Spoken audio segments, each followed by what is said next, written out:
Chapter 1. Who said this game was fun?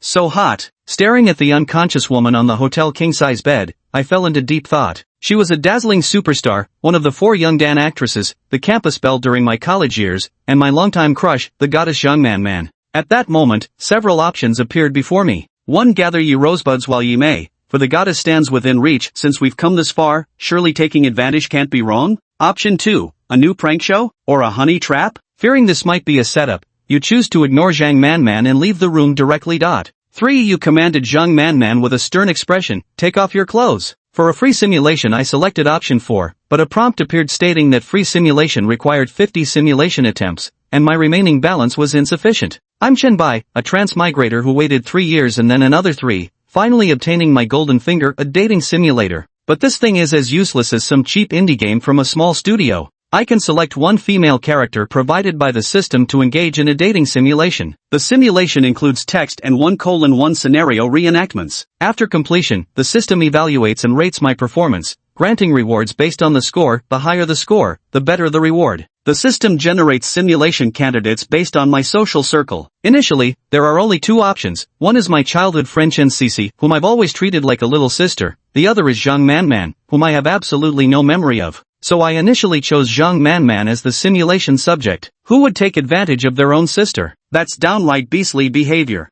I started with 3 simulation attempts, and this was already the 3rd one. The previous 2 both got stuck at the hotel scandal scenario. The first time, I chose option 2, didn't take advantage of her vulnerability and simply walked out of the room. The result? I was greeted by countless camera flashes, paparazzi, and journalists. I got cyberbullied, and although Zhang Man knew I was innocent, she still gave me some money to leave China. Simulation ended with a score of 61 points, rewarded with basic introductory screenwriting theory knowledge. After all, my simulated profession was screenwriter. The second time, I learned my lesson and chose option 1. The simulator was very immersive, but in the end, Zhang Man ended up hating me, and I got to enjoy the tears behind bars experience. Simulation ended with a score of 6 points, rewarded with a book titled How to Be a Law-Abiding Good Citizen. This is my 3rd simulation, my final chance. I won't choose those 2 disastrous options, but when I tried to select free simulation, I got an insufficient balance notification. Looking at option 3, just as perverse as option 1, but I had no choice left. The simulation continued. Zhang Man gazed at me with her dewy peach blossom eyes full of longing, cheeks flushed, arms slightly raised as if ready for an embrace. With stern indifference, I coldly commanded, take off your coat. Her unfocused eyes blinked slowly, consciousness hazy but still somewhat coherent. Clenching her fists, she clearly thought me utterly shameless. I said in a flippant and impatient tone, hurry up, you don't want to. She had no choice but to comply. Watching this scene, I couldn't help but gulp. Option 3 turned out to be even bolder than option 1. I continued commanding, shake it. Zhang Man was startled and instinctively hugged her shoulders, arms crossed defensively over her chest with wary eyes. With a helpless sigh, I kept over a meter's distance from her and pointed at her jacket. I meant for you to shake this. Her wary gaze shifted to confusion and shame. Apparently she'd misunderstood. At my urging, she reluctantly shook her coat, and a phone tumbled out, its screen displaying, recording in progress. Chapter 2, Rich Lady, I'm starving, I don't want to struggle anymore. Seeing the red recording button on Zhang Man's phone, I drew a sharp breath. She'd been holding her cards close to her chest all along. No wonder the first simulation showed her convinced I hadn't done anything, while in the second round I was arrested with all the evidence stacked against me. The room fell dead silent. Zhang Man stared at me awkwardly, her body trembling slightly. This was her final trump card. She clutched her head in discomfort from the alcohol and medication, her rosy lips parting weakly as she murmured, no, don't. Before she could finish, she collapsed onto the bed, utterly drained of strength and resistance. Then the options appeared again. 1 is smash her phone immediately and let your beastly instincts take over on the spot. 2 use Zhang Man's phone to call the police directly. Another classic 3-choice dilemma. These options would directly determine the simulation's ending path. Option 1 was definitely out of the question. I wasn't about to relive the tears behind bars experience. I instinctively wanted to choose the second option when it appeared, but upon closer consideration, it felt like a trap. Zhang Man is a public figure, and there's a pack of paparazzi reporters waiting outside. Calling the police recklessly could easily spark a media storm. Zhang Man might have ways to handle PR,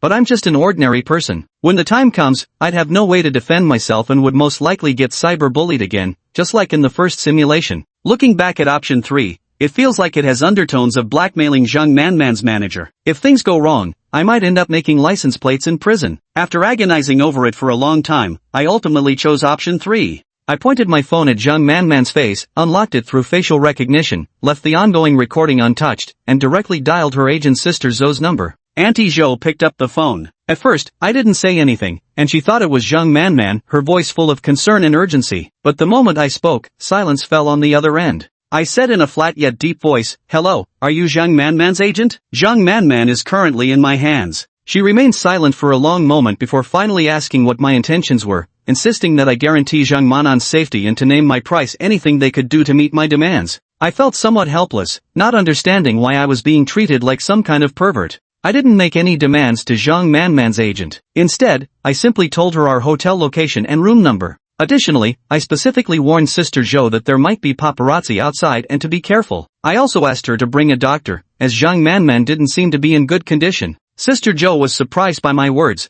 but without overthinking it, she quickly took action. After hanging up the phone, I placed my phone on Zhang Manman's bedside table, picked up her coat, and gently draped it over her. Zhang Manman slightly opened her eyes, then slowly closed them again. I had no idea what was going through her mind. I found a chair to sit on, turned on the small desk lamp, and began focusing on reading Hua-Ying Entertainment Screenwriting Department Interview Guide. Such a stunning beauty lying right beside me, and here I am calmly studying. I really am something else. I slapped my thigh, completely not expecting things to turn out this way. Thankfully, I didn't fall into the pitfall earlier. I've learned my lesson now. The more an option appears righteous and noble, the more carefully you should consider whether it's actually a trap. About 20 minutes later, Sister Zhou quickly arrived at my room with a few people in tow. When I opened the door, the paparazzi reporters outside seemed to have already been dealt with by Sister Zhou's team. The doctor examined Zhang Manman's condition and said there was nothing seriously wrong. Both Sister Zhou and I let out sighs of relief. Aunt Zhou arranged for someone to take me home, saying they would thoroughly investigate the matter once Zhang Manman regained consciousness to track down whoever was behind it. She also apologized for involving an innocent person like me and promised to compensate me later.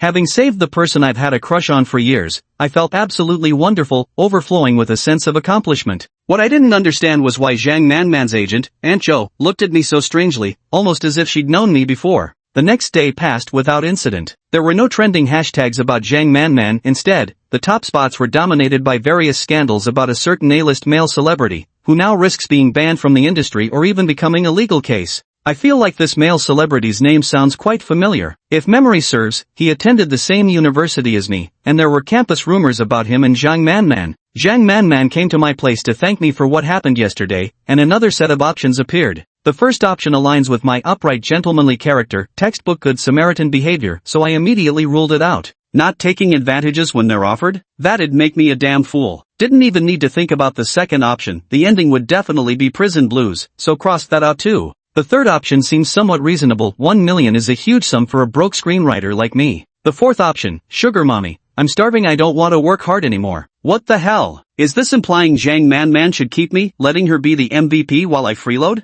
After careful consideration, I ultimately chose the fourth option. Youth is the time to appreciate a sugar mommy, cuts 20 years off the struggle. Faced with Zhang Manman's generosity, I initially pretended to hesitate and act reluctant. But Zhang Manman, being a professional actress, saw right through my performance. She teased with a laugh that my acting was terrible and told me to just ask for whatever I wanted, promising to do her best to accommodate me. After all, in a way, I was her savior. Encouraged by Zhang Manman, I took a deep breath, looked at her, and with a blend of pitiful innocence in my eyes, said, "Sugar mama, I'm hungry, I don't want to work hard anymore." Pfft, Zhang Manman's silver bell-like laughter filled my rented apartment, and her fondness for me seemed to grow even more. In the end, Zhang Manman used her connections to pull some strings for me, successfully landing me a position in the scriptwriting department of Hua-Ying Entertainment. I became a screenwriter, and the company even offered me generous compensation. My interactions with Zhang Manman grew increasingly frequent, and we soon became close friends who shared everything. Throughout our 5-year acquaintance, we'd both remained single, our relationship hovering behind a thin veil of unspoken feelings. Now another choice appeared before me. Option 3 left me speechless. I strongly suspected the game's developer had a mind full of indecent fantasies. Yet judging by our current progress, I felt the time had come to pierce through that delicate veil. Without hesitation, I selected the first option. On a romantic and memorable night, I confessed my feelings to Zhang Manman,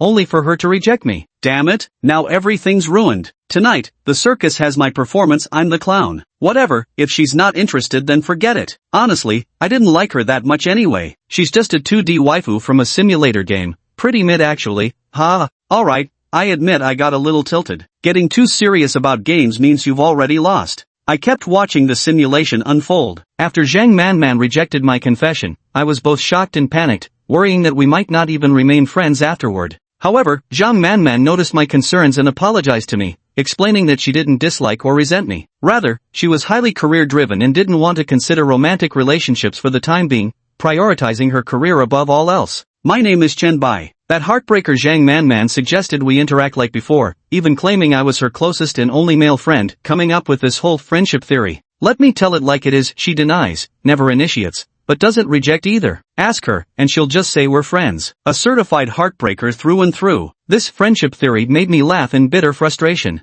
Several options lay before me. The first was to refuse outright and walk away immediately. But when I thought about it, choosing this would likely end the simulation. Given how shallow my bond with Zhang Manman was, both the rating and rewards would surely be lackluster. Options 2 and 3 are essentially about continuing to play the fool, just to varying degrees. After much deliberation, I decided that since I was seeking excitement, I might as well go all the way. After all, it's just a game, whoever takes it seriously loses. Facing Zhang Manman's suggestion of remaining friends, I first shook my head in refusal. Then, with utmost seriousness, I said to her, I like you. How could I possibly continue being just friends with you in good conscience? So, starting today, I'll approach you, pursue you, and stay by your side as someone who loves you. I won't stop until you say yes. My gaze burned with determination, and for a moment, even Zhang Manman seemed moved, yet she kept her composure, silently acknowledging my transition from friend to suitor. From that day forward, I redoubled my efforts to care for her. I memorized her weekly schedule like scriptures, waiting outside her apartment with breakfast each dawn before escorting her to appointments. No matter how late her shoots ran or how distant the filming locations, she'd always find me waiting when work concluded. Through her fevers I kept vigil. When gloom drove her to bungee jumping, I conquered my terror to leap beside her. And so several springs and autumns passed by, and Zhang Manman gradually grew accustomed to my company. The year we both turned 30, Zhang Manman suddenly proposed to me, presenting several options before me once again. Option 1 seemed too mundane, so I decided to throw caution to the wind and chose the seemingly most complicated option 2. When Zhang Manman proposed, thinking the moment lacked ceremony, she even went down on one knee, pulled out a ring, and asked if I would marry her. This scene had haunted my dreams countless times, yet I never imagined it would truly happen. Yet I slapped the ring right out of her hand, bursting into wild laughter. Grinding my teeth, I spat at her, Zhang Manman, oh Zhang Manman, I've finally waited for this day. My vengeance is complete at last. Truth is, I stopped loving you long ago. How does it feel to have your heart trampled upon? Not pleasant, is it? Zhang Manman. My voice held none of its former tenderness, my face twisting with utter contempt. Zhang Manman's heart skipped a beat as she recalled our every interaction, finally realizing it had all been my carefully laid trap, retribution for her initial rejection of my confession. She crumpled to the floor, gazing up at me with pitiful eyes. But I didn't offer a hand, turning away without hesitation. Later, Zhang Manman blocked and deleted all my contact information across every platform, swearing eternal hatred and severing all ties between us. I resigned from the job she'd arranged for me. Returning home, I took out my medical diagnosis. It read late-stage liver cancer, with aggressively optimistic treatment granting at most half a year to live. I decided to give up on treatment and move to a strange place where no one knew me. The day before I left, Zhang Manman's best friend came to see me, conveying Zhang Manman's attitude. She knew I had lied to her, but she didn't mind me lying to her for the rest of her life. I smirked coldly and asked why Zhang Manman didn't come herself. Her friend had no response and cursed, "Men truly are no good," before leaving. After she disappeared from my sight, I could no longer endure the pain from the spreading cancer cells. I collapsed on the ground, coughing violently until my hand was covered in blood. My vision began to blur, and I knew my days were numbered. The next day, I left this city full of memories and moved to a small county town, where I bought an old, dilapidated, and cheap apartment, cold, damp, and devoid of sunlight. But I could no longer afford to care. In my final days, I raced desperately against death. I strained to recall past life film scripts suited for Zhang Manman, typing frantically day and night,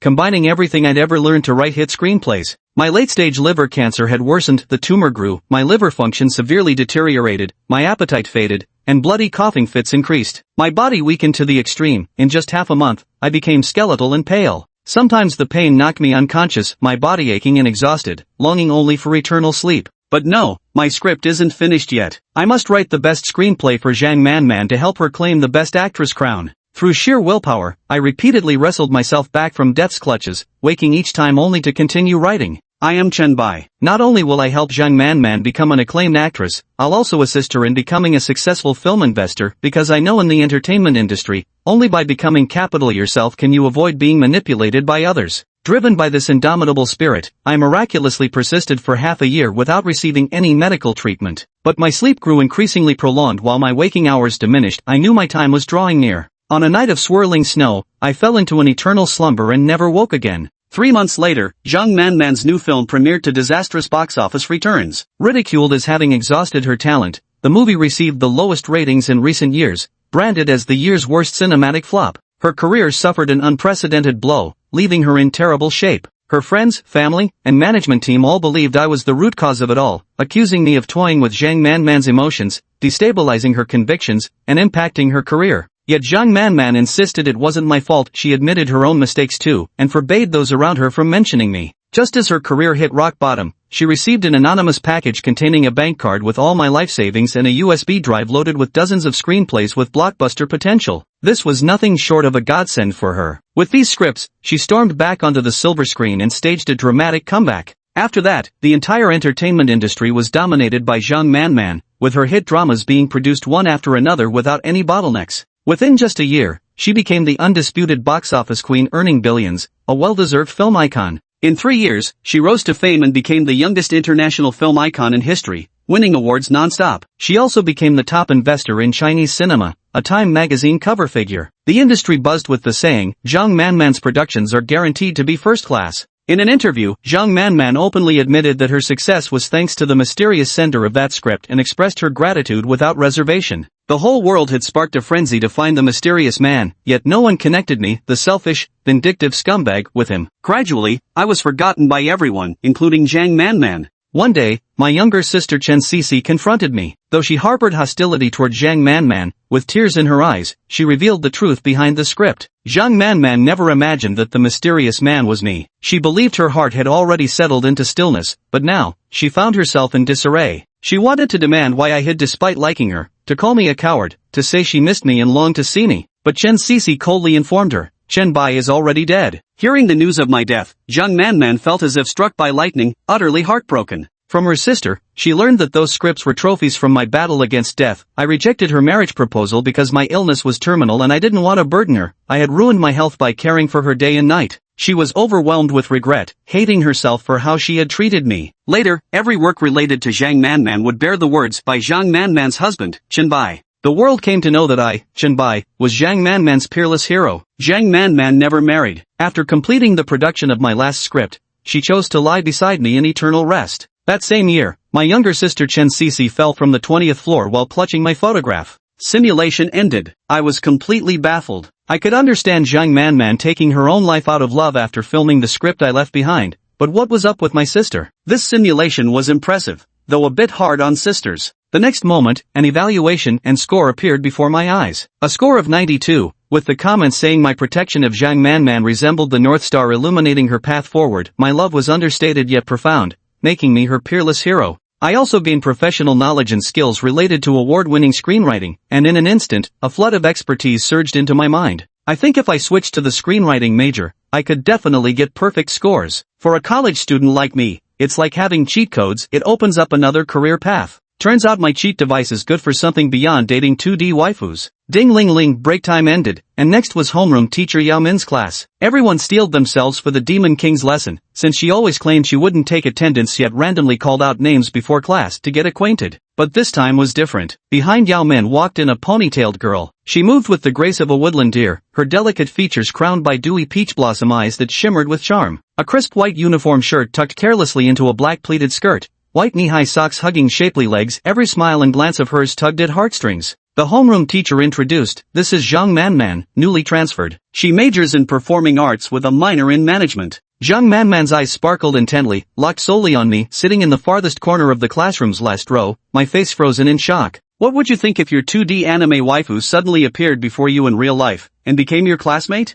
I don't know about others, but I just want to say this indie game studio went way too hard with their character designs. Jung Man-man was standing right in front of me, so vividly real that I wondered if I was experiencing one of life's 3 great illusions. I couldn't shake the feeling she was looking at me, though it was probably just my imagination. After all, it was just a game. Could it possibly come to life? This isn't writing a novel. No novel would be this outrageous. Propping my chin with one hand, I tried my best not to look at this 3-dimensional version of Jung Man-man. Hello everyone, my name is Jung Man-man, you can call me Man-man. I look forward to getting to know you all in the coming days. Zhang Manman's voice was sweet and highly distinctive. My heart skipped a beat. This Zhang Manman not only looked exactly like her simulation game counterpart, but her voice was just as sugary sweet. For a moment, I even doubted whether I was still in the simulation or not. But theoretically, the timeline doesn't add up either. In the simulation game, I met Zhang Manman during my sophomore year of college, back when I was majoring in screenwriting. I had fallen for Zhang Manman at first sight. To put it bluntly, I was captivated by her looks.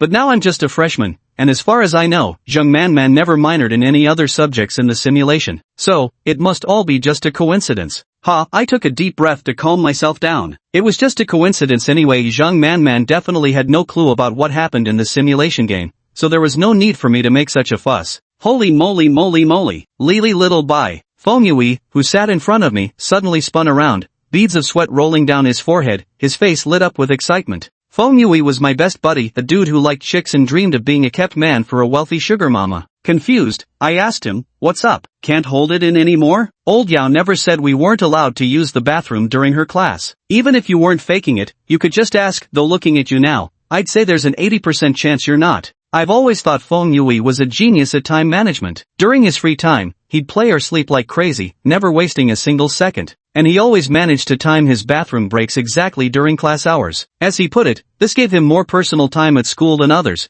which gave him a great sense of achievement. Of course, this little scheme of his couldn't escape the homeroom teacher's notice, so he never dared act up in Yao Min's class. Feng Yui rolled his eyes and said, "Do I look like someone whose head is full of toilet humor trash? I mean, don't you think this transfer student is really hot?" His smile gradually turned lewd. Subconsciously, I glanced toward the lectern. Zhang Manman was still standing next to Yao Min. To my surprise, the moment I looked at her, our eyes met. Or rather, her gaze seemed to have never left me. Feng Yui, seeing my silence, nodded smugly and flashed a roguish grin. Look at you, rendered speechless. To be honest, this transfer student, she likes me.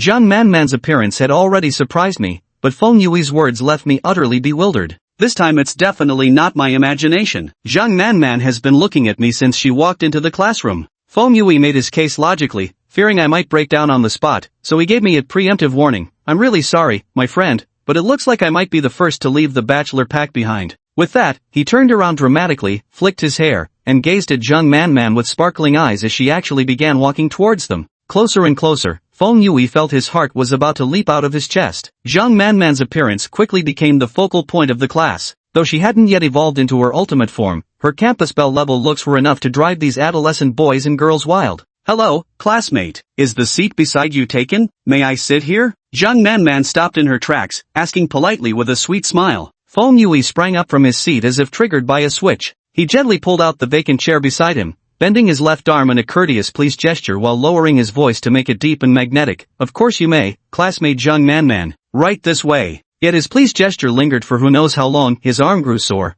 but Zhang Manman remained frozen in place without moving. Feng Yui swallowed hard, rapidly reviewing his actions. He felt he'd been perfectly gentlemanly, handsome and graceful. He'd even specially washed his hair that morning before leaving. Everything was flawless. So where exactly had he gone wrong? Classmate, may I sit beside you?" Suddenly, I felt a light tap on my shoulder as an elegant fragrance wafted over, filling the air with a sweet, sugary scent. I turned slightly to see Zhang Manman right beside me, gazing at me with burning intensity. In an instant, the smile froze and then vanished from Feng Yui's face. The other classmates also looked completely baffled. I glanced at the empty seat beside me and nodded, saying, "It's fine, but this spot next to me hasn't been tidied up." Zhang Manman's eyes instantly lit up as she waved her hands repeatedly, her lips curling upward. No problem at all. I can do it myself." Before the words had fully left her mouth, she darted in like a cat and planted herself beside me, as if afraid I'd change my mind. She pulled out a small pack of wet wipes and tissues, but instead of cleaning her own desk first, she started wiping mine. Her wrists were as fair as lotus roots, leaving me momentarily dazed. Coming to my senses, I hurriedly said, "You don't need to." "No trouble at all, it's nothing." Zhang Manman gave me no chance to refuse, cleaning my desk surface spotless with practiced ease. Feng Yui's eyes nearly popped out of his head. Holy cow! The real fool was none other than himself,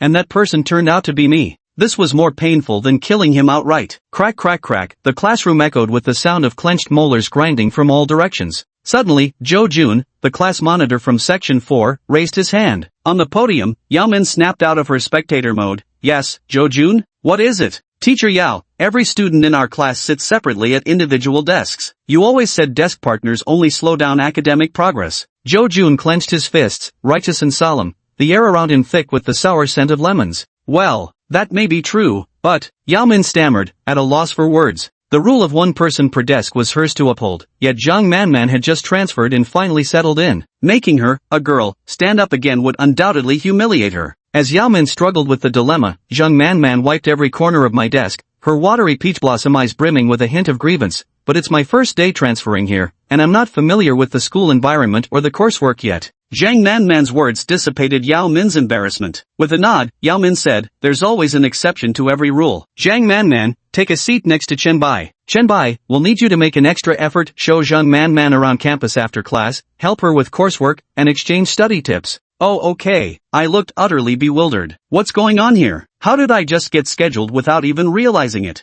Seeing the slight upward curve of Zhang Manman's lips, I sensed something was off. The next second, I heard Zhang Manman whisper softly, I've finally found you, Chen Bai. Chapter 6, You've been single since birth all these years? Chen Bai instantly got goosebumps. Despite it being April with temperatures around 30 degrees, he suddenly felt a chill running down his spine. Did they find me? What could this mean? Chen Bai and Zhang Manman had never had any interaction before this either. Zhang Manman saying this, the only possible explanation is that she knows about the simulation game. Could it be that Zhang Manman also possesses a simulator just like him? Wow, this would be way too advanced, a multiplayer simulation? Of course, we can't rule out another possibility. That means Zhang Manman's memories could synchronize with the simulation after it ended. No. Chen Bai felt he couldn't remain so passive, he needed to figure out what exactly was going on with Zhang Manman. Looking slightly uneasy, Chen Bai asked softly, have we met before? The moment Chen Bai finished speaking, Zhang Manman immediately pulled out a brand new textbook from her bag. Letting out a puzzled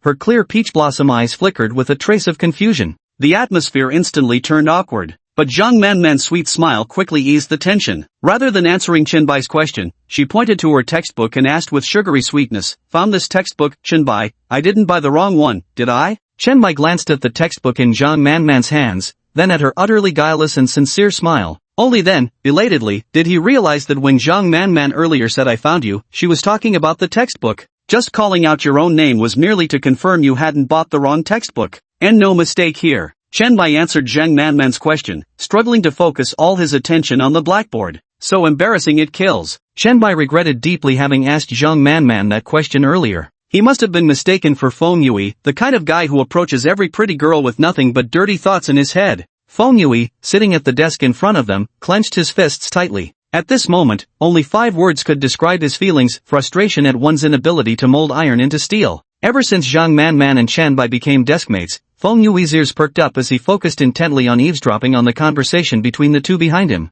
Who would have thought Xiao Bai just wasn't up to the task? He was given the chance, but he couldn't make use of it. What era is this already? Who still tries to strike up a conversation by asking a girl if they've met before? Trashy, corny, cliched. If Zhang Manman even acknowledges Chen Bai, I'll stand on my head and wash my hair. After what felt like forever, Chen Bai suddenly felt someone poking his arm. Zhang Manman raised her hand, staring intently at the watch on her wrist as if waiting for something. Suddenly, her eyes lit up as she excitedly said to Chen Bai, we've met before, we actually met 5 minutes and 21 seconds ago. Damn! Before Chen Bai could react, Feng Yui at the front desk couldn't sit still any longer. What kind of nonsense is this? Even science fiction doesn't write plots like this. 5 minutes and 21 seconds? That's just 5:21. What is this? A confession? Or just part of the game? Chen Bai looked at his best friend in astonishment, who was on the verge of breaking down. Feng Yui suddenly turned around, placing both hands on Chen Bai's shoulders. Oh no, Xiao Bai, tell me this isn't real. How? Why? Did you save the galaxy in your past life or something?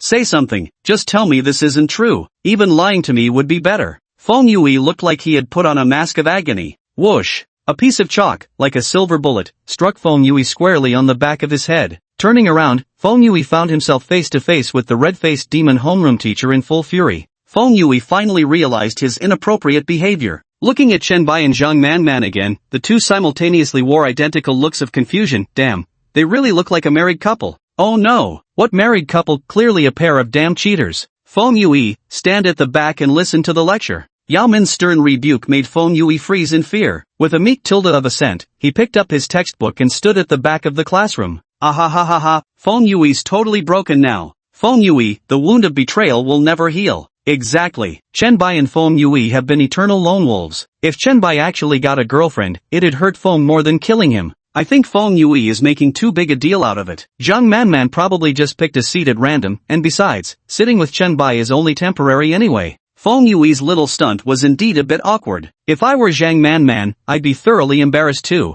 Stop dreaming, you're not as pretty as Zhang Manman. Zhang Manman really looks like a celebrity, no wonder art students are so good looking. Get the hell out. Feng Yui's little scene had now completely ignited the gossipy curiosity of their classmates, who couldn't resist whispering and speculating. Chen Bai wiped the sweat from his face awkwardly, glancing back at Feng Yui standing at the rear of the classroom. Feng Yui's already narrow eyes narrowed further into mere slits, giving him the look of some discarded, resentful housewife. But compared to Feng Yui's intensely aggrieved gaze, what really concerned Chen Bai was the person standing right beside him. Zhang Manman propped her chin in her hands, staring at Chen Bai with those clear, slightly daft eyes of hers, blinking expectantly as if waiting for him to say something. My godson, forgot to take his meds. Pay him no mind. Chen Bai felt he still ought to offer some explanation. After all, it wasn't fair for Zhang Manman to get dragged into the students teasing about their relationship on her very first day. The poor girl was completely innocent in all this. Zhang Manman shook her head, seemingly unfazed by the gossip from classmates or Feng Yui's presence. She gazed at Chen Bai with intense curiosity. Chen Bai, have you really been single all 19 years since birth? Put. Chen Bai nearly spat out a mouthful of metaphorical old blood.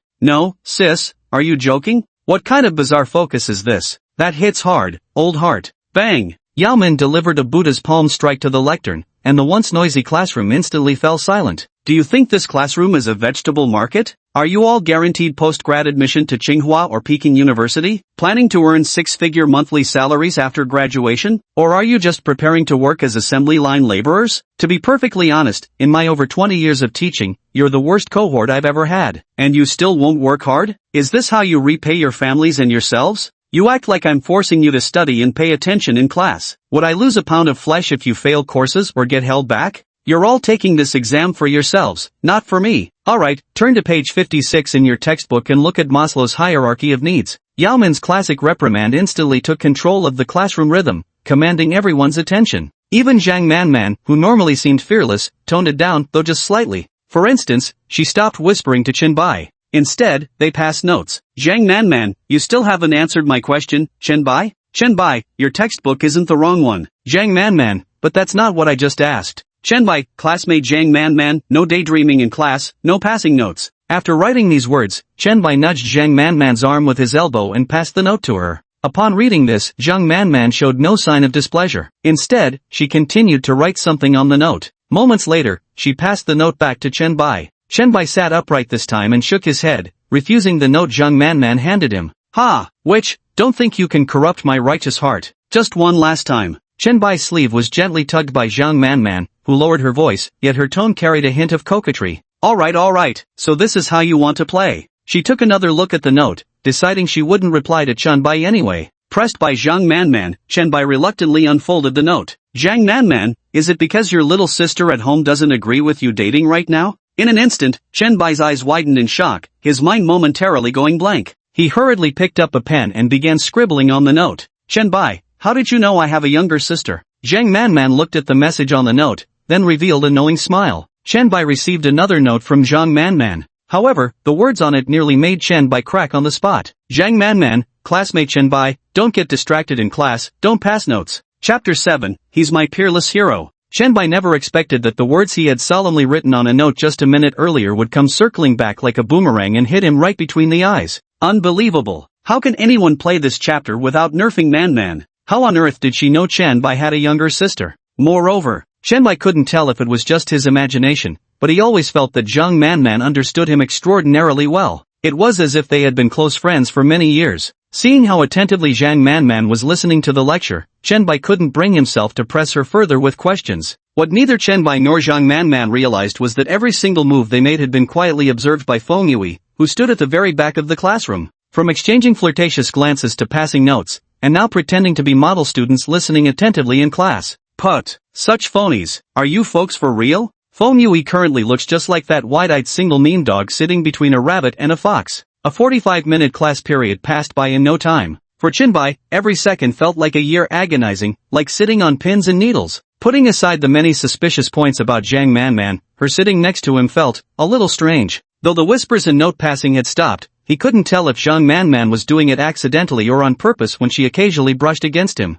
At first, she kept her head down writing, but then her hand would bump into Chen Bai. Zhang Manman muttered a soft sorry, but Chen Bai didn't mind and said it was fine. Yet this person grew even bolder, not just using her hands but occasionally brushing against him with those porcelain white legs of hers. Alright then, is this how you test a veteran? Chen Bai's self-control was extraordinary, he completely ignored it. I love studying. But for Chen Bai in the prime of his life, it was indeed too harsh. After one class session, Chen Bai couldn't help but suspect Zhang Manman was teasing him. Damn it! But Chen Bai remembered the Zhang Manman in the simulation wasn't like this at all. Alright, class is over. Now I can answer your questions. Yao Min ran slightly over by just 1 minute before dismissing the class. After the announcement, Zhang Manman stretched lazily. Now resting her chin on one hand, she leaned closer to Chen Bai. Chen Bai instinctively edged away, and a flicker of hurt flashed in Zhang Manman's eyes. Was your half-step retreat serious? Such a tiny move cut so deep. What a damn drama queen. Chen Bai suddenly remembered that Zhang Manman's profession in the simulation game was a professional actress.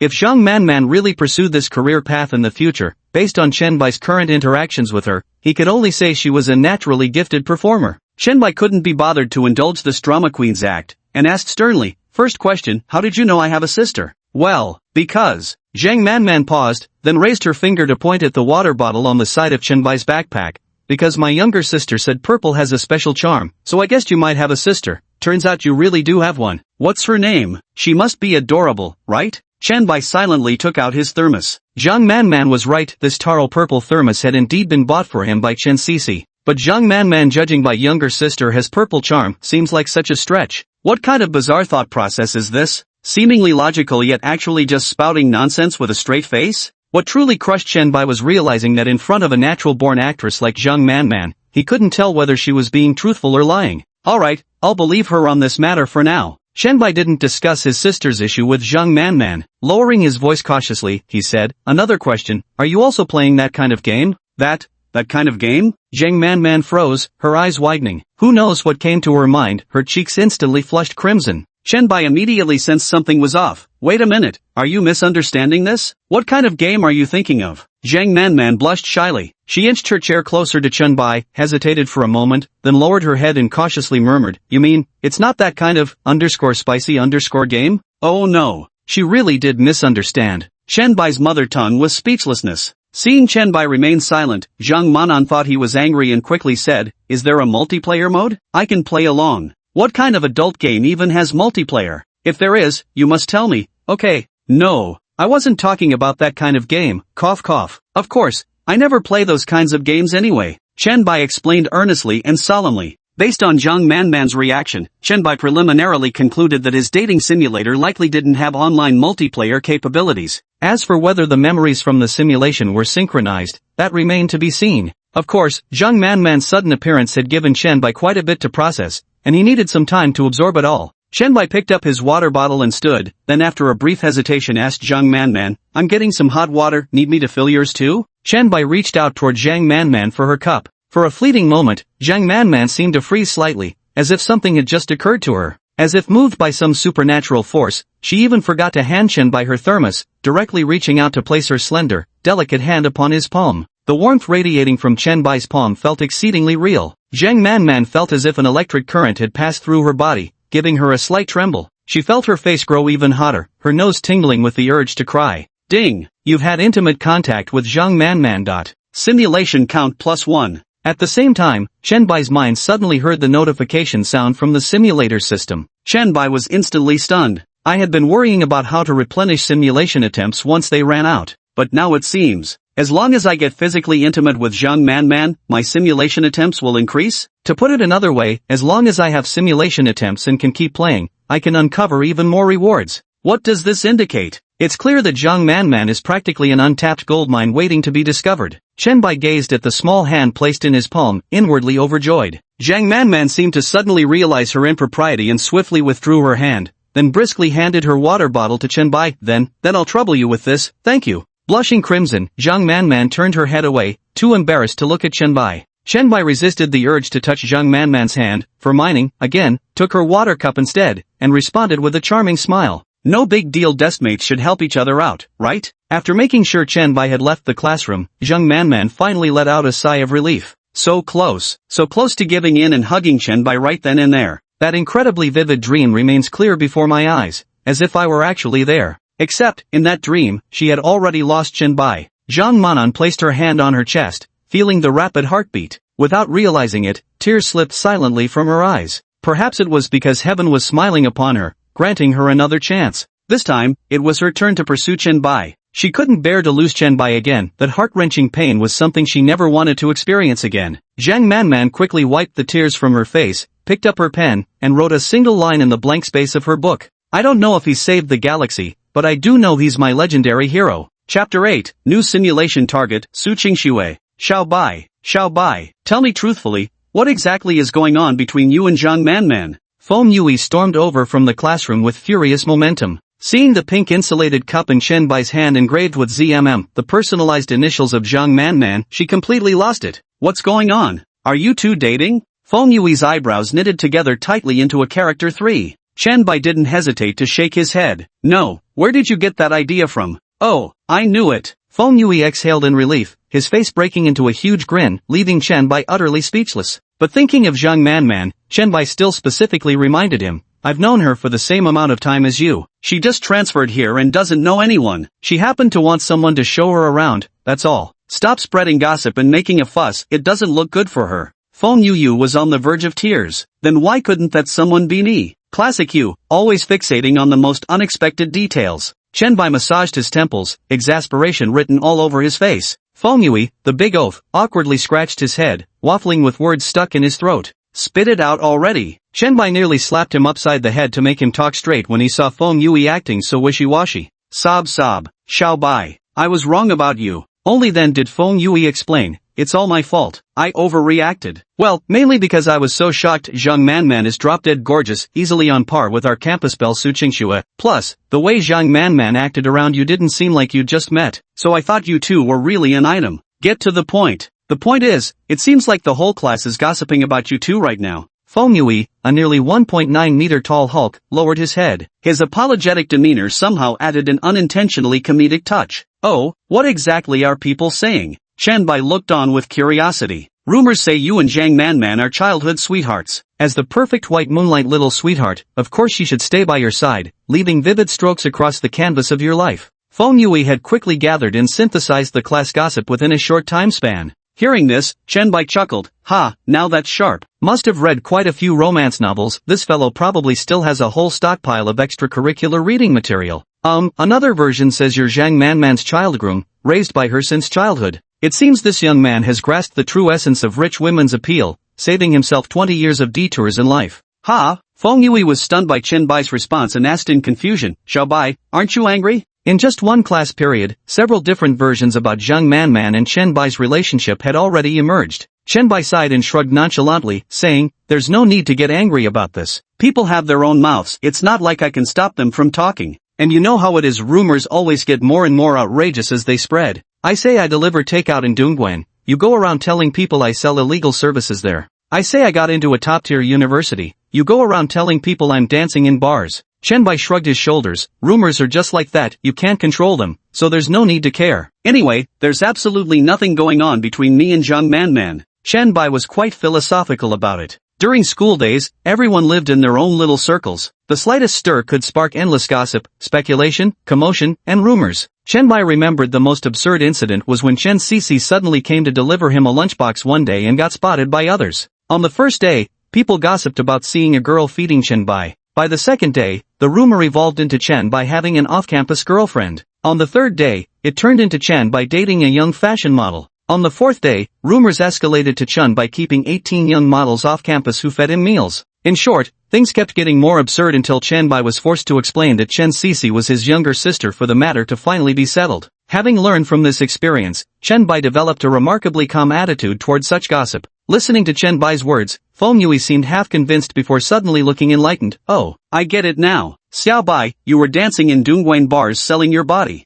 Slap. Chen Bai was utterly exasperated. Without another word, he delivered a resounding slap to the ungrateful brat's head. Your reading comprehension skills are truly impressive. Next time, don't bother comprehending at all. Ha ha. Feng Yui clutched his head, grinning shamelessly. My bad this time. I'll treat you to lunch all month. Don't bother. How did you know I have a brilliant, capable, dexterous, and top-tier chef of a sister? Damn it. Xiao Bai, your dead meat. Brother Bai, do I look like your future brother-in-law? Fuck off. Chen Bai rolled his eyes at Feng Yui, holding 2 thermal cups filled with hot water, one purple and one pink, ready to return to the classroom. But then a voice called out from behind, Hey classmate, are you from class 4? The voice instantly pierced through the surrounding noise, icy cool like frost, sharp and distinctive, emanating an unmistakable aura of a dominatrix with its unique timbre. If Zhang Manman's voice was soft and sweet, then the voice behind them represented the polar opposite in style. Chen Bai and Feng Yui turned their heads almost simultaneously. That person stood out conspicuously in the crowd, so much so that the surrounding classmates instinctively parted to make way for her.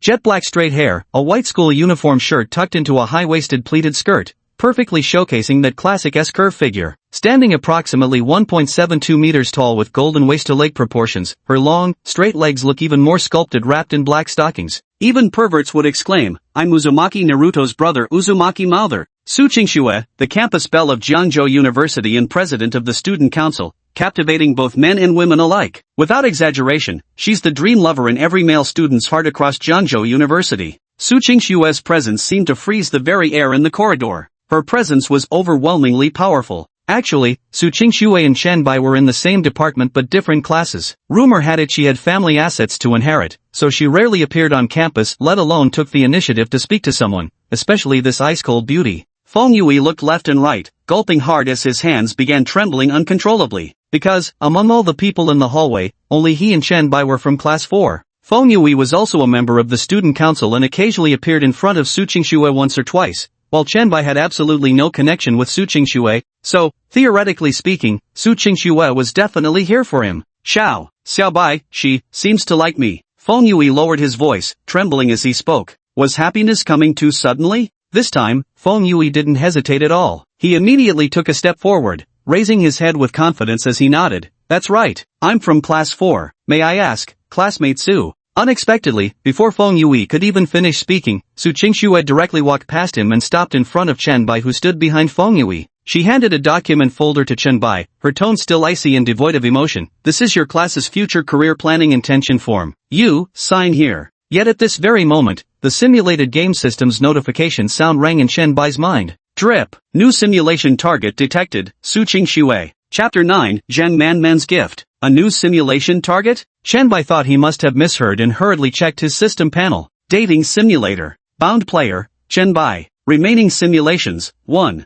Available characters, Chen Sisi, Zhang Manman, Su Qingxue. Yet Su Qingxue had only casually exchanged a few words with him. Why had she suddenly become simulatable? Chen Bai still didn't understand the criteria for generating simulatable targets. Clearly, he needed to delve deeper into understanding the mechanics of his newfound cheat ability. President Su. I'm Zhou Jun, class monitor of Section 4 and currently a member of the Student Council's academic department. I've come to collect our class's volunteer forms on behalf of everyone. None of them had noticed when or where Zhou Jun had appeared. He stood there grinning obsequiously, the very picture of earnest deference. Feng Yui curled the corner of his mouth mockingly. All these fancy titles you're piling on yourself really know how to inflate your own ego, don't you? Anyone would think you're some high-ranking official. Zhou Jun's face darkened instantly at those words. Adjusting his glasses, he retorted coldly, don't spout nonsense, Feng Yui. Everything I said is factual. If I, as class monitor, can't represent class 4, do you think you can? Then, immediately pivoting toward Su Qingxue with an utterly transformed demeanor, Zhou Jun adopted an ingratiating tone. President Su, we truly appreciate you making the trip.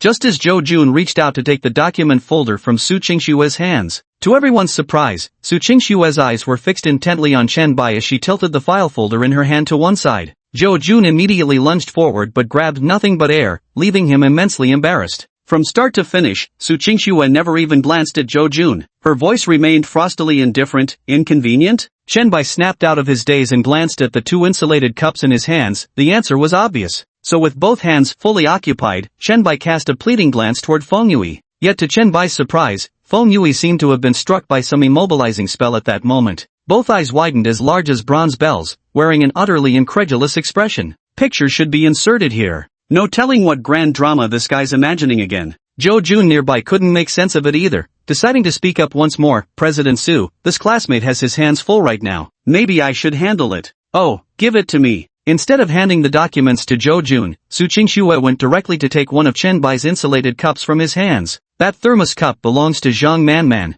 Feng Yui and Jo Jun were both utterly dumbfounded. What the hell is happening? Jo Jun wanted to cry right then. Seriously, guys, do you even get it? That rare moment when I gathered the courage to be outgoing now leaves me socially scarred for life? Chen Bai, as the person involved, was also in a dazed state. Is Su Qingxue really this domineering in her actions? Who understands the combo of domineering and cute? During break today, I went to fetch some water only to encounter the shrimp-headed girl who snatched my cup and insisted I sign some document. Su Qingxue swiftly traded Zhao Manman's water cup with the file folder and pen she was holding, pointing at one of the blank spaces above. Just sign your class and name here. 2 copies, one to be kept in class archives, the other you'll collect and submit to the student union when the time comes. Su Qingxue didn't even give Chen Bai any chance to refuse, having already arranged everything down to who would be responsible for submitting the forms later. Chen Bai couldn't make head or tail of it and carefully scrutinized every word of what Su Qingxue had asked him to sign, searching for any hidden tricks. Su Qingxue seemed to see through Chen Bai's thoughts. It's uniform for all freshmen. What, can you read minds or something?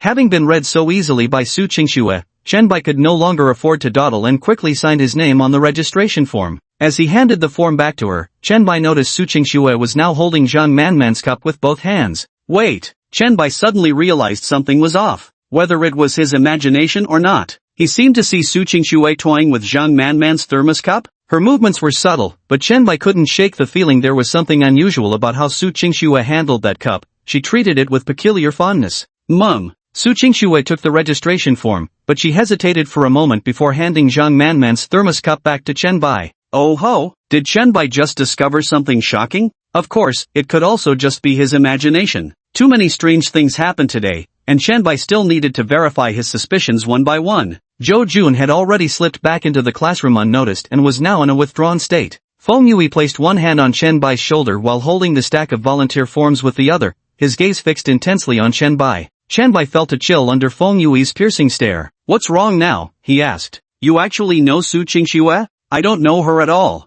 Then why did she specifically ask for your signature? And, she even carried your water cup for you. Feng Yui gnashed his teeth in frustration, his envy literally tearing his cells apart. Because I was holding a water cup and couldn't sign at the time? That makes sense, but something still feels off. It's not logical. This kind of thing shouldn't be delegated to the class monitor, though Jo Jun is somewhat unreliable. Feng Yui muttered, forcing Chen Bai to casually reply, exactly. Maybe because the class monitor is more unreliable. Oh, then it's just a coincidence. Feng Yui nodded. The more he thought about it, the more reasonable it seemed. Everything must be a coincidence. Could it really be that on this utterly ordinary day, both of the campus belles noticed Chen Bai simultaneously? Are we writing a sci-fi novel here? Too lazy to deal with Feng Yui any longer, Chen Bai grabbed his water bottle and returned to his seat. At this moment, Zhang Manman was buried in writing something at her seat. Noticing Chen Bai's return, she sneakily covered what she was writing with her hand. Chen Bai placed Zhang Manman's pink water cup on her desk and asked curiously, here's your hot water. What are you writing? Oh, thank you. Wait,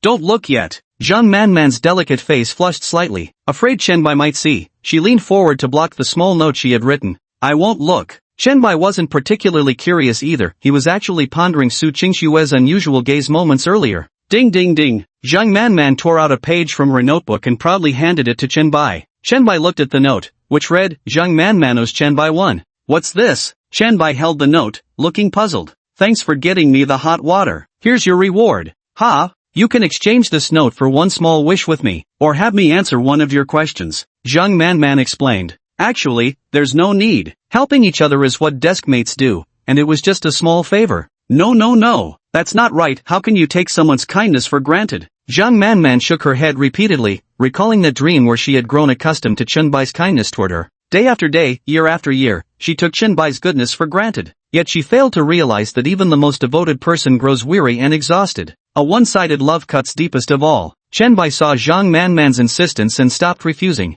He looked at the note in his hand, lost in thought, and asked, Can I ask anything? Why yes, anything. Zhang Manman had a premonition that made her heartbeat quicken. Chen Bai must be really curious about her, right? What kind of questions would he ask her? Would he ask if she's ever been in a relationship? Would he ask if there's someone she likes? Or ask her if she'd be willing to become his girlfriend? If so, she would agree. Zhang Manman was filled with anticipation. Chen Bai pondered for a moment before speaking. Do you know Su Qingxue? Chapter 10, Remember Me When You're Rich. Zhang Manman initially looked completely hopeful, but when she heard Qinbai's question, her body instantly stiffened. Her eyes filled with astonishment and disbelief. That question was like a sudden bolt of thunder exploding right beside her ear. She had anticipated various questions Qinbai might ask, except for this one. Qinbai actually used such a precious opportunity to ask about another girl. Qinbai, however, thought Zhang Manman hadn't heard his question clearly. Su Qingxue, the student council president of our school, do you know her? Heard ya.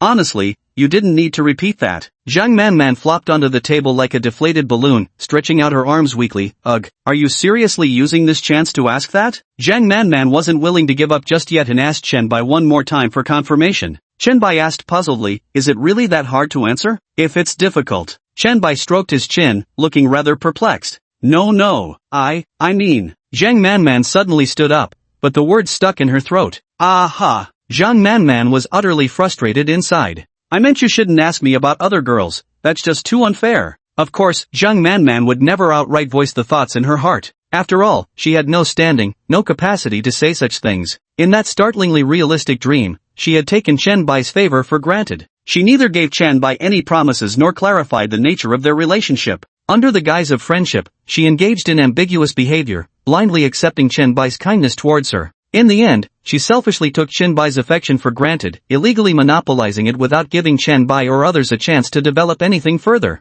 How utterly vicious. Every time Zhang Manman thought about it, she wanted to slap her dream self hard across the face. Those who betray true hearts deserve to swallow 10,000 needles. I absolutely can't make that same mistake again this time. Besides, Zhang Manman thought carefully. In the dream's timeline, her first meeting with Qinbai was during their sophomore year of college. Qinbai must have fallen in love with her at first sight back then. Right now, Qinbai probably just has a crush on Su Qingxue. After all, Su Qingxue was the campus goddess of Jiangzhou University, with countless admirers. Even if Qinbai genuinely likes Su Qingxue right now, that woman Su Qingxue would never like him back. Zhang Manman did the math on her fingers. Steady now, she could still win this. Zhang Manman immediately felt much more at peace with herself after this thought. Still, she tactfully added, actually, what I meant was, you won't get another chance like this after today. No worries, worst case scenario I'll just fetch hot water for you next time. Girls should drink more hot water anyway, Qinbai said carelessly. Zhang Manman's face darkened. Oh no, it seems I've dug my own grave.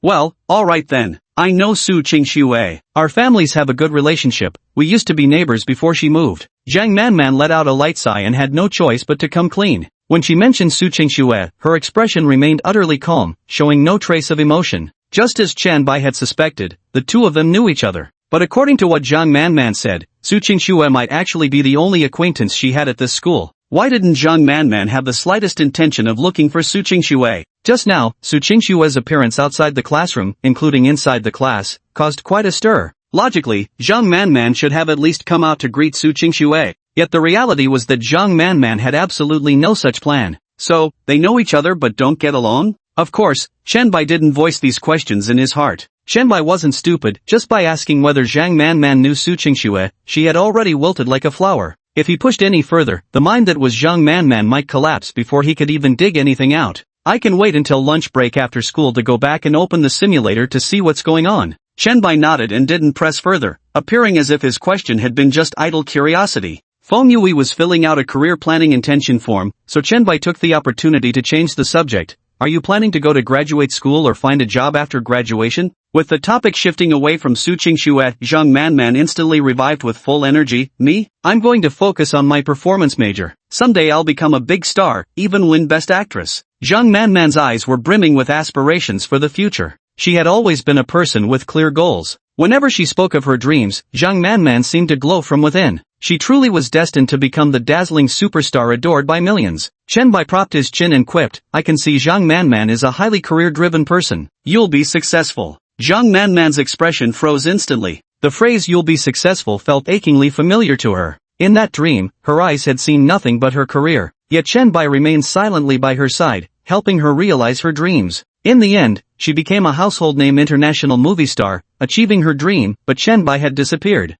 I won't. Zhang Manman blurted out, shaking her head desperately. What's the point of realizing my dreams if the future doesn't have you in it? Ha! Zhang Manman's reaction left Qinbai utterly baffled. Not only that, but even the usually noisy classroom during break time fell silent as all eyes involuntarily turned towards Chenbai and Zhang Manman. Only then did Zhang Manman realize her impropriety. She hurriedly explained, what I meant was, I definitely don't want to achieve my future dreams alone, I'm absolutely taking you with me. My deskmate. With that, Zhang Manman casually threw her arm around Chenbai's shoulders. The entire class instantly turned to look at Chenbai with nuclear-level benevolent stares. Fine, we were just watching the fun, thinking you were bullying the new student. Turns out you bastard were actually treating us like dogs to toy with? Alright, just remember me when you make it big. Chenbai felt like he was being scorched by her intense gaze and quickly got up to retrieve 2 application forms from Fengyue, handing one to Zhang Manman. Without hesitation, Zhang Manman filled in her desired occupation, film actress. After finishing, she proudly showed it to Chenbai with a grin, hee. With that, Zhang Manman proudly flashed a victory sign with her fingers. Chenbai nodded silently without saying a word.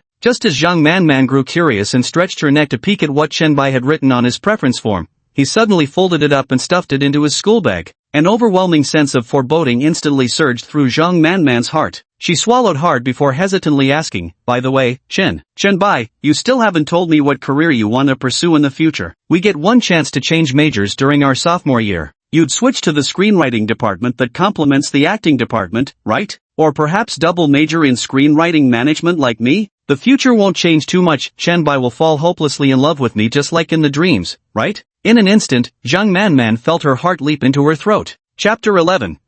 He still likes me. Ding ding ding, ling ling ling. The bell marking the end of break time rang out, and everyone in the class scurried back to their seats in an instant. The noisy classroom was left with only scattered murmurs. Chenbai didn't immediately respond to Zhang Manman's question, because he hadn't actually filled out this intention form. Chenbai hadn't yet decided on his future academic or career direction. Given the current circumstances, transferring to the screenwriting department in his sophomore year or pursuing a double major in screenwriting would undoubtedly benefit him the most, because he had already gained considerable knowledge and talents related to the field through simulations. However, in this particular simulation, Chenbai specialized in screenwriting and achieved a certain level of success in the field. So, in the next simulation, what major or profession would he pursue? And what kind of talents and knowledge would he acquire then? Chenbai was still quite curious and looking forward to it. Hanging himself on a single tree wasn't his style, so Chenbai decided to wait and see, not making a decision too early. He shook his head and softly replied to Zhang Manman, I haven't made up my mind yet. Oh, okay, alright. Zhang Manman felt both slightly disappointed and somewhat relieved upon hearing this. She had assumed Chenbai would confidently declare that he actually didn't like the management department and would transfer to the screenwriting program during sophomore year. The relief came from Chenbai not having made up his mind yet, which meant there was still a chance. Perhaps Chenbai is still in a period of uncertainty about the future? Then I should guide him properly. Hee. Zhang Manman immediately took action and wrote a little note for Chenbai. Zhang Manman, Chenbai, I can see you have extraordinary talent, you're clearly meant to be a screenwriter. How about we conquer the entertainment industry together? You write the scripts, and I'll act unstoppable. 1 minute later, Zhang Manman received a new note. Chenbai, don't pass notes during class and lose focus. Zhang Manman, _ so cold. Afterward, Zhang Manman never received a reply from Chenbai again, leaving her somewhat disheartened. The class passed by quickly. As soon as the school bell rang, Zhang Manman seemed to have been switched on, immediately saying to Chenbai, let's go eat together. No sooner had the words left her mouth than Fengyue also turned around, almost reflexively saying, Xiaobai, let's go eat together today. My treat. Ahem. Zhang Manman gave a light cough. Fengyue instantly noticed Zhang Manman's icy stare. It felt like it could incinerate him on the spot. Fengyue shuddered and cautiously offered, Miss Zhang Manman, would you like to join us? Zhang Manman wore a sweet smile, but it made Fengyue's skin crawl. Of course. Are you treating us, Mr. Fengyue? Or should I be the one paying today? Great. That's really. Fengyue's words trailed off as his eyes met Zhang Manman's nuclear-friendly glare. Slapping his thigh, Fengyue instantly changed his tune. What a terrible shame. My dog is having its second litter, I've got to rush home to help deliver the puppies. Gotta dash. Within a single second, he flawlessly executed the entire sequence, backpack secured, explosive takeoff, and a full-speed sprint out of the classroom. Wow! His proficiency is almost heartbreaking. However, Chenbai said apologetically to Zhang Manman, not today. I need to go home for lunch today. On odd-numbered weeks, Chen Cece would return home early after school to prepare lunch for herself. So Chenbai usually goes home to eat at this time. This is something Chenbai and Chen Cece had agreed upon. Alright, then next time we'll do it together. Zhang Manman sighed softly, a trace of loneliness flashing through her eyes, but she didn't insist any further. Chen Bai slung his backpack over his shoulder and stood up to leave. Zhang Manman watched his retreating figure with a pang of bitterness in her heart. In her dreams, he had always belonged to her, so why, when she was now physically so close to Chen Bai, she could reach out and touch him, pass him notes, and say so many words to him. Yet Zhang Manman felt an immeasurable distance between herself and Chen Bai. Could it be that everything was truly just an ephemeral dream? Yet that dream had felt so real that the disparity with reality now left Zhang Manman struggling to breathe. Suddenly, Chen Bai's footsteps halted as he reached the classroom doorway. He seemed to have thought of something, turning his backpack to the front before rummaging through it. Soon, he appeared to have found what he was looking for, lifting his head and immediately locking eyes with Zhang Manman's direction. Zhang Manman and Chen Bai stared at each other, slightly startled. In the blink of an eye, Chen Bai was standing right in front of her again. Hands, Chen Bai said simply. Ha! Zhang Manman didn't react immediately, but her body acted honestly, extending both her hands out. She looked just like a highly cooperative suspect awaiting arrest with eager obedience. Zhang Manman's silly expression made Chen Bai burst into laughter. Ha, I just suddenly remembered something. What request? With that, Chen Bai reached out and grasped Zhang Manman's hands with both of his own. Zhang Manman's brain instantly short-circuited. Chen Bai grabbed her hand, then kneaded and rubbed it. Zhang Manman felt something sticky now coated her palm. Of course, this movement only lasted a few seconds before Chen Bai released her hand. Zhang Manman's hand still hovered midair, the scented hand cream filling the surrounding air with a delicate fragrance. Zhang Manman's heartbeat suddenly quickened. Ding! Simulation count plus 0.5. Just as I thought. Hearing the system prompt in his mind, Chen Bai suddenly understood. The increments to simulation count diminish with repetitive actions. For instance, the first time his hand touched Zhang Manman's, it had increased by 1 count. And just now, Chen Bai deliberately lingered under the pretense of applying hand cream for her, only managing to increase the count by 0.5 after quite a while. If it weren't for Zhang Manman being the kind of slow-witted airhead with an extremely delayed reflex arc, Chen Bai would have deservedly been treated as a creep and met with a swift slap to the face right now. Chen Bai smoothly placed a small bottle of hand cream into Zhang Manman's palm. Your hands look too dry, so, well, you're going to be a big star in the future. You need to take care of your hands too, you know. Call me Yashikage Karabai. Zhang Manman nodded in a daze. Then I'll head home first. See you this afternoon. In no time, Chen Bai disappeared from sight, leaving only Zhang Manman holding the hand cream he'd placed in her palms. She stared at the little tube of hand cream and grinned foolishly. Perhaps she'd been overthinking things. Yes, deep down, he still liked her. He just hasn't realized it yet. Chapter 12, AI Human-Machine Interaction. Ding ding. As Chen Bai pushed open the front door, an irresistible aroma of home-cooked food greeted him. Sunlight spilled across the spotless living room, creating an indescribably cozy atmosphere.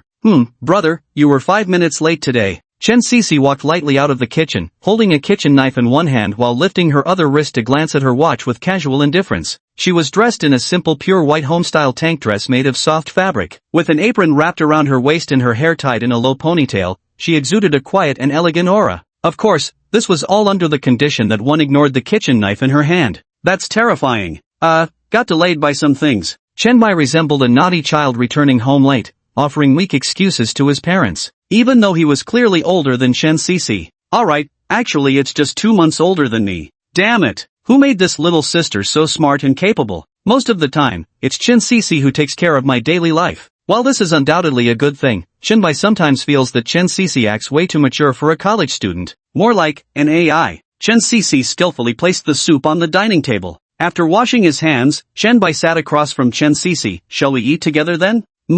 Expressionless like an AI, Chen Cece nodded slightly. Chen Cece remained completely still until Chen Bai picked up his chopsticks and started eating. With her long black hair and a Heim-cut, fair porcelain skin, and an exquisitely cold expression on her delicate face, she looked as beautiful and immobile as a statue. Chen Bai took a deep breath and asked somewhat awkwardly, Cece, aren't you eating? How was school today? Did you make any new friends? Trying to ease the awkward atmosphere, Chen Bai attempted to engage Chen Cece by asking about her daily school life. Chen Cece was practically the same age as him, but due to poor health since childhood, she had taken a semester off right at the beginning of her freshman year. Chen Cece lowered her head, placing both hands on her knees, her fists clenched so tightly they trembled, as if murmuring something. 2 minutes.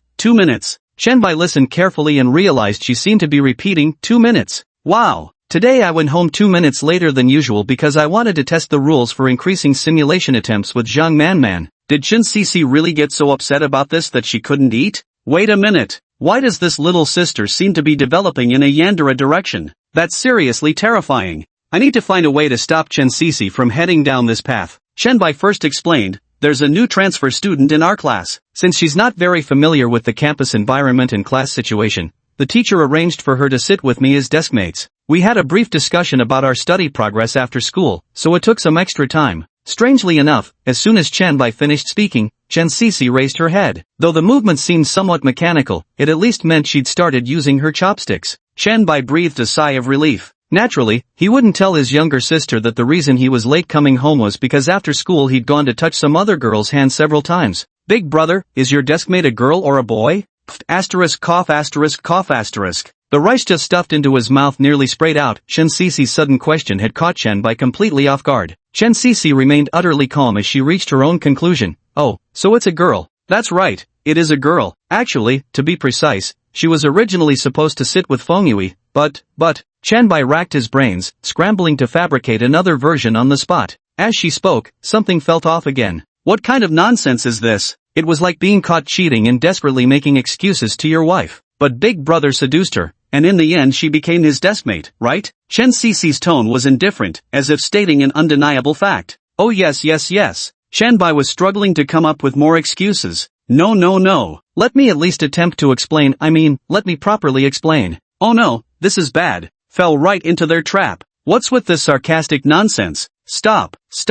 Chen made a quick turn, putting an end to this topic. He couldn't let Chen Sisi drag him into her rhythm. They're just ordinary friends, completely innocent with a clear conscience. Completely innocent with a clear conscience, and 5 kids. Chen Sisi held her bowl in her left hand while using chopsticks in her right to slowly pick up grains of rice and bring them to her mouth. Thump. Ouch. That hurts. Suddenly, Chen Sisi's forehead was flicked by Chen Bai. She quickly put down her chopsticks and bowl, clutching her head with a soft groan of pain. Chen Bai wore a stern expression, still pure and innocent yet talking about having 5 kids. Stop reading so many novels. Alright. Chen Sisi had no choice but to nod obediently. Those clear eyes still glimmered with a hint of grievance. Seeing this, Chen Bai had to admit his heart softened. What fault could a little sister possibly have? She's just a bit more sensitive, a bit more introverted, without many friends usually, unable to blend into other peers' circles where they're topics of conversation. That's why Chen Sisi sticks to her a little more, shows interest in her school stories. Chen Bai let out a soft sigh. She'd been too harsh on Chen Sisi. So, Chen Bai stood up to fetch her bag. Sisi, I brought you a gift. Gift? Hearing this word, Chen Sisi's earlier resentment instantly dissipated, replaced by joy.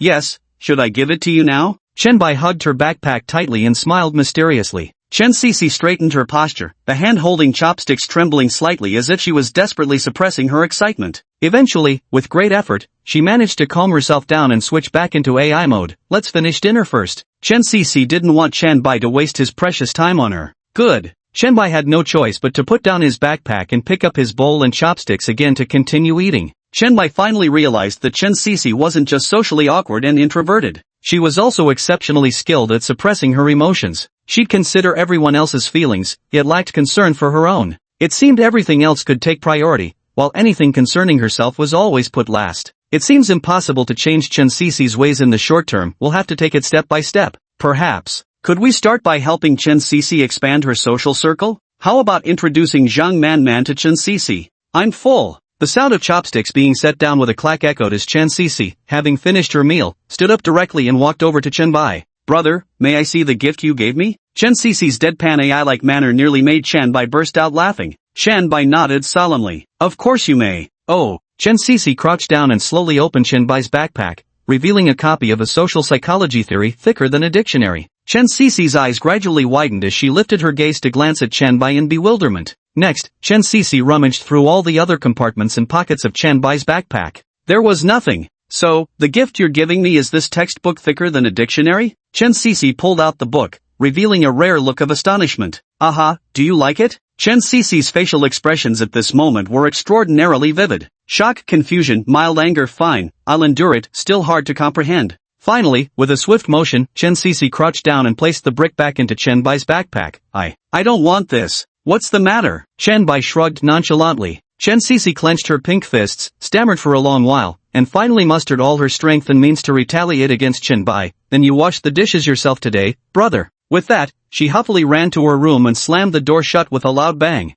Ha ha ha ha ha. Chen Bai finally couldn't hold back his laughter at this scene. Looks like even this AI still has its moments of malfunction. Chapter 13, New Simulation, Activate. Recalling the end of the last simulation, Chen Cece chose eternal rest while holding a photo of herself, coinciding with Zhang Manman's passing. This left Chen Bai utterly perplexed. He arrived at Chen Cece's door and knocked gently. Cece, hee, Cece, Cece. He softly called for Chen Cece, but there was no response from within. When Chen Bai stopped talking, Chen Cece finally said, "Brother is so mean. Who laughs while trying to comfort someone?" Chen Cece's voice was brimming with resentment, overflowing with grievance. Giggle. No, Cece, I wasn't laughing at all. I was just calling your name. But since I'm not an AI, I can't guarantee every pronunciation is perfectly accurate, right? Giggle. Truth be told, it's impossible not to let out a giggle when calling out Chen Cece's name. Sometimes Chen Bai himself couldn't tell whether he was laughing or calling out her name. No silly. Chen Cece in the bedroom snorted lightly, not wanting to acknowledge the straight-faced bug exploiter, Chen Bai. Although Chen Bai desperately wanted to ask Chen Cece about seeing his practice problem book as thick as a dictionary, even he wasn't stupid enough to disturb her while she was clearly angry. So Chen Bai had no choice but to relent. Fine, no Cece, no silly, I'm full. Gonna go wash the dishes first. The room fell silent again. After thinking for a moment, Chen Bai added, I was just joking earlier. The school is organizing a trip in a few days, so I'll bring you a gift while I'm out. My sister said purple has a lot of charm, how about I get you a purple scarf? With that, Chen Bai returned to the dining table to clear the dishes, placing the bowls and plates into the kitchen sink. Crash! No sooner had Chen Bai placed the bowls, chopsticks, and plates into the sink than a slender, pale hand turned on the faucet. Chen Cece moved as silently as a cat, appearing beside Chen Bai without a sound, completely unnoticed. Cece? Not Cece. Chen Cece pushed Chen Bai aside and took over the dishwashing chore directly. Is this some new version of being tsundere? Chen Bai stared at Chen Cece with a bewildered expression. Chen Cece slightly lowered her head. Her high nose bridge and three-dimensional facial features stood out distinctly, while her long, curly lashes resembled two small fans. Each blink seemed to stir delicate shadows of light. She muttered softly, don't want a purple scarf. Who gives scarves in the middle of summer? So that's why she ran out. Chen Bai rested his hands behind his head, smiling brightly. Oh, right, okay then no scarf. Maybe we could. Don't say another word. Chen Cece let out a charming scolding to stop Chen Bai's spoiler. Don't reveal gifts in advance when giving them to others, or there'll be no element of surprise. Okay, Cece. Brother, you should go take your nap now. I'll handle things here. Can I ask you one more question? It's clear Chen Cece is in a good mood now, so Chen Bai seized the opportunity to test the waters. No, since you came home 2 minutes late, plus you just fooled around and wasted 5 more minutes of my time, to ensure you get a full hour of afternoon nap, you need to go to bed now. Can't I even ask one question? Chen Bai pretended to be troubled, but Chen Cece had already reverted to her emotionless AI mode, adamant in her stance. No. She feared Bai Chen wouldn't give up, so she emphasized, I won't say a single word to you now, let alone answer any of your questions. Alright. Bai Chen shrugged and had no choice but to give up, turning to walk back to his room. After making sure Bai Chen had shut the door, Chen Cece fell into a momentary daze. A female deskmate. Chen Cece grew curious about Chen Bai's new deskmate. Recalling Chen Bai's reaction earlier and the sarcastic remarks she had made, Chen Cece couldn't help but feel guilty. Had she been too selfish? Two conflicting voices whispered simultaneously in her ears. Chen Cece, you selfish woman. Because of you, Chen Bai has missed out on so many chances to interact with the opposite sex. But Big Brother only needs his little sister, right? Hasn't it always been this way since we were kids? Or do you want to watch your carefully nurtured cabbage get trampled by those dairy cows? Chen Bai returned to his room and lay on the bed. Instead of going straight to sleep, he opened his simulator. Dating simulator. Player, Chen Bai. Gender, male. Age, 18 years old. Charm, 7. Appearance, 8. Stamina, 7. Skills/items, professional knowledge and skills related to the field of golden screenwriting. Remaining simulation attempts, 1.5. Simulatable characters, Chen Cece, Zhang Manman, Su Qingxue. First, exclude Chen Cece. Chen Bai isn't perverted enough to go after his own younger sister. Next is Zhang Manman. In a way, Zhang Manman's route has already been completed. Unless something unexpected happens, Chen Bai won't choose Zhang Manman as the simulation target again. The only one left is Su Qingxue. Chen Bai found the most comfortable sleeping position and started the simulation. Simulation begins. Current simulation count -1. Simulation target, Su Qingxue. Simulation progress randomly generating scenario. Scenario loading complete. Yuri, a freshman who joined the student union upon enrollment. With excellent academic performance, you are now a minor staff member in the study department of the student union. Now sitting before you is Jiangzhou University's campus belle, Student Council President Su Qingxue. After listening to your report on freshman academic affairs, Su Qingxue glances at the clock. Noticing it's lunchtime, she politely asks if you'd like to join her for lunch in the cafeteria. You choose. 1. After years of lurking near the Student Council President, I've finally received her invitation. Of course I'll agree. What follows is our romantic alone time. 2. Decline Su Qingxue's invitation while bragging smugly. How did you know there's a little sister waiting at home to have dinner with me? Miss Cool Beauty? Who needs her when I have my sweet deskmate instead? Reject Su Qingxue's invitation and turn to the embrace of my deskmate Zhang Manman. 4th, free simulation. Chen hadn't expected to face such a crucial decision point so soon after the simulation began. In this round of simulation, Chen and Su Qingxue's relationship was strictly superior and subordinate. Even while working together in the student council, knowledge about this aloof and mature President Chen remained scarce, let alone any personal interaction. Su Qingxue unexpectedly extended an invitation to have lunch together. Such a once-in-a-lifetime opportunity might serve as the breakthrough point for this dating simulation. But, given Chen Bai's understanding of this simulation system, is it really that simple? Now let's look at option 2. If the other person were Feng Yui, Chen Bai would definitely choose option 2 without hesitation. And then he'd hear Feng Yui howl, "Damn you, Chen Bai." If this move were used on Su Qingxue, Chen Bai reckoned there was a 99% chance she'd just coldly respond with a single "oh." In the end, the two missed an opportunity to connect, and the simulation concluded. Thus, option 2 was immediately ruled out. That left only option 3. Chen Bai doubted whether this option was just filler content to pad out the simulation game. Was he certain the game system hadn't malfunctioned? The current simulation subject was Su Qingxue, so why did Zhang Manman appear at this crucial decision point? What kind of nonsense was this? Chapter 14, Simulation Complete. That's it? If I really chose option 3, would I deviate from the main core character of the simulation, causing this session to end in failure?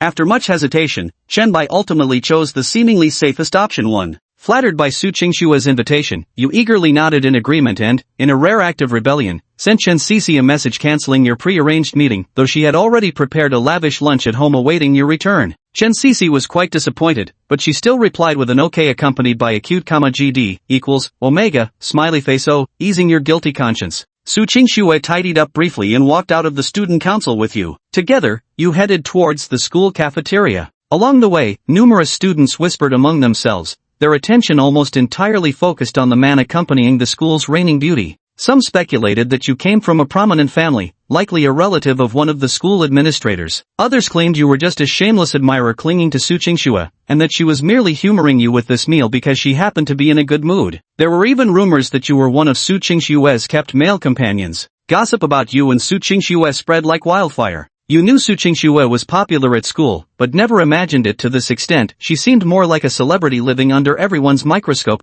Yet Su Qingxue herself appeared utterly indifferent to it all, like an untouchable flower on a high peak, only to be admired from afar. You tried making small talk with Su Qingxue, but her responses were frosty. Feeling like you were overstepping, you gave up. Just as you stepped into the cafeteria, someone called out to you. Turning around, you saw Zhang Manman, the new transfer student and your deskmate. You paused in your tracks, and unexpectedly Su Qingxue politely waited for you, making you feel somewhat embarrassed. Zhang Manman's personality was lively and cheerful, like a little sun. Having transferred just a few days ago, she had already bonded with several girls in the class. She extended her hand to you, inviting you to join her for lunch. The other girls accompanying Zhang Manman tactfully found excuses to leave one after another, leaving only you, Su Qingxue, and Zhang Manman behind. In front of you stood Zhang Manman with her warm and radiant smile, while behind you was the frosty and expressionless Su Qingxue. Now, your choice is. First, Zhang Manman is so adorable, how could you bear to see her eating alone? Of course, you'd instantly ditch the icy Su Qingxue and willingly let Zhang Manman whisk you away. Second, upon closer inspection, you notice Su Qingxue's is bigger, so you righteously reject Zhang Manman and declare that today, you belong solely to the student council president. Delay is simply the best. All hail the president, loyalty sworn. Third, remembering she's sulking pitifully at home after being stood up, you immediately turn and leave both Zhang Manman and Su Qingxue behind to surprise your little sister instead.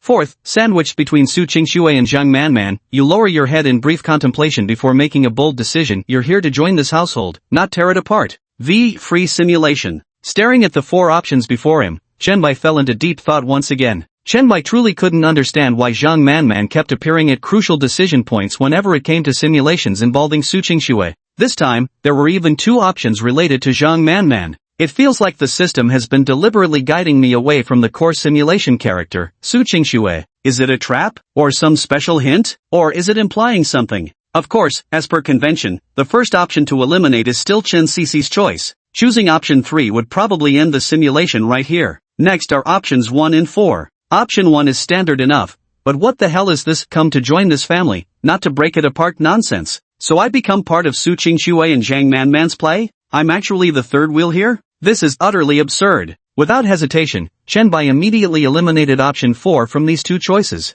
In the end, only options 1 and 2 remained. After a few seconds, Shenbai chose option 2, the most logically sound and foolproof alternative. Since the target is Su Qingxue, choosing Zhang Manman wouldn't make sense. Of course, Shenbai definitely didn't pick the second option because of anything vulgar. Facing Zhang Manman's invitation, you shake your head and walk over to Su Qingxue's side. You notice a flicker of astonishment breaking through Su Qingxue's normally frosty expression, though it lasts only a moment before her composure returns. You said to Zhang Manman, "Sorry, I already have plans with the president today. I belong to the president today, next time for sure." Zhang Manman withdrew her outstretched hand, first shooting a resentful glare at Su Qingxue, who looked away, unable to meet her gaze. Little Sun quickly regained her energy, flashing you another sweet smile. "No problem. Next time for sure." After saying this, Zhang Manman left the cafeteria. Once she confirmed Zhang Manman wasn't staying to eat, Su Qingxue visibly let out a sigh of relief. To your surprise, Su Qingxue initiated another conversation with you, taking out her lunchbox and asking if you could help queue up to get her meal.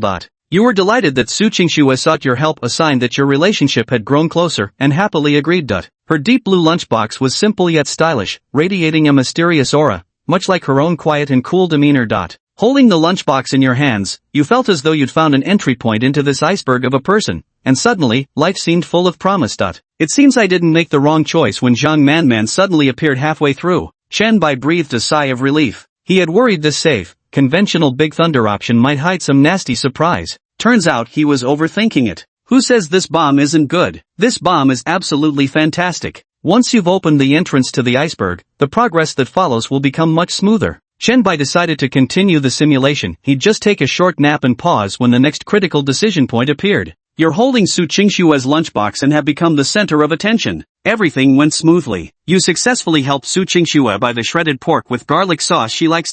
Su Qingxue sits across from you, and you spend a pleasant noon, though she doesn't exchange a single word with you during the meal. The next day, Su Qingxue extends another lunch invitation to you, which you accept. You buy food for Su Qingxue, and you eat together in silence. Day 3, you bought lunch for Su Qingxue and ate together without speaking. Day 3, again, you bought Su Qingxue her favorite sweet and sour pork ribs. Day 4, you had lunch together. On the final day of your university graduation, you bought Su Qingxue fried chicken cutlets from the cafeteria. UVE graduated, and in order to stay with Su Qingxue, you joined the same company together. Chato Mat? Wait a minute? Shenbai suddenly jackknifed up in bed with a carp's leap. Something feels off somehow. When Shenbai wanted to stop the simulation and revisit it, it was already too late. On the first day of work, you bought Su Qingxue some fish-fragrant shredded pork. She unexpectedly opened up, saying it tasted better back in college days. Once again, you felt life held promise. The next day, you had lunch with her, and people started gossiping that you were Su Qingxue's rumored boyfriend. She neither confirmed nor denied it. On the third day, you had another meal together. For years past, and except for special circumstances, you had meals with Su Qingxue almost every day, though your conversations during those 4 years didn't exceed 10 sentences in total. You both got promoted at work, and you became Su Qingxue's assistant. On your first day as assistant, you had lunch with Su Qingxue and bought her favorite shredded pork with garlic sauce. On your second day as assistant, on the 5th year of being her assistant, you eat lunch with Su Qingxue as usual when she mentions she plans to go abroad for intensive study and won't be taking you along, but has arranged a better job for you instead.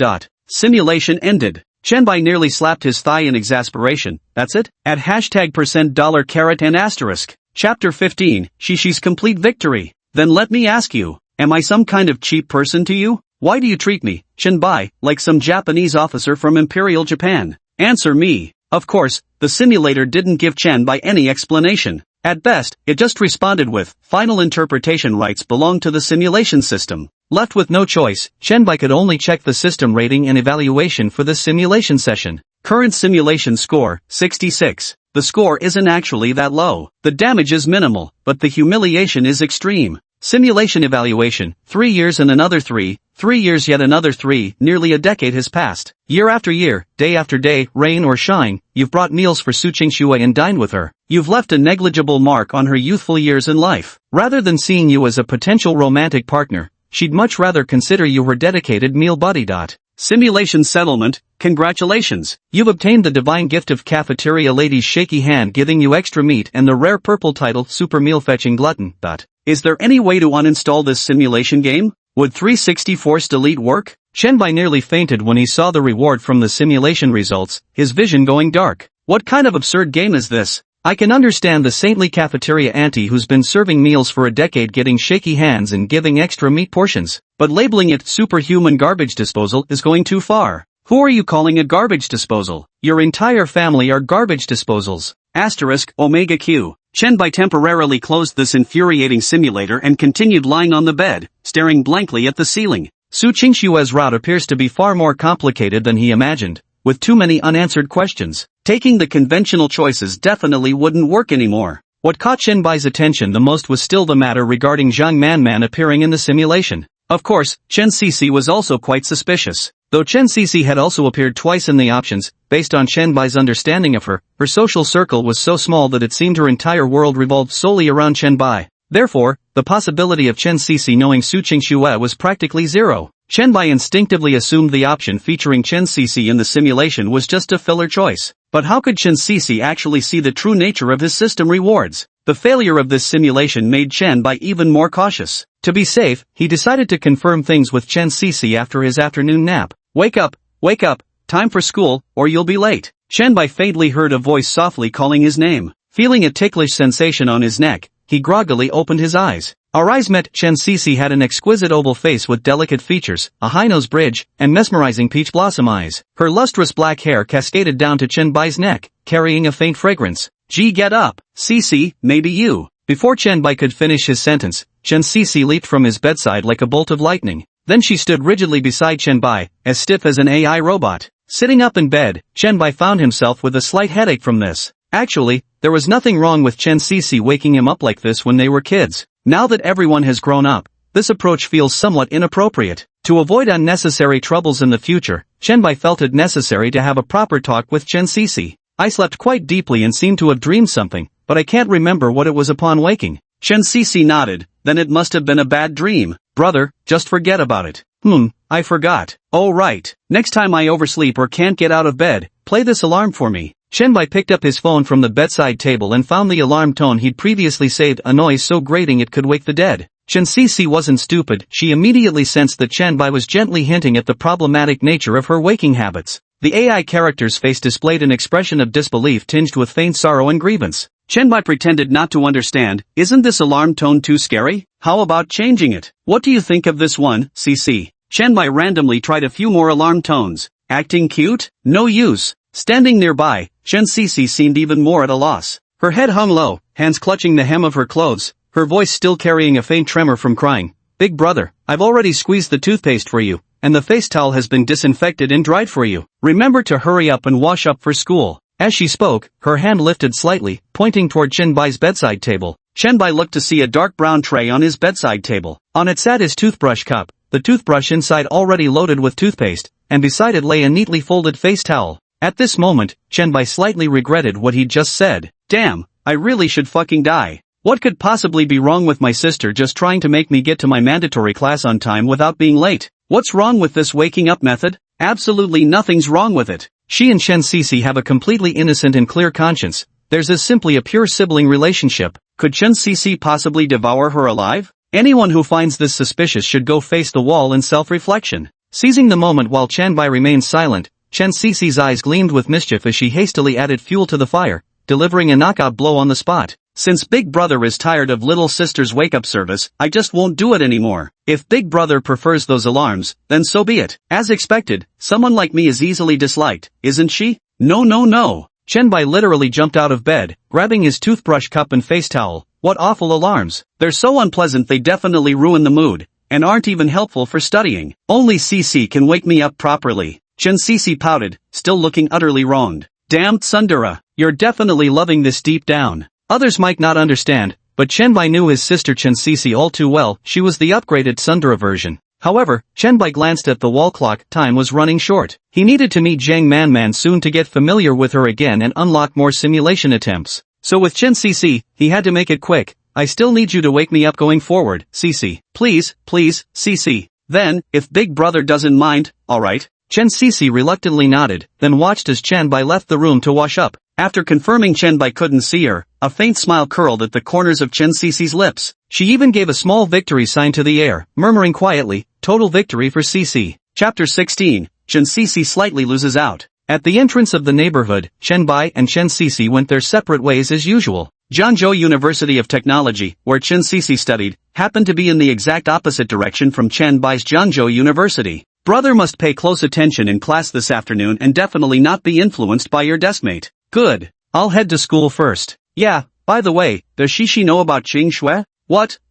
Chen Sisi's smile froze abruptly, and the phased victory she had just achieved now carried a suspicion of having her home stolen in this moment. Through Chen Sisi's reaction, Chenbai immediately deduced that the other party truly didn't know Chen Sisi. Instantly, Chenbai revealed a harmless smile. Oh, you don't know her. Never mind then, forget I mentioned it. And no, wait, who did you just say? Qing Shui? Serum? I didn't catch it. Brother, could you say it again? Maybe I know her? Chen Sisi felt an unprecedented sense of crisis and tension. Because Chenbai hadn't mentioned this person's surname, he'd addressed her directly by first name. There's only one possible explanation for this situation. Chenbai must have an exceptionally close relationship with this person called Qing Shui, or Xueqing. This confirmation strengthened Chenbai's conviction about his conjecture. As expected, the options involving Chen Sisi in the simulation were merely filler content. Now Jiang Manman became the key to solving this puzzle. Chenbai raised his hand and glanced at the watch on his wrist. Instead of answering Chen Sisi's question, he beckoned to her. I have to get to class, or I won't make it on time.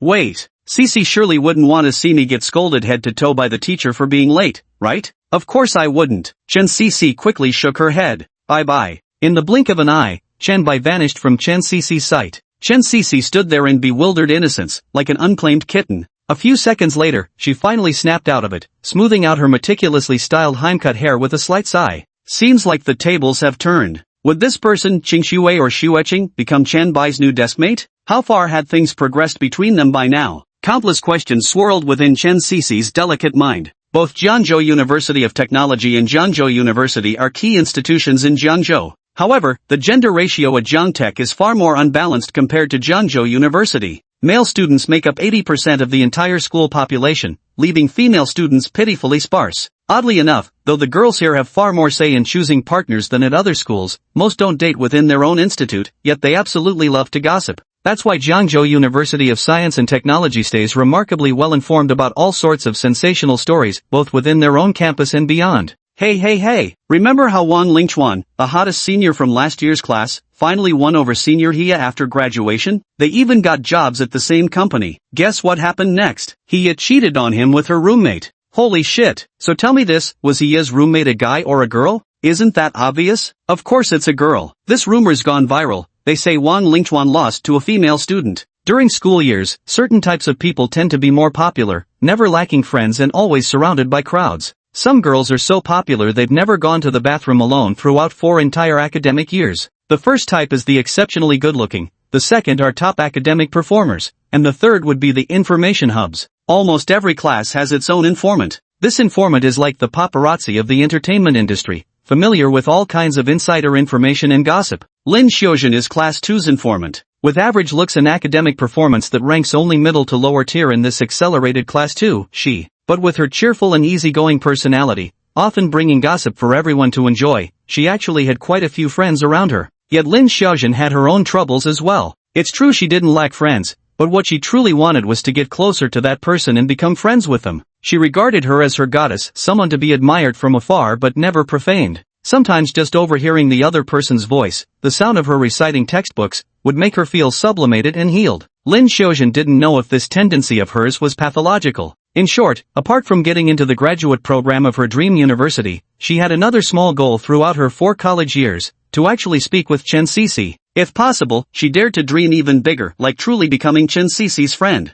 Unlike what Chenbai had learned from Chen Sisi's account that she was considered strange and withdrawn in school, with no one wanting to befriend her, Chen Cece was far from being isolated, on the contrary, she was immensely popular. As the undisputed campus belle of Jiangzhou University of Technology, Chen Cece effortlessly captivated everyone, regardless of gender. Simply sitting there, she looked like an exquisite doll, a feast for the eyes. Not only is she stunningly beautiful, but her academic performance is also outstanding. If not for falling ill and performing poorly in the college entrance exams, she would probably be at Jiangzhou University next door. Although she took a half-year leave of absence, she always ranked first in her class. Chen Cece's stated reason for her leave was poor health, yet she consistently scored perfect marks in physical education. Even during her 800-meter long-distance race at the school sports meet, a large crowd of people would shout hubby at Chen Cece or yell things like I want to have babies with Chen Cece. As the campus goddess in her classmates' eyes and the focal point of teachers' attention, Chen Cece didn't have a single friend by her side. The main reason was that her personality was simply too cold-haughty. Sometimes she gave off the impression that Chen Cece wasn't even human, but rather some flawless, frigid robot without any discernible weaknesses. Lin Xiaojun had certainly tried to melt this iceberg with her own warmth. The result was nearly freezing Lin Xiaojun into a popsicle. At first, she even sank into deep self-doubt over it. Later, I realized Chen Cece behaves like this with everyone. Then it's fine. Just catching a distant glimpse of her was enough to feel completely satisfied. Xiaojun, you're amazing, how did you uncover such big gossip? I always thought Senior Hia was love-blind and Wang Lingchuan was a scumbag, who would have guessed? Oh, by the way, I heard a transfer student just arrived at Jiang University today. Do you know about it, Xiaojun? The group of friends surrounding Lin Xiaojun pulled along to go to the restroom together, casually shifting the conversation topic. What they didn't notice was how Chen Cece's pen-holding hand momentarily paused at her seated position not far from them. The hovered above the exercise book, hesitating to pen down the answer Chen Cece already knew by heart. Lin Xiaojun stood up, linking arms with her friend while walking toward the classroom exit as she said, of course I know. It's the talk of Jiang University. A stunning beauty arrived today, an art student no less, who's already passed Huaying Entertainment's audition. Might become a huge star someday. Wow, that amazing? Right, now Jiang University has two campus belles simultaneously. The transfer student's looks are comparable to Su Qingxue's. For real? So Xiaojun, who do you think is better looking, that transfer student or, Cece? The friend lowered their voice conspiratorially, oozing with sneakiness. Lin Xiaojun stroked her chin, hesitating for a long while before finally speaking with impartial sincerity. Honestly speaking, in terms of physique, Cece is slightly inferior, but, before Lin Xiaojun could finish her words, an icy, ethereal voice sounded from behind her. Lin Xiaojun. Chapter 17, What is Zhang Manman's purpose for transferring schools? In early summer, Jiangzhou's temperature hovered around 30 degrees Celsius, but the perceived heat felt significantly more intense than the weather forecast suggested. At this moment, Lin Xiaojun felt a chilling cold creeping up her spine, her skin erupting in goosebumps. As Chen Cece's devoted fan, Lin Xiaojun had committed every nuance of her voice to memory, but she had just been about to say, Chen Cece's figure was slightly inferior to Jiang University's transfer student, Zhang Manman. Lin Xiaojun's forehead broke into a cold sweat instantly, wishing she had a time machine to go back a few seconds and slap herself silly. How stupid she was. What happened to her loyalty to Chen Cece? Yet just now she'd had sacrilegious thoughts about the goddess like Chen Cece, all because of that fleeting memory of when she'd enthusiastically tried to chat with Cece only to be ignored. Everything is ruined now. At this rate, forget about becoming friends with Chen Cece. I'll be lucky if she doesn't hate me.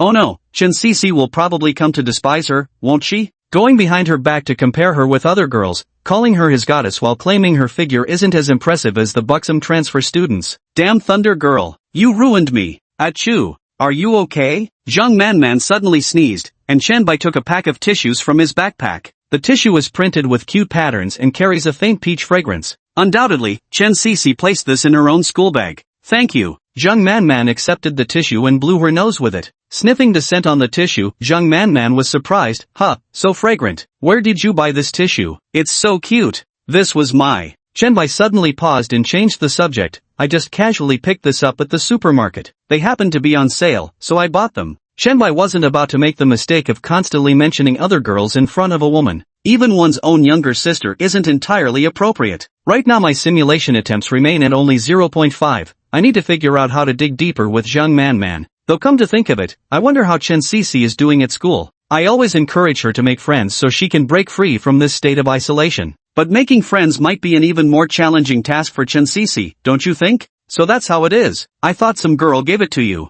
Zhang Manman, upon hearing Chen Bai's reply, immediately relaxed and without another word confiscated that pack of tissues from him. Of course, what followed was a note that read, Zhang Manman owes Chen Bai another favor. You promised not to take advantage for free. Zhang Manman held the tissue packet with an utterly justified expression. Shenbai looked at the note in his hand, then at the energetic Zhang Manman, and once again the same thought surfaced in his mind. Perhaps he could make Zhang Manman and Chen Cici become friends? Shenbai placed the note back on Zhang Manman's desk. Zhang Manman blinked her eyes in disbelief, feeling somewhat defeated. Am I being disliked? Suddenly, Shenbai spoke seriously. Would you come home with me? Ha! She, Cici, that is. Lin Xiaojun turned around to find Chen Cici standing right before her, creating such an unreal sensation that she could barely speak coherently. After stammering for a long while, she finally blurted out awkwardly to her friend nearby, What were you saying just now? How could that transfer student even compare to our Cici? Chen Cici is obviously the prettiest. Her friend pointed at herself in bewilderment. Who am I? Where am I? What am I even doing here? But yet, this was their first time getting up close with Chen Cici. She resembled an exquisitely crafted work of art, a flawless porcelain doll, with every strand of her hair seemingly glowing. Chen Cici didn't seem to mind Lin Xiaojun comparing her to other girls. Shall we go? Ha, go where? To get water. Chen Cici mechanically raised her hand with stiff, robotic movements. Only then did Lin Xiaojun notice that Chen Cici had been holding a purple thermos cup all along. This cup is a matching pair with Chen Bai's. To avoid confusion, both cups have their names engraved on the bottom. Chen Cici lightly traced her finger over the character Bai on the cup's base, a faint smile appearing on her face. Looks like I accidentally picked up the wrong one. But it's not a big issue. What Chen Cici didn't know was that this unconsciously revealed faint smile of hers felt like a refreshing breeze to Lin Xiaojun. Mom, I'm in love. Oh wait, Mom, I've seen the light. Lin Xiaojun immediately disregarded her nearby friend, nodding her head vigorously like pounding garlic. Okay,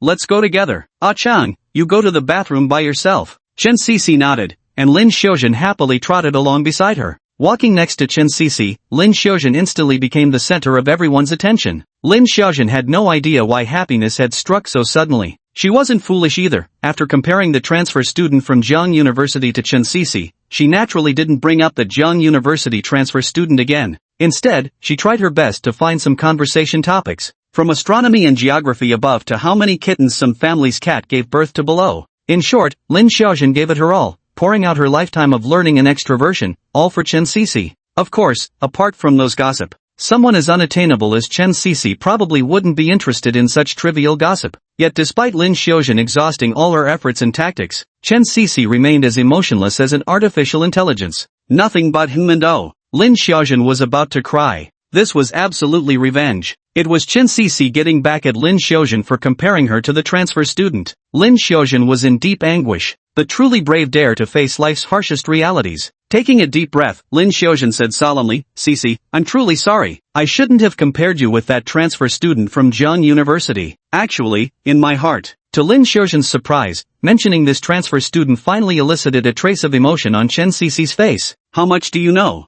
What? Transfer student, Chen Cici replied calmly. Lin Xiaojun's eyes widened in shock. Wow. After searching for him 1,000 times in the crowd, there he was, right where the lantern light grows dim? After enduring hardships comes sweetness. Could it be that Chen Cici's interests align perfectly with my professional expertise in gossip? Ahem. You know, quite a lot. Lin Xiaojun cleared her throat, trying hard to suppress her excitement. Spill the details. The new transfer student at Jiang University is named Zhang Manman, apparently aiming to enter Hua Ying's acting program. I haven't told anyone else because I'm not sure how reliable this information is. It does sound pretty unbelievable. What is it? Rumor has it Zhang Manman transferred schools because of someone special. Who is that person? Chen Cici's fists gradually clenched tighter. She had a premonition that person was her older brother. Lin Xiaojun nervously glanced around to make sure no one could overhear their conversation, then leaned close to Chen Cici's ear and whispered softly. It's the president of Jiang University's student union, Su Qingxue. Ha! Chapter 18, The Little Deskmate's Clever Trick. Ding ling ling.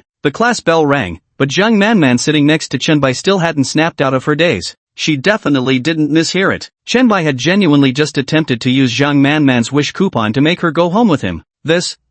Wasn't this progress moving just a bit too fast? Although both of them were technically adults by age. But right now, it just didn't seem quite appropriate. Perhaps I should turn down Chen Bai later. Yet if I reject him, wouldn't he be terribly discouraged? Maybe I should just say yes? Perhaps I'm overthinking it. Maybe Chen Bai genuinely just wants to invite me over for dinner. If that's really the case, Zhang Manan suddenly let out a soft sigh. Does that mean I'm not very charming? How frustrating. Actually, not just Zhang Manman, even Chen Bai himself felt this was somewhat impulsive. Perhaps I should have consulted with Chen Cece first about introducing Zhang Manman as her friend. Changing a socially anxious and withdrawn girl isn't something that happens overnight. Besides, Chen Bai and Zhang Manman had just met today. Rash actions carry too much unpredictability, and could easily end up having the opposite effect. The best approach was still to accumulate more simulation attempts on my own, trading them in for free simulation opportunities. Chen Bai utilized free simulation to assess the feasibility of having Zhang Manman interact with Chen Cece, gradually opening the heart of this withdrawn girl. So, the top priority now is to obtain more simulation attempts from Zhang Manman. After a 45-minute class, both Chen Bai and Zhang Manman had come to their own conclusions. The two exchanged a tacit glance before Chen Bai spoke first. You say it. Zhang Manman took out the wish coupon from the drawer and said cautiously, I'm really sorry, I might not be able to go to your place today. My family is very strict. Yeah, I'm truly sorry. Her voice grew softer and softer, until by the end she could barely hear her own words, because this was the only excuse she could think of. How annoying. She'd actually said these words to Chen Bai countless times in that dream. She should have been completely at ease with them by now. So why did she suddenly feel so flustered again? Hearing this, Chen Bai secretly felt a surge of joy. What a coincidence. It suits me perfectly. Chen Bai had just been planning to find an excuse to withdraw his wish. Unexpectedly, Zhang Manman proactively declined first. It's indeed that cold-hearted Zhang Manman. Just as expected from the simulation game impression, Chen Bai didn't show any displeasure on his face. On the contrary, he flashed a charming smile. My request was too excessive. I'm truly sorry. Hearing Chen Bai's words, Zhang Manman immediately felt guilty and quickly said, No. I actually meant that everyone's busy preparing for finals recently. I didn't want to affect your studies. I see. Chen Bai nodded in understanding. This only made Zhang Manman more uneasy inside. But it's not entirely impossible. What I mean is, if you could work in the same field as me, Chen Bai, your wish might come true. After saying this, Zhang Manman lowered her head, her hands resting on her knees, visibly trembling with nervousness. I'm sorry. She's guilty. Zhang Manman felt like she was utterly despicable at this moment. Just like the villainous woman in novels who strings boys along and keeps feeding them empty promises. This method is absolutely despicable. But Zhang Manman swore she would never keep dangling endless carrots in front of Chen Bai like in the dream scenario. This time, she absolutely wouldn't go back on her word. Chen Bai changed majors during sophomore year to screenwriting, a discipline that perfectly complemented her acting studies. She would go home with him, accept his confession when he professed his love, and formally become his girlfriend. After graduating from university, the two would marry. She would take good care of Chen Bai's younger sister and be a competent sister-in-law. For Zhang Manman, their relationship truly began in their sophomore year of university. Only if Chen Bai majored in screenwriting, just like in the dream, could they stay on the right track. Zhang Manman slightly raised her head to look at the countdown on the blackboard, clenching her teeth. This would be the last time she acted selfishly. She was resolved to guide Chen Bai into applying for the screenwriting department together with her, while making him like, or even fall in love with her. Zhang Manman tightly shut her eyes, praying that the gods would hear her plea. Chen Bai must agree to her terms. Sure. Her originally anxious heart suddenly became calm, and Zhang Manman slowly opened her eyes. Chen Bai's smile before her was pure and sincere, yet it gave Zhang Manman an unreal feeling. Chen Bai patted his chest and sighed in relief. So all I had to do was join the same social circle as my deskmate. Had me nervous for nothing earlier. Nervous? Zhang Manman was taken aback, a bit surprised. So did Chen Bai just indirectly confess his feelings to me? But we've known each other for less than a day. Oh no. Was it like in the dream where he fell in love with her at first sight? Zhang Manman's brain instantly went into a frozen state. Then Chen Bai took out the blank college application form from his bag and picked up a pen. Where's yours, deskmate? Wait a minute. Happiness came a bit too suddenly. Zhang Manman fumbled through her drawer in a fluster. Soon, she found her filled-out application form and hastily handed it to Chen Bai, pointing at the desired occupations section. Film actress. Then she pointed at the desired company column. I applied to Huaxia Film and Media. I think, classmate Chen Bai might be more suited for screenwriting. Screenwriting, huh? Chen Bai scratched his head with apparent difficulty. I really haven't considered this major before. Zhang Manman was practically bursting with urgency. Zhang University's screenwriting program is practically a gold standard specialty. Though I've never considered this career path, since it's my deskmate's recommendation, I'll just follow your suggestion and fill it in. Chen Bai interrupted Zhang Manman mid-sentence, a faint smile playing on his face. After speaking, Chen Bai followed Zhang Manman's instructions and wrote screenwriter in the desired occupations section. Zhang Manman's nose tingled with emotion, almost bringing her to tears. Indeed, the gods were favoring her, they had heard her prayers. Just as Chen Bai was about to write in the desired company field, his hand suddenly froze. In an instant, Zhang Manman's heart leaped into her throat. What's wrong? Zhang Manman felt like a villain who had tricked the naive Chen Bai into signing a contract that sold his soul. Chen Bai feigned embarrassment. Actually, I was just about to ask, could that wish coupon be exchanged for something else instead? What? For example, you could teach me how to write. Me? Compared to going home with Chen Bai, this was the most ordinary request imaginable.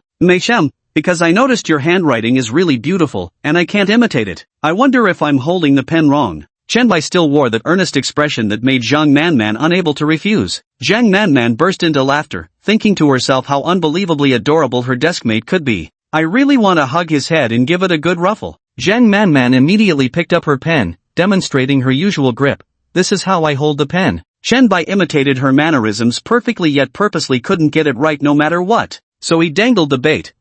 Seems I can't quite manage. How about you correct my grip while teaching me to write Huaxia Film and Media Corporation on the volunteer form? Zhang Manman bit the hook without a second thought. She rose immediately, then leaned down until her head nearly rested on Chen Bai's shoulder, her right hand covering his. Her hand felt like warm, soft jade, and her breath was so close. Chen Bai could even hear the accelerated rhythm of her heartbeat. Zhang Manman's delicate face was now flushed like the evening glow as the afternoon sunlight streamed across the desk, bathing their tightly clasped hands in golden light. With remarkable patience, she guided Chen Bai stroke by stroke to write down Huaxia Film and Media Company in the Dream Employer column. Those written characters embodied their shared vision of the future. Whether intentional or not, Manman made sure every motion between them unfolded in slow, lingering movements. I don't know how much time had passed. Ding! Detected intimate contact with Zhang Manman, simulation attempts plus 0.5. Chen Bai's eyes lit up, he had it. Chapter 19, is this the power of a ditz? Sure enough, the increase in simulation attempts grows progressively smaller each time.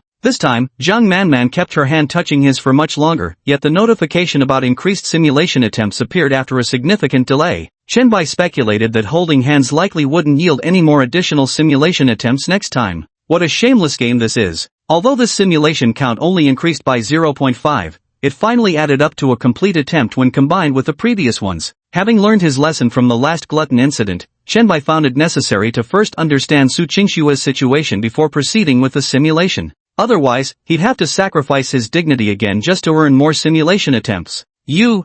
All of you. Feng Yui, who had just returned from the restroom, nearly spat out blood at the sight before him. Zhang Manman quickly withdrew her hand from Chen Bai's, her face turning red as a boiled teapot. Her eyes lingered on the words Huaxia Film and Media Company written on Chen Bai's volunteer form, and she smiled knowingly. Though the method had been a bit sly, the outcome was good. The mingling of guilt and euphoria creates such a peculiar feeling. Is this what it's like to trick someone into signing their life away? Feng Yui's eyes widened like two bronze bells. You, Zhang Manman, why on earth are you blushing like a boiled crab? And you, Xiao Bai, what's with that sage-like expression of yours? You two, still trying to deny you're together? Feng Yui was grinding his back teeth so hard they might shatter. The most infuriating part was how they shook their heads in perfect sync, declaring in unison, we're completely innocent with clear conscience. Damn it! Guess who Feng Yui, believe more your claims of being pure as driven snow with clear consciences, or me claiming to be Qin Shi Huang. Zhang Manman knew Feng Yui was Chen Bai's closest friend, so her attitude toward him wasn't as cold as it was toward other boys. She teased with a smile. My deskmate's handwriting is awful, what's wrong with me teaching him a thing or two?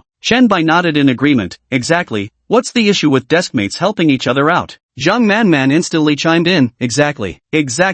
Especially for those applying to screenwriting programs, the written exam score is particularly crucial during the specialized examination. At the thought of this, Zhang Manman's mood turned exceptionally bright. You people. Feng Yui wore an expression like he'd just slipped on a phantom pain mask. A match made in heaven? Bah! What adultery! How annoying! I can't take it anymore. I'm going to ask Professor Yao to switch seats later. You two clearly have no regard for animal welfare. Feng Yui plopped down on his chair and deliberately scooted it forward, trying to put as much distance as possible between himself and the pair behind him. Zhang Manman and Chen Bai couldn't help but exchange a knowing smile at the sight. Just then, Zhang Manman seemed to spot someone outside the classroom and waved. Dai, wait for me. ? Chen Bai was slightly taken aback, noticing that Feng Yui, who sat at the desk in front of them, suddenly shifted his focus to the hallway. Feng Yui's eyes lit up like a starstruck fool, mouth practically watering as he stared unblinkingly at a ponytailed girl outside the classroom. Don't be fooled by Feng Yui's loud claims about admiring beauties and school belles, vowing to become their personal protector. Truth is, like every teenager going through puberty, his heart holds someone special. Perhaps she isn't the prettiest, the top student, or the most outstanding in the crowd, but she undoubtedly became that dazzling presence in a young man's youth, the significant name secretly nestled among the dense formulas scribbled on his draft papers. The name scribbled on Fong Yui's nearly 6'3" draft paper was Dai Dai, the sports committee member of Class 1 management. The main reason Fong Yui fought tooth and nail to campaign for the role of sports committee member was also due to the secret crush. Zhang Manman picked up her pink water bottle and, taking advantage of Chen Bai's dazed moment, grabbed his as well before darting out the door. Then she brought Chen Bai's water cup in front of Fong Yui. "Could you fetch some hot water for your godfather?" Chen Bai was utterly dumbfounded by Zhang Manman's series of smooth maneuvers. Fong Yui looked at Chen Bai, then at Zhang Manman, completely bewildered. "He's my godfather, so who's my godmother?" Zhang Manman blinked her eyes, wearing an utterly innocent expression.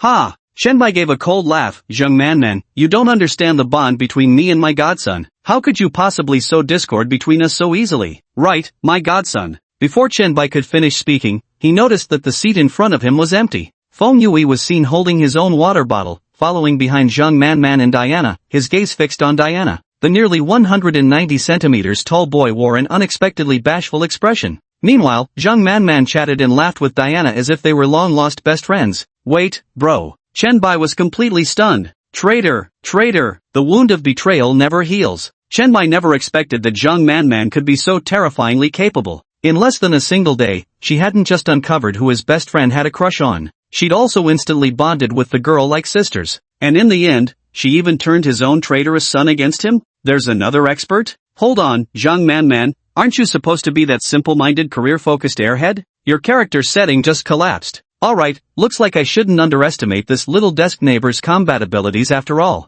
This is no silly little kitten, it's clearly a fox. How annoying. But yet. Staring at the volunteer form on his desk, the one he'd filled out under Zhang Manman's coaxing, Chen Bai fell deep into thought. The second class in the afternoon was teacher Yao Min's lecture. She first had everyone fill out their preference forms before collecting them one by one. The collected forms didn't ultimately end up in the hands of class monitor Zhou Jun. Instead, they were given to Chen Bai. "Chen Bai, after class, please make a trip to the student office and submit these." "Sure thing." Chen Bai agreed, seeing it as a perfect opportunity to test Su Qingxue. After class, Chen Bai took the 4 class volunteer forms and headed to the student union's activity room. The student union served the students and assisted the school's academic affairs. One entire floor of Jiangzhou University's comprehensive building was allocated as their activity space. Actually, this was Chen Bai's first time coming here, but he had visited countless times in the simulation game, so Chen Bai was thoroughly familiar with the place. Su Qingxue's family seemed to have good connections with the school, as she had a designated personal office space. Chen Bai stood before the familiar door, taking a deep breath.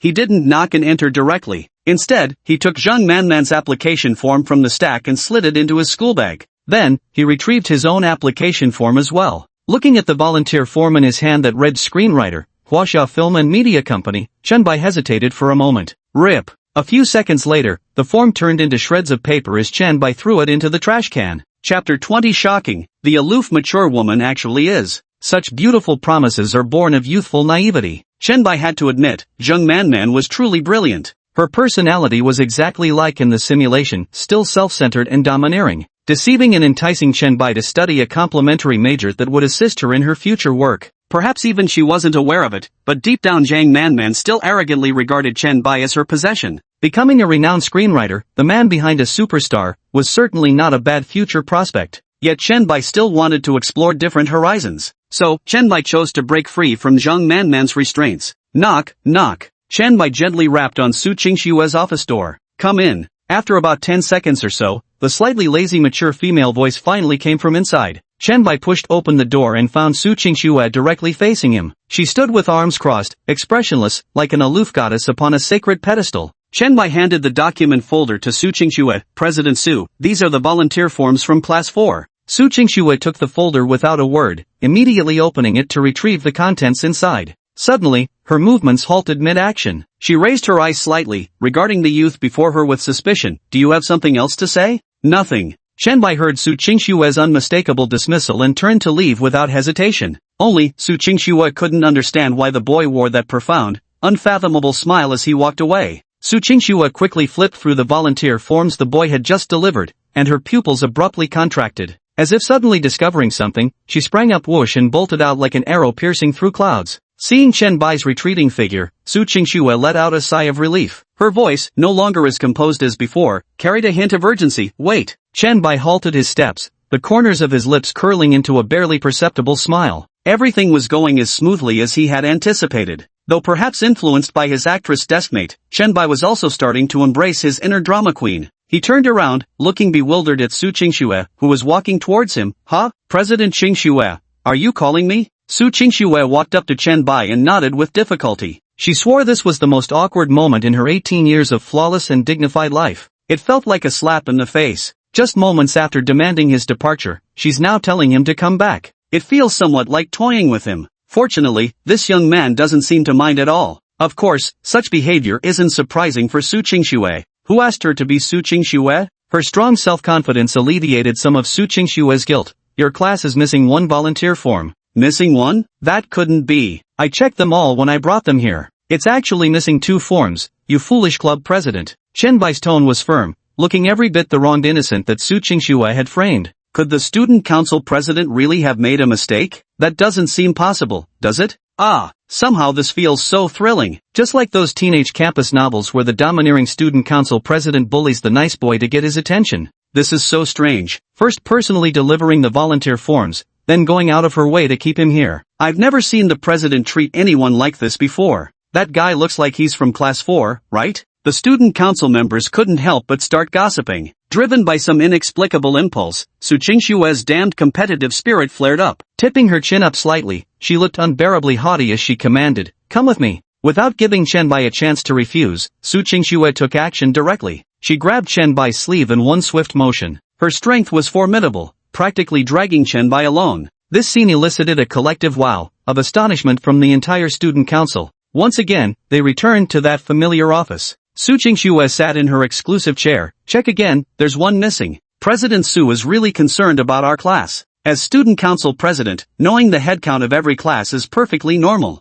Is that how it is? Chen Bai's skeptical expression irritated Su Qingxue. She motioned for Chen Bai to count the volunteer forms from their class himself. What an annoying person, he refuses to admit defeat until he's faced with the bitter end. Su Qingxue's patience was wearing thin. Chen Bai quickly recounted the papers and scratched his head in confusion. That's weird, not a single one is missing. Bang! Su Qingxue slammed her hands on the table and stood up. She could no longer suppress the anger in her heart. Can't you even do the most basic counting? There's one missing. The volunteer form for Man Zhang is missing. Is this how you treat a new transfer student? School bullying? Clique isolation? Bullying a transfer student by acting all high and mighty?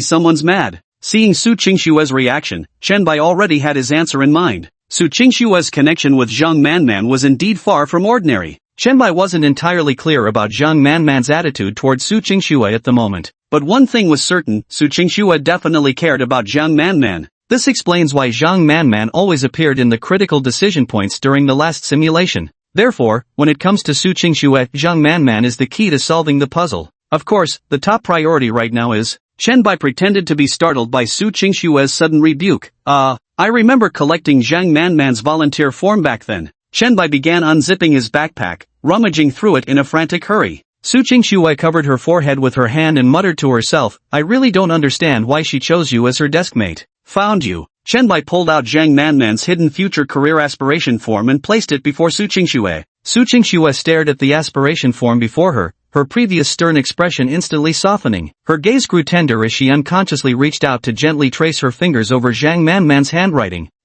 Chen Bai took a sharp breath in, catching a whiff of delicate fragrance in the air. Only then did Chen Bai notice the vase of lilies blooming on the windowsill behind Su Qingxue. Chen Bai froze on the spot, recalling how Su Qingxue had previously helped him by holding Zhang Manman's water bottle so he could sign more easily. So it was all Su Qingxue's scheme to satisfy her own selfish desires. Wait a minute. What does it mean that this simulation game chose Su Qingxue as the simulation target, making me try to turn an aloof lesbian queen into a straight woman? No way, dude, this is straight up nightmare difficulty. How is this even beatable? Beep, players can independently choose the simulation target each time, but no additional rewards will be given for repeated simulations once the target score exceeds 90 points. The damn game seemed to have heard Chen Bai's complaint. Suddenly, a reminder from the game system appeared before Chen Bai's eyes. He nearly spat out a mouthful of old blood in frustration. So, what this damn game means is, either use Iron Force to straighten Su Qingxue, or make a move on my own little sister Chen Cece? You beast. Chapter 21 Student Council President Qingxue, surely you wouldn't want. Since we're here, we might as well make the best of it. Chen Bai quickly composed himself. Looking at Su Qingxue before him, he couldn't help testing the waters. President Qingxue's memory is truly remarkable. Not only do you remember our entire class roster,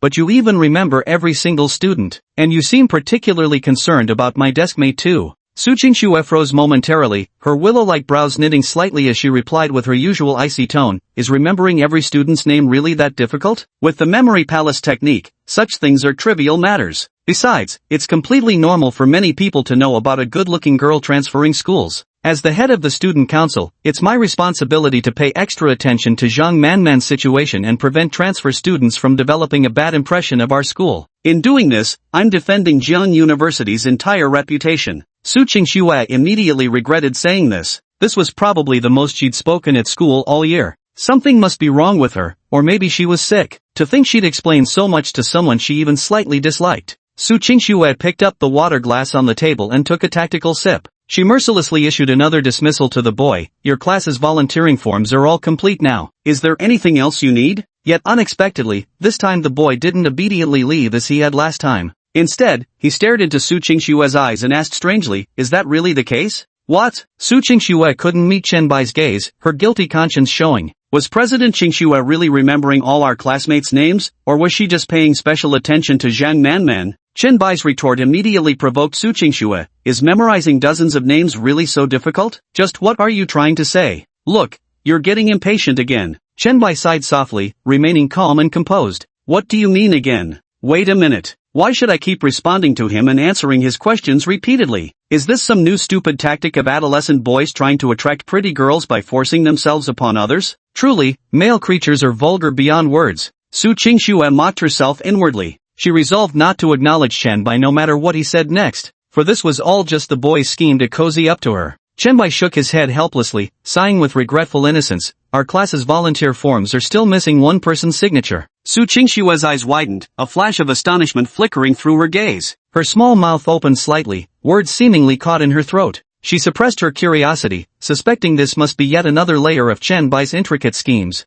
I wonder why the student council president suddenly seems to dislike me. Chen Bai wore a bitter smile and didn't reveal the answer on his preference form directly. Su Qingxue clenched her fists so tightly that her nails dug into her palms, still restraining herself. She absolutely must not engage with this person. Chen Bai is truly too dangerous. Seeing Su Qingxue remain silent, Chen Bai continued with a sorrowful look. The student council president shows love and compassion to all the school's students, even the new transfer students, yet rejects me alone. Clearly, we've never had any interaction before. No. What do you mean I give all my love and compassion to every student in school? Am I really that charitable? How could I not know? How long is this guy planning to cling to the student council anyway? Su Qingxue had never encountered someone so persistent in all her years. She glared fiercely at Chen Bai, her expression icier than usual, hoping to scare the boy away. What on earth are you talking about? If you have nothing important, just leave already. As expected, so cruel. Fine, I'll go. But before I leave, can I have another career planning intention form? Chen Bai's acting was superb as he feebly rose to his feet, just like a wretched little dog that had endured endless humiliation. And the mastermind behind all this was Su Qingxue. Volunteer application form? Su Qingxue was once again astonished by the boy before her. She quickly flipped through the submission forms from class 4 once more. Once, twice. Chen Bai's name was nowhere to be found. In an instant, Su Qingxue felt a scalding heat rushing up from her neck, her originally fair complexion now flushed red as if burned. Her mind kept replaying the seemingly flawless lies and excuses she had concocted in front of Chen Bai. The metaphorical veil of decency had now manifested literally before her. Never in her meticulously perfect life had Su Qingxue imagined she would face such a mortifying moment. She just wanted to crawl into a hole right now. Humiliated, embarrassed, ridiculous. Especially since Su Qingxue had presumptuously assumed Chen Bai was trying some unconventional pickup line. Su Qingxue had never encountered such a situation before. After staring blankly for ages, she ultimately decided to simply run away. Shameful but effective, running away works. She took out a brand new blank volunteer form from her drawer and handed it to Chen Bai. Here, take it. Fill it out and have your class monitor bring it over. If possible, she'd prefer to avoid further contact with this young man. However, Su Qingxue had underestimated the extent of the youth's mischievous streak. After acting for so long and finally getting her hooked, how could the young man possibly let her off so easily? Shenbai didn't immediately accept the volunteer form, instead seizing the opportunity so Su Qingxue couldn't evade. So, President Qingxue was lying, wasn't she? You don't actually remember all our classmates' names, do you? Your presence is just too insignificant. Su Qingxue uncomfortably rubbed her nose while delivering the harsh remark. Be sensible and leave quickly. To my surprise, the young man wasn't upset but instead smiled easily. Then that means Chairwoman Qingxue is an idiot. You're the idiot. Shenbai's words seemed to have touched a raw nerve as Su Qingxue angrily retorted. Alright, if Chairwoman Qingxue isn't an idiot, then there's only one possible explanation for this situation. The boy's tone was always so composed. Wah! Only then did Su Qingxue realize she had truly fallen into Shenbai's trap. Alas, it was already too late. Shenbai spread his hands with a sunny smile, yet his words left Su Qingxue speechless. The only explanation is that Lady Qingxue doesn't actually remember everyone in the class. To be precise, nobodies like us aren't worth remembering. But you just had to remember Zhang Manman, who transferred here less than a day ago. So, dear Student Council President, you wouldn't want anyone to find out about your crush on Zhang Manman, would you? On an utterly ordinary day, Su Qingxue witnessed the smile of Satan for the very first time. Chapter 22 Simulation activated, not even pretending anymore? Su Qingxue's body instantly stiffened, as if struck by a thunderbolt, every cell in her body tensing up. Her already pale face turned ghastly white. And the young man before her, when he smiled, his eyes curved like crescent moons. He seemed completely harmless, even giving off an air of being easy to bully. Yet Su Qingxue's forehead was dripping with cold sweat, momentarily thrown into a state of utter confusion. Her mind raced as she recalled every action the young man had taken since stepping into her territory. Details she hadn't paid much attention to before suddenly came into sharp focus, those once blurred images now crystal clear. All the clues connected together at last. Hiss! Su Qingxue sharply drew in a breath. Only then did she realize this entire situation was an elaborate trap Shenbai had set for her. Yet just today, Mingming had proactively approached Shenbai to get his signature, treating him as nothing more than powerless prey, someone to be used as cannon fodder. Yet now, how had the tables turned so completely, reversing their roles? Does the true hunter often appear in the guise of prey? Ha! Su Qingxue let out a cold laugh, but she refused to concede. Still, she held her head high, gazing down upon the world with cold detachment. I have no idea what you're talking about. Would he use this to threaten her into making excessive demands? What does like or dislike even matter? Truth be told, even Su Qingxue herself didn't know. But she would absolutely never let this scheming teenager take advantage of her through threats. Making outrageous demands wouldn't just get her to refuse, she'd make sure Shenbai knew he'd messed with the wrong person. Re-eyeing. Just then, the class bell rang. Shenbai picked up the blank volunteer form on the desk, folded it neatly, and tucked it into his backpack. He didn't say anything, merely maintaining his smile as he politely waved goodbye to Su Qingxue before walking away. Contrary to expectations, there were no threats or any subsequent confrontation. The boy came and went like a fleeting breeze. Yet inexplicably, Su Qingxue, who should have felt relieved, instead found her heart strangely hollow in that moment. So, what kind of job is he looking for? Is she also an actress from Huaying? Wait a minute. The usually composed student council president suddenly realized something terrifying. She had actually become curious about Shenbai. Time slipped away soundlessly. The student council members were puzzled by how their usually decisive president had been spacing out more frequently this past week. She kept staring absent-mindedly toward the school cafeteria, lost in unknown thoughts. Even Su Qingxue herself couldn't understand why those words Shenbai had said to her kept resurfacing in her mind. And she couldn't comprehend why the young man hadn't made any move whatsoever during this entire week. He looked at himself as if seeing a stranger, never acknowledging his own existence, let alone using past incidents to threaten him into submission. It all felt like a dream, leaving him dazed and bewildered. Of course, during these past few days, Su Qingxue kept running into Chunbai and Zhang Manman at the school cafeteria. At first, she thought that scoundrel Chunbai was doing it on purpose, that he might target Zhang Manman or bully her. But later, Su Qingxue noticed that Zhang Manman seemed to be the more proactive and enthusiastic one. This irritated Su Qingxue quite a bit. There was another thing that pissed Su Qingxue off. That was every time when getting food, the cafeteria lady's hands would involuntarily tremble, giving Chunbai twice the amount of meat. Even being a sponsor of the school cafeteria himself didn't get such preferential treatment. Su Qingxue believed her attention towards Chunbai must stem from a dislike for him. Yes, she must definitely dislike him. Otherwise, she could get angry over these trivial matters. Nearly all freshmen were working hard for their final exams, as this would determine whether they'd be eligible to change majors or take additional courses later on. On the day the first major subject exam results were posted, Chunbai finally breathed a sigh of relief as he watched his scores and ranking climb steadily. All those nights of abstinence, no, quitting games to burn the midnight oil, hadn't been in vain. The exams went smoothly, and the results were quite pleasing. Yet Su Qingxue remained the top student in the entire school. Speaking of which, Shenbai hadn't gotten around to using that simulation opportunity yet. During this period, Shenbai had more interactions with Zhang Manman and became increasingly familiar with her.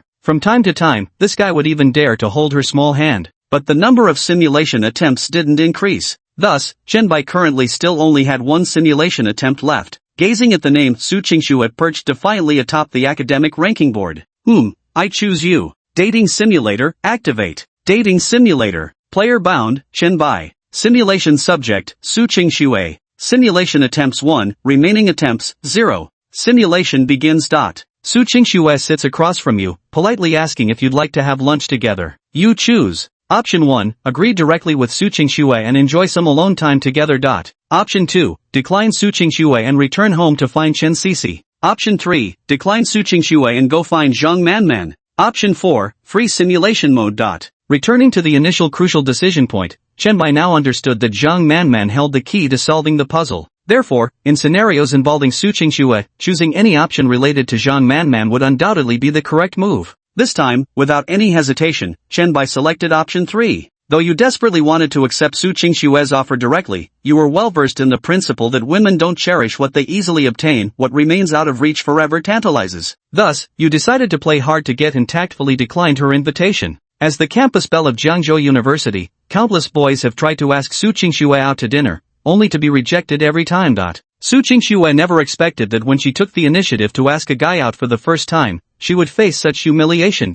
When she asked why you refused her, you replied that you had already promised your deskmate Zhang Manman. The two of you already had plans. You noticed the subtle change in Su Qingxue's expression at the mention of Zhang Manman's name. Now, you choose to 1. Voice your confusion and ask about the relationship between Su Qingxue and Zhang Manman. 2. Pretend not to have noticed anything and leave immediately to look for Zhang Manman. 3. Ask Su Qingxue if she'd like to join you for a meal. 4. Free simulation mode. Wow! This time you're not even pretending anymore, huh? All three options are related to Zhang Manman. First, we can eliminate option 2, because doing so would easily deviate from Su Qingxue's storyline. Neither option 1 nor option 3 is ideal. Directly asking Su Qingxue and Zhang Manman about their relationship would be too abrupt, and Shenbai couldn't even be sure they'd answer truthfully. Inviting both Su Qingxue and Zhang Manman to a meal together before fully understanding the situation seemed downright reckless, especially when recalling Zhang Manman's ambiguous attitude toward Su Qingxue. Now Shenbai was in trouble. Chapter 23. Is this the start of a battlefield? After thinking for a moment, Shenbai chose option 3. Noticing Su Qingxue's unusual expression, you grew curious and tentatively asked, President Qingxue, would you like to join us for dinner? A flicker of astonishment flashed across Su Qingxue's face, vanishing almost instantly. Her fingers tapped idly against the desk, as if she were struggling to make a particularly reluctant decision. Yet, the slight upward curve of her lips betrayed her true feelings. You saw through it but chose not to expose it. Eventually, Su Qingxue stood up from her seat, holding her head high with the same haughty demeanor as always. Fine then, she said, since Shenbai has extended such a sincere invitation, I suppose I can generously consent to join you all for this meal. You and Su Qingxue arrived at the cafeteria entrance to wait for Zhang Manman. During this waiting period, you sent the cruel text message to your younger sister Chen Sisi, who had already prepared a lavish lunch at home, informing her that you were going to stand her up. Whether it was because Su Qingxue wasn't good at waiting or for some other reason, she kept looking around restlessly, appearing quite uneasy. Seeing this, you couldn't help but tease Su Qingxue playfully. Shenbai and Su Qingxue standing at the entrance of Jiangzhou University's cafeteria were particularly eye-catching. Amid the bustling crowd, Su Qingxue's gaze never lingered on anyone, not even the young man standing right beside her. Shenbai didn't mind at all. He clasped his hands behind his head and teased, Don't worry, President Qingxue. My deskmate has a great personality, she's a really nice person. You'll see when you meet her later. Did I really need you to remind me of that? Su Qingxue crossed her arms and raised an eyebrow slightly. But Shenbai caught the key point. Huh? President Qingxue, do you actually know Zhang Manman? Su Qingxue was caught completely off guard by Shenbai's sudden, gossip-laden question. Of course, the clever girl quickly regained her composure, deciding there was no need to answer the young man's question. She simply scolded Shenbai, saying, And could you please stop handing out nice guy cards so casually? It's extremely rude behavior. I'm genuinely curious, if I were to confess to President Qingxue right now, how would Her Excellency reject me? Would I receive a nice guy card too? Of course, Su Qingxue answered without hesitation. So President Qingxue can be this rude. Shenbai deliberately put on an injured expression. Such is the double standard of women sometimes. Unfortunately, this approach didn't work well for Su Qingxue. Cutting the Gordian knot and turning back from the wrong path is wiser. Compared to outright rejecting someone you don't like, those who string people along while knowing they have no interest are the most disgraceful. Qianbai nodded in agreement with Su Qingxue's perspective. Still, he couldn't resist teasing her. Hey, can I take that to mean President Qingxue just rejected me? Su Qingxue showed no emotional fluctuation. Her 36 degrees Celsius lips could casually utter icy words. Oh, were you just confessing your feelings to me? Her tone carried a hint of playful teasing. It was completely unlike that of an ordinary 18-year-old girl. Hey, sorry about that. Did I keep you waiting too long? I just transferred here so Teacher Yao had loads to brief me about. You finally managed to escape. Just then, a pair of hands suddenly rested on Qianbai's shoulders, giving him a gentle push. Qianbai didn't need to guess whose sweet voice that was. Yet Qianbai didn't immediately turn around. His first reaction was to observe Su Qingxue's changing expression. Miraculously, that 1,000-year ice mountain now showed signs of thawing. Her previously aloof demeanor had completely vanished, replaced instead by an indescribably complex look. His aimless gaze finally found its resting harbor. Qianbai paid no attention to Zhang Manman. She felt somewhat surprised, initially thinking he was angry about her tardiness. Soon, Zhang Manman sensed something amiss. Between her and her deskmate, a third person had appeared. Following Qianbai's gaze, Zhang Manman caught sight of Su Qingxue. The smile on Zhang Manman's face instantly vanished, causing Su Qingxue to panic and avert her eyes. The peculiarity of this simulator lies in its extraordinary realism, making Qianbai feel completely immersed. For instance, at this very moment, Qianbai could even sense the air freezing around them. The two of them, Zhang Manman and Su Qingxue, standing together could somehow create enough awkwardness to dig out a villa with bare hands. Recalling Zhang Manman's resistance whenever Qianbai brought up topics related to Su Qingxue, coupled with Su Qingxue's own reactions. So, does this mean Su Qingxue is a lesbian with unrequited feelings? While Zhang Manman is just completely straight, does she dislike Su Qingxue? Or even find Su Qingxue to be an annoying suitor? Wait. The more Qianbai reasoned this way, the more he felt this Su Qingxue scenario was hellishly difficult. Was my last simulation target now my romantic rival? The hometown lilies are blooming once again, whichever way you look. How come Qianbai doesn't even deserve a name credit in this two-person movie? This is too hard. If this damn system doesn't cough up some coins this time, there's just no excuse. Muttering to himself, Qianbai plunged ahead with the simulation despite his misgivings. At this point, I can only take things one step at a time. You pretend not to know that Su Qingxue and Zhang Manman are acquainted, peacefully introducing them to each other. To save your face, Zhang Manman forces a reluctant smile and greets Su Qingxue. What puzzles you is that Zhang Manman doesn't address Su Qingxue by her name, but rather refers to her coldly as the student council president. Yet, in your eyes, Zhang Manman's sarcastic remarks somehow made the perpetually icy-faced Su Qingxue blush crimson. You desperately wanted to quip. What the hell are you blushing for? But you held back as the three of you entered the cafeteria together, drawing envious and jealous glances from surrounding classmates. Zhang Manman naturally took the seat beside you, pressing close, so close you knew she had feelings for you. But right now, your eyes are only on Su Qingxue. Seeing your intimate behavior, Su Qingxue cast a warmly nuclear glance your way. Once again, she wielded the privilege of being the high and mighty student council president, handing you her lunchbox so you could buy her favorite shredded pork and garlic sauce. Zhang Manman clenched her teeth, her expression making it all too clear how furious she was with Su Qingxue. The next second, she also handed you her lunchbox, asking you to help buy her meal too. Unlike Su Qingxue, your little deskmate was much cuter. She coquettishly pleaded with you and even pulled out a special Zhang Manman's Qianbai 1 coupon that existed exclusively between you two. You couldn't refuse such a Zhang Manman, so you headed toward the cafeteria window alone, carrying 3 lunchboxes. You felt puzzled. Clearly the cafeteria's air conditioning was broken, so why did you feel such a chill running down your back? With your innate bottomless pit constitution, the portions you buy always seem larger than others. You wonder if Zhang Manman and Su Qingxue might end up wasting food because they can't finish theirs. At this moment, you notice Su Qingxue and Zhang Manman are quarreling. Chapter 24, This dungeon is way over-leveled. After sending Qianbai away, Zhang Manman's sunny smile darkened in an instant. Without the slightest hesitation, she demanded, "Could you just leave?"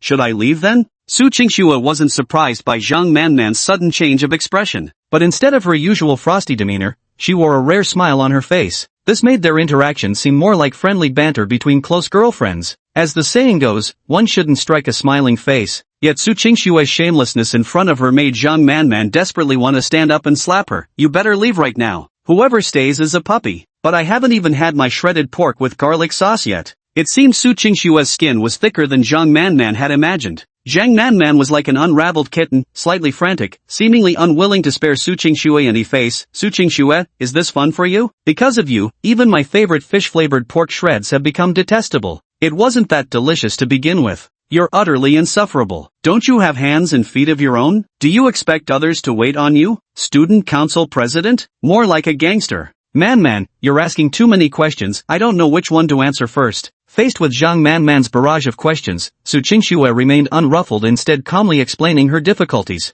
Then answer them one by one. Are you an NPC or something? Zhang Manman couldn't help but lightly slap the table, her fists clenched in frustration. Still, she tried to maintain an elegant sitting posture while taking out the miniature mirror she always carried in her bag. Getting angry makes you age faster and uglier. Don't get upset. Don't get upset. Someone like Su Qingxue isn't worth her anger. What others thought of Zhang Manman didn't matter. Her main concern was that Chen Bai might see her in such a state. Zhang Manman glanced toward Chen Bai's team. Fortunately, Chen Bai wasn't looking in her direction, and she breathed a sigh of relief. Su Qingxue took in the scene before her, inexplicably feeling a sour taste in her heart. Still, she forced herself to remain composed and, following Zhang Manman's instructions, answered each of the earlier questions one by one. The first point is, I have hands and feet. The second point, theoretically, I don't need others to wait on me. But growing up, I've always had servants around, so sometimes I'm accustomed to giving orders. Of course, it's a mutual agreement. If Chen Bai doesn't want to, he's free to refuse. Crossing her legs, Su Qingxue delivered these words without the slightest blush or hesitation.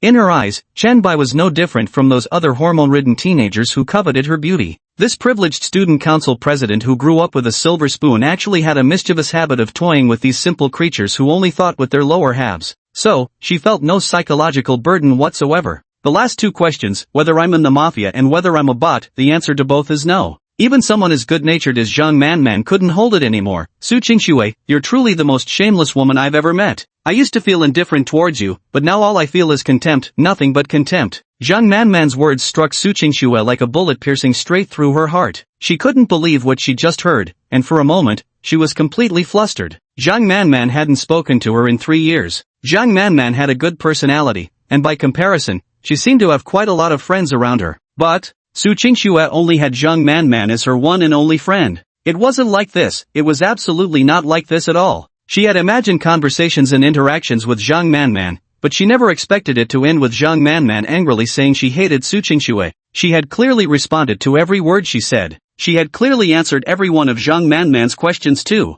Something must have gone wrong somewhere. Something went wrong. Oh, right. The core of Zhang Manman and Su Qingxue's argument was that boy, Chen Bai. This is the root of the problem. If it weren't for him, perhaps Zhang Manman wouldn't hate me. He is the source of all evils. Su Qingxue sneered, do you really like him that much? You claim to like him, yet you still order him around to buy food for you? I'm nothing like you. Zhang Manman angrily pulled out a thick stack of sticky notes from her backpack. Each one bore the same sentence, Zhang Manman owes Chen Bai a favor. Su Qingxue's smile froze instantly, her face full of disbelief. You've truly lost your mind. Such a massive IOU, are you planning on owing him for the rest of your life? Did he save your life in a past life? Or do you owe him some kind of debt from a previous existence? When a woman loves a man too much, even to the point of risking her life for him, she'll only end up abandoned by some scoundrel and spend the rest of her days as a bitter, depressed wreck. And didn't you dream of becoming a star? Shouldn't a celebrity be concerned about gossip? Besides, someone like Chen Bai isn't worthy of you at all. Smack! As Su Qingxue's words fell, a crisp,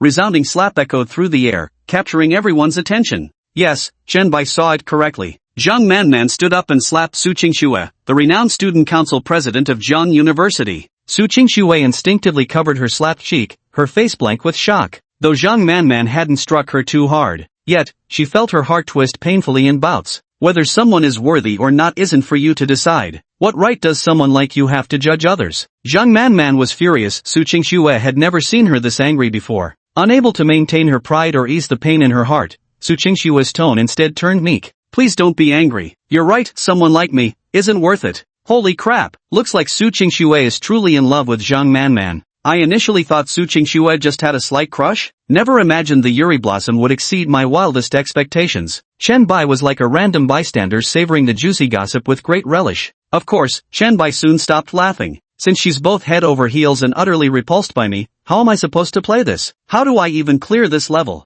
Su Qingxue is way too overpowered. Can we please call customer service to fix this bug? As a result, Chen Bai's request received no response whatsoever. Left with no choice, Shenbai had no option but to grit his teeth and keep playing. Even the strongest boss must have a weak point, right? Chapter 25, Shenbai, let's date. You can't understand how such a big argument erupted between the two girls while you were getting food. You quickly step between Zhang Manman and Su Qingxue, returning each of them their lunchboxes. Seeing you, Zhang Manman's gloomy expression instantly clears away, replaced by her signature sweet smile. You have no time to pay attention to Zhang Manman, because your eyes are fixed only on Su Qingxue now. Her fair, art-like face now bore faint marks. If Zhang Manman was the blazing sun of summer, then Su Qingxue was the icy chill of winter. Expressionless, she seemed entirely unperturbed by her earlier outburst. She simply sat there, meticulously picking the meat out of the fish-flavored shredded pork in her lunchbox before placing it on the lid of Zhang Manman's lunchbox. Zhang Manman was displeased by Su Qingxue's gesture. She picked up her chopsticks and transferred not only the meat Su Qingxue had given her but also the meat from her own bowl into yours. With Jiangzhou University's two campus bells both serving you meat at the same time, you felt a headache coming on, your mind buzzing with chaos, while also hearing the sound of countless adolescent hearts shattering around you. Tonight, many would undoubtedly lie awake in sleepless agony. You had always preferred to keep a low profile, content with fading into the background, so you quickly stopped Zhang Manman. No need for that. Zhang Manman showed no intention of stopping and reminded you that you're in a growth phase and must eat more meat. She was like an understanding little angel, you felt she was glowing with kindness. But she was particularly strict with Su Qingxue, making the contrast even more striking and leaving Su Qingxue seeming even lonelier. Faced with the current situation, you choose. 1. The battlefield between women is simply terrifying. Chen Cici, save me. You abandon the other two girls and rush into Chen Cici's embrace. 2. Stop fighting. Both of you. You play mediator between the two, persuading Zhang Manman and Su Qingxue to make peace, shake hands, salute, and be good friends. 3. If the Su Qingxue route proves too difficult, you give up immediately and return to your little deskmate Zhang Manman's embrace, looping back into her simulation scenario. For rejecting Zhang Manman's kindness, your eyes only see Su Qingxue. You take the initiative to ask if she's hurt. 5. Freedom simulation. Damn it! Just as Chenbai had anticipated, this was undoubtedly the moment for a crucial decision point to appear. As usual, option 1 was immediately dismissed. Because according to Chenbai's earlier deductions, any choices related to Chen Cici that appeared in other simulations were clearly just filler content. The second option is third on the list. Chenbai genuinely wanted to choose it. Those who enjoy nightmare-level difficulty like Su Qingxue's route can have at it. Zhang Manman is simply too adorable, so obviously, option 3 is out of the question. Re-entering Zhang Manman's scenario wouldn't yield any worthwhile rewards either. After all, such shameful opportunities to gain simulation attempts were rare and hard to come by. Shenbai absolutely couldn't afford to waste his simulation chances like this. Only options 2 and 4 remained. Option 2, especially that absurd yet mesmerizing line, "You guys need to stop fighting already." The scenario would be particularly hilarious if the two were already in a tense standoff, both fuming with anger, when suddenly one of them has a sudden bout of saintly compassion and blurts out, "You guys need to stop fighting already." Shenbai suspected there was a high probability that Zhang Manman would ally with Su Qingxue, and he'd end up being the one getting beaten up first. Let me see option 4 again. Chenbai wasn't foolish, he knew Zhang Manman was standing up against injustice on his behalf. So if Chenbai were to truly choose option 4, it would undoubtedly hurt and devastate Zhang Manman. It seems none of the 4 options is the optimal solution. Damned useless free simulation feature. Given the current way of obtaining simulation attempts, Chenbai dared not imagine whether Zhang Manman's fragile constitution could withstand it by the time he saved up enough for one free simulation. In short, simulation attempts shouldn't keep draining from the same person indefinitely. Hurry up and get past this part with Su Qingxue. So, Sumamasen Manmanchan, this time, I prefer Qingxue. Option 3. Although Zhang Manman kept putting meat in your bowl with warmth and kindness, your eyes were only fixed on that icy cold Su Qingxue. You put down your chopsticks, not having touched even a single piece of meat that Zhang Manman had served you. It looked as if you were expressing your loyalty to Su Qingxue. Of course, the cold and indifferent Su Qingxue didn't respond in any way, your loyalty meant nothing to her. Suddenly, you stood up. Zhang Manman was momentarily flustered and asked where you were going. You simply said, "Wait for me," and dashed toward the cafeteria kitchen. 2 minutes later, you returned. Your hands now held a plastic bag filled with ice cubes. Truth be told, the canteen staff weren't exactly cooperative. Those 2 minutes spent retrieving the ice came with no shortage of sarcastic remarks. But to you, it was all worthwhile.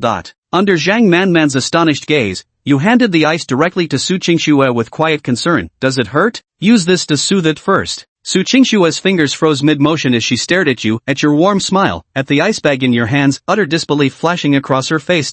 You held that bag of ice in your hands as if it were a precious treasure, so much so that your fingers turned red from the cold, trembling slightly, yet you didn't budge. All your tenderness and affection were reserved for Su Qingxue alone. Plop, the bag of ice was knocked from your hands by Su Qingxue. She stood up, quickly gathering her things, her tone harsher than usual. I don't need your pity. With that, she turned on her heel and walked away without another word. Zhang Manman's heart ached for you while feeling furious at Su Qingxue's attitude. She shouted at Su Qingxue's retreating figure, calling her crazy. You resembled a pitiful little dog abandoned by its owner, your eyes brimming with sorrow and loneliness. At that moment, as you crouched down to pick up the bag of melted ice, a delicate and fair hand beat you to it. You lifted your gaze, your hope turning to disappointment when you realized the hand didn't belong to Su Qingxue but to Zhang Manman. You don't realize that your gaze is breaking Zhang Manman's heart.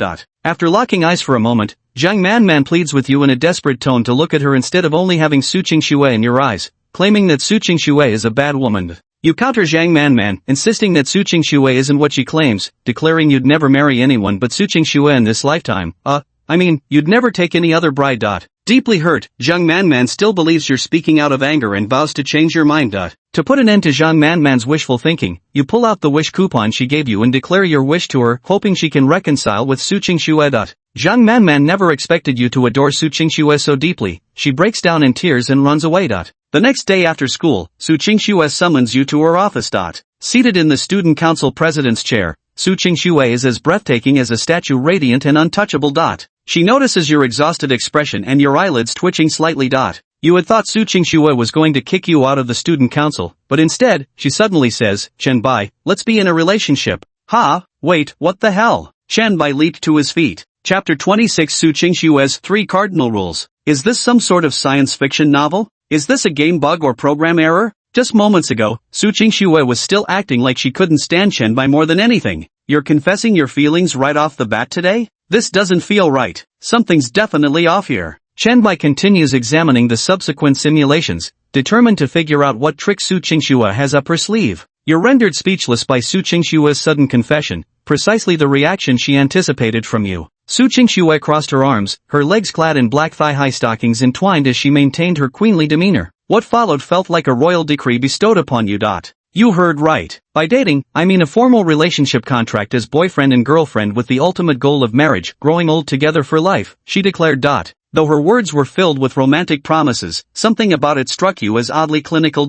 You didn't immediately accept Su Qingxue's confession due to lingering doubts. Instead, you asked the quintessential question every young person poses when confessed to, what do you like about me? I actually don't know the specific reason either, but I just like you simply because of who you are. That's why I like you. Su Qingxue replied without hesitation, giving what could be called a flawless answer. If they say they like you for your looks, you can argue that everyone grows old someday. If they say they like your figure, you might gain weight one day. After all, it's common knowledge that relationships make people plump. If they say they like your talent, you might run out of inspiration someday like Zhang Lang. Of course, if they say they like you for your money, there will come a day when you go bankrupt. So, Su Qingxue's words I like you simply because you stand as the ultimate answer to this question. Your 18-year-old heart is racing like never before, a moment straight out of a dream. Su Qingxue noticed the young man's silence and pressed her advantage further. She rose to her feet and stepped before you, her eyes gleaming with emotion as she gazed at you tenderly. With deep affection in her voice, she spoke, Be with me, Chen Bai. I really like you. Only yesterday did I realize there are actually people in this world who can treat me so well. After speaking, she covered one side of her face with her hand.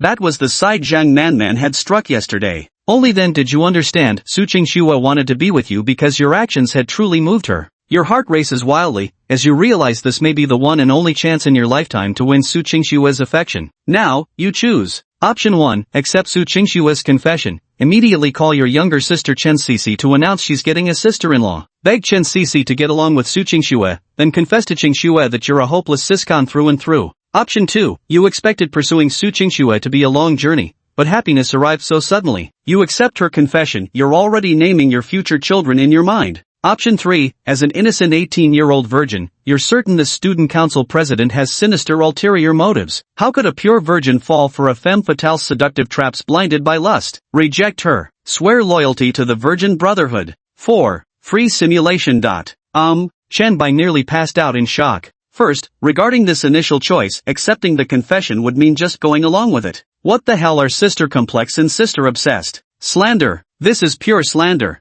How could he possibly have such dirty thoughts about Chun Sisi? And then there's the second one. Another safe and conventional choice. Having fallen for the system's tricks multiple times, Zhenbai had a hunch this option couldn't be so straightforward. Adding to the strangeness was Su Qingshue's sudden confession. Wasn't she supposed to be into girls? Didn't she have feelings for Zhang Manman? Let's take one last look at the final option. If this simulator were a physical object, Zhenbai would smash this damn thing to pieces without hesitation. What did an 18-year-old virgin ever do to deserve this? What's wrong with being a virgin? Did I eat your rice or something? Who isn't still a virgin at 18? Who says being a virgin is bad? Virgins are awesome. Seriously, when it comes to gaming reflexes, can those lovebirds even compare to us virgins? This choice doesn't deal much damage, but it's extremely insulting. But Zhenbai truly had no other option. After hesitating for quite some time, Zhenbai ultimately reluctantly chose the second option. Not choosing option 3 was maintaining his dignity as a virgin. Of course, Zhenbai was betting that this time Su Qingshue's gun wouldn't be loaded with bullets. Perhaps Su Qingxue was genuinely moved by him after all? Or maybe he was overcomplicating things. Did Su Qingxue simply like him because he was Zhenbai? You were deeply moved by Su Qingshue's confession. In the vast sea of people, meeting each other was already rare enough. The probability of you liking her while she happened to like you back was almost impossibly small. You think you're quite lucky as you accept Su Qingshue's confession. Seeing your nod, Su Qingxue exhales thoughtfully with a hint of relief. You reach to hold your girlfriend's hand, only for her to pull away. Yuri left stunned, with a vague sense of having been deceived and trapped. Seeing this, Su Qingxue quickly explained that she just hadn't adapted to the sudden change in their relationship status yet, and she hoped the two of them could focus on their studies for now, aiming to work at the same company in the future. Noticing the blush on Su Qingshue's cheeks, you realized she truly was embarrassed and thought your girlfriend was incredibly adorable. Without dwelling on it further, you promised Su Qingxue that you would study hard during this period and strive to work at the same company as her. Su Qingxue nodded, then swiftly pulled out a piece of paper and began stammering as she laid out the 3 cardinal rules for your relationship. The first rule of this agreement stated clearly that Zhenbai belonged solely to her, Su Qingxue. You weren't allowed to glance at other girls, think about other girls even in your dreams. She was to be the only one. You nod enthusiastically like pounding garlic, a blissful smile on your face, never expecting your little girlfriend to be so possessive. But you consider this love-filled possessiveness to be a good thing. Chapter 27 If you get together with my friend. The second clause of the agreement outlines your future aspirations. Su Qingxue hopes you'll both be admitted to the same university for graduate studies, where you'll diligently learn business management-related knowledge together. Based on her current academic performance, her goal is to pursue graduate studies at Yenjing University, the most prestigious institution in China. Of course, Su Qingxue isn't forcing you. She says this is just her expectation as your girlfriend, and she won't blame you even if you don't get in. However, she has made a specific demand regarding your major. She insists you study business-related fields and avoid those worthless arts, so you can eventually join her in inheriting her family's fortune. As for the second clause of the agreement, you do have some doubts. For instance, why Su Qingxue is so opposed to you pursuing an artistic path. But when you realize Su Qingxue has already planned out your future together, joy outweighs doubt, and without a second thought you nod in agreement. Article 3 of the pact makes your eyes light up. In Article 3, Su Qingxue states she'll take you to meet her family after the postgraduate entrance exams, hoping you'll make a good impression on them. Together you vow to marry immediately upon graduating after 4 years of dating. Su Qingxue has already set the date for getting the marriage certificate, August 19th, 4 years from now.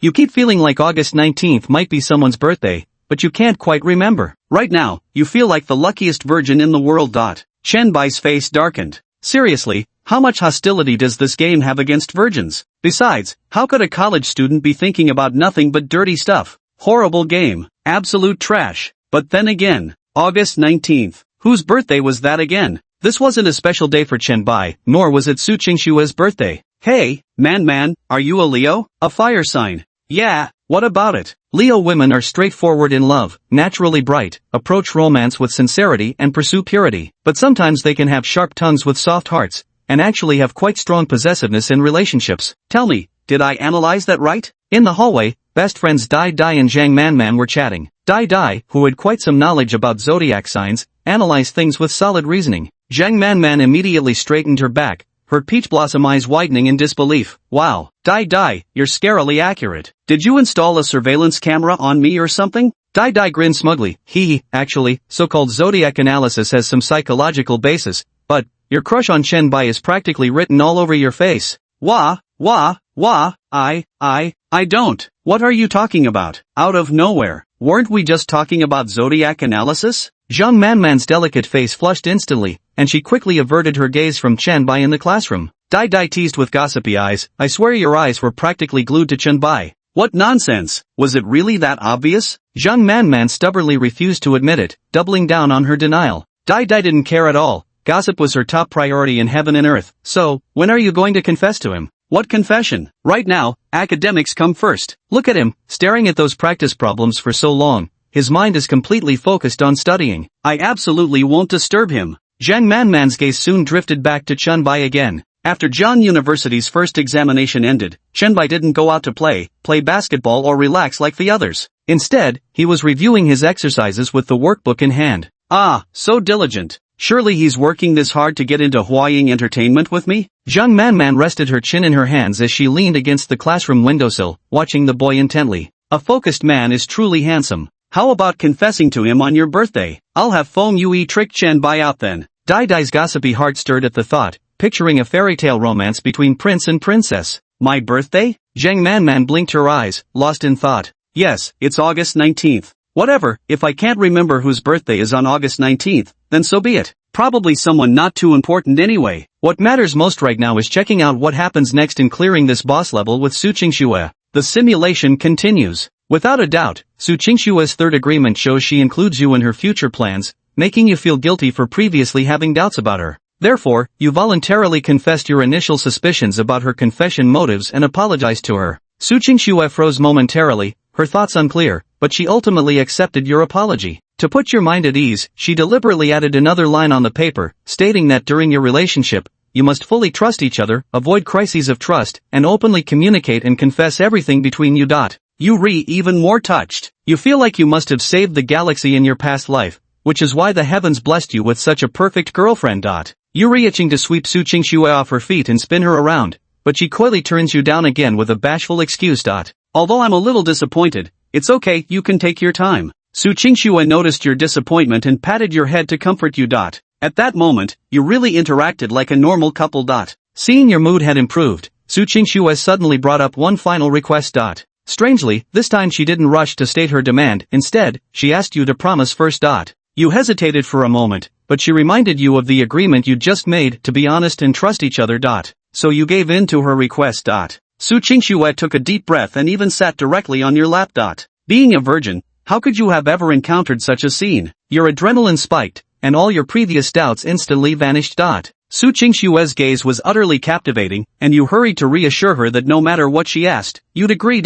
Wait, am I really this desperate? Even if I've never eaten pork, haven't I at least seen a pig run? Chen Bai was starting to regret choosing the option to accept Su Qingshuo's confession. Oh no, this is bad. It seems I'm completely at Su Qingshuo's mercy. Su Qingshuo lowered her head, not daring to meet your eyes. She stammered, you might not know this, but I'm a textbook member of the Looks Committee. I basically only befriend good-looking people. I'll introduce you to my friends later, but you have to promise me you absolutely cannot develop feelings for any of them. She told you she's afraid of losing you, afraid of being betrayed, that she actually has very few friends, and that if you were to get involved with any of them, she'd die of loneliness. Doesn't this agreement serve the same purpose as the first one? Why set the same rule twice? Chen Bai began to sense something was unusual. Chapter 28, Blink if you're in danger. Su Qingshuo's expression was utterly sincere, as if she'd shed her tough exterior. At this moment, the figure sitting on your lap no longer seemed like the aloof student council president Su Qingshuo, but rather a fragile 18-year-old girl who knew nothing of the world. Even with this strange premonition, what you felt more deeply was heartache for Su Qingshuo. So this was the truth, Su Qingshuo was terrified of loneliness, and even she had such a vulnerable side. Silently, you swore to yourself that in this lifetime, you would treat this girl right. Thus, you agreed to every one of Su Qingshuo's demands, pledging solemnly that you'd never get involved with her best friends. No matter how beautiful her friends or girlfriends are, how long their legs are, or how big their breasts might be. To your surprise, right at this moment, an unexpected guest knocked on Su Qingshuo's office door. Su Qingshuo sat in Chen Bai's lap, and Chen Bai was no saint either. Just as he was pondering where to place his hands on Su Qingshuo, the sudden knocking at the door made him quickly withdraw them. Come in. Su Qingshuo showed no intention of getting up. Instead, she casually rested her hand on Chen Bai's shoulder. Their actions appeared quite intimate. The door was pushed open from outside, accompanied by a sweet, complaining voice. Don't push your luck, Su Qingshuo. If it weren't for... Zhang Manman stormed in angrily, but when she saw the scene before her, she was so shocked she couldn't speak. Was Su Qingxue actually sitting on Chen Bai's lap? What were they doing? Should I be under your chairs instead of here? Wait a second. It must be Chen Bai who's being threatened. What are you all doing? Zhang Manman rushed forward. With a swish, Su Qingxue stood up from Chen Bai's lap. Zhang Manman's gaze at this moment seemed capable of devouring Su Qingxue and Chen Bai before her. Su Qingxue's expression was complex, even somewhat guilty, as she pulled Chen Bai up from the chair. That strange feeling in Chen Bai grew even stronger, weird and unsettling. It was as if everything had unfolded exactly according to Su Qingxue's calculations. From her confession to him, his acceptance of Su Qingxue's confession, to the seemingly intimate and adorable three-part agreement between them, and finally Zhang Manman's perfectly timed entrance through the door. One event after another connected together vaguely made Chen Bai feel that he was being used by Su Qingxue. As the old saying goes, the more beautiful a girl is, the more deceitful she becomes. Could it be that Su Qingxue was deceiving him? But what exactly is Su Qingxue's purpose in doing this? She's not a lily, she doesn't like Zhang Manman. Zhang Manman has feelings for her, so she's competing with Zhang Manman for Chen Bai. Wouldn't this just make Zhang Manman dislike her even more? All the problems piled up at once as Chen Bai looked at his girlfriend, who was as delicate as a porcelain doll. Recalling how she had just envisioned their future together, the way she coquettishly acted spoiled with him, the way she blushed shyly in front of him. Had it all been a lie to deceive Chen Bai? Ha! A cold laugh echoed in Chen Bai's heart. When he accepted Su Qingxue's confession, wasn't he also prepared to be deceived by her? If the deception lasts a lifetime, maybe that too is true love after all? I pretend not to see through your performance that I'm supposed to play along with. You're forcing the person who loves you most to improvise and act. Chen Bai waited for Su Qingxue's performance, he simply needed to play along with her act. In the next moment, Su Qingxue, who had been reluctant to have much physical contact with Chen Bai just moments ago, took the initiative to hold his hand. Su Qingxue's hand was soft, but just like her personality, cool to the touch. Holding Chen Bai's hand, Su Qingxue said to Zhang Manman with deliberate clarity, "Manman, the reason I invited you here today is to tell you something important." Zhang Manman stared at Chen Bai and Su Qingxue's tightly clasped hands, her eyes filled with shock and disbelief. "I feel that as your good friend, it's necessary to share this good news with you. I have a boyfriend now. This is my boyfriend, Chen Bai." Su Qingxue's tone was utterly calm, yet every word pierced like a jewel-edged dagger, each syllable stabbing deep into Zhang Manman's heart. Zhang Manman still believed Chen Bai was being threatened. Though her heart ached so badly she could barely breathe, she forced herself to conjure a sweet smile, because she didn't want to bring any negative emotions to Chen Bai. Her voice choked with emotion. "Chen Bai, if you're being threatened, just blink. It's okay, I'm here, I'm really here. As your deskmate, I'll protect you." Seeing Zhang Manman so devoted, you actually feel quite conflicted. At this moment, you choose. 1. Manman is literally an angel, the ideal person. Of course you should blink wildly on the spot and elope with Zhang Manman immediately. Then enter the Zhang Manman storyline. 2. You realize that Su Qingxue has ulterior motives in dating you, but in your eyes, she's all that matters. You recall the 3 rules you just agreed upon with her, and you don't want to let her down, even if you know she might be using you. 3. CC she. Chen CC, save me. You jump off the window on the spot, scrambling all the way home to bury your head in CC's chest. For free simulation. Forget about the first and second choices. What the hell is this third one? Hentai. Absurd. Beyond absurd. This round, Chen Bai felt the game was definitely doing it on purpose, or had he broken it himself? There was literally no choice but to pick number 2. Chen Bai steeled himself and chose option 2 to continue the simulation. You can't bear to see Zhang Manan like this, but you won't elope with her. You close your eyes to avoid looking at her. You say you weren't coerced, that you and Su Qingxue are truly in love. Upon hearing your answer, Su Qingxue lets out a sigh of relief. Zhang Manman could no longer hold back, as all her grief and grievances dissolved into tears, leaving her utterly drenched in sorrow. Between sobs, she told Su Qingxue to treat you well, or else she'd kill her. Su Qingxue didn't say a word. She suddenly stepped forward and hugged Zhang Manman, telling her not to be sad. They were still good friends, and she would always be there whenever Zhang Manman needed her. Zhang Manman pushed Su Qingxue away, calling her a hypocritical, selfish, scheming woman whose misfortunes were all self-inflicted. She accused Su of being a thief who even stole her deskmate. Zhang Manman laughed. You opened your eyes, but Su Qingxue released your hand and stared blankly in the direction where Zhang Manman had departed. After a long pause, Su Qingxue suddenly asked you, do you regret it? You indicated that you didn't understand Su Qingxue's meaning. Su Qingxue explained that you'd missed out on such a wonderful girl like Zhang Manman. The youthful you smiled softly, a warm and sunny expression, saying you wouldn't regret it because you had her, Su Qingxue. Perhaps moved by your smile and words, you saw a tenderness in Su Qingxue's eyes that had never appeared before, gentle like a soothing breeze. But that breeze merely brushed past lightly, and soon she reverted to her usual aloof demeanor, keeping strangers at arm's length. I promise you, she vows, your future will come true because Su Qingxue never breaks her word. For a moment, you can't tell whether this stems from guilt or love. Chapter 29, Meeting the Parents. You finally couldn't restrain yourself and asked Su Qingxue the biggest question on your mind. You ask her if she likes Zhang Manman. Su Qingxue flatly denies it, unwilling to delve deeper into the matter, and reminds you of your mutual agreement to trust each other. Reluctantly, you drop the subject and resolve to truly trust Su Qingxue. The next day, as agreed, you request a seat change from your homeroom teacher to distance yourself from Zhang Manman, citing that she disrupts your studies. You add that Zhang Manman has already acclimated to Jiangda University and no longer needs a deskmate. Of course you wouldn't admit that changing seats was to avoid making your girlfriend jealous. Homeroom teacher Yao Min approved your request, and you acted swiftly. The first thing you did upon returning to class was move away from Zhang Manman. Zhang Manman didn't want you to leave. She gave countless reasons for you to stay, but you remained unmoved, your resolve unshaken. Zhang Manman seemed distracted all day, but this was your promise to Su Qingxue. No matter what others said, you remained ruthlessly firm in your decision. After evening self-study ended, the first thing you did was pick up your girlfriend and walk her back to her dorm. Zhang Manman suddenly discovered a thick notebook in her desk drawer. When she opened it, she found it contained everything you'd recorded about the school, including copies of your study notes and mistake correction exercises from this entire period.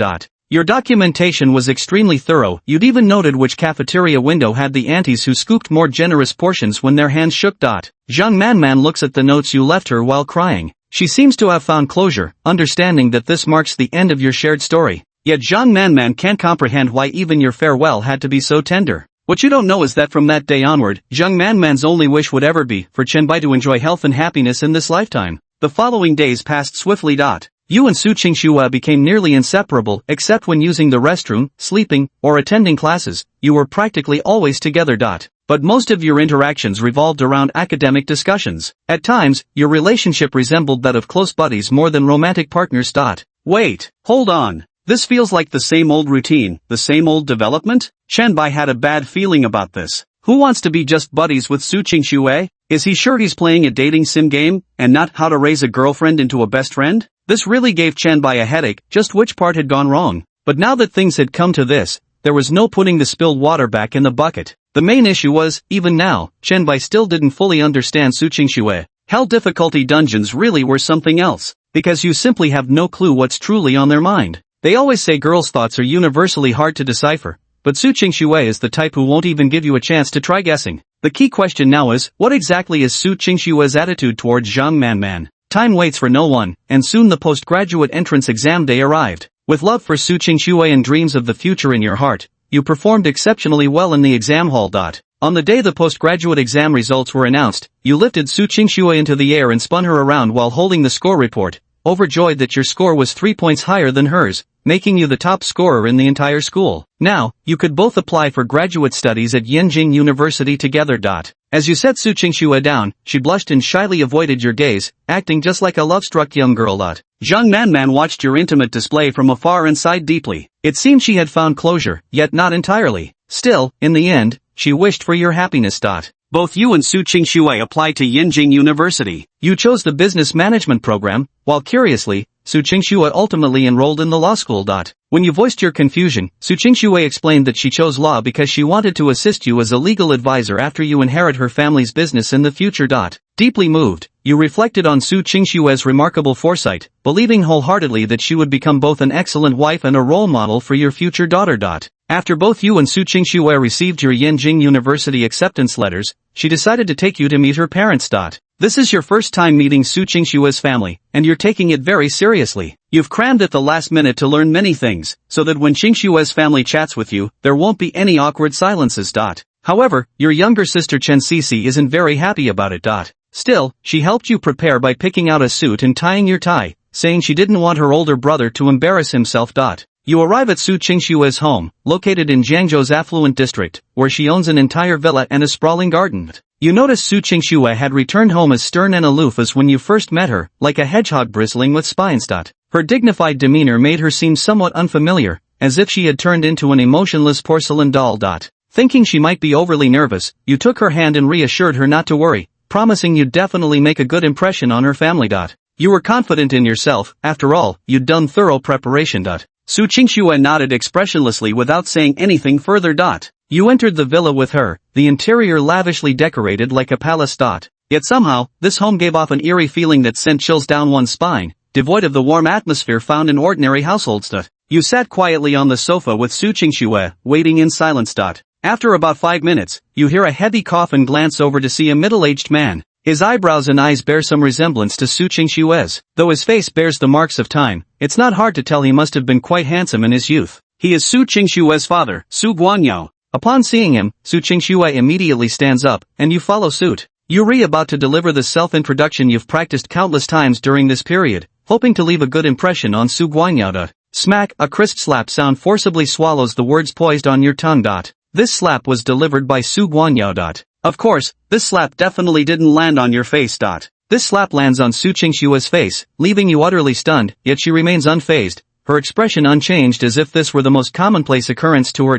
Ha! Chenbai never expected things to turn out like this. Is Su Qingxue some sort of slap alien? Last time, it was Zhang Manman who hit me. This time, her father is hitting me too? Wait, just how thick is this boss's health bar? So damn tanky. Chapter 30. Tonight's moon is beautiful, and the breeze is gentle. Su's father's slap caught Chenbai, who was standing beside Su Qingxue, completely off guard. His first thought was that Su Yaoguang was angry because Su Qingxue had brought a man home right after graduating from college. After all, the vast majority of fathers are utterly devoted to their daughters. At this very moment, Chenbai felt he absolutely couldn't back down. He immediately stepped in front of Su Qingxue and addressed her would-be father-in-law, Uncle. I was the one who pursued Qingxue first. My feelings for her are genuine. The butler standing nearby and the household staff who attended to the couple's daily needs all wore expressions of utter disbelief. In their memory, no one had ever dared confront Su Yaoguang so boldly before. The 22-year-old youth brimmed with the courage of love, stepping forward without hesitation to protect his girlfriend, his eyes filled with unwavering determination.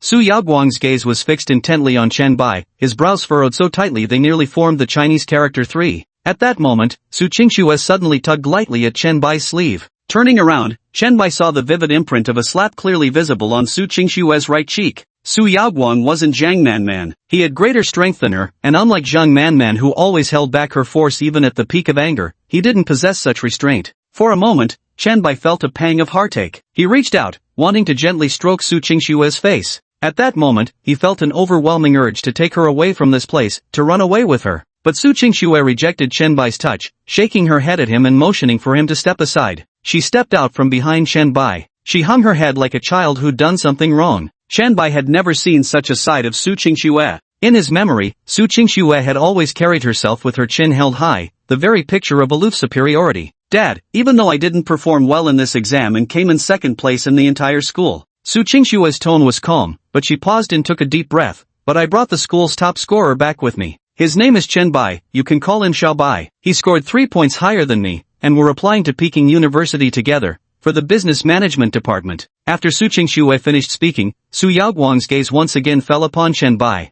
Unlike before, it seemed that after Su Qingxue mentioned Chenbai's academic performance, Su Yaoguang's expression softened a bit. Meanwhile, Chenbai stood frozen in place, completely stunned. Wait, dude. Shouldn't Su Yaoguang, as Su Qingxue's father, be angry that his daughter brought a man home right after graduating from college? Coming in second in the whole school actually violated divine law? Then how are those who placed after second place supposed to live? What kind of bizarre and absurd focus is this? Moments later, Su Yaoguang gave a soft in response. He nodded lightly, no longer looking at Chenbai but instead fixing a suspicious gaze on Su Qingxue as he asked. He chose to study business management, what about you? Law. Law? Su Yaoguang's tone intensified, like a powder keg about to explode the next second because Su Qingxue's answer wasn't what he wanted to hear. Yes, specializing in commercial law and economic law. I think your company's current legal team is utterly incompetent. Yet legal affairs play an indispensable role in corporate operations. Neither of us would want such a crucial function entrusted to those incompetents or even their offspring in the future.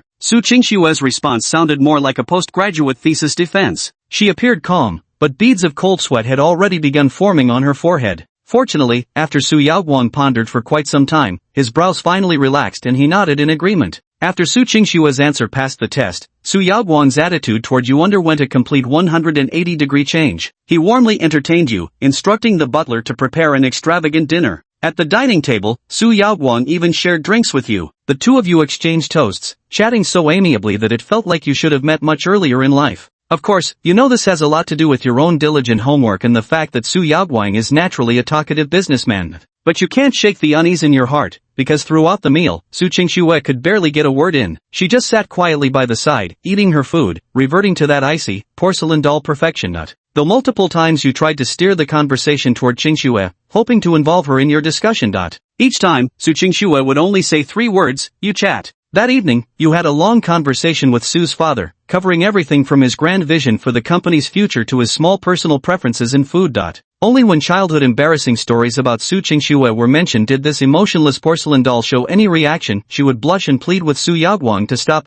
After drinking heavily, Su's father retired to his room and instructed Su Qingxue to help you back to the guest room. Su Qingxue obediently nodded and complied. As she supported you, her soft, fragrant scent wrapped around you, bringing an inexplicable sense of comfort.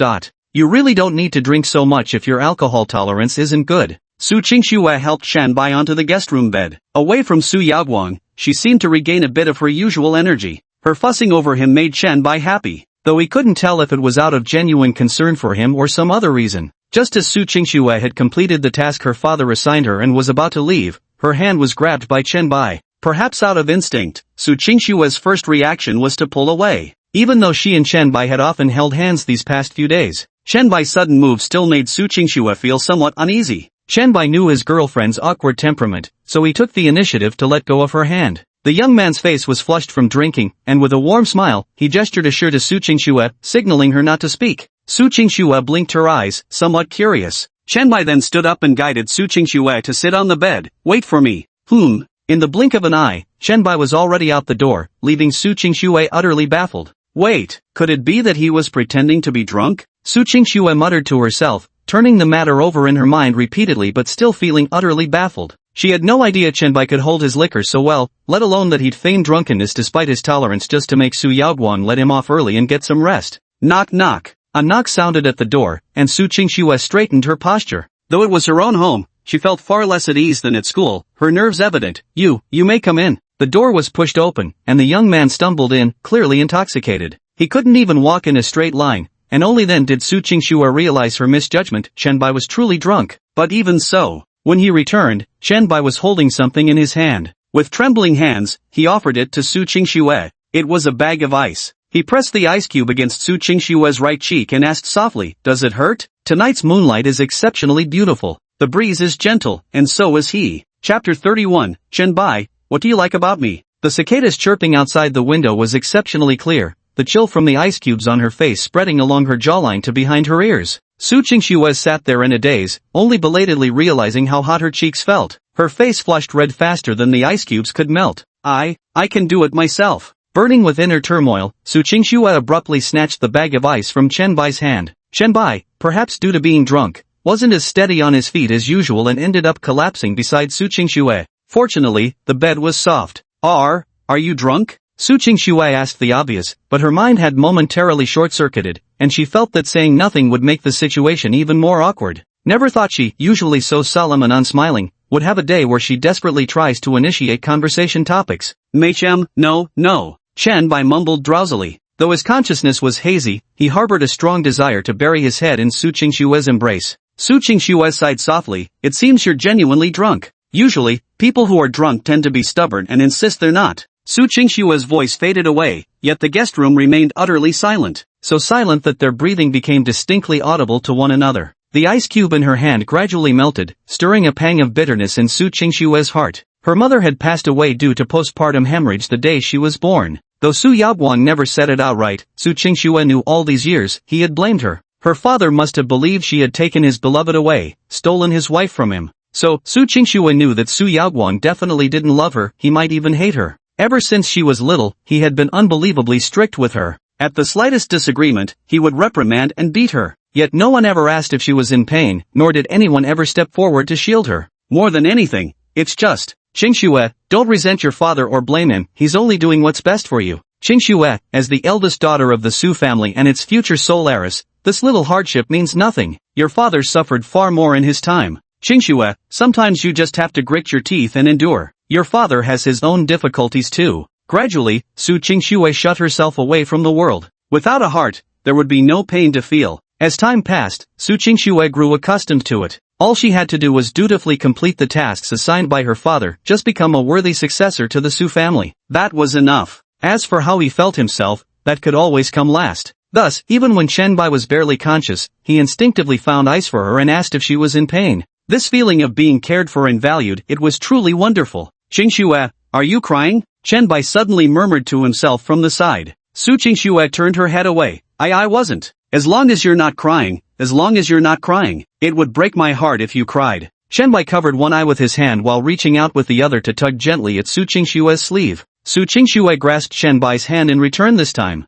Only then did Su Qingxue turn her head toward him. She poked Qianbai with her index finger, feeling as though she were prodding a lazy glutinous rice ball. Seeing Qianbai's minimal reaction, Su Qingxue grew bolder. She took off her slippers and sat down next to Qianbai. Unable to resist, she leaned in closer for a careful look at Qianbai's face. The moonlight gently spilled across his face through the window. The young man had sharp sword-like eyebrows and starry eyes, with well-defined facial features. As she looked at Qianbai before her, Su Qingxue even felt an unreal sensation. Is this Qianbai before my eyes, so full of devotion, truly real? Or is it merely a dream after all? Lost in thought, Su Qingxue couldn't help but reach out to touch Qianbai's eyebrows. Eyes and emotions never lie. Su Qingxue let out a gentle sigh of relief. This wasn't some dream after all. Everything was truly real. In this world, there truly exists someone who genuinely likes, even loves, her. Su Qingxue thought about it for a moment, then flushed with mingled embarrassment and anger. Qianbai, are you pretending to be drunk? Qianbai didn't respond. She gently picked up the blanket and covered Qianbai. This time, Su Qingxue learned her lesson and sat by the bedside to avoid being ambushed by Qianbai again.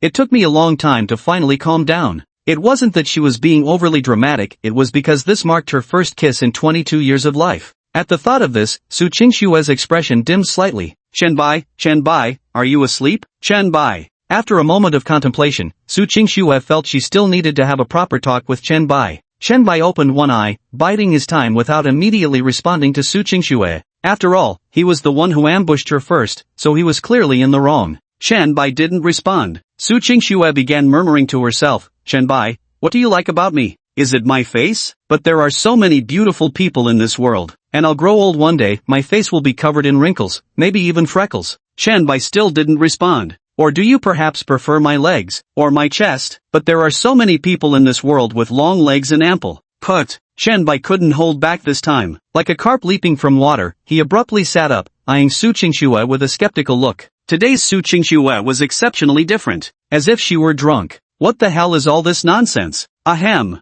Of course, what Su Qingxue said was indeed the truth, but there's no way he could say it outright. Otherwise 10 minutes later some social media would be flooded with posts like, girls, can you believe this? My boyfriend turned out to be such a disgusting low-life shrimphead, followed by hundreds of comments saying dump him. Next. But even if Qianbai admitted this was part of why he liked her, Su Qingxue wouldn't actually do something like that. Seeing Qianbai's expression, Su Qingxue let out a mischievous laugh, showing no intention of stopping. If it's not my appearance you like, then it must be. Su Qingxue paused, her smile unhurried. It must be my money, right? Chapter 32, You're a hopeless romantic fool. Ouch. It hurts. Ow ow ow. In the guest room, Su Qingxue said. Of course, it wasn't anything lewd. Those with dirty minds should be dragged out and shot. Oh, carrot, oh. Su Qingxue was seen clutching her head with both hands, her face completely flushed. This was actually the first time she had joked with Qianbai like this, or, to put it more suggestively, it felt more like she was being coquettish with him. Oh, sorry, are you alright? Qianbai reached out to pat Su Qingxue's head, but she unexpectedly dodged with quick reflexes, leaving him grabbing at air. Putting on an act of being offended, Su Qingxue gave a light huff and said, who can guarantee you're not just using this as an excuse to launch a sneak attack? Qianbai chuckled sheepishly and scratched his head. So you actually noticed, he admitted. It seems my little girlfriend isn't quite as clueless as before. Do you take me for a fool? And, Su Qingxue stared straight at Qianbai, you were obviously faking being drunk. Truth is, I'm still slightly tipsy now. I really was drunk earlier, couldn't even walk straight. But my metabolism is strong, with highly active alcohol dehydrogenase and acetaldehyde dehydrogenase, so I'm relatively sober at the moment. Qianbai explained unhurriedly. Su Qingxue, staring. Su Qingxue's gaze made Qianbai feel uneasy all over, and he made a reassuring gesture. Everything I said is true. Then what was that just now? Su Qingxue turned her head away, not daring to look at Qianbai, but the blush creeping up her neck betrayed her. Chen Bai tilted his head. What just happened? I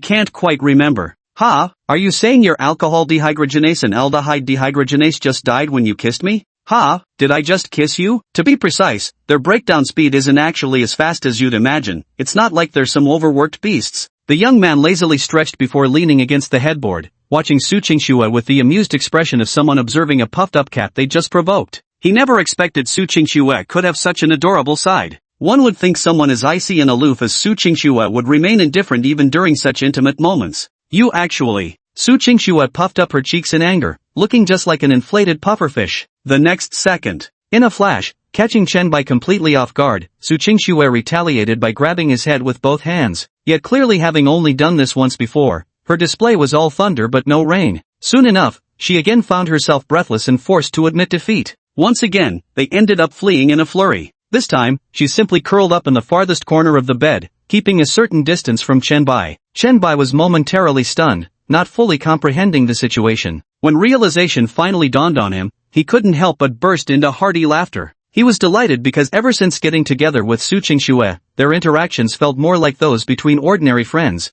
It seemed he hadn't truly understood his girlfriend at all before this. Occasionally, Chen Bai even felt like this girlfriend of his was rented. Only now, after visiting Su Qingxue's home today, did he gradually come to know her, the reasons behind her personality development, and the delightful discovery that Su Qingxue could actually be this adorable. Finally, you and Su Qingxue bantered and cuddled like an ordinary young couple for a long time. Worried that you might feel unwell from the alcohol, she even specially brewed you a cup of warm honey water. This skill was something Su Qingxue learned when she was younger, back when Su Yaoguang would return drunk from business dinners. A cup of warm honey water after drinking can help sober you up to some extent and even nourish your stomach. You feel warmth in your heart, but for Su Qingxue, this seems to bring painful memories, as her expression turns sorrowful. You ask Su Qingxue if she's recalling something sad, and if this cup of honeyed water brings back unpleasant memories, you vow even if you were to die from drunkenness, never to drink it again. Su Qingxue immediately covers your mouth with her hand, stopping you from uttering such an ominous remark. She explains that the reason for her sorrow is that every time she poured honeyed water for her father, he would scold her. Su Yaoguang believed that as the eldest daughter of the Su family, she should devote more time to improving her abilities and achievements, rather than wasting it on such trivial matters.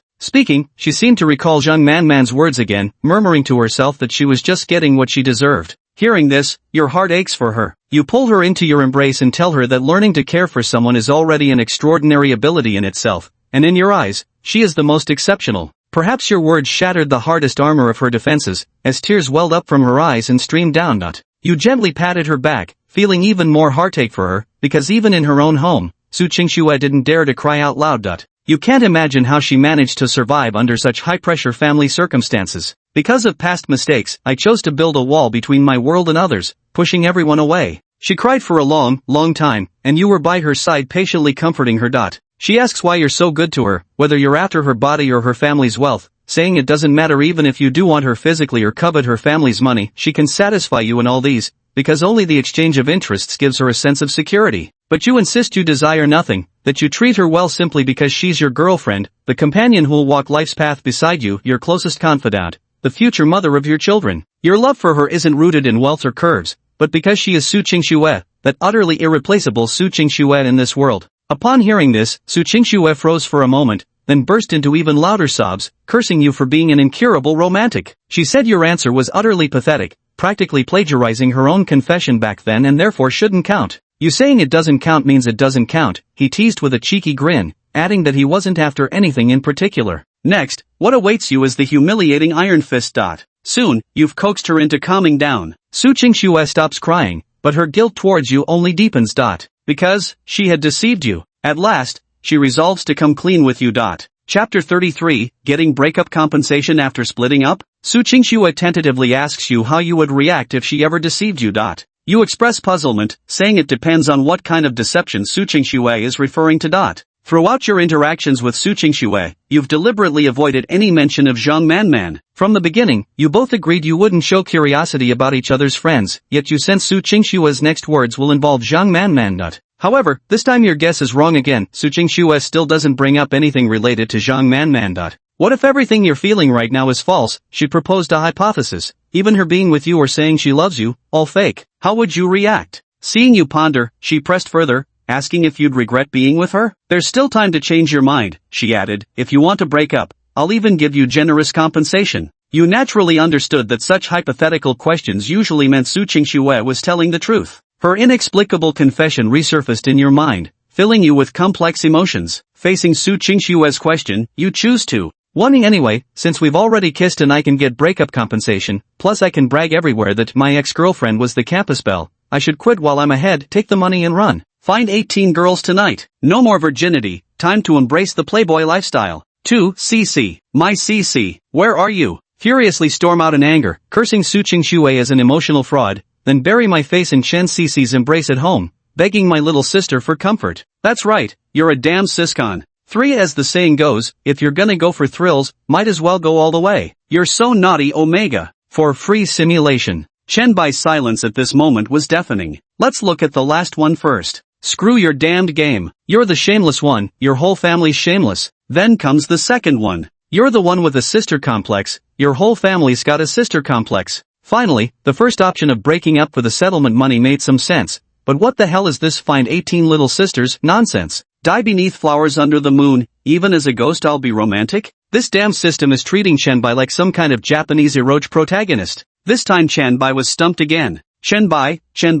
Ha! Before Chen Bai knew it, Zhang Manman had sidled up right next to him, giving him quite a start. You've been staring at this page for ages, is there something difficult about it? Zhang Manman examined Chen Bai's book with curiosity, missing not a single detail. Fortunately yet unfortunately, she didn't find anyone's name written in Chen Bai's book. She felt fortunate because during school years, when someone carries another in their heart, they'd unconsciously scribble that person's name in their frequently read books. But this page in Chen Bai's book didn't have it, and according to Zhang Manman's observations, none of the other books did either. This indicated that Chen Bai hadn't kept anyone in his heart. Of course, every coin has two sides. Zhang Manman felt unfortunate because her own name wasn't there, but Zhang Manman quickly regained her composure. After all, Chen Bai would be hers in the future. He just hadn't discovered romance yet. She wasn't in a hurry, she could wait for him. After all, a lifetime is long. Chen Bai looked at Zhang Manman thoughtfully and nodded. Yes, I've indeed encountered a very difficult problem. Why don't I take a look? Maybe I'll have an idea. Don't underestimate me, I even won an award in math Olympiads when I was younger.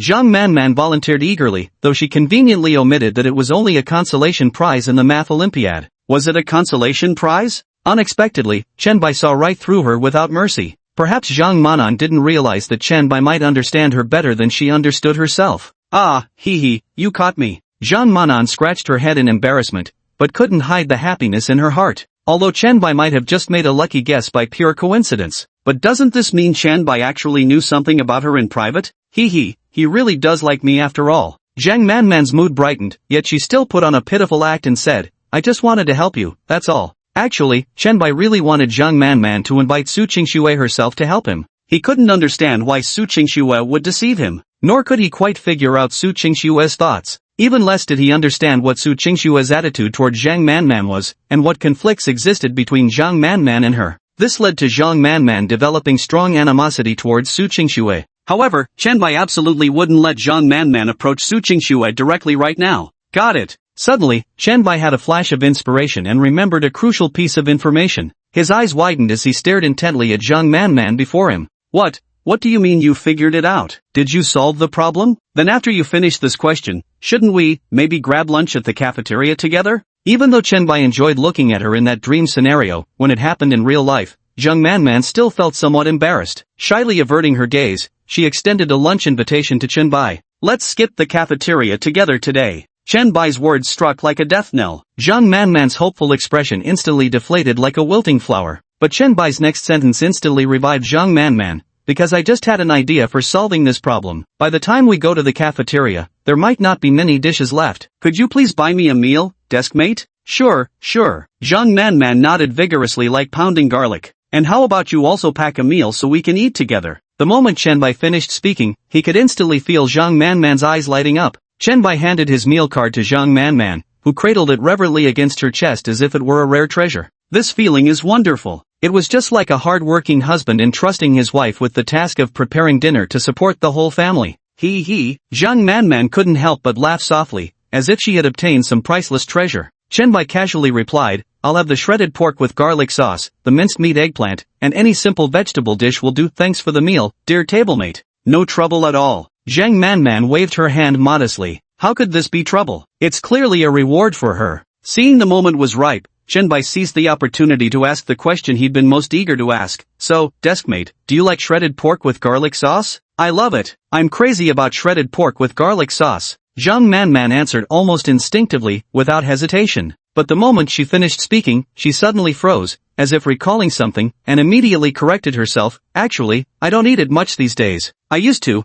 like it quite a bit. At that moment, Shenbai had an epiphany, and the doubts in his heart were instantly resolved. So, the deceit Su Qingxue mentioned referred to this. Sure enough, it was related to Zhang Manman. Shenbai now knew the answer to the simulation option he had just encountered. It's okay if you really want some, you can eat mine. Shenbai gave Zhang Manman a tender smile. I'll go buy it right now. Zhang Manman's heart fluttered like a startled deer, her cheeks flushing crimson as she fled in a fluster. Staring at the meal card bearing the name Chenbai, she fantasized about the unique and beautiful future that belonged only to her and Chenbai. After sending Zhang Manman away, Chenbai couldn't wait any longer. Simulation, activate. Chapter 34, What? Su Qingxue's getting clingy? 1. Breaking up, receiving a generous settlement.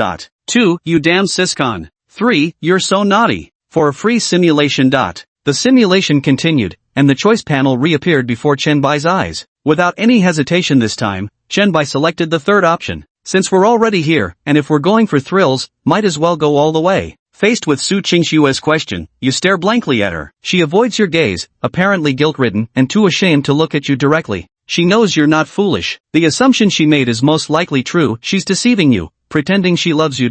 You suddenly burst into laughter, leaving Su Qingxue momentarily at a loss. She could only keep apologizing to you. Yet you shook your head. Placing both hands on her shoulders, you gazed at her solemnly and spoke word by word. If you're lying to me now, then please lie to me for a lifetime. Su Qingxue had imagined countless scenarios. She thought you might storm off angrily, or cleverly demand a hefty breakup settlement sizable enough to secure your future. She even considered you might lash out, calling her a heartless woman, an emotional fraud. Yet the one possibility she never anticipated was you pleading for her to deceive you, for a lifetime. Your eyes brimmed with longing when gazing at her, like a pitiful puppy begging its owner not to abandon him. You whispered that being deceived forever might just be another form of love, wouldn't it? Su Qingxue's tears immediately welled up as she hugged you tightly, repeatedly whispering apologies with heartfelt remorse. Though your heart ached unbearably, you still comforted her, reassuring her that everything was fine. After that night's heartfelt conversation, you both came to understand each other more deeply. Early the next morning, Su Yaoguang left home. You and Su Qingxue secretly rejoiced that he never discovered what happened the previous night. The morning sunlight was warm, making you both bolder, daring to, even during the day. During the summer vacation that followed, you and Su Qingxue rented an apartment together in Jiangzhou. The apartment was conveniently located near the Su Corporation. You entered the Su Corporation early to undergo training as a future executive, while Su Qingxue began studying corporate legal affairs ahead of schedule. Sometimes, when working late, you would grab midnight snacks at street stalls, enjoy hot pot together, or even play around in the office. Su Qingxue has become more lively compared to when you first met her, though she still maintains a frosty demeanor toward strangers. She enjoys sharing interesting things with you, but lately, most of her stories revolve around Zhang Manman. You're not sure whether this is a good thing for both of you. Zhang Manman successfully joined Huaxia Film and Media as a key artist under cultivation. With her exceptional acting talent and a stroke of good luck, she caught the attention of a renowned director and has already joined a production team.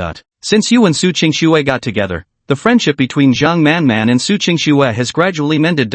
She would video call Su Qingxue every other day, sharing amusing snippets of her daily life. Whenever you accidentally appeared on camera, Zhang Manman would wave at you cheerfully. Due to your prior promise to Su Qingxue, your interactions with Zhang Manman never progressed beyond friendly greetings. Sometimes Zhang Manman playfully complained that you were too cold toward her, leaving you with only an awkward smile in response while Su Qingxue pinched your waist in retaliation. Though in the end, you always managed to make Su Qingxue relent completely under your persuasion. But you notice that Su Qingxue never refuses any request Zhang Manman makes of her.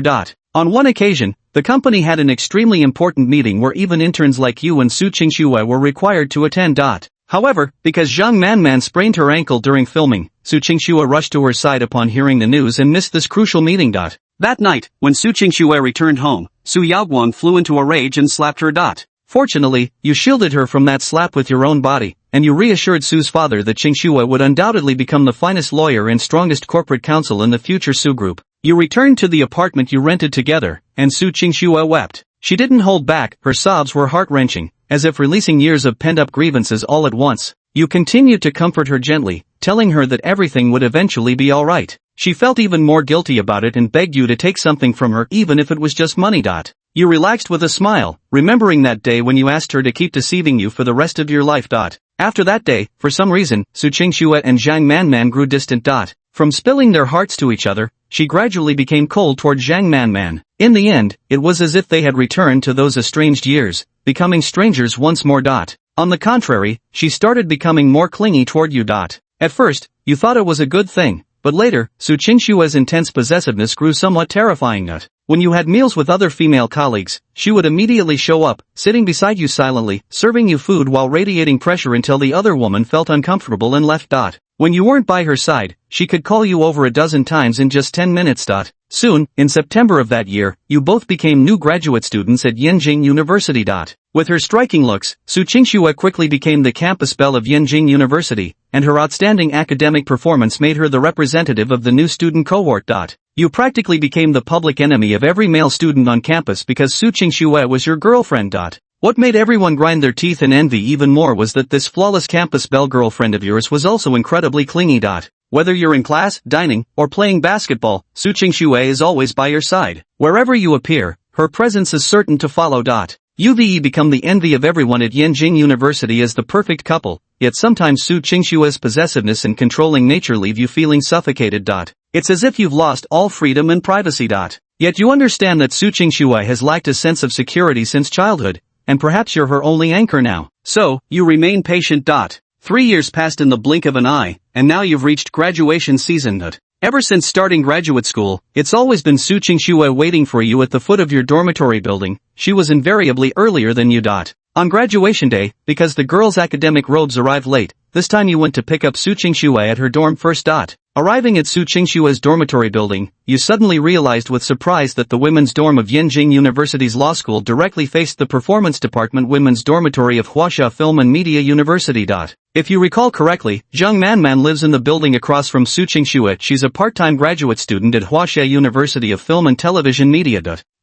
Chapter 35, You've graduated. I knew it. This place definitely wouldn't be that straightforward. So it turns out everything had been meticulously planned by Su Qingxue all along. She had always known that Zhang Manman would be pursuing her graduate studies at China Film and Television Media University, even going so far as to find out which dormitory Zhang Manman might be assigned to in the future. That's why Su Qingxue defied her father's wishes and applied to the law department of Peking University. Because the law department's dormitory was directly opposite Zhang Manman's. And in Su Qingxue's plan, Chenbai was a crucial piece in her scheme. She took advantage of Chenbai's affection for her and smoothly confessed her feelings to him, making Chenbai her boyfriend. Then she brought Chenbai home to meet her father, Su Yaoguang. She understood all too well the deeply entrenched traditional mindset of someone like Su Yaoguang. As long as she married Chenbai, Su Yaoguang would accept letting the couple take over the company. Naturally, he wouldn't object to Su Qingxue studying law either. Hiss. Chenbai gasped in astonishment, lamenting that Su Qingxue's story route truly lived up to its reputation as hell mode difficulty. Su Qingxue, my heart can't take this.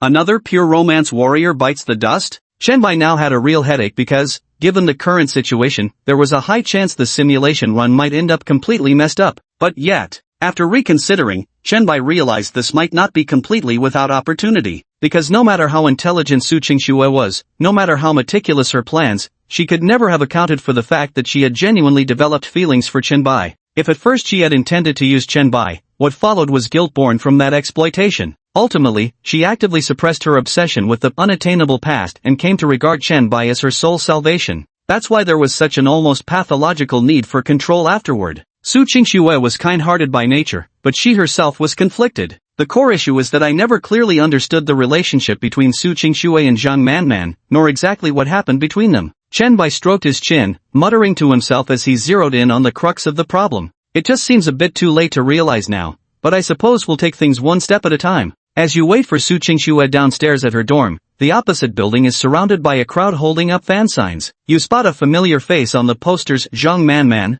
Over the past 3 years, Zhang Manman has not only excelled academically at the university, but after her debut film became a huge hit at age 20, she gained continuous acting offers. Now she's hailed as the youngest rising star with the most potential in the film industry. As Zhang Manman walks down wearing her graduation gown, the crowd of devoted fans erupts in excited screams. She has truly become a superstar, and though you're now just across the street from her, you feel like you belong to two entirely different worlds. Zhang Manman was completely surrounded by fans, yet she spotted you in the crowd at a single glance. To your surprise, she actually stood on her tiptoes, waved at you, and called out to greet you. She looked adorable in her graduation gown. The crowd's attention suddenly shifted to you, with countless eyes watching and numerous reporters snapping pictures. Onlookers even began speculating about your relationship with Zhang Manman. At the same time, Su Qingxue calls you, apologizing profusely and asking you to wait a few more minutes because the graduation gown is too tight around the chest and needs some adjustment. You picture the scene in your mind. It must look hilarious, and chuckle, telling Su Qingxue it's fine and that you'll wait for her. Su Qingxue pretends to be angry and says, "Don't you dare laugh," before hanging up. Just then, you notice Zhang Manman still waving enthusiastically at you, as if she doesn't care about public opinion or has forgotten she's a superstar. You can clearly see the lingering affection in her eyes. At this moment, you choose to 1. Respond to Zhang Manman's greeting, run toward her, take a photo together, and compliment how stunning she looks in her graduation gown, thus becoming the rumored boyfriend of a rising star. 2. Turn and walk away immediately, as you previously promised Su Qingxue you wouldn't meet her best friend privately. 3. A free simulation. Is this time a classic dilemma between two options? Chen Bai, showing signs of being worn out from overuse, now needed to consider his choices with even greater caution. At first glance, the first option seemed like an immediate reject. Becoming the rumored boyfriend of a rising star. Firstly, it wouldn't be good for Zhang Manman, whose career was on the ascent. Secondly, because if Chen Bai really runs off with Zhang Manman, it would undoubtedly trigger an epic love battlefield. Given Su Qingxue's current obsessive possessiveness, who knows what she might do? Yet Chen Bai also really wants to find a chance to properly discuss Su Qingxue matters with Zhang Manman. This was a perfect opportunity. The second option might completely sever the clues related to Zhang Manman through Chen Bai's attitude. Recalling the phone call Su Qingxue just made. Alright, decision made, this time I'll choose option 2. Compared to adorable Man Chan, I still prefer Big Thunder Su Qingxue, who can't even fit into a graduation gown. You ultimately didn't respond to Zhang Manman. With the crowd and reporters swarming around, you didn't want to cause her any trouble, so you pretended not to see her and walked over to lean against a tree. Zhang Manman let out a helpless sigh, but she quickly regained her composure. Facing the cameras demanded she maintain her smile, and she casually brushed it off as a case of mistaken identity. The fans breathed a collective sigh of relief, while the reporters shook their heads in disappointment, feeling they just missed out on a major scoop. Some paparazzi still wouldn't give up, probing about your relationship with Zhang Manman. At that moment, Su Qingxue walked over and linked arms with you, her icy demeanor scaring off these photographers. Even the loose academic gown couldn't conceal Su Qingxue's curvaceous figure. Yet before you, she remained girlish, spinning around in her graduation robe with eager anticipation as she asked, "Do I look pretty?" You say she looks pretty, lifting her up and stealing a kiss on her cheek when she isn't paying attention. The surrounding crowd casts envious glances your way. Unbeknownst to you both, Zhang Manman had spotted the scene from nearby. Her smile vanished instantly, but she excused herself from the crowd, claiming to feel heatstroke. You and Su Qingxue took many beautiful photos together by the school's iconic landmark. That night, she wore her graduation gown, and you couldn't help but marvel at how costumes and props can work such magic. Chapter 36, A Father and Daughter's Reconciliation. After graduation, you and Su Qingxue both started working at the Su Corporation. She was assigned to the legal department, while you, thanks to Su Yaoguang's support, became the company's deputy general manager. Su Yaoguang gradually passed on his lifetime of business expertise to you, though he kept certain confidential company information and core financial matters out of your reach. You understand Su Yaoguang's well-meaning intentions. No one wants to see a lifetime's hard-earned empire snatched away behind their back. Of course, Su Yaoguang promises you that once you and Su Qingxue officially marry and obtain your marriage certificate, you will fully inherit the entire Su group, and he will hold nothing back from you then. You know Su Yaoguang is offering his life savings in exchange for his daughter's happiness. His kindness toward you is all in hopes that you will cherish his daughter. But even if Su Yaoguang hadn't made this bargain with you, you would still treat Su Qingxue well, because you love her. You progressed quickly under Su Yaoguang's guidance, and with your sharp intuition, you've learned to handle various matters, big and small, within the company. Over these past 2 months, you've come to know a different side of Su Yaoguang. Contrary to your initial assumption of his cold-bloodedness and contrary to Su Qingxue's belief that her father doesn't love her, you've realized that Su Yaoguang actually does care deeply for his daughter. During moments of leisure, he'd shed his stern demeanor, repeatedly flipping through photo albums documenting Su Qingxue's growth from childhood. When he sees an amusing photo, he'll share that memory with you, like when Su Qingxue lost her first baby tooth. The tooth suddenly fell out, terrifying her into thinking she was going to die. She wailed loudly, then handed her favorite toy and little dress to Su Yaoguang as her inheritance, begging him to take good care of her dolls after she died. Upon seeing a photo of Su Qingxue holding a trophy, Su Yaoguang will tell you it's the first place cup she won in the National Children's Calligraphy Competition during 3rd grade. He'll beam with pride, as if showing off to you. Sometimes he even takes out photos of Su Qingxue's mother, his late wife, and murmurs to himself. You can't quite make out what he's saying, only that he's telling his wife he raised their daughter into an outstanding person, that she now has someone who loves her, and that her future will be happy. He reassures his wife not to worry. You witnessed the profound love of Su Yaoguang as a father, only his way of loving was wrong. His love was like hot water in a thermos, cool to the touch, yet scalding within. Unbeknownst to him, this very approach froze Su Qingxue's childhood, encased her youth in ice, and left deep psychological scars on her. Between Su Yaoguang and Su Qingxue lay an invisible shackle, and you wanted to help them break free from it. Using work convenience as an excuse, you persuaded Su Qingxue to move back into her family home with you. At first, Su Qingxue and Su Yaoguang's relationship remained as awkward as before. Su Qingxue was overly cautious in her own home, watching her every word and action, even daring not to make a sound when doing those intimate things with you. Meanwhile, Su Yaoguang maintained his stern fatherly image, assigning all legal matters of the company to Su Qingxue, flying into a rage at the slightest mistake. Later, thanks to your efforts, their relationship gradually improved.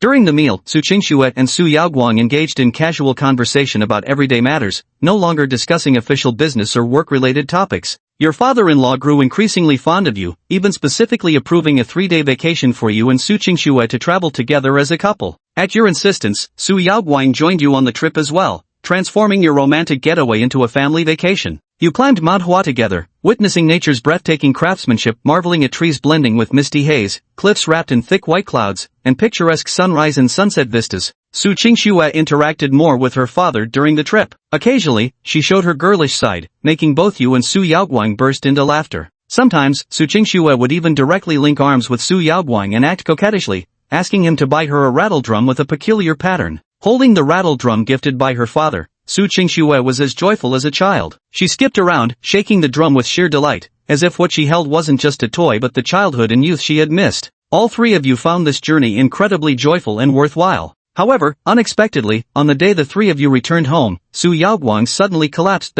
You and Su Qingxue immediately rushed Su Yaoguang to the emergency room for treatment. Su Qingxue slumped weakly by the door of the emergency room, her heart-wrenching sobs filling the air as she muttered to herself that someone like her truly didn't deserve happiness.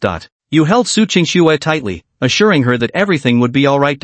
Su Yaoguang was wheeled out of the emergency room, and the doctor explained that his prolonged stress and overexertion had led to a myocardial infarction. Although he was temporarily out of critical danger, there was no certainty about when he would wake up.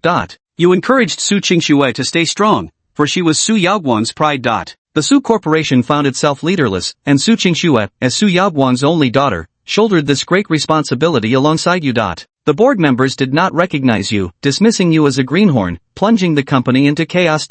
Su Qingxue and you endured grueling workdays while keeping vigil over Su Yaoguang each night. It was then that she finally understood her father's years of devoted care.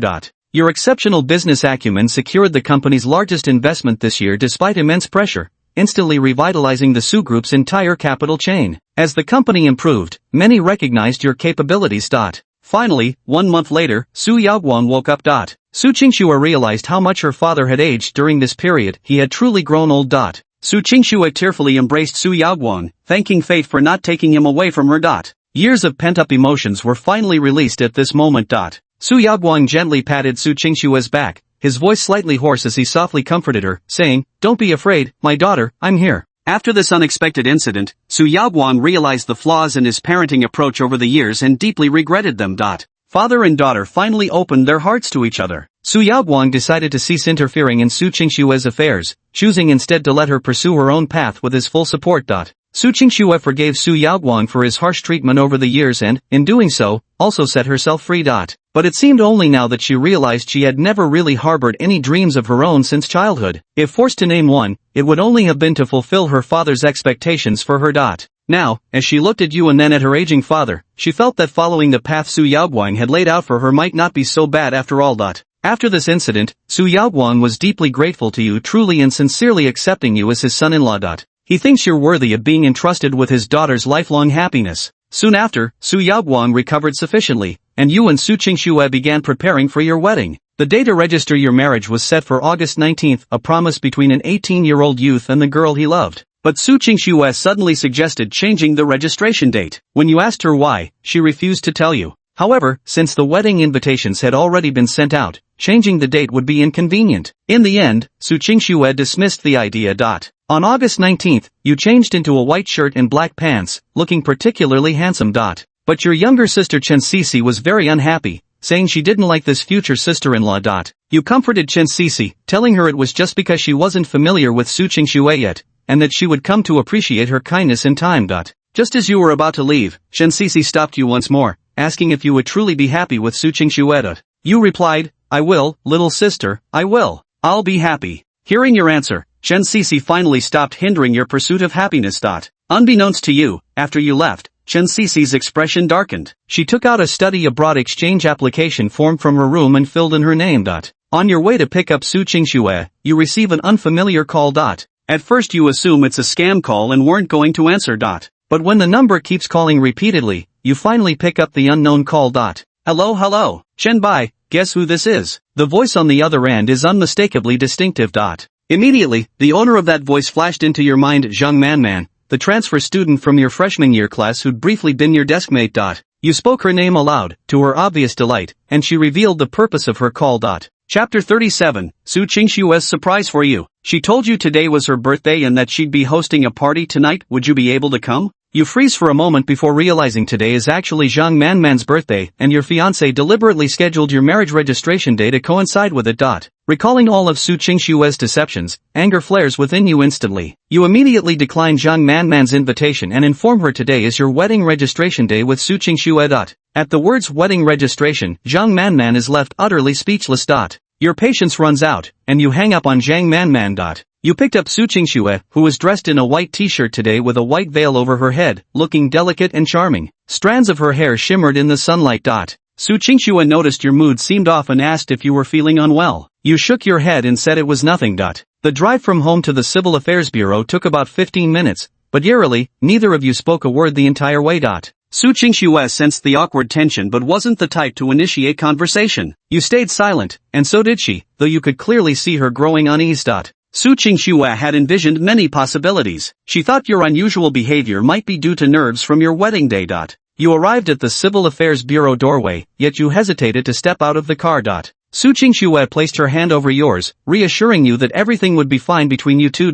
Yet as soon as she spoke, she withdrew her hand again, murmuring as if remembering something, that it wasn't too late for you to change your mind, and she would understand perfectly. You only realized your own awkwardness when you noticed the beads of sweat on the back of your hand. It turns out Su Qingxue was more nervous than anyone, yet she persistently comforted you, telling you not to be nervous. Yet you were angry because Su Qingxue set your marriage registration date on Zhang Manman's birthday.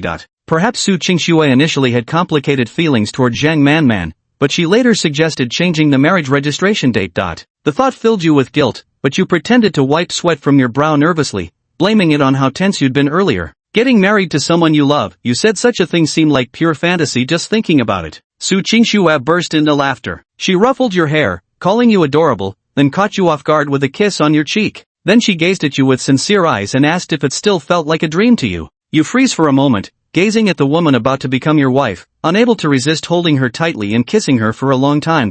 In the end, Su Qingxue still surrenders, not because she can't breathe anymore, but because she's worried her lipstick might smudge and affect their marriage license photo later. She takes out her lipstick, and you help her apply it. The lipstick has a chocolate scent rich and alluring. Su Qingxue reacts swiftly, dodging just as you try to sneak another kiss. Too shy to even look at you, she stammers that they'll wait until after the certificate is done. She worried you might feel disappointed, so she added another chip to reassure you, promising that after you get your marriage license, she'll let you have your way with her while dressed exactly like this. But you playfully tap Su Qingxue's forehead, teasing her about how her mind was full of dirty thoughts. But seeing her in that white t-shirt paired with the symbolically pure bridal veil, you had to admit Su Qingxue's proposal wasn't a bad idea at all. You opened the car door, determined to forget about Zhang Manman's phone call today, to erase all connections between Su Qingxue and Zhang Manman from your mind, and to focus on building a wonderful future with Su Qingxue. You opened the car door for your fiancée and gallantly offered her your hand. Su Qingxue's hand rests in your palm as she steps out of the car, then your fingers entwine together. At this moment, everything feels utterly real, utterly blissful. You think that even if it were a lie, it would be worth obsessing over for a lifetime. Life is long, but as long as Su Qingxue is by your side, you feel that every day becomes infinitely meaningful. You got married. You and Su Qingxue tied the knot. She became your wife, and you became the husband who would accompany her for life. You and Su Qingxue began preparing for your wedding. You chose the date and decided to hold the ceremony on September 9th. Su Qingxue said this symbolized everlasting love. You sent out wedding invitations to relatives and friends, among whom was Zhang Manman. Ever since that phone call from Zhang Manman, she seemed to have vanished from your world with Su Qingxue, leaving no trace. The wedding invitation you sent her sank like a stone into the sea, with no response whatsoever. Zhang Manman truly became a passerby in your and Su Qingxue's lives, visible only on screens, whether online or on TV, while all private connections between you faded away completely. One day, you went to the cinema with your wife Su Qingxue to watch the latest film starring Zhang Manman. Seizing the moment, you jokingly asked Su Qingxue if she had ever been into girls back then, if she had ever liked Zhang Manman. She just pinched your waist and asked what you were thinking, even teasing you for feeling jealous of Zhang Manman. She avoided giving a direct answer to your question, which actually made you feel a bit uneasy, because some people choose to stay completely silent about the one they cherish in their hearts. Su Qingxue quickly noticed your unusual demeanor. Thoughtfully tucking a strand of hair behind her ear, she asked if you were having second thoughts again. You said no. You told her that no matter how many times Su Qingxue asked this question, your answer would always be the same, you'd never regret it. Su Qingxue suddenly walks in front of you, facing you with a radiant smile and says that what she's about to give you should be a pleasant surprise, not a scare. Confused, you say you don't understand what she's talking about. What surprise or scare? She steps closer and tells you to touch her. Without even thinking, you place your hand on her ample chest. Su Qingxue's lips twitched, her silence was deafening. You cleared your throat with exaggerated seriousness, lowering your hand while remarking that such actions were still too much for a proper person like you. Furious, she grabbed your wrist and bit you, calling you a scoundrel and declaring children should never learn such impropriety from their father. You smirked shamelessly, but soon, your grin froze. Your eyes widened in disbelief as you struggled to comprehend what you'd just heard. A child? What child? You asked, your voice laced with shock. Su Qingxue smiled tenderly, taking your hand and placing it gently on her lower abdomen, saying this is where your child now grows. Su Qingxue is pregnant, you're going to be a father. Chapter 38, The Wife's Secret. Upon learning that you're about to transition into a new role, you're overjoyed and can barely believe that Su Qingxue already carries the fruit of your love in her womb, repeatedly seeking confirmation. She assures you with certainty you are indeed going to become a father. You withdraw your hand, hurriedly wipe it clean, then gently place it on Su Qingxue's slightly rounded belly, filled with both wonder and amazement. You crouch down slightly, pressing your ear against her belly while holding your breath, afraid you might miss any movement from the child. Ha ha ha, you won't be able to hear the baby's movements at just 1 month. Su Qingxue found your flustered and slightly clumsy demeanor utterly amusing as she patiently explained to you. You stood up, scratching your head sheepishly, yet your heart swelled with anticipation for this little life about to enter your world. Time flew by, and on September 9th, you and Su Qingxue held your wedding as planned. Friends and family from all directions showered the newlyweds with their most heartfelt blessings. On this wedding day, unwilling to let your pregnant wife overexert herself, you took charge of countless arrangements personally. Amidst the witnesses, your father-in-law Su Yaoguang placed his daughter's hand in yours. To everyone's surprise, Su Yaoguang actually burst into tears at this moment. You promised him you would take good care of his daughter. At the same time, Chen Cixi reluctantly let go of the hand that had been clutching the hem of your shirt since childhood. Chen Cixi even solemnly warned Su Qingxue that she absolutely must not break your heart, otherwise, Su Qingxue would surely regret it. Everyone dismissed Chen Cixi's words as a joke, not taking her seriously at all. Seeing the blissful smile on Su Qingxue's face, Su Yaoguang chose this moment to make the announcement that you are the heir to the Su Group. Starting today, he would officially begin the handover process, putting the future of Su Group under the joint leadership of you and Su Qingxue. The room erupted in enthusiastic applause. Some admired you, envying how at just 22 years old, you inherited Su Yaoguang's legacy and reached the pinnacle of life's success. Others begrudged you. Why should you be so lucky to skip decades of hardship? You paid no mind to what others thought. You simply felt immeasurably happy at this moment. A gentle, virtuous, and beautiful wife, a father-in-law who treated you like a brother, and that unborn child. Everything about the future filled you with boundless hope. But until the wedding ended, neither you nor Su Qingxue had waited for Zhang Manman. Su Qingxue seemed a little disappointed. Yet she didn't explain the reason for her disappointment, only saying she felt too exhausted and needed to rest early. You took charge of the cleanup duties. After seeing off all the guests, you caught sight of what seemed like a familiar figure. Your first instinct told you it was Zhang Manman, but she appeared to flee in a panic the moment she noticed you. You immediately chase after her and call out her name to stop her. Zhang Manman stood about 10 meters away from you. In the end, she turned back and removed her mask. Nowadays, Zhang Manman has become more mature and attractive than before. She is currently the hottest young actress in the film industry, gradually approaching her dreams. In reality, she is even more beautiful than she appears on television and in movies. You notice the glimmer of tears in the corners of her eyes, yet Zhang Manman forces herself to flash you that sweet smile of hers, just like the one you remember. She handed you her happiness, wishing you a joyful marriage. You politely responded with a thank you, your smile as gentle as she remembered. Finally, as if remembering something, she crouched down, clutching her head and sobbing. She said this was a scene she had fantasized about countless times in her youth, the wedding of her dreams. You badly wanted to comfort her, but felt your current status made it entirely inappropriate, so you could only watch her quietly, doing nothing. In the end, the relentless calls from her manager snapped her back to reality. She stopped crying, quickly composed herself, bid you farewell, and asked you not to tell Su Qingshuet about encountering her today. You agreed. She left, but not before leaving you with words too cryptic to decipher. If we could start over, would you forgive her? She asked. You pondered for a long time but couldn't grasp Zhang Manman's meaning behind those words, so you simply stopped trying to figure it out. Returning home, Su Qingshuet thoughtfully prepared warm bathwater for you and set out honey water. Perhaps due to her pregnancy, you noticed Su Qingshuet had grown even more gentle and tender. You urged her not to overexert herself, choosing not to mention your encounter with Zhang Manman. After your shower, you notice Su Qingshuet checking the wedding gift money received this time.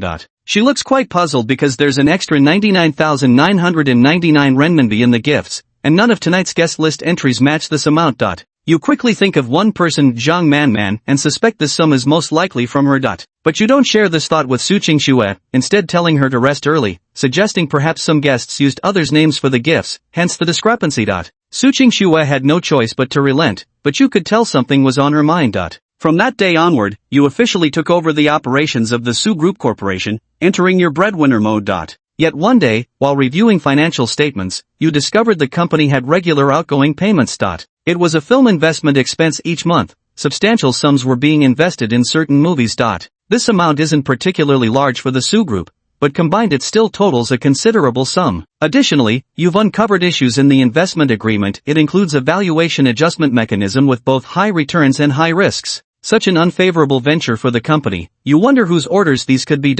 Upon investigation, you discovered that all of this was authorized by your wife, Su Qingshuet, and all these investments were directed towards Zhang Manman. Zhang Manman's resources have been explosive from her debut till now, all thanks to Su Qingshuet's unseen support behind the scenes. But this investment carries far too much risk, you confess to your wife when you get home. By now, Su Qingshuet's belly has grown noticeably larger. With cold logic, you lay out the pros and cons of the investment to your wife, though the cons overwhelmingly outweigh the pros. You want Su Qingshuet to terminate this venture. To your surprise, she refuses. It's the first time she's ever rejected your suggestion regarding company matters. An argument erupts. You accuse her of being irrational. She breaks down in tears and finally reveals why she's doing this. She said she was the one who stole you away from Zhang Manman. If she doesn't make amends, Su Qingshuet feels she'll go to hell in the future. P.S. Dear readers, if you enjoy this book, please add it to your bookshelf. Adding to bookshelf helps you never lose track. Pretty please. More than mint chocolate. I'd love for you to add this to your bookshelf. Chapter 39, if it were his child, it would surely be adorable, wouldn't it? Su Qingshue's words were like a bullet fired years ago that now struck you right between the eyes. You stood frozen in place, staring blankly at her without uttering a word. Admittedly, you bear some responsibility for this matter. From the very beginning, you allowed Su Qingshuet to join you in avoiding Zhang Manman's issue. You'd never properly handled the relationship between these two women. While avoidance used to be shameful yet effective, now it's all come back like a boomerang, creating this irreversible mess. Fortunately, everything still remains within your control. Anything that can be settled with money isn't truly a difficult matter. Investing in Zhang Manman's film could alleviate Su Qingshue's guilt complex. If handled properly, it might even bring profits to the company. You've come up with numerous justifications to convince yourself, yet you ultimately decide to retreat to the study first to calm down. Leaving Su Qingshuet alone in the room, she seems disoriented by this unfamiliar emptiness. Since the beginning of your relationship, this marks the first quarrel where reconciliation hasn't occurred within 10 minutes. But Su Qingshuet has an obstinate temperament. She would never take the initiative to seek reconciliation. When problems arise, she usually chooses to shut herself off or simply play dead. You've just officially taken over the company, with endless work every day leaving you utterly exhausted both physically and mentally. Yet the moment you remember your wife is still pregnant, a time when emotional volatility is perfectly normal, your heart aches for her. Thus, you finally convince yourself to compromise and drop the matter of Su Qingshue's unauthorized investment for Zhang Manman. You open the study door, only to find your wife standing rigidly before you, her swollen belly unmistakable. Her nose was red, her eyes slightly bloodshot with tears still clinging to her lashes. She blinked up at you, lips parting as if to speak, then hesitating. You and Su Qingxue remained locked in this standoff for several seconds until she was the first to break the silence. She admitted it was her fault for not discussing this matter with you beforehand. Before Su Qingxue could finish speaking, you pulled her into a tight embrace. Your nose instantly stung with emotion, and your heart ached even more for her. You blamed yourself for being too callous, leaving your pregnant wife standing there rejected at the door. You had a serious discussion about the matter, and you shared your decision with Su Qingxue, stating that you would no longer oversee the next investment. However, you urged Su Qingxue to remain vigilant about investment risks. Su Qingxue was delighted and assured you not to worry, as she specialized in law and had strong risk management awareness. As your conversation grew lively, Su Qingxue attempted to bring up something about Zhang Manman from your university days, but you chose to decline. You think things have unfolded this way, and now it's the best possible outcome. Dwelling on the past doesn't hold much meaning anymore. Fortunately, the days that followed went smoothly. There were no issues with Zhang Manman's investment, and the promotion for her next film had strong momentum. If the movie meets box office expectations, your company could see a substantial profit. Yet deep down, you always feel uneasy. Sometimes when life goes too smoothly, it makes you think it's the calm before the storm. But your wife, Su Qingxue, says you're overthinking it. To help ease your tension, she suggests picking a name for your future child. When it comes to naming, you're really hopeless, but Su Qingxue recalled that drunken night when you both poured your hearts out to each other. She remembered how you seemed just like a soft, easy-to-tease little dumpling back then. So she decided to nickname their future child Tuanchuan, Little Dumpling, with the formal name Chen Nua. Holding Su Qingxue in your arms, you agreed to her suggestion. As you gently touched her belly, feeling the tiny life within, your anticipation for the little one's arrival grew even stronger.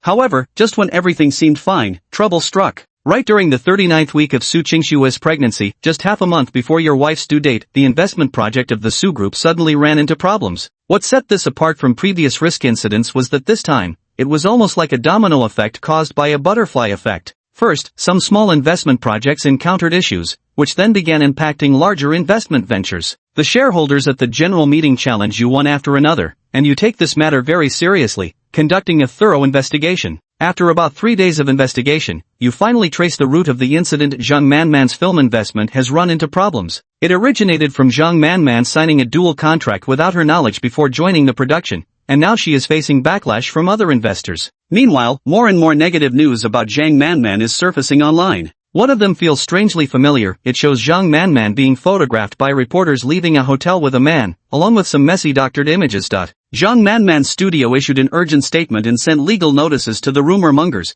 but netizens weren't buying it.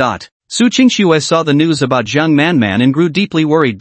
You notice the dark circles under your wife's eyes have worsened, her complexion now gaunt, and your heart aches for her. You comfort her not to worry, you'll handle this matter. You arranged a meeting with Zhang Manman in the name of an investor. She looks quite surprised when she sees you. Zhang Manman is now caught in a swirl of public opinion. You notice her mental state isn't very good. Want one? Zhang Manman offered a cigarette to Chen Bai. Raising his head, he noticed a hint of coquetry in her smile. Chen Bai shook his head in refusal. Zhang Manman let out a bitter smile, rubbing her temples. Oh right, I almost forgot, you're about to be a father. She slid the cigarette back into the pack, resisting the urge herself. Because my damn cigarette smell would definitely cling to Chen Bai, which wouldn't be good for his child. If it were his child, it'd surely be adorable, wouldn't it? At this thought, tears involuntarily slipped from Zhang Manman's eyes. Man. Chen Bai stood up, wanting to lightly pat her shoulder and tell her everything would be alright. But Zhang Manman refused to give her the chance. With tears streaming down her face, she mechanically repeated her explanation. I didn't. It's fake, all of it's fake. I was set up. Everything online is fabricated, there's nothing between me and that man. Chen Bai believed every word Zhang Manman said. Though ambitious in her career, Zhang Manman was inherently naive. Her path had been too smooth, making her an easy target for schemers who dragged her from grace in the blink of an eye. Chen Bai couldn't help but ponder, was it wrong from the very start that he and Su Qingxue, out of guilt and compensation, had unconditionally paved the way for Zhang Manman without expecting anything in return? Chapter 40, Totally Screwed Up? You tell Zhang Manman that you believe in her and encourage her not to be too disheartened. Since things have already happened, she should face them bravely. You reassure her not to worry, that the funding chain issue will be resolved, and regarding the contract, Su Qingxue will mobilize her legal connections to find her the best lawyer to handle the lawsuit. Upon hearing this, Zhang Manman bursts into tears. She asks if you and Su Qingxue are acting out of guilt and compensation, stubbornly insisting that she doesn't need your pity. But you said you only helped her because she's your and Su Qingxue's best friend. I do feel guilty, but you didn't say it outright. Zhang Manman let out a long sigh, taking quite some time to calm her emotions. A bitter smile flickered across her face, though you didn't inquire about the meaning behind it. You went over the contract details with her, discussed the investment issues that had arisen, and proposed several solutions to address the current problems. Compared to Zhang Manman or Su Qingxue, your approach to handling this matter was noticeably calmer than both of them. Zhang Manman sat beside you, listening attentively to the solutions you proposed. Her expression remained composed, occasionally breaking into a faint, sweet smile. At this moment, she felt as if she had returned to freshman year when you first became desk neighbors. Her academic performance wasn't particularly outstanding, especially in math, which often gave her headaches. Yet when you patiently explained problems by her side, she felt completely at ease, as if every difficulty could be effortlessly resolved. Zhang Manman wished time could freeze at this moment for her. This moment, this instant was eternity. But she didn't realize you were only anxious to resolve Zhang Manman's current crisis, so your wife Su Qingxue wouldn't worry too much. Because since becoming pregnant, she had grown more sensitive than before. You finally discussed the best solution with Zhang Manman, first address each rumor with a thorough public relations campaign, then resolve the issue of the dual contracts through legal means. Zhang Manman nods in agreement with your plan. She thanks you sincerely and promises that no matter what happens, she will never drag you and Su Qingxue into trouble. She puts on a face mask, fully disguising herself. As she leaves, there's a reluctant glimmer in her eyes. Finally, she tells you to apologize to Su Qingxue on her behalf. But if she could do it all over again, she would never let Su Qingxue win. After Zhang Manman left, you pondered her words for a long time but couldn't make sense of them. You still didn't understand the relationship between Su Qingxue and Zhang Manman, what past conflicts had existed between them. But right now, none of that was particularly important. What truly mattered was resolving the crisis at the Su Corporation and reassuring your wife, who was waiting for you at home. When you returned home, you truthfully told Su Qingxue about your private meeting with Zhang Manman. Su Qingxue didn't get jealous or blame you. Her greater concern was Zhang Manman's situation and the company's condition. You shared your solution with Su Qingxue. True to your habit of reporting only good news, she was finally able to relax. Tonight, Su Qingxue slept more soundly than usual, but your crisis wasn't completely resolved yet. After nearly a week of maneuvering, under your management, the negative publicity surrounding Zhang Manman took a favorable turn. You also secured the best legal team for her. Their assessment of the chances to win her case regarding the shadow contract issue was quite optimistic. As for the company, you purged the dissenters and, through practical measures, managed to restore the stock price. Many shareholders on the board who had reservations about you had no choice but to fall silent. Su Qingxue's due date was drawing nearer, and you suggested she stay at the hospital just in case. But she disliked the cold atmosphere of the hospital and turned down your proposal. Unable to persuade Su Qingxue, you had no choice but to let her stay home, though with professional caregivers attending to her. Everything was progressing smoothly, and you finally managed to get a peaceful afternoon nap. You had a long dream, dreaming about Zhang Manman leaving for a distant land after this turmoil, developing her career abroad, and becoming close friends with your younger sister Chen Cece, who has been studying overseas. When they returned to China, you marveled at how well they got along, because Chen Cece used to dislike Zhang Manman the most. The two playfully joked in front of you, saying, "The enemy of my enemy is my friend." At that moment, you and Su Qingxue's adorable daughter Chen Nuo came running out, with Su Yaoguang hobbling behind Chen Nuo, urging her to slow down.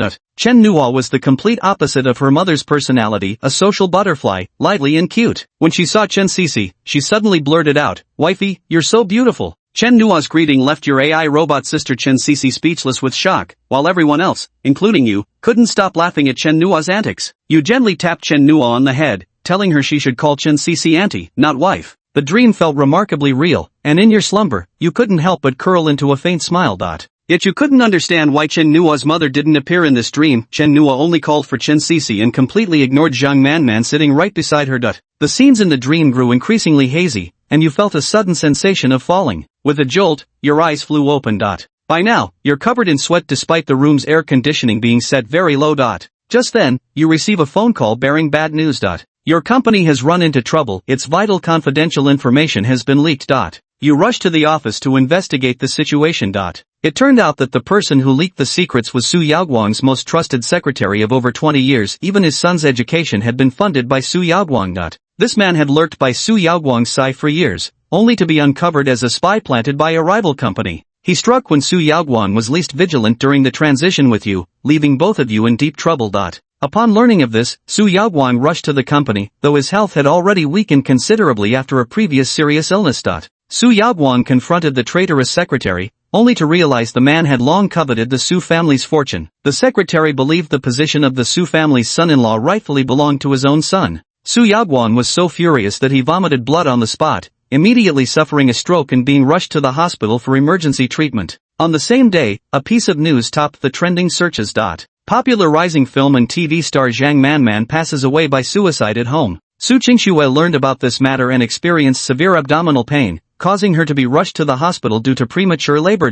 Chapter 41, Fine, then we won't be friends. Life sometimes hits you with a brutal reality check just when you think everything's smooth sailing. Dramatic ups and downs are the norm. Chen Bai now felt like he'd been playing what seemed like an effortless winning game, only to have some sneaky bastard pull off a backdoor victory. What kind of cruel joke was it to wake up and find the sky had fallen? And why did the simulation specifically emphasize that dream he'd had? Was there some special meaning hidden in it? Getting quiz questions now? Ding dong ding, your food delivery has arrived. Accompanied by the aroma of food, a lunchbox filled with dishes appeared before Chen Bai's eyes. Turning his head, he saw Zhang Manman's sunny, sweet smile as always. A stark contrast to the glaring hot search headline he'd seen in the simulation, famous actress Zhang Manman commits suicide at home. Although Chen Bai had no immediate plans to follow Zhang Manman's path as a screenwriter, he couldn't bear to see the bright and cheerful Zhang Manman meet such an end. Zhang Manman was truly kind-hearted. Choosing to take her own life in the simulation must have meant she encountered some insurmountable trouble. She likely made this choice out of worry for burdening Chen Bai and Su Qingxue,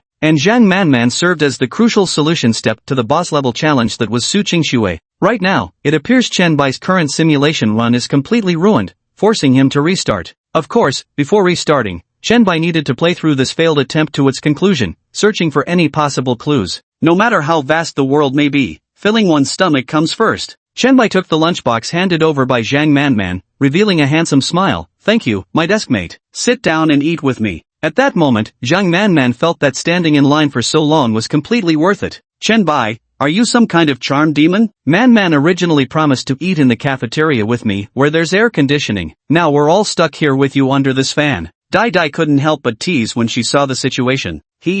Dai, come sit here, come sit. Are you feeling hot? I've got a little fan for you. Feng Yui scurried after Dai like an eager puppy, eagerly offering his seat to her. He even dug out that precious little fan from his desk drawer, the one he usually guarded like a treasure, and handed it to Dai without hesitation. Normally, Feng Yui, tall and lanky, could rattle off smooth talk like nobody's business. But now, standing before the person he adored, his words stumbled out clumsily, his usual glibness nowhere to be found. But he still gave Chen Bai a smug wink anyway. Because when Chen Bai had previously discovered the small fan hidden in Feng Yui's drawer, this guy had guarded it like his most prized possession. He'd even said that if someday a girl he liked happened to sit in his seat, he'd take out the little fan to cool her with it. Her impression of him would definitely skyrocket when that time came. From then on, he established himself as a caring gentleman. Yet Chen Bai's remarked gentleman rank behind dogs utterly shattered Feng Yui's defenses. Now Feng Yui felt like his words had been vindicated, giving him a sense of victory, though it did give him some satisfaction. But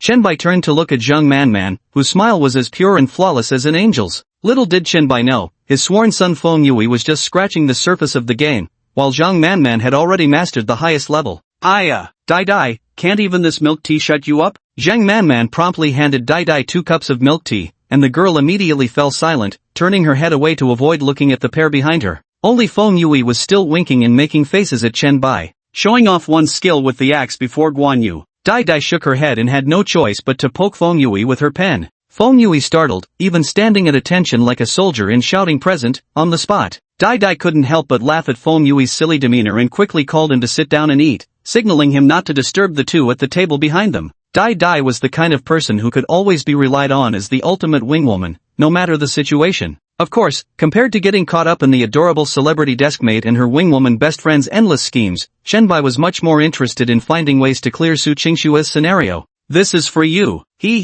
A cup of milk tea was placed in front of Chen Bai. Zhang Manman had deliberately bought him a large size, saving it for last to surprise him. Although Zhang Manman had considerable acting talent, Chen Bai could still keep up with her at her current level. He appeared both surprised and delighted, then eagerly wanted to repay Zhang Manman. So Chen Bai opened his lunchbox and transferred more than half of the fish-flavored shredded pork into Zhang Manman's bowl. Zhang Manman was somewhat overwhelmed by Chen Bai's unexpectedly enthusiastic gesture. Yet the moment she picked up her chopsticks, she paused again, unable to bring herself to take a bite. Chen Bai successfully caught this detail. "Sorry, I forgot. You don't seem to like this dish much. Should we throw it away later?" "No.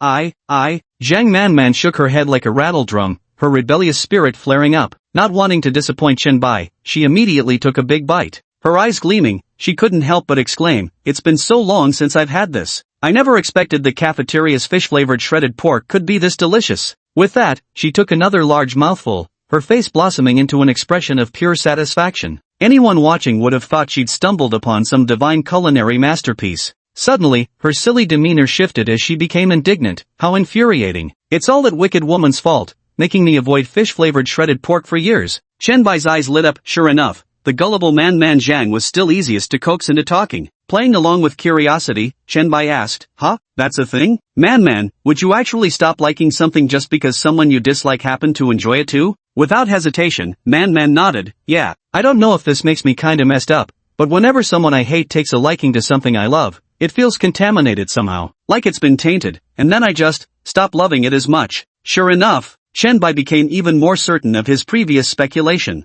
Ha, Man, you must really dislike this person to go this far. Chen Bai continued to probe. Actually, Zhang Manman stared at the fish-flavored shredded pork in her bowl, lost in thought. "I'm not really that bothered by it. It's just, how should I put this? The time for friendship between people is limited. Friends may just accompany you for a stretch of the journey during that period, eventually becoming passers-by in life. I never would have guessed you could be so pessimistic at times." Chen Bai meant every word he said. Some people may appear carefree and cheerful on the surface, but when night falls and all is quiet, they might recall the events of the day and secretly cry under their blankets. Some people may appear carefree, but their smiles are merely a protective facade. This seems to explain why Zhang Manman would choose to take her own life in the simulation. So the initial approach was wrong from the very beginning. When it comes to Zhang Manman, avoidance simply won't work. To take a step back, even if you want to escape, you should have a reasonable basis rather than simply turning a blind eye. And no, not at all. Just occasionally sighing, just sighing a little, like lines from many movies. Zhang Manman waved her hands awkwardly, not wanting to bring any negative emotions to Chen Bai, and hastily explained. However, unexpectedly, Chen Bai suddenly looked dejected and said, "Then since we're friends now, sharing everything, will we eventually stop contacting each other and become strangers in the future, right?" Chen Bai's words seemed to hit the pause button for Zhang Manman, freezing her thoughts completely. Recalling that dream, she and Chen Bai used to be inseparable friends who shared everything. And then? The next time they met was before his grave. She refuses to accept such an ending. In her desperation, Zhang Manman blurted out, "Then let's not be friends anymore, let's become lifelong partners instead." Chapter 42, The Reason for the Collapse. Cough. No way? Feng Yui and Dai, seated at the desk in front of Chen Bai and Zhang Manman, were already struggling hard to suppress their burning gossiping instincts. After all, the hand that feeds you ought not to be bitten. However, Zhang Manman's sudden confession not only caught the involved party Chen Bai off guard but also made these two onlooking spectators turn around in stunned disbelief. Zhang Manman suddenly realized what she had just said. Oh no! She had accidentally blurted out her true feelings. Dai. Zhang Manman threw a pleading glance at Dai, who instantly caught the drift. With such a grand scene unfolding, even the ultimate wingman shouldn't attempt to be a 100,000-volt Pikachu. Wait, no, there's actually another one right beside them. Feng Yui once again wore that classic dumbfounded expression of his. Dai quickly glanced out the window, looking embarrassed. Ah, the wind today is quite boisterous. Really, is it? The clueless straight guy Feng Yui couldn't grasp her meaning. Corner of Dai's mouth twitched as she tugged at Feng Yui's sleeve. Let's go. Aren't you going to eat? Take it with you. Right. Though Feng Yui couldn't quite process what was happening, he obediently followed Dai's instructions. In no time at all, only Zhang Manman and Chen Bai remained in the classroom. Zhang Manman wished she could vanish into thin air right now. This is truly the end. She was just too afraid of losing Chen Bai again, so she'd acted a bit too hastily. Would he think she was being utterly unreasonable? Or perhaps she thought she was just teasing him. While Chen Bai was lost in thought, another speculation arose in his mind. Could it be that Zhang Manman's last simulation actually synchronized with her real memories? But Chen Bai had tested it during Su Qingshue's glutton simulation before, and there wasn't the slightest trace of memory synchronization. So there's a standard for memory synchronization? Is the standard based on simulation ratings? At what score does synchronization occur? These doubts only strengthen Chen Bai's resolve to thoroughly investigate that already collapsed situation from earlier. The priority is to gather more information, and secondly to understand this simulator's mechanisms. Of course, the most pressing matter at hand is Zhang Manman's confession. Chen Bai snapped back to reality, breaking the awkward silence. Man isn't actually confessing to me, is she? Chen Bai's counter-question completely threw Zhang Man off balance. Confessions are only suitable for April Fool's Day, because if successful, it would naturally break through that layer of window paper, elevating their relationship from friends to lovers. If it fails, they could just laugh it off with a playful "just kidding, happy April Fool's Day." But now isn't April Fool's Day. If it fails, there would be no way back. Zhang Man recalled that dream again. In the dream, Chen Bai had met her during his sophomore year and fallen in love with her at first sight. So according to the timeline in the dream, Chen Bai definitely wouldn't be thinking about these things now, right? After weighing the options for a long time, Zhang Man decided it was better to leave herself some wiggle room. Of course not. Chen Bai let out a sigh of relief. Truth be told, he hadn't actually figured out how to respond if Zhang Man had admitted it. But at least I bet right. It seems he does understand Zhang Man somewhat. Chen Bai maintained a modest smile, skillfully giving Zhang Man an out. You startled me. I almost misunderstood. The partner you mentioned surely carries another meaning, doesn't it, Man? Ah, well. Seeing Chen Bai's reaction, Zhang Man felt relieved she hadn't acted recklessly. Actually, she meant a partner in the romantic sense. Of course, she wouldn't say that now under any circumstances. Otherwise, even if Chen Bai realizes his feelings for her after switching majors, there might not even be a chance for them to remain friends. Chen Bai nodded. Everything was going according to his own rhythm. Well, the meaning of a companion encompasses many types. For example, a life companion where you support each other through long-term cohabitation,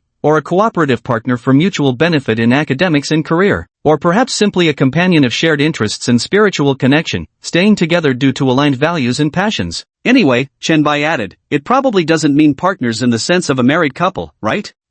Well, on my foot, Zhang Man. They're clearly partners exactly like a married couple, goddammit. Loudly crying face. Zhang Man's heart was in turmoil. Among the art students, her academic grades were already top tier, yet in front of Chen Bai, she still felt as if she was suffering from a lack of education. She knew Chen Bai was just giving her a way out, but this exit somehow felt strange and unsettling to Zhang Man. Forget it, she would wait another year. Then, Zhang Man vowed to go all out and leave no opportunities for anyone else. She, Zhang Man, will reclaim everything that belongs to her. According to intelligence gathered by the ultimate wingwoman, Dai, from Feng Yui. Currently, apart from Chen Cixi being a potential threat, the others basically pose no challenge at all. This includes Su Qingxue, whom Chen Bai mentioned earlier. That woman, TSK. From Zhang Man's understanding of her, unless it snowed in June during this scorching summer, Su Qingxue would absolutely never fall for Chen Bai. Su Qingxue, who hates all men equally. After analyzing it this way, Zhang Man felt quite reassured. How could Zhang Man possibly lose in such a perfectly stacked, guaranteed win situation where she completely outclassed them in every aspect? The food's going to get cold if you don't eat it soon.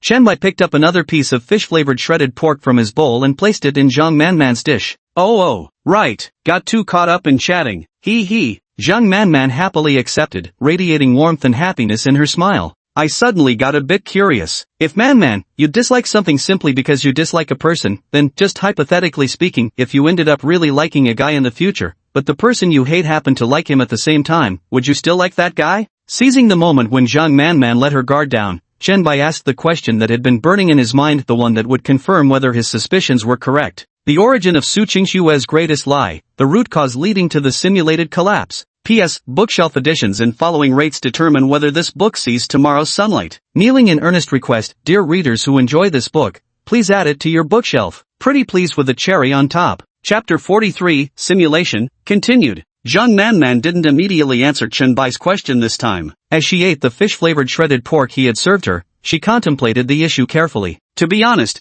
Zhang Man's first instinct was to equate that annoying person with Su Qingxue. If Su Qingxue liked Chen Bai, would she herself stop liking him then? The probability of Su Qingxue falling for Chen Bai is practically zero, but what if she did? One might give up their favorite food, but the person they love wouldn't be abandoned so easily, right? Zhang Man thought for a long while before finally shaking her head. Emotions are inherently hard to control. I don't think she would. Falling for someone is easy, but letting go of that affection is difficult in itself. Hey, my deskmate is so devoted. I wonder which lucky guy will get her in the future. Chenbai rested his chin on one hand, watching Zhang Manman's serious expression, and couldn't help but tease her. Who would have thought she'd look this cute when earnestly answering questions? Ha ha. Zhang Manman immediately felt embarrassed by Chenbai's praise and could only hide her shyness by burying her head in the meal. Who do you think will benefit from this in the end, you silly boy? Dummy! Zhang Manman murmured to herself, her youthful emotions blossoming at this moment, making even the air smell sweet and fragrant. But little did Zhang Manman know, Chenbai was having other thoughts at this very moment. It seems my earlier speculation was correct. Su Qingxue had initially confessed her feelings to Chenbai of her own accord, but in reality, she had been deceiving him from the very beginning. She didn't actually like Chenbai, in fact, she felt somewhat repulsed by him. However, Su Qingxue knew Zhang Manman quite well. That day in the cafeteria, when they were eating together, Zhang Manman stood up for Chenbai out of indignation. So Su Qingxue knew that Zhang Manman liked Chenbai. Especially when Chenbai persuaded Zhang Manman to reconcile with Su Qingxue. Zhang Manman, the silly goose, actually complied, which further convinced Su Qingxue that Chenbai was a huge threat. To create distance between Zhang Manman and this threat, Su Qingxue threw herself into the game, betting against fate, and took the initiative the next day to confess her feelings to Chenbai. Her reasoning for doing this was this fish-flavored shredded pork, the situation. Zhang Manman used to love fish-fragrant shredded pork, but forced herself to give up this favorite dish because she hated herself. Thus, Su Qingxue believed that as long as she, the detestable person, stayed with Chenbai, Zhang Manman would also grow to dislike or even despise Chenbai.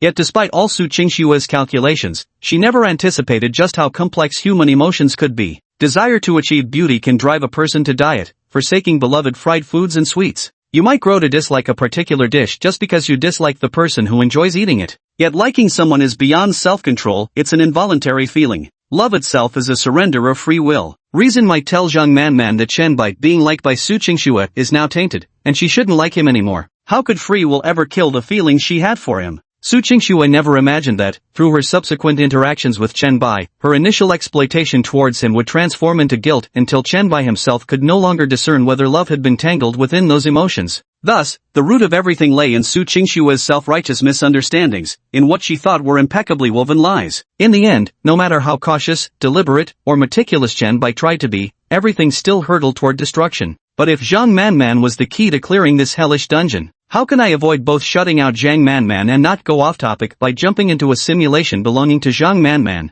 Deskmate, are you still thinking about that math problem you couldn't solve earlier? Zhang Manman's voice snapped Chenbai out of his thoughts. Chenbai snapped back to reality, slightly startled, then nodded. Yeah, sometimes it's like this. When a problem remains unsolved, it feels like something is itching inside. Maybe take a break? Let me wash your lunchbox for you first. Zhang Manman stood up, stacking Chenbai's lunchbox with her own as she tidied up. No need. It's nothing, won't take a second. Zhang Manman gave Chenbai no chance to refuse, grabbing both their lunchboxes as she dashed out the door. Feelings can always grow bit by bit between us. As for my little deskmate, well, she can be devoured bite by bite too. Humming a cheerful tune, Zhang Manman was in exceptionally high spirits. Chenbai, however, could only sigh in resignation. Because usually I take my lunchbox back for Chen-Cece to wash. Fine, it was good to lighten my little sister's burden a bit. At this point, Chenbai still hadn't figured out how to balance Zhang Manman as the key factor. Even if I start a new simulation now, it would either repeat the same mistakes or risk jumping timelines. Since there's no solution in real life at the moment, let's find one in simulation.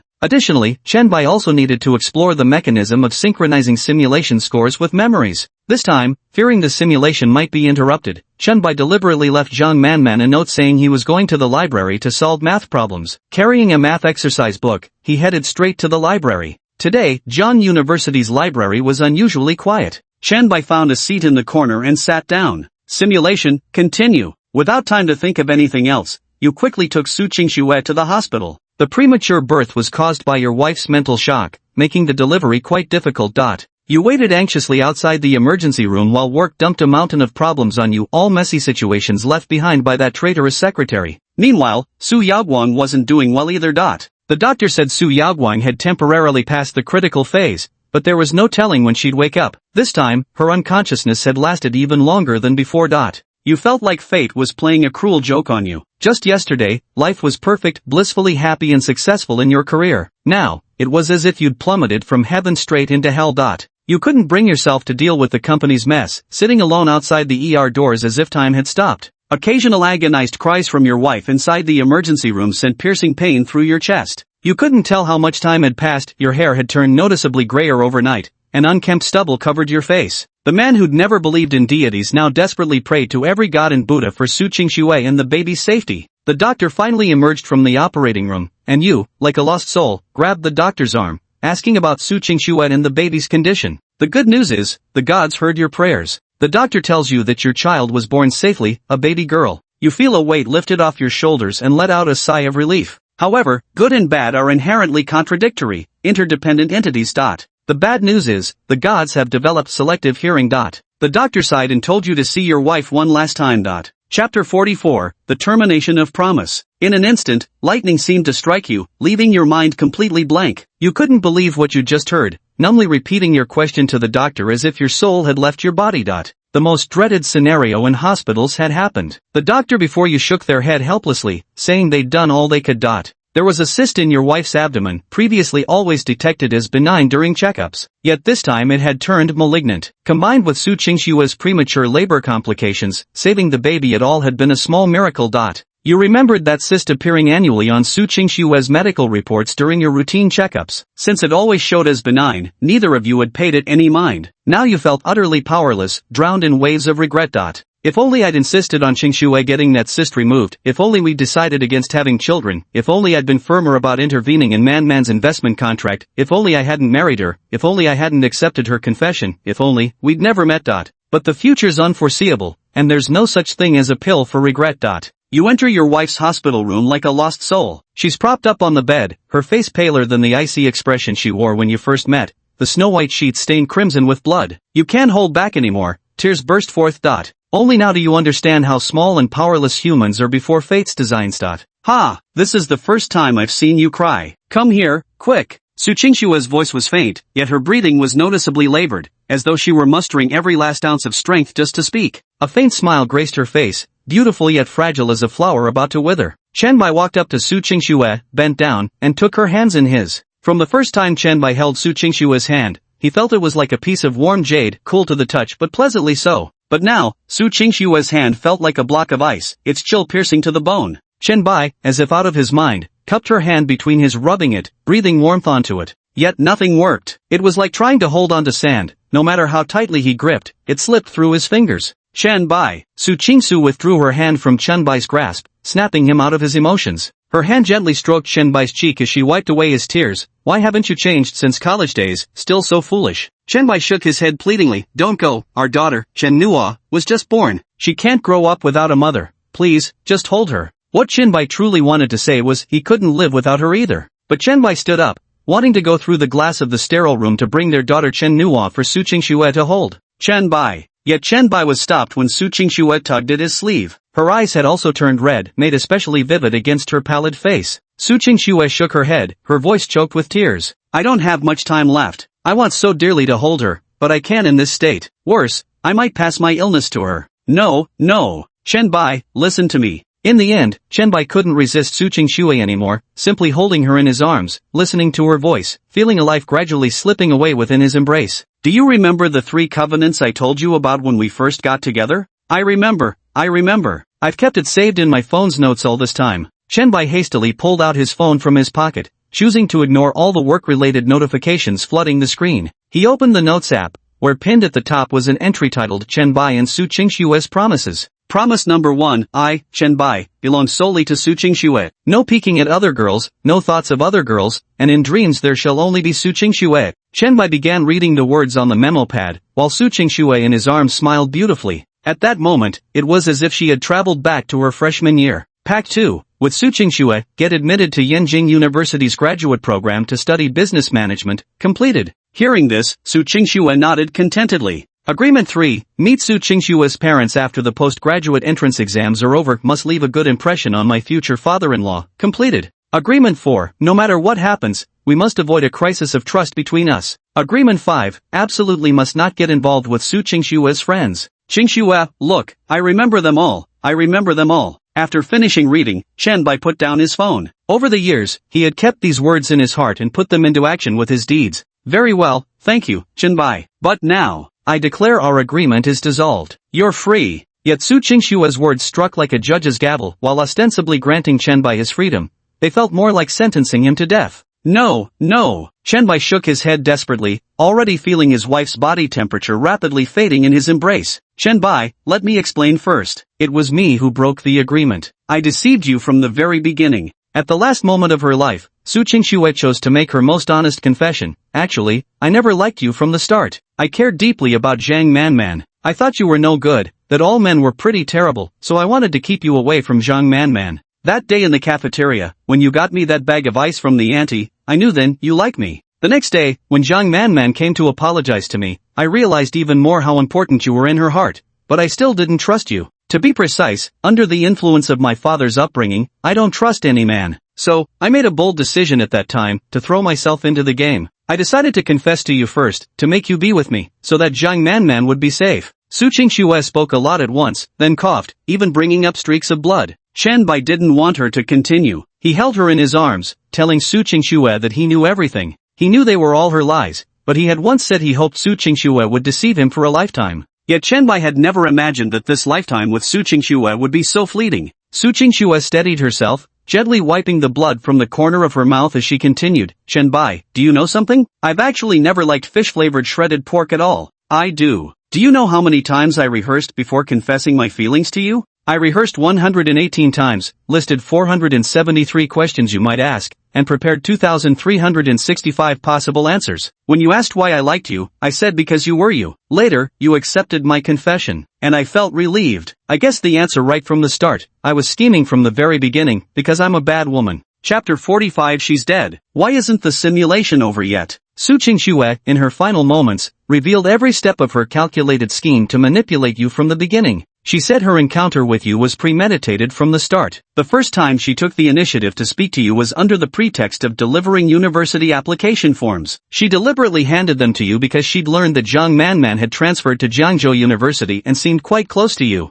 Using her position as student council president, she frequently invented excuses to summon you to meetings in her office, all to make you succumb to her charm. Later, when she saw Zhang Manman growing closer to you, anxiety drove her to proactively ask you out for meals. The story began with such meticulously crafted lies. Su Qingxue says you're a good person, and she's a bad one, that she ruined your life. She keeps apologizing to you. You're utterly devastated. You call Su Qingxue a liar, asking why she couldn't keep her promise to deceive you for a lifetime. Su Qingxue gently closes her eyes. She says she doesn't beg for your forgiveness, only wishing you happiness for the rest of your days, to marry a kind and innocent girl, and never punish yourself for the wrongs she committed against you. Your wife's breathing grows fainter until, at last, she whispers, I'm sorry, Chen Bai. Thank you, Chen Bai, before slipping into eternal sleep. Su Qingxue is dead. The simulation didn't end? Chen Bai had assumed this simulation would conclude with Su Qingxue's passing, because last time, with Zhang Manman, it had ended when she finished filming the script he left for her and then died by his side in a lover's suicide. So, was there any special information in this simulation that I might have overlooked?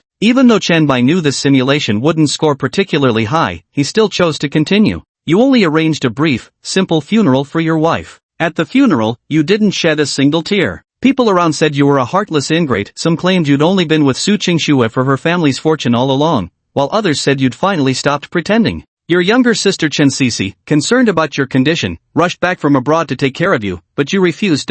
Yet incredibly, the moment your child with Su Qingxue, Chen Nuo, laid eyes on Chen Sisi, she actually smiled.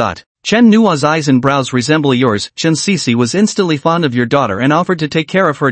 You remained indifferent, muttering do as you please, before turning your attention to work at the company. You've let work consume nearly all your time, leaving nothing but eating and sleeping between tasks. Under your leadership, the Su Corporation underwent radical reforms. Your tough tactics showed no regard for Su Yaoguang's dignity, systematically replacing his former confidants one by one, with some being completely driven out without any chance of redemption. You shed your previous image of an approachable manager, transforming into an autocratic dictator that strikes fear throughout every level of the company. Drawing from a pool of talent and courage, you've recruited a fresh wave of capable individuals while grooming the most outstanding performers to become your trusted aides. They even felt like they were in a military camp, and you were their commander. After every company meeting, they would immediately stand up, snap to attention, and salute in unison, shouting, loyalty. Everyone at the company thinks you must have lost your mind, especially the old-timers. They even signed a joint impeachment petition against you at the board meeting. They accused you of being ungrateful, trying to take over the Su family while your wife was dead and your father-in-law bedridden, claiming the Su group was doomed next. Note, this preserves the accusatory tone, dramatic phrasing, and contextual references while adjusting phrasing for natural English readability. Ever since your wife passed away, no one dared to mention Su Qingxue to you voluntarily. In a fit of anger, you fired them all. Some of these people were even Su Qingxue's relatives, to be precise, your uncles and aunts. Everyone lost faith in you, and overnight, negative reports about you flooded the media. Your reputation hit rock bottom. You didn't care about the backlash in the slightest. Instead, you seized the opportunity to track down the media outlets that Jiang Manman had used to spread rumors about her while she was alive. You leveraged the Su Group's influence to systematically dismantle these companies. Sometimes, you'd willingly suffer losses of 1,000 just to make those unethical media outlets go bankrupt, all for Jiang Manman's sake. When gossip tabloids speculated about your relationship with Jiang Manman, those media outlets mysteriously ceased to exist by the next day. No one dared imagine how terrifying a business genius could become when enraged. Eventually, negative news about Jiang Manman virtually disappeared. It's sometimes laughable how no matter how hard Jiang Manman tried to clarify things during her lifetime, nobody believed her. Yet after her death, it seems everyone has suddenly begun to love and miss her. 6 months later, the Su Corporation publicly released its semi-annual report and financial statements to the public. Surprisingly, contrary to external predictions of impending bankruptcy, the Su Corporation's performance had actually improved compared to before. The company climbed several spots in corporate rankings, its stock price rose, and overall, it was performing even better than during the peak era when Su Yaoguan was at the helm. You once again proved all your doubters wrong, completely reversing public opinion about you. You've transformed from being labeled a heartless ingrate, a kept man, and a tyrannical dictator into a business genius, the youngest CEO of a listed company, and even voted by the public as the ideal dream guy for millions of girls. Countless women went out of their way to ask for your contact information, and innumerable others threw themselves at you. Yet you turned down all these temptations. Neither public opinion nor women mattered to you in the slightest. You achieved such outstanding results that you distributed extra bonuses to all employees and hosted a celebration banquet for them. As the chief architect behind this success, you should have been celebrating, yet you couldn't bring yourself to. Seated at your desk, you unlocked the drawer and took out the photo album Su Yaoguang had once shown you, its pages filled with fragments of Su Qingxue's life. Alone in the vast office, you sat staring blankly at photos of your late wife. A phone call shatters your silence. The caller is Chen Cece. Chen Cece's voice on the other end is frantic, saying there's something urgent about your daughter Chen Nuo. You put the photo album back in the drawer, lock it, and rush home without a moment's delay. You arrive home panting, only to find Chen Cece holding Chen Nuo, whose eyes are bright and smile is pure and innocent. Chen Nuo was completely fine, it was just a false alarm. You finally realized it was all a prank orchestrated by Chen Cece. You were a bit upset and told Chen Cece not to make such jokes again in the future. Chen Cece asked you to hug Chen Nuo, but you refused. From the moment Chen Nuo was born until now, you have never held her. To get back at Chen Cece for pranking you, you coldly told her that her remarkable talent and gifts deserved a much brighter future and better prospects, far beyond being just a housemaid for you after returning from overseas. Chen Cece lowered her gaze, pouting with a hint of grievance. You felt a pang of regret for having spoken too harshly to your sister. Just as you were about to say something, a child's sweet and innocent voice rang out, Daddy. Chapter 46, The Father-in-Law Wakes Up. Chen Nuo spoke, and you never expected that the first words of her life would be calling out to you, someone who had never held her before. You froze instantly, as if struck by a paralysis spell, standing dumbfounded while staring in disbelief at Chen Cece's arms, where Chen Nuo lay. Chen Nuo's big, dark eyes widened into perfect circles. She was smiling at you, her grin pure and untainted. Did you hug? Seeing no reaction from you, she even stretched out those chubby, milky white little hands, pleading for an embrace. Her voice was as sweet and sticky as melted milk candy. Since Su Qingxue's death, there's no storm or wave you haven't weathered. Your heart gradually turned icy and ruthless, hardened like steel, handling everything with practiced ease, undisturbed by any turbulence. Yet unexpectedly, the barely coherent word daddy from this less than 1-year-old child melted that steel-hard heart of yours.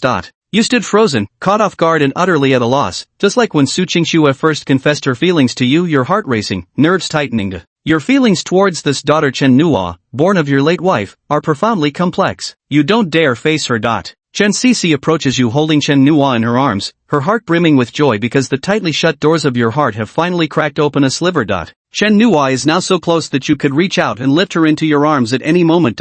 You slowly raise your hand, but then the ghost of the past ambushes you, your mind flashes back to the day Su Qingxue died, and your raised hand quietly lowers again. In the end, you still don't hold Chen Nuo. You tell yourself you're not a decent father. Every time you see Chen Nuo, she reminds you of your late wife, so ultimately, you resort to the same old coping mechanism, shameful though it may be, avoidance gets the job done. You said you were tired and went back to your room to rest, reminding Chen Cece not to play such pranks again, as the company really needs you right now. Chen Cece watched your retreating figure with deep concern. In her arms, Chen Nuo's request for a hug went unanswered, yet the child neither cried nor made a fuss. With those clear, innocent eyes, she stared in the direction you had left. No one knew what she was thinking. Time flashed by like a white steed crossing a stream. Before they knew it, another summer had passed. Under your management, the Su Group thrives rapidly. As a successful entrepreneur, you frequently appear in newspapers and interviews, even inspiring someone to publish an authorized biography about you.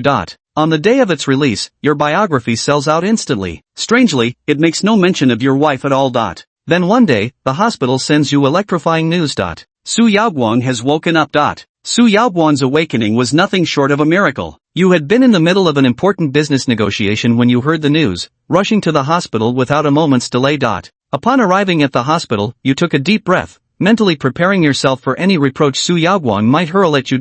As soon as you laid eyes on him, an aching melancholy welled up in your heart. The once dominant titan of the business world, Su Qingshua's stern father, now sat with hair turned silver, his face lined with wrinkles and his frame gaunt to the bone. You thought the first thing he'd ask about would be the company's situation, a topic you could handle with ease, since you'd been managing the Su family's businesses quite well. But to your surprise, Su Yaoguang, who once treated the family enterprises as his most precious treasure, asked first, "Where's Qingxue? Why didn't she come?" Your mind instantly went completely blank, and you lowered your head in silence. He seemed to understand something from your reaction. Clutching at his chest with a tortured, agonized expression, he began pounding it fiercely. There is nothing in this world more helpless than parents burying their child. You quickly stepped forward to comfort him, explaining everything that had happened. In the end, all you could say was "I'm sorry." To your surprise, Su Yaoguang didn't blame or scold you. He knew you were suffering too. He only hated himself for being blind enough to trust that treacherous secretary back then. Under the careful attention of the doctor and yourself, Su Yaoguang was discharged from the hospital soon after. After being discharged from the hospital, the first thing he did was return home to see Chen Nuo, his granddaughter. Chen Nuo was very clever and had already learned to walk. Su Yaoguang was overjoyed to see her and quickened his steps toward her. Once, he had been extremely strict with Su Qingshuo, but now he gazed at Chen Nuo with kindness and warmth. "Daddy!" But unexpectedly, Chen Nuo called out to you first. Every time, no matter who was around, she was always the first to call out to you, yet you never once responded to Chen Nuo. Su Yaoguang witnessed it all. He seemed to sense your hesitation. That evening, Su Yaoguang called you into his study for a conversation. Instead of addressing your relationship with Chen Nuo first, he began by recounting a story from the past. He said he lived in perfect harmony with Su Qingshua's mother and loved her deeply. Even though her initial confession to him had just been a punishment for a game of truth or dare, she had become the most radiant color in his life. However, with the birth of Su Qingshuo, the person he loved most did not survive, and he lost his beloved. His feelings towards Su Qingshuo were complicated. At times, he felt she had taken away his most cherished person. At others, he believed he was unworthy of being her father. Sometimes, he saw her as the sole memento his wife had left him, and at other moments, he felt like a sinner undeserving of such a gift. It was because of this hesitation that he missed Su Qingshuo's childhood, failing to provide the companionship a father should have given. As Su Qingshuo gradually grew up, his mindset began to take an extreme turn. He believed he should mold Su Qingshuo into a flawless individual, that this was truly for her own good, so she could stand on her own even if she lost him as her support. He convinced himself that only by giving Su Qingshuo the absolute best and demanding excellence from her could he honor the wife who had given her life for Su Qingshuo.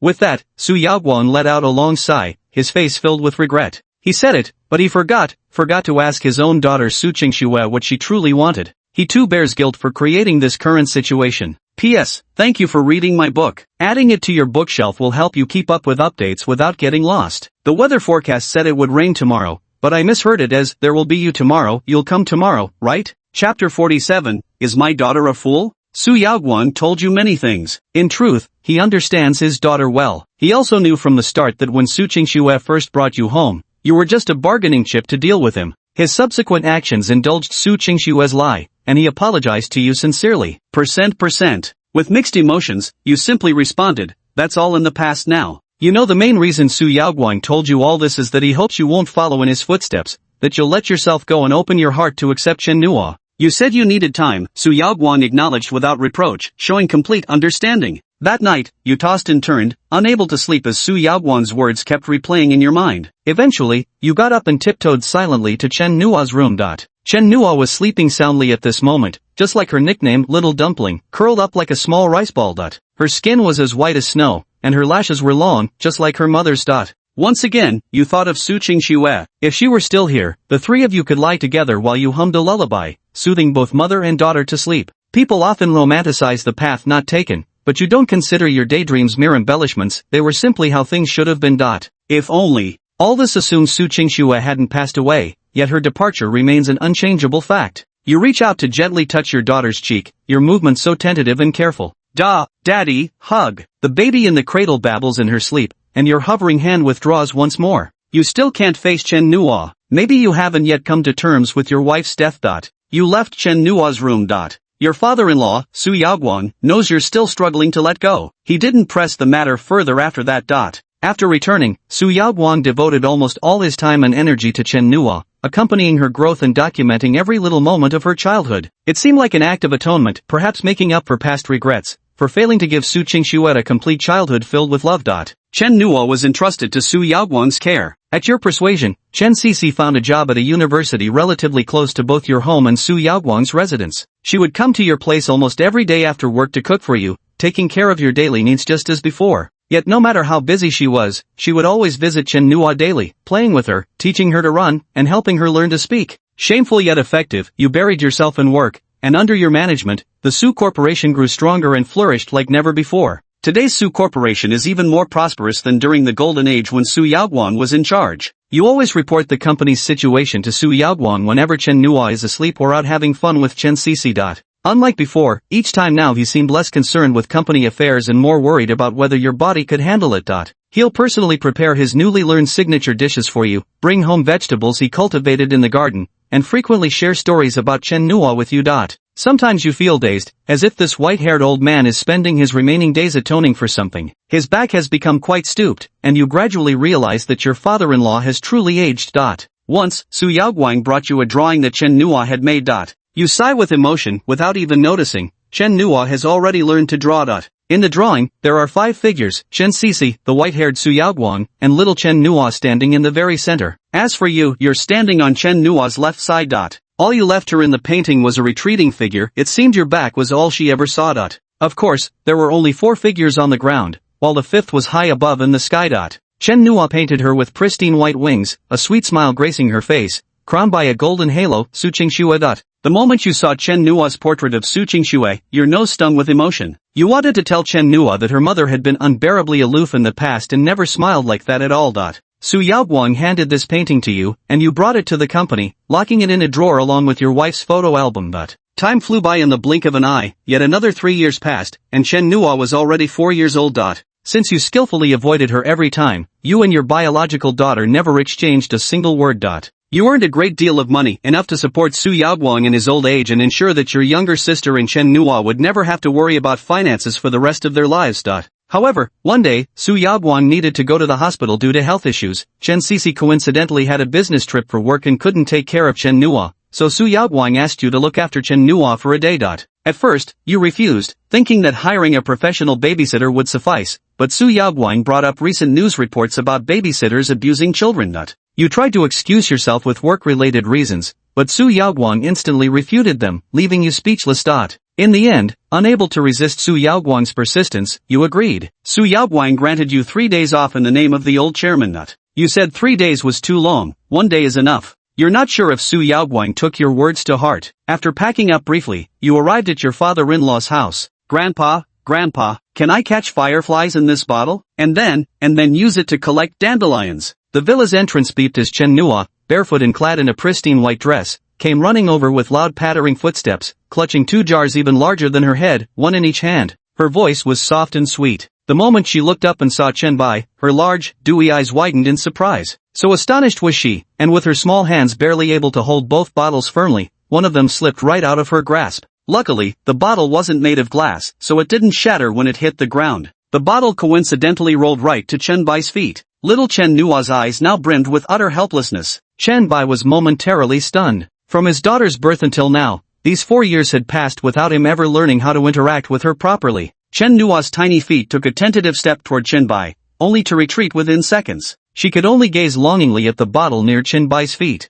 In the end, it was Chenbai who bent down and picked up the bottle larger than Chen Nua's head. He walked over to Chen Nua and handed her the bottle. Chen Nua took the bottle, but just as she grasped the one Chenbai handed her, the other one in her hand slipped and fell the very next second. This bottle was being particularly mischievous this time, rolling much farther away than before. I'm screwed. Chen Nua had a sinking feeling. Not daring to trouble Chenbai again, her stubby little legs clattered as she scampered over to pick up the bottle that had slipped to the floor. After finally managing to pick one up, the other would slip away again. Chen Nua picked it up, it slipped, Chen Nua picked it up again. Just like that, it kept repeating in a loop. Oh, Chenbai was utterly dumbfounded. No way, neither he nor Su Qingxue are idiots. How could they have raised such a dim-witted daughter? Chapter 48, Carrying a Time Bomb? Click. Chen Nua suddenly bumped into an obstacle, and she hurriedly raised both hands to cover her forehead. Now both bottles had completely slipped from Chen Nua's hands. I'm utterly screwed. Chen Nua pouted her lips, utterly baffled as to why those two bottles kept picking on her. How about switching to these two? At that moment, two bottles appeared before her. The two bottles were just the right size, fitting perfectly in her hands. Chen Nua raised her eyes to find Chen Bai crouching right in front of her. Startled for a moment, she took the bottle and replied in a soft, childlike voice, Thank you. Chen Bai always felt there was something strange about the way his daughter said thank you. It feels kind of awkward. Since taking over the Su family business, Chen Bai had been interacting with different people every day. Dealing with social interactions was something he had always felt quite adept at. But facing Chen Nua, this mere 4-year-old child, he suddenly felt utterly powerless and at a loss. It's like having all your levels and equipment reset back to the starter village, then accidentally stumbling into the ultimate hidden dungeon. Chen Nua seemed to share a touch of Su Qingxue's temperament. When Chen Bai stayed silent, this fellow also retreated into her shell. The father-daughter pair remained in this awkward silence for quite some time before Chen Bai finally broke the stillness, pointing at the two bottles in Chen Nua's hands. What are you planning to use those two bottles for? Putting in dandelions and fireflies. Chen Nua stood perfectly straight, looking even more nervous than Chen Bai, as if she'd been called on by a teacher to answer a question in class. It's actually not hard to understand. Although Chen Bai was Chen Nua's biological father, she was a stranger to him. Her understanding of Chen Bai was limited to what her aunt Chen Sisi had told her. In her impression, it seemed Chen Bai didn't like her. Since Chen Bai already disliked her, she was even more afraid of making mistakes in front of him, afraid that he would come to detest her. That's why the sensible Chen Nua behaved with such caution. Chen Bai looked out the window at the small garden, scratching his head in confusion. Are there dandelions planted in the yard? Chen Nua shook her head. Then where can we find dandelions? Grandpa said he'd take me there. He mentioned there'd be fireflies there at night too. Chen Mo lowered her eyes, not daring to meet Chen Bai's gaze.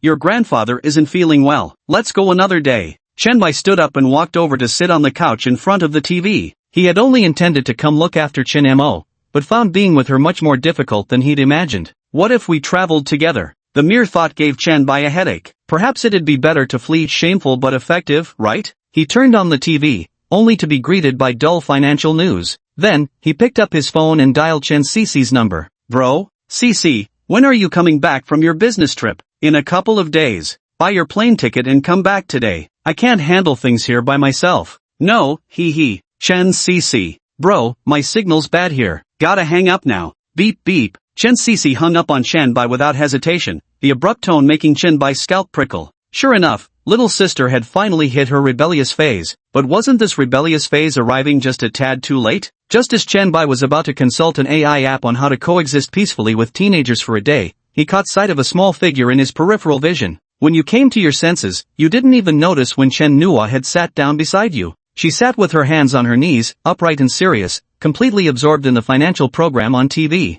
Chen Bai put down his phone and asked curiously, "Can you understand this?" Chen Nua shook her head honestly and replied, "No, I can't." But, then, why were you staring so intently? Their dense goose of a daughter made Chen Bai chuckle. This seemed to be Chen Nua's first time seeing Chen Bai smile. She couldn't help sneaking a few glances. She quickly averted her gaze when Chen Bai noticed. Chen Bai sighed, making Chen Nua tense up again. Thinking Chen Bai disliked her distracted behavior, she stared unblinkingly at the TV program she neither understood nor could follow. Unlike other children, Chen Nua didn't cry or throw tantrums even when eagerly anticipated plans were abruptly cancelled. Do you really want to catch dandelions and fireflies? Seeing this, Chen Bai couldn't help but soften and took the initiative to ask. Chen Nua instinctively nodded, but then seemed worried it might upset Chen Bai, so she shook her head instead. Chen Bai saw this and understood the answer. He picked up the TV remote and turned off the television. Did your grandpa tell you where to find fireflies and dandelions? Chen Nua nodded, jumping down from the sofa before picking up an envelope from the coffee table. Grandpa says he's packed all our travel plans inside here. The moment Chen Bai saw the envelope, he realized everything had been meticulously arranged by Su Yaoguang.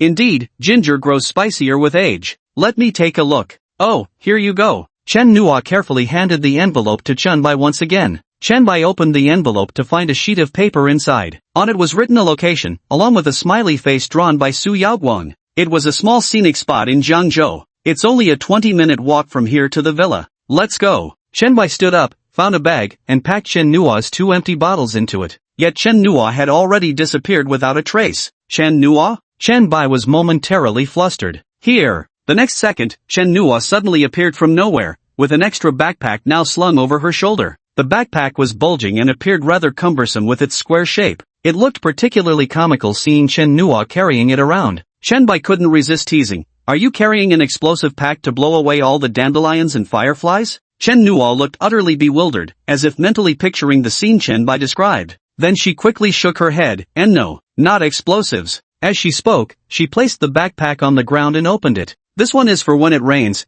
This spray will keep mosquitoes from biting. These snacks are for when you're hungry. And this. Chen Nua proceeded to pull out an umbrella, insect repellent, snacks, tissues, and other items from her bag, explaining to Chen Bai the reasons she carried each one. Chapter 49. The only places to cry are the bathroom and daddy's arms. It took Chen Nua nearly 10 minutes to empty everything from her bag. She could articulate the purpose and rationale behind carrying every single item except for one plush teddy bear she'd brought along. About that, she stammered for ages without managing to explain its usefulness. She looked up at you with her big, watery eyes blinking, wearing an expression so pitiful you weren't sure if she was being coquettish with you or not. Bring them all, you said. She visibly relaxed, then began packing these items one by one back into her school bag.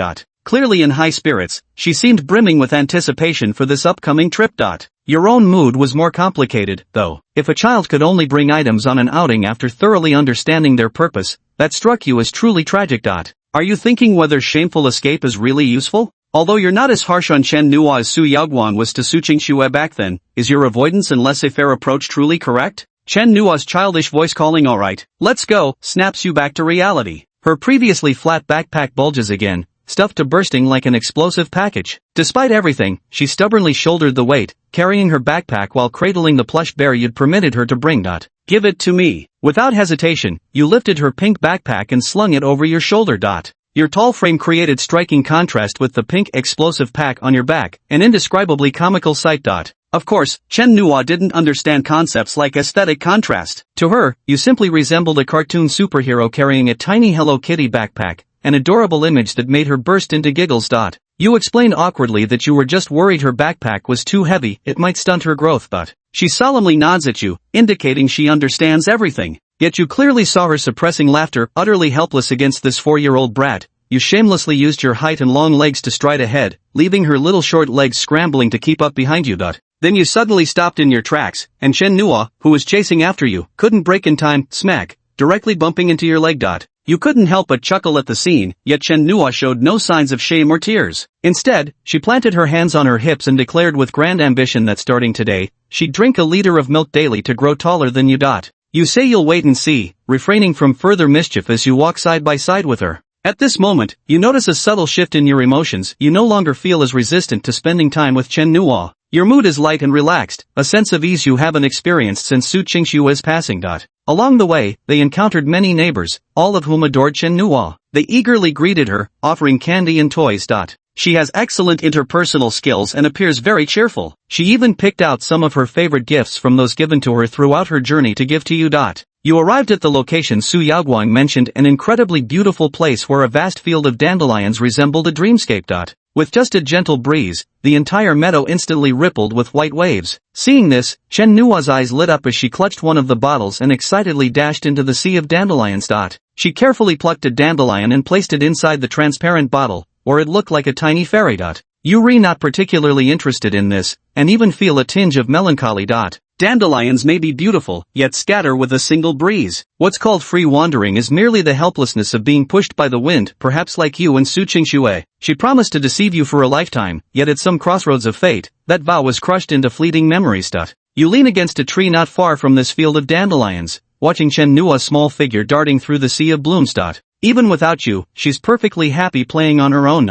You glance at the time on your wrist and see it's still early. You decide to take a short nap.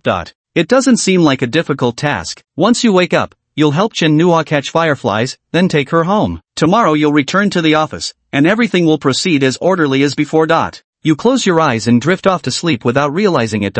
When you open your eyes again, still groggy, you realize with a start that night has already fallen.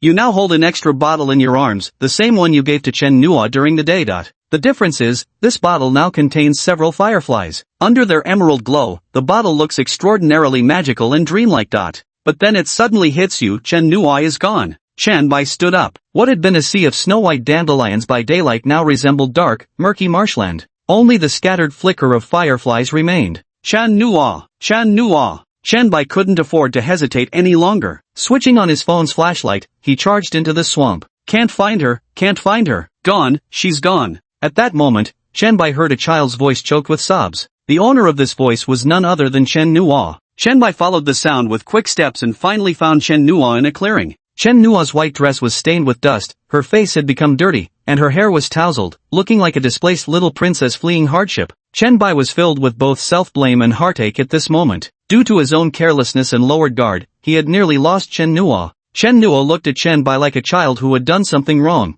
I lost it. What did you lose? Little bear, I originally left it there, saying I'd come back for it after catching fireflies, but I can't find it anymore. Chen Nua's voice began to tremble, tears welling up in her eyes. Recalling the jar of fireflies she had placed in Chen Bai's arms when she woke up, Chen Bai felt an inexplicable ache in his heart. You could have left catching fireflies to me, I promised you that before. Chen Bai's thoughts were in complete disarray at this moment. It was hard to imagine what would happen if Chen Nua got lost, or if she fell somewhere. But you were asleep, Chen Nua pouted, her grievances growing even stronger. It was my carelessness. Shall I catch fireflies for you now? Seeing Chen Nua so aggrieved, Chen Bai felt as though an invisible hand had clenched his heart, making it hard to breathe. Chen Nua shook her head, lowering her gaze as a faint shadow dimmed the brightness in her eyes. I want to find my teddy bear. It's getting late. Let's go home first. You can buy that plush bear anywhere. Chen Bai squatted in front of Chen Nua and said calmly. But Chen Nua refused. No, it's not the same. Mine is one of a kind.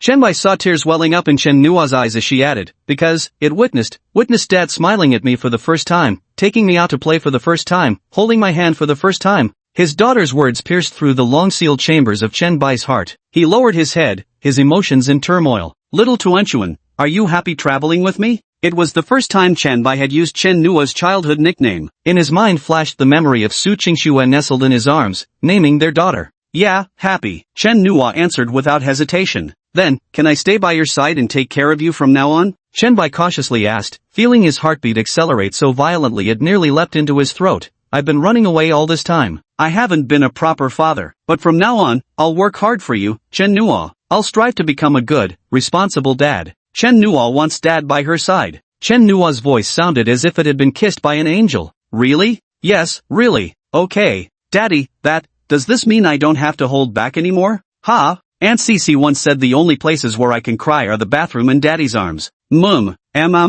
Chapter 50. The gods have played another trick on you. The fireflies hiding among the dandelions unexpectedly emerged from all around, thousands of them encircling you both, gathering into a twinkling river of stars. Chen Nua throws herself into your arms, her tiny arms wrapping around your neck. You hold her tightly as she sobs loudly against your chest. At that moment, all the regret, guilt, longing, and grievances that had been lingering in your heart turned into tears.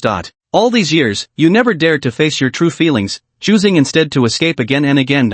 Apart from love and longing, you actually harbored resentment towards Su Qingxue, though you never admitted it. You resented her for weaving a grand lie that started it all, only to abandon you halfway and leave. So you desperately fled, sealing away those memories, shirking your responsibilities as a father, escaping everything connected to Su Qingxue. Yet, through your time with Chen Nua, she peeled away layer by layer the chains shackling your heart. You forgave Su Qingxue, and in doing so, you set yourself free. Chen Nua wasn't the product of that deception but the most radiant gift born from a youthful love that spanned your entire life. You swear that from this day forward, you will take good care of Chen Nua and fulfill your responsibilities as a father, making up for the 4 years she has missed. You feel grateful that fate has given you another chance, and it's still not too late. Chen Nua in your arms notices your tears. Even though she's still crying herself, she comforts you, telling you not to cry. You stubbornly claim that sand got in your eyes, and she just as stubbornly says a brick got in hers. In this regard, you father and daughter are somewhat alike, crying one moment, then spontaneously laughing together the next. At this moment, happiness became tangible. The next day, you moved into Su Yaoguang's villa, living together with Chen Nua and your father-in-law. In the past, you would have gladly lived at the office, but now the first thing you do after work is pick up your daughter from school. Chen Cici comes to your place every day to cook for you all, and you take your sister and daughter for evening walks together. On weekends, you go to the amusement park, enjoying happy family outings. Chen Nua is very sensible. Before every outing, she addresses Su Qingshua's photo with "Mommy, we're going out." And the first thing she does after returning home is to run to Su Qingshua's photo and say, "Mommy, we're back." In the photo, Su Qingshua's smile is radiant. You believe she must be watching from heaven, filled with relief seeing this scene. You've delegated authority in managing the company, and you're no longer as busy as before, allowing more time to watch Chen Nua grow up. Now you ask for nothing else, only wishing for your daughter to live each day healthily and happily. That is more than enough. Days pass by one after another, and your relationship with Chen Nua grows increasingly affectionate. You teach her to ski, play the piano, take her to places she longs to see: volcanoes, snowfalls, the auroras. At kindergarten, Chen Nua becomes the envied child, all thanks to her handsome, devoted father. Outwardly at school, she feigns humble aloofness, but once home, she can't resist showing off to you, Chen Cici, and Su Yaoguang. On her 5th birthday, you prepare a mysterious gift for Chen Nua. Yet when you returned home, you found Chen Nua crying. Ever since returning from the dandelion field last time, you hadn't seen her shed a single tear. Your heart almost shattered at the sight, and you rushed forward to ask if someone had bullied her. She quickly shook her head, saying that with you as her solid support, no one dared to bully her. She never told you the reason for her tears that day. All she offered were some words that left you utterly perplexed.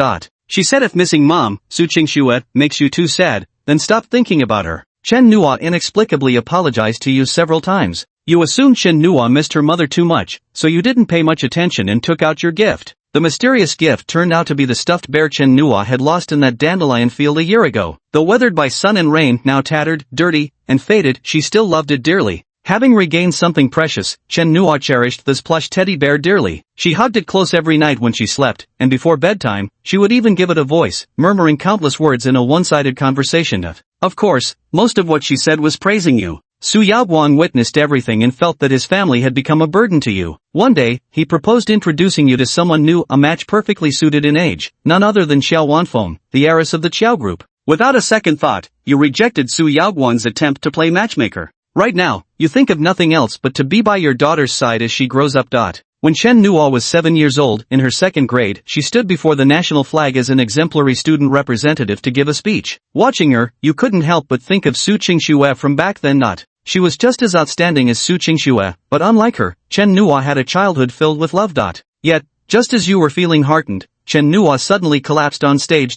You were shocked and immediately rushed your daughter to the hospital. Misfortune strikes where the rope is thinnest, fate delights in tormenting the wretched. Just when you thought everything was turning for the better, the gods reminded you once again it was all just their cruel joke. P.S. Happy May Day holiday to all you wonderful readers. If you're enjoying this book, could you add it to your bookshelf and spare a little time each day to catch up? It'll determine whether this book gets to see tomorrow's sunlight. Sob. Pretty please. Wishing you all a fantastic holiday. Chapter 51, The Troublemaker Was Right Beside Me All Along? Chen Nua was diagnosed with acute radiculitis, an autoimmune peripheral neuropathy where the body's immune system produces abnormal immune responses, mistakenly attacking its own peripheral nerve myelin sheaths or axons, leading to impaired nerve function. The exact cause of this disease remains unknown, but doctors suspect Chen Nua developed acute radiculitis likely due to having a weak immune system from birth combined with generally poor health. Su Qingxue had given premature birth to Chen Nua after suffering severe psychological trauma, resulting in the child's persistently poor health since infancy.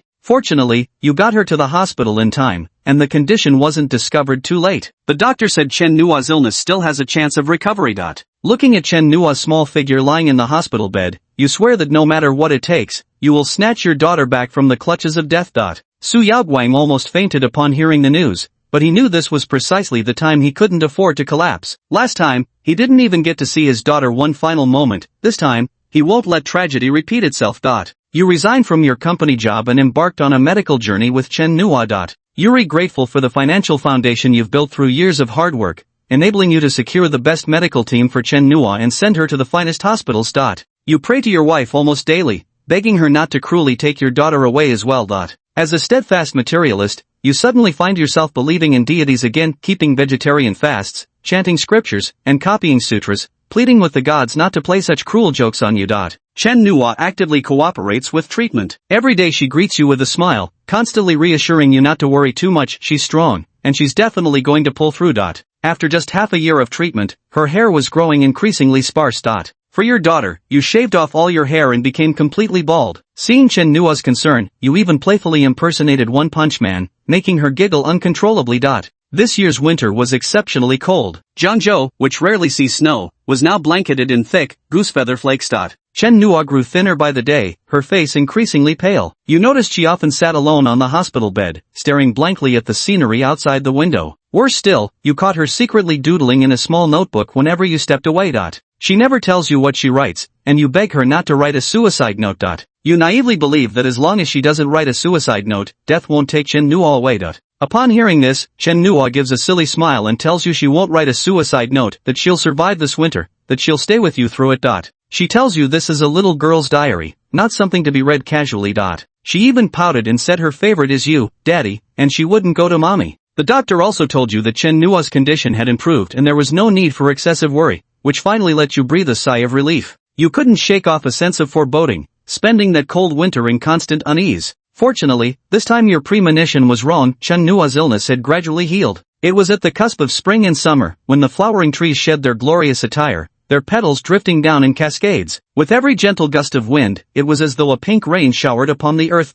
Your mood is exceptionally good today because, after such a long period of treatment, you successfully snatched Chen Nua back from the jaws of death. All her vital signs are within normal range, and some indicators even show improvements compared to before. Chen Nua has been discharged from the hospital. You go to the hospital to pick her up and bring her home. Ha! Take this Tai Chi strike. North Sea divine technique. Buddha's divine palm. Standing at the hospital room door, Chen Bai saw the little tyke with her back to him, throwing punches and kicks at thin air beside the sickbed. It was clear that being cooped up during treatment had really taken its toll on Chen Nua. Like a little bird yearning for freedom, I've finally escaped this icy cage. Her hands and feet were strong. Chen Bai's hanging heart finally relaxed a little. It seems Chen Nua has already recovered. Away. Chen Bai froze on the spot. Things like Buddha's palm or North Sea divine technique were weird but acceptable, but who the hell taught her the Away 18 moves? You goddamn beast. How old is she? Chen Bai's first instinct was to think of Chen Sisi. He'd definitely have to teach that AI sister a lesson when he got back.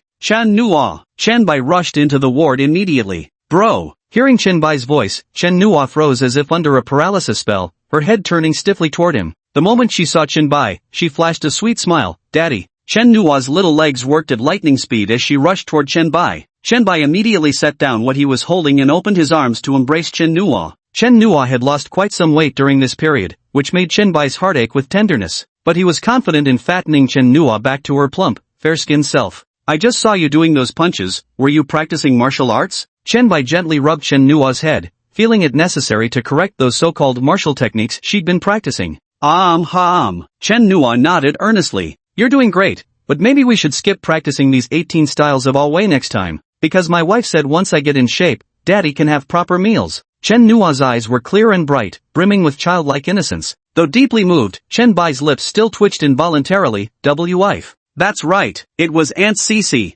Chen Nua explained. It perfectly resembled the scene where a delinquent with dyed hair riding a motorcycle tried to abduct her, only to be intercepted by Chen Bai. With tears glistening in the corners of her eyes, Chen Nua stood protectively in front of him, shaking her head as she pleaded, Dad, he's not that kind of person. Oh please. From the moment Chen Bai had a daughter, he'd vowed to eradicate all the delinquent boys within a 10-mile radius. Who would have thought that the biggest troublemaker of all had been hiding right under his nose, Chen Sisi herself? Talk about a miscalculation. Nay, Daddy. Just as Chen Bai was pondering how to tie up that blonde punk and give him a good beating once they got home, Ao Bao suddenly tugged at Chen Bai's sleeve. Don't blame Aunt Cece, we often play house together. She acts as the mom, and I play the dad. Oh, so are you my daughter, or my brother-in-law then? Chen Bai's sudden counter-question short-circuited Bao Bao's brain completely. Brother-in-law? Daughter? Chen Nua hugged her head in her hands, her tiny brows furrowed as she seriously pondered this over-the-top question. Ha. Chen Bai lightly flicked her forehead with his finger and teased, it's fine if you can't figure this one out, just toss it to your Aunt Cece. We'll each go by our own system. You're my daughter, you call her wife, and then have your Aunt Cece call me daddy. _D. Chen Nua had almost figured everything out, but now Chen Bai's words confused her even more. She had no idea how much time had passed before she ultimately chose to give up. Anyway, Chen Nua doesn't care. Chen Nua is daddy's daughter, always will be. Next lifetime too, I'll still be daddy's daughter. MHM. Chen Bai's smile was tender. But suddenly, his heart skipped a beat as his eyes widened in shock. What did you just say? Next lifetime? Chapter 52. Both mother and daughter are big liars. Upon hearing the term next lifetime, scenes from that day involuntarily surfaced in your mind, the memory of Su Qingshua's passing, Chen Nua collapsing on stage. Death loves to snatch away those you treasure. In that moment, your heart felt like it had stopped. Noticing your dazed silence, Chen Nua gently waves her fair, delicate hand before your eyes and calls out to you softly. You suddenly pull Chen Nua into a tight embrace, holding her so fiercely that you're practically speechless as you desperately ask her why she mentioned next lifetime. Chen Nua in your arms lets out a slight hiss, from the pain of being squeezed too tightly. You quickly loosen your grip, overwhelmed with guilt as you apologize profusely. You're just so terrified of losing her. Shaking her head, Chen Nua says it's okay. She explains she hadn't finished speaking, that she not only wants to be your daughter in this lifetime, but also the next, and the one after that, for eternity. Then, her small arms wrapped around your neck, her eyes sincere as she told you she would never leave you. You finally let out a sigh of relief, realizing you had been overly sensitive and worked up over nothing. Ever since Chen Nua fell ill, you've spent each day in constant fear, terrified that death might sneak in and steal your daughter from your grasp if you let your guard slip even for a moment. So much so that now, when you hear certain words, you instinctively brace yourself for goodbye. Chen Nua clings to you, having already tidied the hospital room spotlessly before your arrival. She says she doesn't want to go home now and hopes you'll take her out to play. You have no reason to refuse Chen Nua's request. After having the packed belongings sent back, you take her hand and lead her around to explore. Emerging from the hospital, Chen Nua greedily breathes in the fresh air. Outside, there's no scent of disinfectant, just warm sunshine on her skin, birds singing, and flowers blooming. Though it's not yet midsummer, occasional cicada chirps can already be heard. Chen Nua gazes at everything with boundless curiosity. Spotting stray cats by the roadside, she bows to greet them. Some kittens roll playfully on the ground for her, but when she reaches out to pet them, they dart away with a whoosh. You notice Chen Nua really likes kittens, so you suggest adopting one together someday. Contrary to your expectation that Chen Nua would quickly agree, she pondered for quite a while before ultimately shaking her head and declining your proposal. But you didn't think much of it, assuming Chen Nua was reluctant to keep a cat because she had been upset by the kitten's earlier escape. Among all this, you're quite curious about where Chen Nua is taking you. She acted mysteriously, and only upon arriving at the destination did you realize it was a barbecue restaurant. You froze for a moment, instinctively recalling the doctor's warning that Chen Nua shouldn't eat anything too greasy yet. You suggested going somewhere else. To your surprise, Chen Nua stubbornly insisted on this restaurant, even resorting to spoiled whining. Normally so well behaved, this was her first time throwing a little tantrum with you. Tell me, who in this world could refuse such an adorable daughter? Not even someone as strong-willed as you. As expected, you ended up compromising with the adorable Chen Nua. Whether it was out of spiteful indulgence or not, the petite Chen Nua actually ordered every single meat dish on the menu. The grilled meat was laid out before you and Chen Nua. Though you indulged her whims this time, you felt it necessary to reason with her.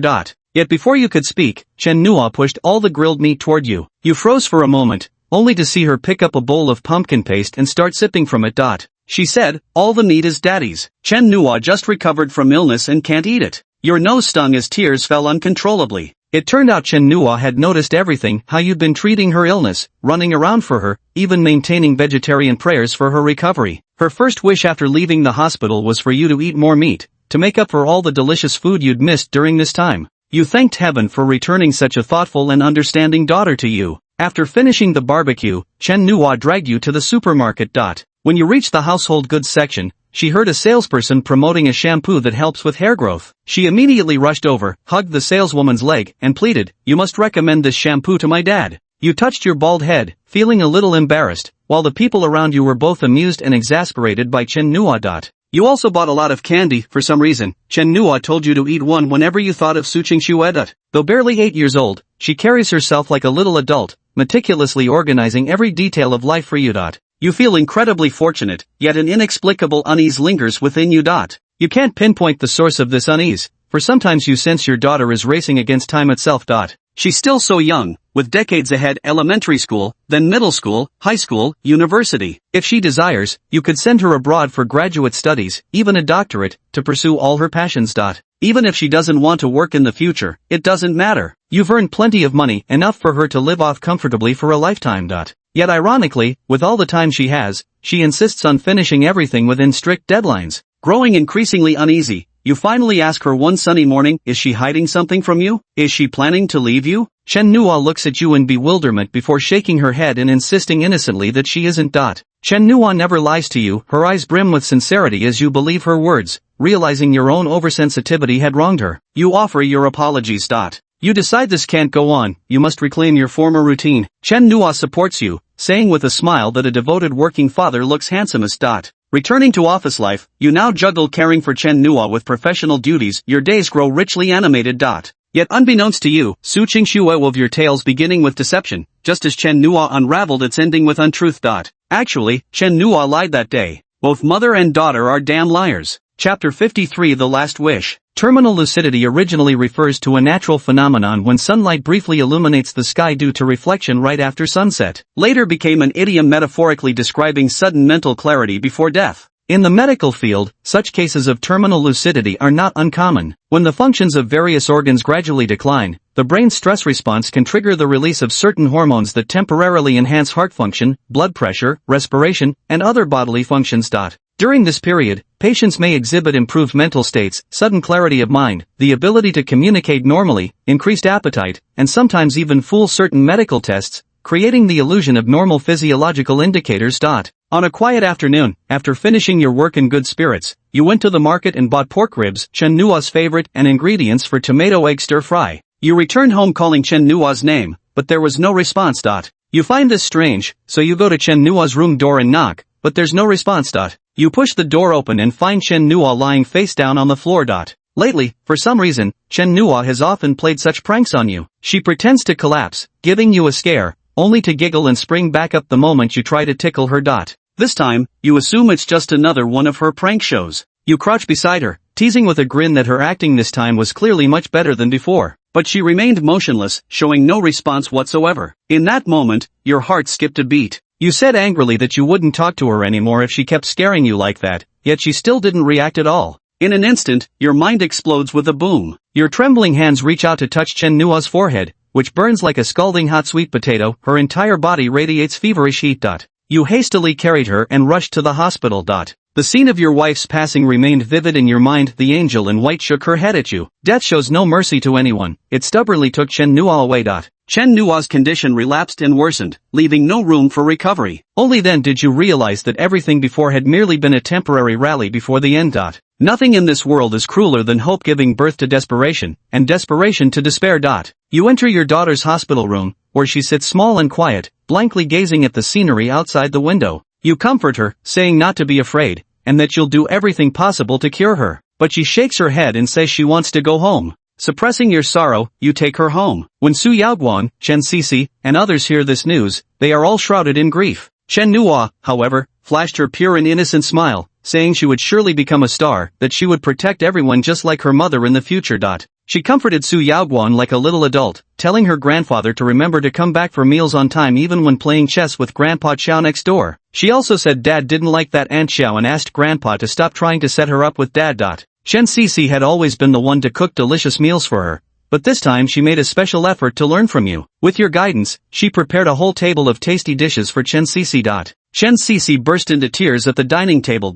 Chen Nua even played the role of a domineering CEO who knows where she learned it from, cupping her chin with both hands and solemnly telling Chen Sisi, "Woman, you're not allowed to cry without my permission." This left Chen Sisi torn between tears and laughter. She hugged Chen Nua tightly, who called her wifey and insisted that Chen Sisi wasn't allowed to stay a widow after she was gone. With tears and snot streaming down her face, Chen Sisi reassured Chen Nua that if she became a star in the sky, she'd definitely find herself 18 young models. The conversation between the two of you left you both exasperated and heartbroken. Chen Nua's periods of sleep grew longer and longer, and each time she woke, her condition worsened. You never knew when death would take her, so whenever she awoke, you did everything in your power to fulfill her wishes. Once, she remained unconscious for 3 days straight. You kept vigil by her side the entire time. When her eyes finally fluttered open, you held her close in your arms, overcome with gratitude that she had woken once more. She rubs her sleepy eyes and asks if you can take her back to that dandelion field where you first brought her. You nodded repeatedly, agreeing to her request. Dad, can we bring that teddy bear along? Chen Nua tried to reach for the tattered little bear on her bedside table, but after weakly lifting her hand for just a few seconds, it slumped back down powerlessly. Her hands had lost all strength, no longer even able to reach the bear. Chen Bai quickly grabbed the bear and placed it into Chen Nua's arms. Of course, it's our companion, coming with us. Chen Bai forcibly held back tears. This scene felt hauntingly familiar. Yeah, they're our friends. Chen Nua forced a smile, radiant as an angel's, seemingly capable of healing all things in this world. This time it was Chen Bai's turn to pack the items needed for the outing one by one into that small pink backpack. That thing which resembled an explosive package to Chen Nua. Chen Bai intended to carry Chen Nua, but she insisted on walking by herself. Father and daughter walked extremely slowly, yet to Chen Bai, those few steps felt as though they had spanned his entire lifetime. He felt the temperature of Chen Nua's hand gradually growing colder. Yet it was supposed to be such a scorching summer day, the season when all living things brim with vitality. Smack! When Chen Bai used to deliberately pick on Chen Nua, he would quicken his pace, forcing her to scurry after him on her short little legs. Then he'd suddenly stop, and Chen Nua, unable to break in time, would crash into him. Chen Bai would always laugh mischievously at these antics. But this time, Chen Nua lost her balance. As she walked, her legs suddenly gave way, and she collapsed to the ground. Chen Bai was quick-eyed and quick-handed, no longer playing pranks, but instead catching Chen Nua, who then fell into Chen Bai's arms. The afternoon sun was bright and dazzling. Narrowing her eyes slightly, Chen Nua gazed at the sky, her breaths growing faint. Hey, Daddy, is it getting dark? Chen Bai froze, sensing the tiny body in his arms gradually losing its warmth. Tears streamed uncontrollably down his face. Fighting back overwhelming grief, he choked out. Yes, indeed, it's dark now. The fireflies are out. Wow, it's true, they're like stars. Dad, she knew I was sleepy. This time, I'll sleep under the tree, and you catch the fireflies for me, okay? Chen Nua wore a faint smile, as if immersed in a blissful memory.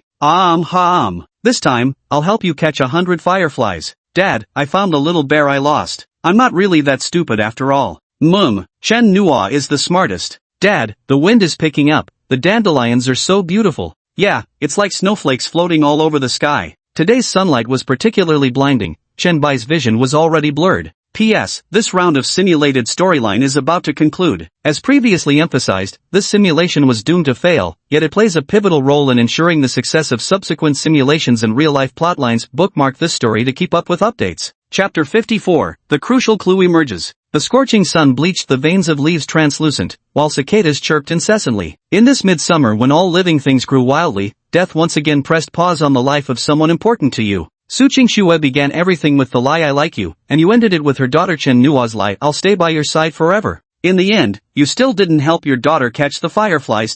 You've closed off your heart again. The funeral for your daughter proceeded as scheduled. That evening, as if guided by some unseen force, you discovered a locked box tucked away in one corner of her room.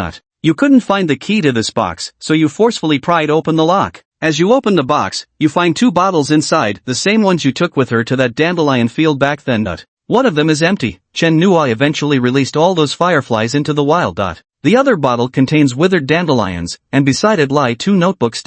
You recognize the notebook placed on top instantly. It's the one Chen Nua often wrote in during her hospital stays when she was ill, though she never let you see what was inside. The one placed beneath was yellowed and tattered. You didn't know whose notebook this was, but the handwriting on the cover felt strangely familiar. The cover bore the character Shui. You instantly recognized it as the handwriting of your late wife, Su Qingxue. Curiosity overwhelmed you. Why had you never noticed this notebook of Qingxue's before? And if it truly belonged to her, why had Chen Nua treasured it so dearly? Countless questions swirled in your mind, so you first opened Chen Nua's notebook on top. She had always been clever, writing many characters at a young age, though her handwriting was crooked and clumsy, utterly endearing.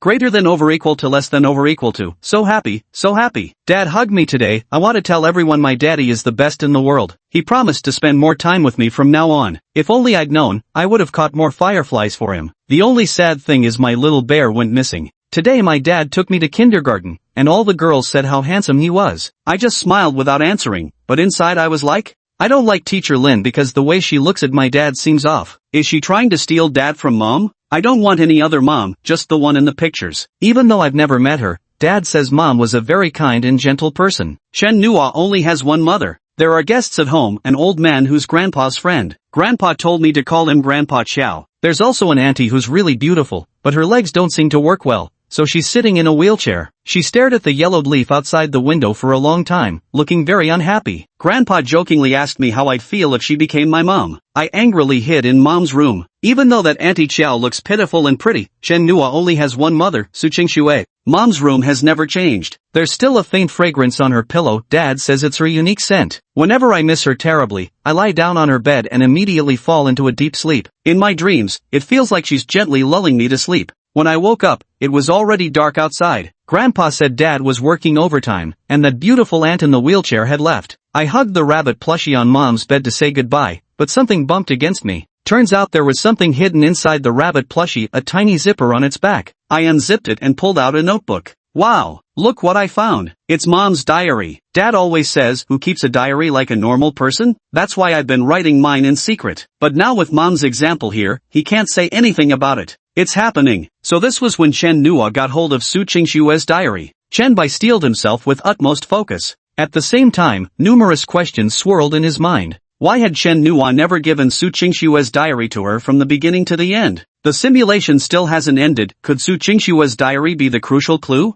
Was everything just to lead to Su Qingxue's diary? Even so, don't use Chen Nua as the sacrificial pawn, To resolve the doubts in his heart, Chen Bai continued the simulation. A faint woody fragrance drifted by as a girl in a wheelchair passed him, though Chen Bai didn't pay much attention. Mom's diary is so long, I'll tell Dad after I finish reading. Who knew she'd be even more talkative than me? Mom was so pitiful. How could Grandpa be so mean back then? I won't talk to Grandpa today. Who is Zhang Manman? Her name sounds familiar. Was she a celebrity? Wow. Mom was so amazing. She actually had a famous star as her childhood friend. I messed up the exam today. Even though I still came in first, I could have scored even higher. I don't know why my hand suddenly lost strength. No, I need to be like Mom and always come first. But Mom is so pitiful. If she didn't get first place, she'd be beaten. Dad never even hits me. I fainted while speaking in front of so many people. Did I embarrass Dad? Hospitals are so scary, but at least Dad was by my side. Dad hugged me and cried. I feel so guilty toward him. I don't like Mom anymore. I don't want Mom. She's such a big liar. How could she lie to Dad? No wonder Dad wouldn't hold me when I was little. Mom is such a liar. Dad is so pitiful. I'm sorry.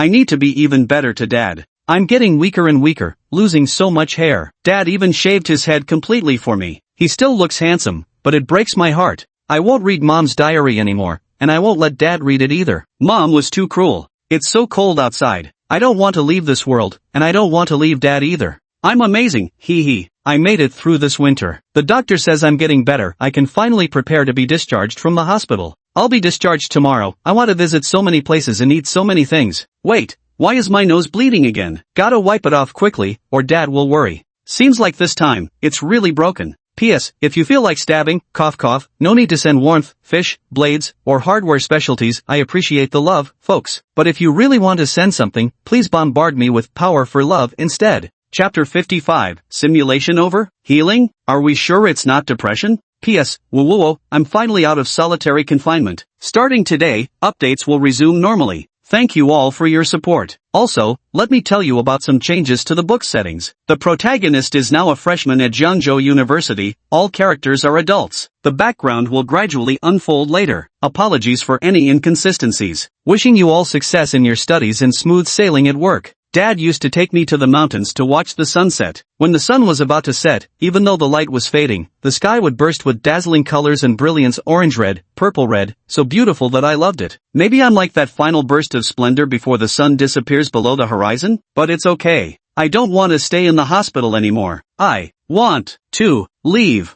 Watched cartoons today. There were so many martial arts techniques in them. If I practice, maybe I'll become an immortal. Hee hee. When that happens, I'll definitely shout, this Taoist master has ascended. Oh no. Dad saw me practicing my techniques. He couldn't have noticed, right? I really don't have much time left. So after being discharged, I didn't go straight home. I took Daddy out for meat. He hasn't eaten any meat during this whole period of praying to Buddha and gods, and he's gotten so thin. Daddy seemed like he was crying. He's such a crybaby. Ugh, I really don't understand why Mommy would want to lie to him and bully him. Mommy is such a big meanie. We went grocery shopping together, and that saleslady recommended a shampoo that helps grow hair. I'm going to buy it for Daddy. Before this, I heard from wife Cece that when girls are really sad, they'll cut their hair for a boy. But my invincibly amazing Daddy actually shaved his head bald for me. Of course, bald Daddy is still super handsome, but I still wish he had lots of hair. I just found out wife Cece and daddy aren't related by blood, which means they're the kind of relationship that can get married. If it's Cece, I guess that wouldn't be too bad, since wife Cece would definitely take good care of daddy. Wait, if Cece became daddy's wife, would she be my auntie or my wife or my mommy?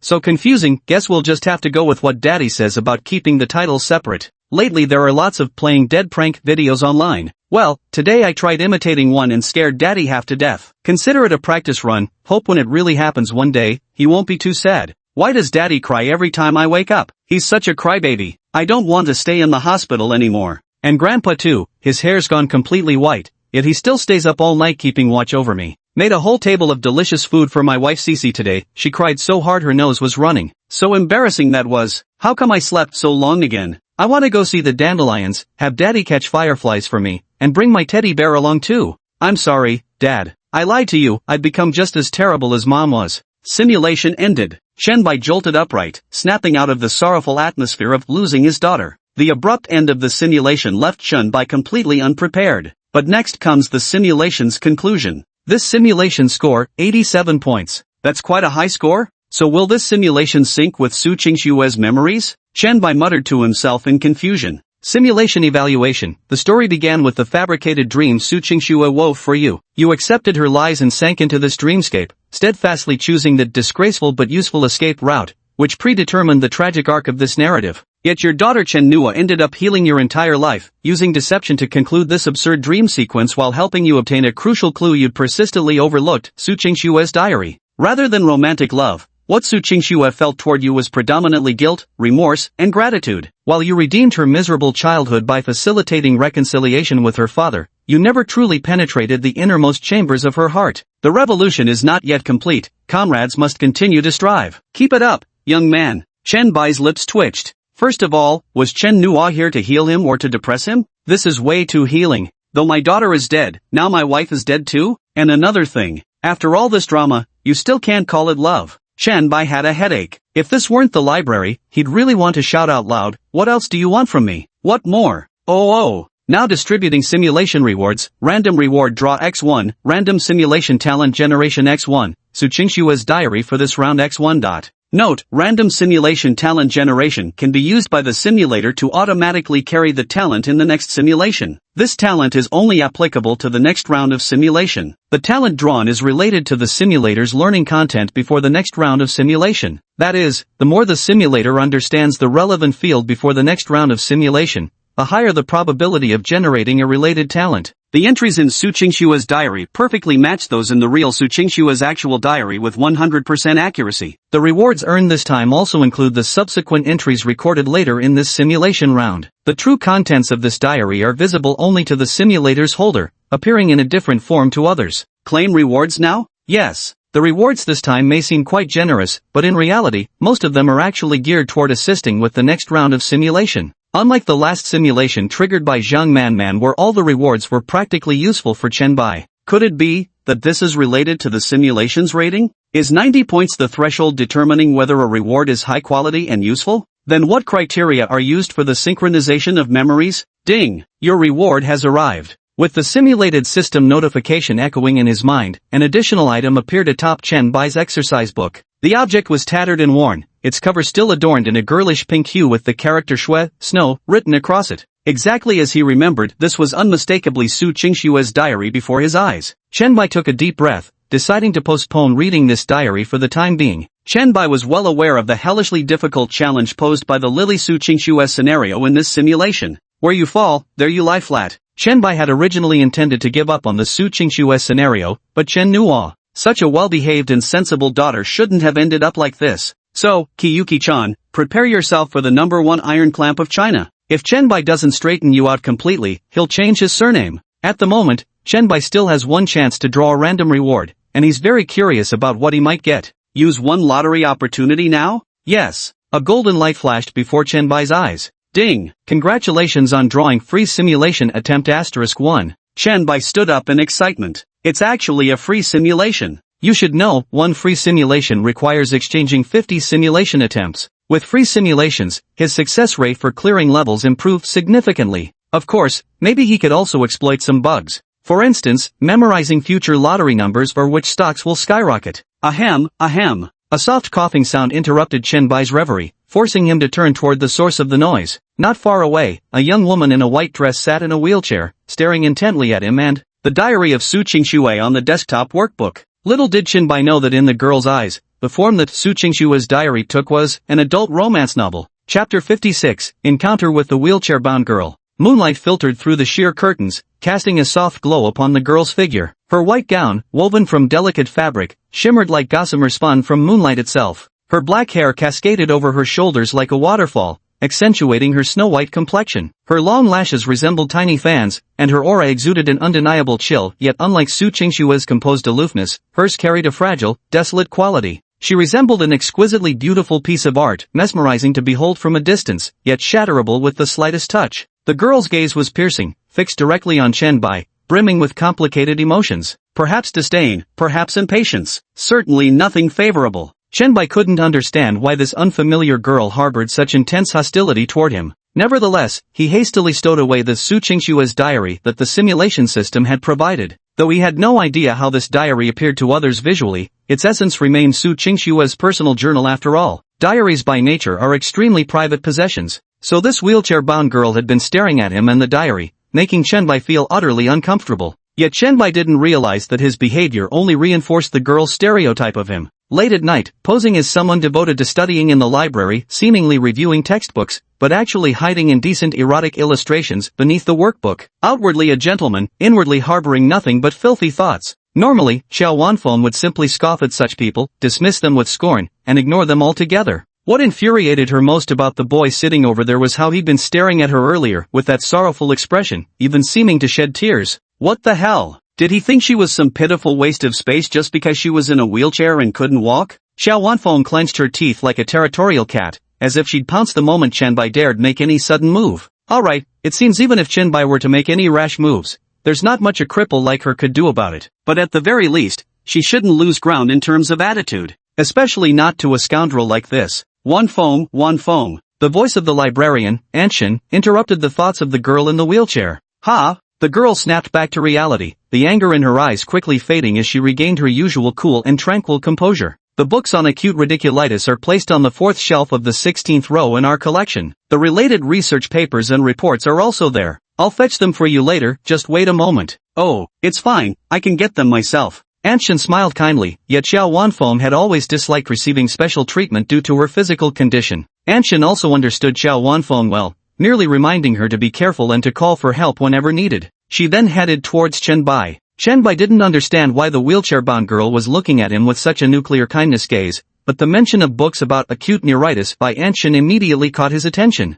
Acute neuritis? Isn't that the illness Chen Nua got in the simulation? The randomly generated talent he received is determined by the knowledge he learns about the subject during the next round of simulation. Does that mean if he diligently studies acute neuritis during this period, he stands a high chance of acquiring a medical talent related to it in the next simulation? Then, wouldn't Chen Nua be saved? Excuse me, student, the library is closing now. Anshin approached Chen Bai and reminded him. Oh, could I borrow some books before leaving? Chen Bai took out his student ID card from his backpack. Medical knowledge was relatively dull and hard to comprehend. With the recent heavy workload of final exams, Chen Bai also needed to carefully balance his study priorities. It seemed he would be under immense pressure before the next simulation round. But for the sake of my daughter Chen Nua, I'll go all out. Of course, hurry up then, classmate. Antishin glanced at Xiao Wanfeng heading toward the bookshelves and flashed a meaningful smile, not refusing Chen Bai's request. Strangely enough, as people grow older, they tend to enjoy playing matchmaker for the young, delighting in watching them experience sweet romance. Perhaps it's out of nostalgia for their own youth, or perhaps lamenting the innocent days of the past that can never be reclaimed after weathering life's storms. Without wasting a moment, Chen Bai strode briskly toward the 16th row of bookshelves.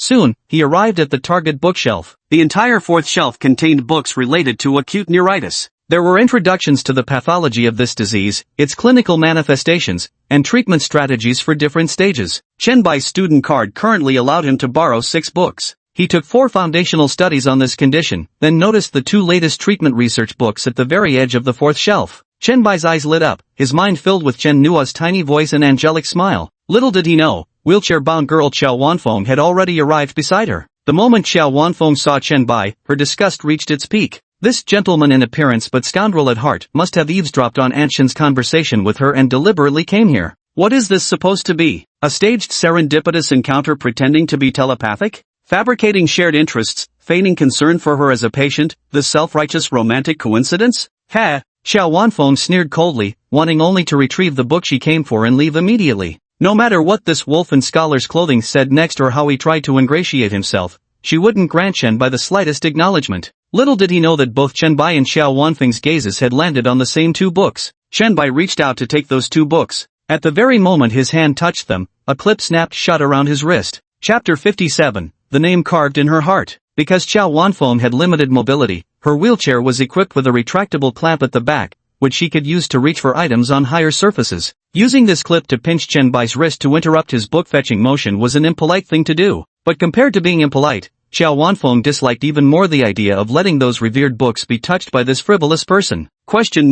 Chen Bai was utterly baffled. Following the direction of the clamp, he finally noticed the wheelchair-bound girl beside him, who was glaring at him with that same frosty look of disgust. Are you out of your mind? He couldn't be bothered with Xiao Wanfeng. Since his left hand was captured, he still had his right. Without hesitation, Chen Bai directly grabbed those two books from the shelf with his right hand. Xiao Wanfeng panicked instantly. How could there possibly exist such a shameless person in this world? She who had just secretly vowed in her heart not to exchange another word with the boy before her couldn't resist breaking her oath. These two books are mine. Why? Because. Chen Bai's rhetorical question completely caught Xiao Wanfeng off guard. If they were your books, they wouldn't be in the library's borrowing section, right? Besides, I got here first. Chen Bai spread his hands, but Xiao Wanfeng's clamp showed no sign of loosening, making the movement of his hand bones somewhat uncomfortable. Everything can be learned in vain. Normally, Chen Bai would never argue with someone over an obscure academic book. He would usually let it go, but this time, when it concerned his daughter Chen Nua, Chen Bai absolutely wouldn't stand by idly. You might say, isn't this just a daughter from a simulation game? But actually, it's easy to understand who hasn't spent money on their waifu in mobile games. Eating cheap combo meals and wearing $2.99 shipping included clothes from Pinduoduo, but when a new waifu appears in-game, gotta roll. What? Off banner? Keep going. My wife got a new outfit for $328? Buy it. The main point is that happiness is priceless. The main point is getting maximum emotional satisfaction. Xiao Wanfeng was immediately left speechless. That makes perfect sense, but why do I feel inexplicably irritated? But actually, I arrived here earlier than you, I just wasn't as fast. In a way, I should be the one who found these two books first. In a fit of reckless impulse, Xiao Wanfeng began spouting unreasonable words too. Yet the moment those words left her lips, regret washed over her. She bowed her head in shame, staring at her unresponsive legs, her fists clenched tight. Nothing infuriated her more than people offering special treatment solely because of her disability. Now she had shamelessly used her vulnerable status to fight for those two books. For the first time, Xiao Wanfeng swore to herself it would also be the last time in her life. Under normal circumstances, no one would refuse themselves. After this rake in front of her hands her the book, she'll take it home to read, then find someone to help return it later. After all, she just won't come to Jiangzhou University again. The world is so vast, and with her mobility issues making outings rare, the probability of running into that youth again is practically zero. Don't panic.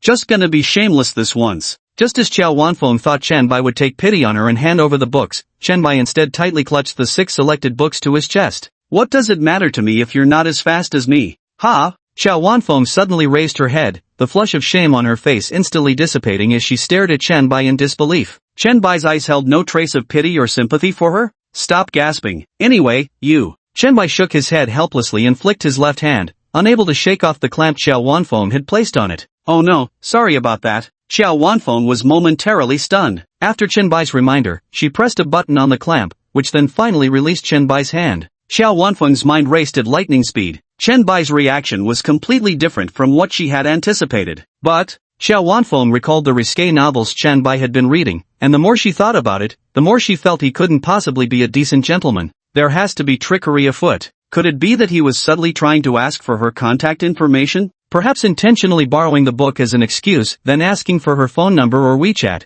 claiming he'd return it after finishing reading, or something along those lines. But before Xiao Wanfeng could even sort out her thoughts, Chen Bai had already left first. Wait. Xiao Wanfeng didn't know what came over her, but she actually raised her hand and called out to Chen Bai. The next second, she regretted it again, covering her mouth tightly with both hands. Has she been possessed by something strange? Why did she stop this shameless rogue anyway? But it was too late. Chen Bai turned around and asked suspiciously, do you need something else? At this point, Xiao Wanfeng didn't know what to do either, yet she maneuvered her wheelchair to position herself directly in front of Chen Bai. She braced herself and challenged Chen Bai, "Do you actually understand these books?" For Xiao Wanfeng, especially the latest research findings on acute neuritis were like casting pearls before swine when it came to lay people. "I don't understand them," Chen Bai said with sincere honesty, because he was indeed telling the truth. Then why did you borrow them?" Xiao Wanfeng was standing up for the two books on her. "Ha!" Chen Bai was both amused and exasperated by this inexplicable girl in the wheelchair. "Wait, do you even understand basic logic? Whether I can understand them is one thing, whether I borrow them is another. Just because I don't understand them doesn't mean I can't borrow them to learn, right?" "Oh, of course you can." Xiao Wanfeng's voice grew noticeably weaker, thick with guilt. "By your logic, if you don't understand something you're forbidden from learning it, then people must stay stupid forever, huh? That's not what I meant." Xiao Wanfeng's voice faded to such a whisper even she could barely hear her own words. Since childhood, her body had been weak, and nearly everyone treated her as someone who was about to die. Whatever she wanted, no one would ever compete with her for it, because no one would argue with someone who was about to die. She hated this, but over time she developed a habit of believing that anything she wanted should be given to her without question. This habit is subconscious. Chen Bai sighed, realizing the girl before him was quite used to getting her way. He couldn't help but remark, "Sometimes I find people like you rather amusing. Though I don't know what hardships you've endured, you shouldn't wield others' compassion as a weapon for emotional blackmail. Just because you can't walk doesn't automatically entitle you to these two books. Like many others, your hands work perfectly fine, your mind seems intact too, you're perfectly healthy." "Ha? I'm healthy?" Chen Bai's words struck Xiao Wanfeng like a thunderbolt. Her eyes widened in shock as his statement seemed to touch something deep within her. Chen Bai paid no further attention to Xiao Wanfeng, used his student card to borrow all 6 books in hand, and left the library with his backpack. After a long while, Xiao Wanfeng finally regained her composure. She maneuvered her wheelchair to Anshin's side, bathed in the moonlight streaming through the window. Though everything appeared tranquil, an unsettling restlessness lingered unquelled within her heart. Anshin apologized slightly, "I'm really sorry, Wanfeng. I don't know why that student suddenly became interested in those books, but with school rules in place, I can't make an exception for you outright." As she spoke, Anshin scratched her head. "It's strange indeed. That student is clearly from the management department. Why would he be reading medical books? Could it be that he's planning to transfer to medical studies in his second year?" "No worries." Xiao Wanfeng shook her head calmly, lost in thought. Then she suddenly asked, "Anshin, what's the name of that person from earlier?" "Him, I think he's called Chen Bai." "Oh." Xiao Wanfeng responded calmly. Yet from that moment onward, the boy's name cast an eternal glow upon the 19-year-old girl's life, like a moon that would never fade. Chapter 58, Controlling Others Without Being Controlled. How peculiar. Chen Bai carried several books in his backpack while clutching 2 other thick volumes in his arms as he walked toward the classroom. When recalling the girl in the wheelchair, Chen Bai always felt something was off. He seemed to have some vague memory of that wheelchair-bound girl, but couldn't quite place where he'd seen her before. Just then, the notification chime of the simulation game system echoed in Chen Bai's mind. "Ding! New simulation target detected, Xiao Wanfeng." "Ha? No, that can't be." Chen Bai abruptly stopped in his tracks, his face frozen in shock. He looked around frantically, scanning his surroundings, but there was nothing. Meow. Only a cat's cry was heard. "Ha? A paranormal event? Is my new 2D waifu a cat girl?" From the bushes emerged a simple-minded calico cat with wide-eyed innocence. Its green eyes shimmered with an eerie glow in the darkness. Chen Bai crouched slightly and called out to the calico cat, "Xiao Wanfeng? Xiao Wanfeng?" Like the evening breeze gently caressing Penghu Bay. "Meow." The calico cat blinked its eyes and finally gave Chen Bai a look that said, "You're an idiot," then whooshed straight back into the bushes, disappearing without a trace. Seems it's not her. Now Chen Bai was truly stumped. With no one else in sight, how on earth could a Xiao Wanfeng appear out of thin air? "Xiao Wanfeng, Wanfeng, Wanfeng." Chen Bai stood up, murmuring Xiao Wanfeng's name repeatedly when suddenly, he startled, his pupils dilating instantly. If his memory served him right, didn't the librarian call that peculiar girl in the wheelchair Wanfeng? Could she possibly be Xiao Wanfeng? Chen Bai recalled the conversation he just had with Xiao Wanfeng. Oh no! This system notification's reaction time is ridiculously slow. He guessed Xiao Wanfeng's impression of him must have hit rock bottom after getting lectured like that. What the hell am I even playing here? Forget it. Life isn't easy, Chen Bai sighed. Chen Bai decided to put Xiao Wanfeng's matter aside for now. What he needed most at the moment was to acquire new simulation opportunities, study medical knowledge related to acute neuritis, and find Su Qingxue to confirm some things. Ha, he's coming to see me? Unbeknownst to Chen Bai, a pair of eyes was watching him from a building not far away. That's right, it was none other than Su Qingxue, the student council president of Jiangzhou University. Su Qingshua's activity room offered an excellent view. On nights when the moonlight was particularly bright, one could even make out the scenery of the campus grove with a telescope, down to the smallest detail. The student council here is equipped with a telescope. Of course, it's not meant for peeping or anything of that sort. It comes in handy for organizing field order during the annual school sports meet. Normally, this telescope gets used only during the sports meet period.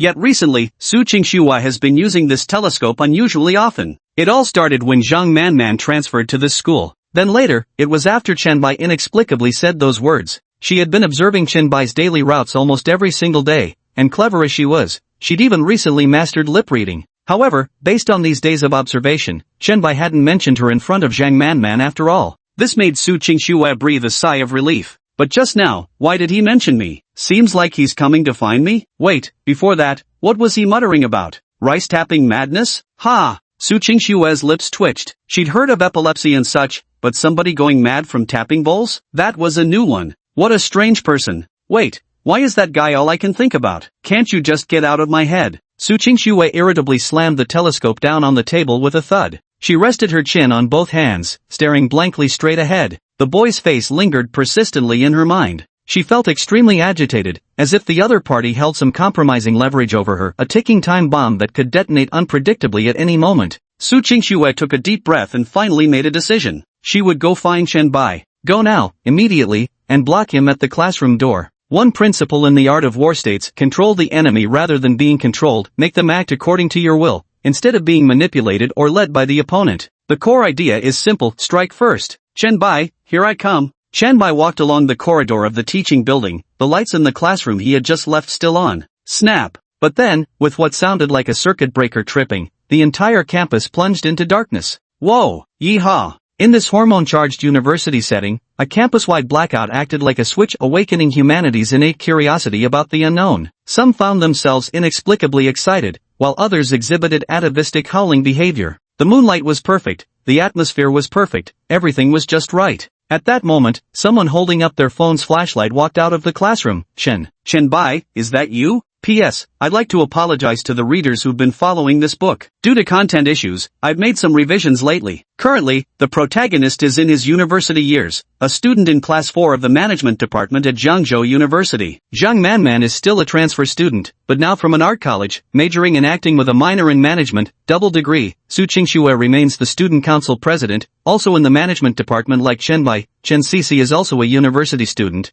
attending the neighboring Jiangzhou Institute of Technology. There's an additional setting that allows changing majors during sophomore year. These new settings conflict with previous versions and may cause confusion. My deepest apologies, everyone. Also, I just got out of the penalty box, locked account, so I'm begging all readers who enjoy this book to add it to your bookshelf and take some time each day to follow along. Eternally grateful. Chapter 59, The Girl Who Keeps Lying. Boom! Thunder rumbled across the sky as a bolt of lightning flashed, and suddenly a torrential downpour began. The cold white light in the corridor gleamed like an unsheathed blade, slashing across the delicate face, painting distorted shadows with its stark, pale glow. At that moment, Qianbai shuddered involuntarily. Ha! Did I scare you? Seeing Qianbai frozen in place, Zhang Manman quickened her pace and dashed toward him. Shining the light directly on your own face like that is seriously creepy. Ridiculous, Qianbai grumbled. Actually, I recently got assigned a final exam topic from the acting department where I have to play a female ghost, so this counts as early rehearsal. Sorry for scaring you.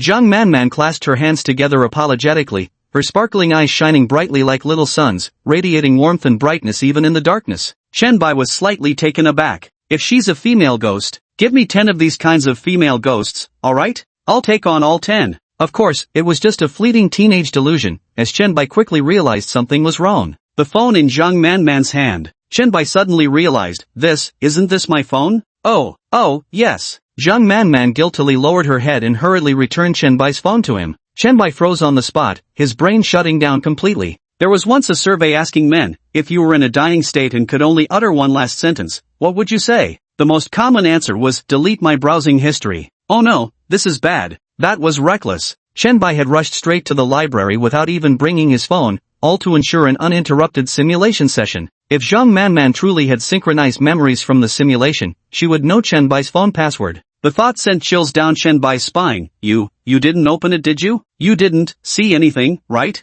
Actually, Qianbai's phone didn't have much in it. He didn't interact much with the opposite sex either. The person he texted most was Chen Sisi. After her came Zhang Manman, who chatted with him daily. Though sometimes when Chenbai wanted to play games or watch absurd videos at night, he'd lie to Zhang Manman and say he was going to sleep. Usually when someone says goodnight to you early, they're not really going to sleep, they just don't want to chat anymore. Of course, apart from gaming and watching abstract videos, there are also the 200+ virtual waifus I follow in the dance section of Douyin. Ha, see what? I don't have your phone password. Have you studied yourself silly or something? Zhang Manman's gaze was clear and earnest. Unable to resist, she stood on tiptoe to touch Chenbai's forehead with one hand while placing the other on her own. Then she nodded, arriving at her conclusion. No fever. Could it be, you're possessed by something weird? Give me back my Chenbai. Be gone, be gone, be gone. In the next second, Zhang Manman dramatically formed a giant X with her arms in front of Chenbai, instantly transforming into an exorcising shaman. This left Chenbai both relieved and utterly amused. Turns out he was overthinking it. Even if Zhang Manman truly had simulated memory synchronization and knew his phone's password, she probably wouldn't open his phone to pry into his private matters. At this thought, Chenbai felt a little embarrassed. Ha, you're right. My phone password isn't hard to guess. But, why do you have my phone? Hey, I went to grab lunch for you, only to come back and find my phone missing. Zhang Manman let out a sigh, her face full of dejection. Have you searched the classroom? Yeah, I just looked around but couldn't find it. Then the power suddenly went out, and in a panic, I saw your phone on the table so I used its built-in flashlight. Sorry about that. No worries, no worries. Let's go look for it together. Upon hearing this, Chenbai felt even more embarrassed. Just moments ago I was suspecting whether she had peeked at my phone. So this was the reason behind it all. And the fact that Zhang Manan lost her phone was because she was helping me out. Boom! A bolt of lightning flashed across the sky, followed by rolling thunder. Ah! Zhang Manman covered her ears with both hands and immediately pressed herself tightly against Chenbai.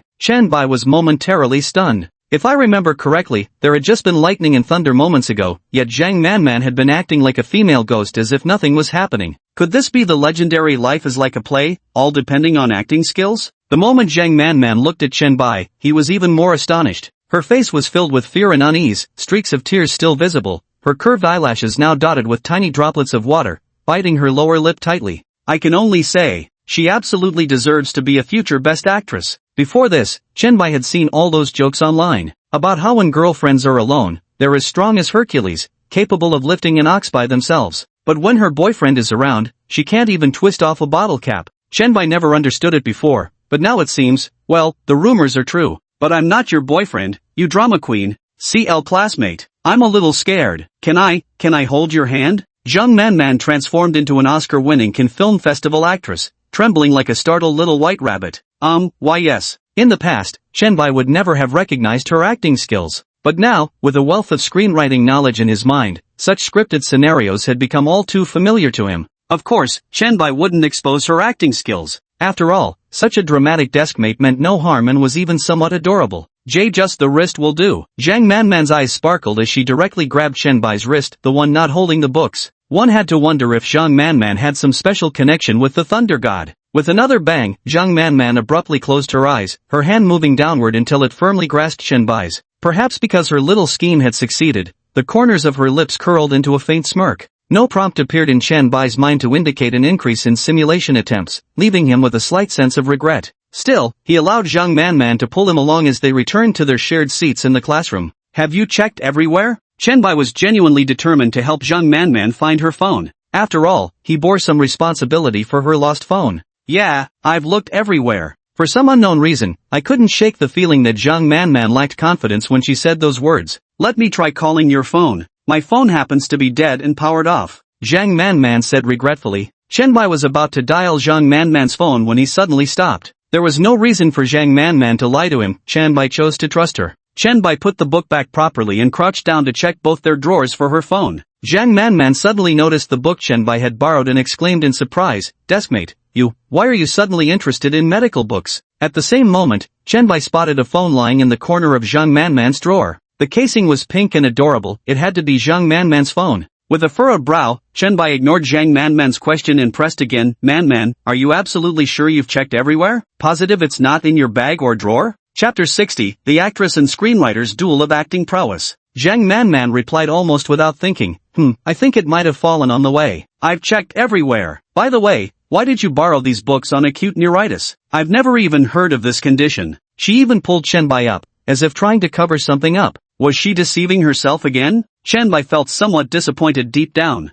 He didn't understand why Zhang Manman always enjoyed playing these unnecessary little mind games. She wanted him to join her in entering the entertainment industry as a screenwriter, yet coaxed him into listing the same target company as hers on his future career aspiration form. She wanted to hold his hand, yet pretended she was afraid of thunder. What did she want this time by lying about losing her phone? In the simulation with Zhang Manman as the subject, although Chen Bai eventually became close friends with her and could talk about anything, he felt their relationship never progressed beyond friendship. She never mentioned her past to him. She simply grew accustomed to having him around, taking his presence for granted. Perhaps Zhang Manman herself didn't even realize that subconsciously, she considered Chen Bai as her possession. No matter what, she believed the one who couldn't live without the other was Chen Bai. But Chen Bai had never been anyone's exclusive possession. Of course, it was also possible that Chen Bai was overthinking things. Maybe Zhang Manman was just too scatterbrained to remember she'd left her phone in the drawer. Chen Bai was rather curious to see what Zhang Manman would do next. Chen Bailu gave a faint smile and explained, "This disease is quite rare. I only became interested in researching it recently because a character in a game I've been playing suffers from it."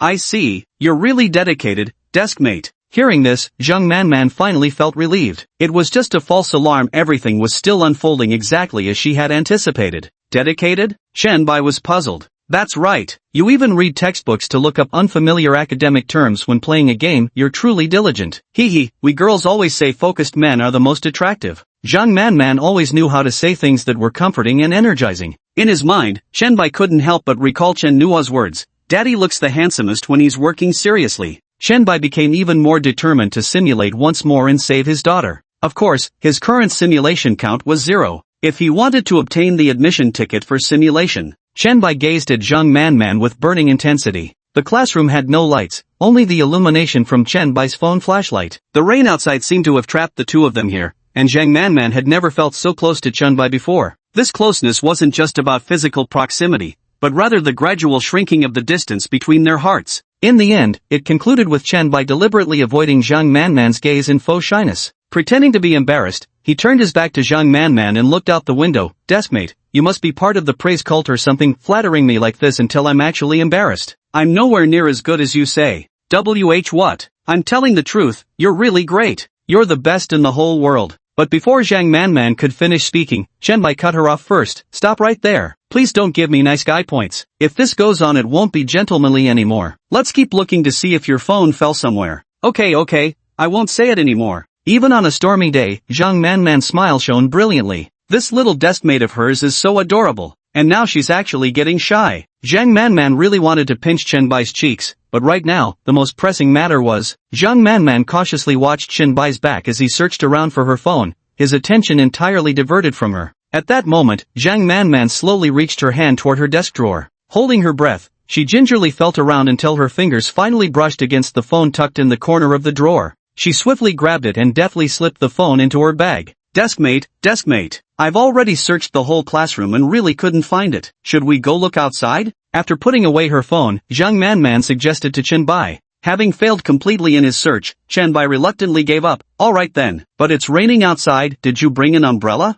Zhang Manman nodded instinctively. "I did." "Let's go then." "Great." Zhang Manman adjusted her backpack and, as thunder rumbled outside, she grasped Chen Bai's hand, her mood even brighter than before. A power outage and heavy rain didn't seem like such bad things after all. Little did she know, every movement of Zhang Manman putting away her phone had been reflected in the window and perfectly observed by Chen Bai. He couldn't understand why Zhang Manman would lie to him. What is she scheming with this self-directed performance once again? But Chen Bai truly dislikes the feeling of being deceived. Life is like theater. Theater is like life. We're all just improvising against each other. The chance earned through simulation attempts lies right before my eyes. Chen Bai and Zhang Manman searched all the way until they arrived at the main entrance of the teaching building. "We've retraced your steps through the entire teaching building, but still couldn't find it." Chen Bai expressed his regret. "It's in your bag. How could it possibly be found on the ground?" Zhang Manman was also feeling anxious at the same time. "It might be lost somewhere. Maybe we should look for it tomorrow morning instead. I can go back to the dorm first and use my computer to locate my phone.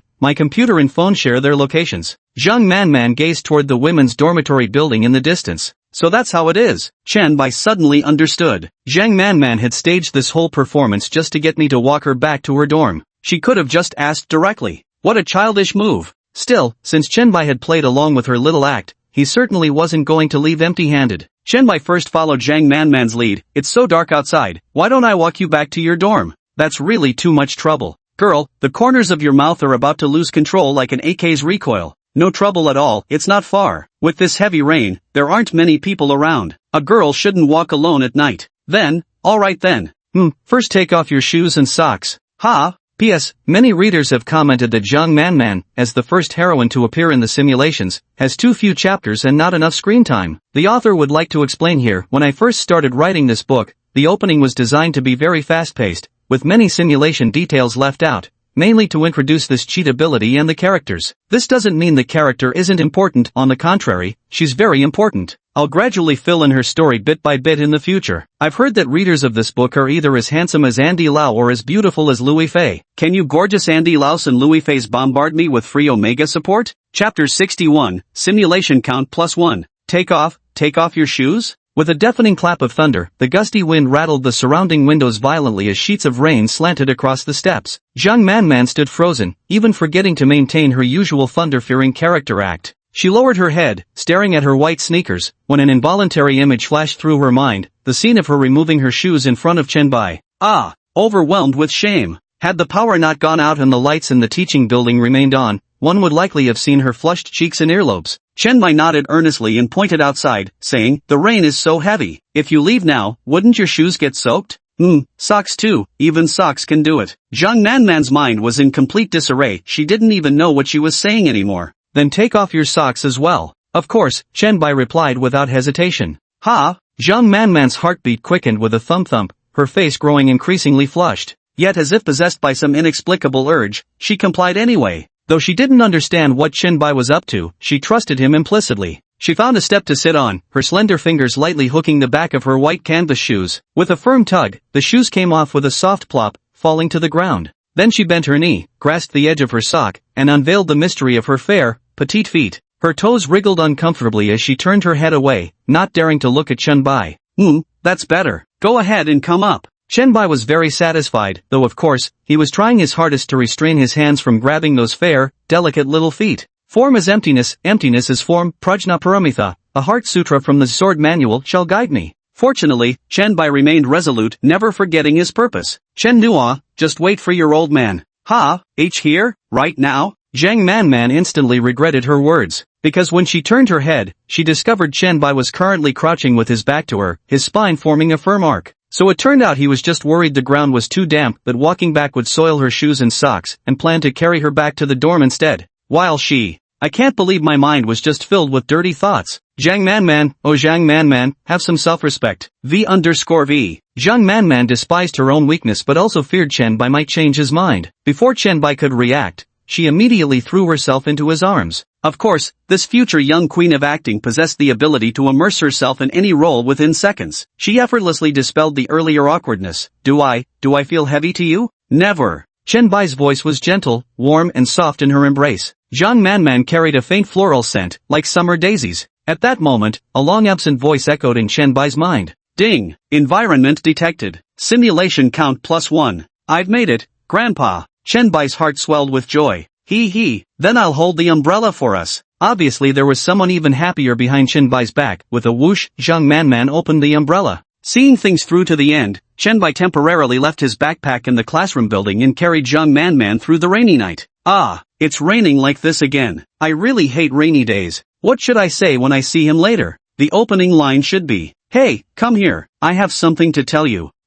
That doesn't sound very friendly. Maybe we should try something else. My title as student council president carries some weight. How about I ask him to come to my office? That might lead to misunderstandings. Then how about why haven't you submitted your career orientation form? Yes, I'll ask him that later. Su Qingxue walked along the campus path under the shelter of a large black umbrella, the sound of pouring rain drowning out her own voice. Only at this moment did she talk to herself a bit more. She couldn't understand why she felt so unsettled. It was just an utterly ordinary day, meeting someone perfectly ordinary. The girl who just decided to strike first with full fighting spirit now found herself strangely anxious. But she credited all this inappropriate anxiety to the sudden downpour and power outage. The umbrella she held was large enough to comfortably shelter another person without either getting wet. Yet now, this very umbrella also concealed her perfectly, so much so that none of her fellow students on the street seemed to notice her. Truth be told, she rather enjoyed this quiet solitude. For some reason, an image of Chan Bai meeting her flashed through Su Qingshua's mind. She wondered if that guy had brought an umbrella.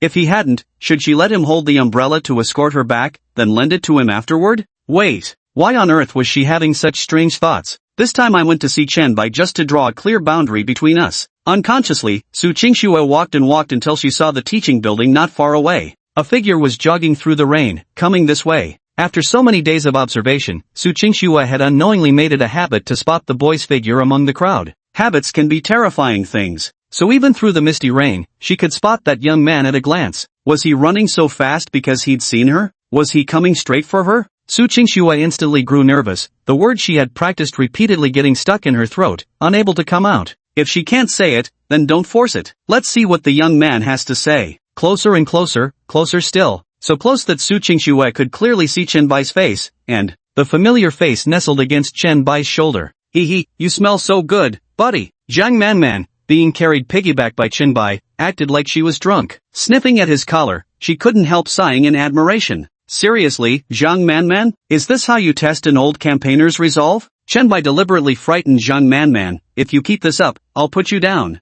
Hey, no. I won't move around anymore. Zhang Manman immediately behaved, her face wearing a sweet smile as if she had just eaten candied fruit. She used to dislike rainy days, even saying she hated them. I hate the damp, sticky feeling on rainy days, hate the scent of wet earth in the air, hate the gloomy, overcast sky tinged with gray. Yet today, she found even the earthy aroma in the air refreshing. Chen Bai. Suddenly I think the unique earthy fragrance of rainy days is quite special. What do you think soil actually tastes like? If possible, may you never have to eat dirt in your lifetime. Note, the phrase eat dirt is used here as both a literal play on the previous question about soil's taste and an idiom meaning to endure hardship or humiliation. A glint of gloom flashed through Chen Bai's eyes, as if recalling something unpleasant. Zhang Manman froze momentarily before smiling. What an unusual blessing indeed. Unbeknownst to Chen Bai and Zhang Manman, a pair of cold eyes watched them intently from not far away. Su Qingxue staggered backward unsteadily, her breathing becoming rapid and erratic. Her hand pressed against her heaving chest as if she might suffocate at any moment. Chapter 62. Can men and women have pure friendship? Thanks, Deskmate. I'll check my phone when I get home and let you know once I find it. Alright, I'll head back first.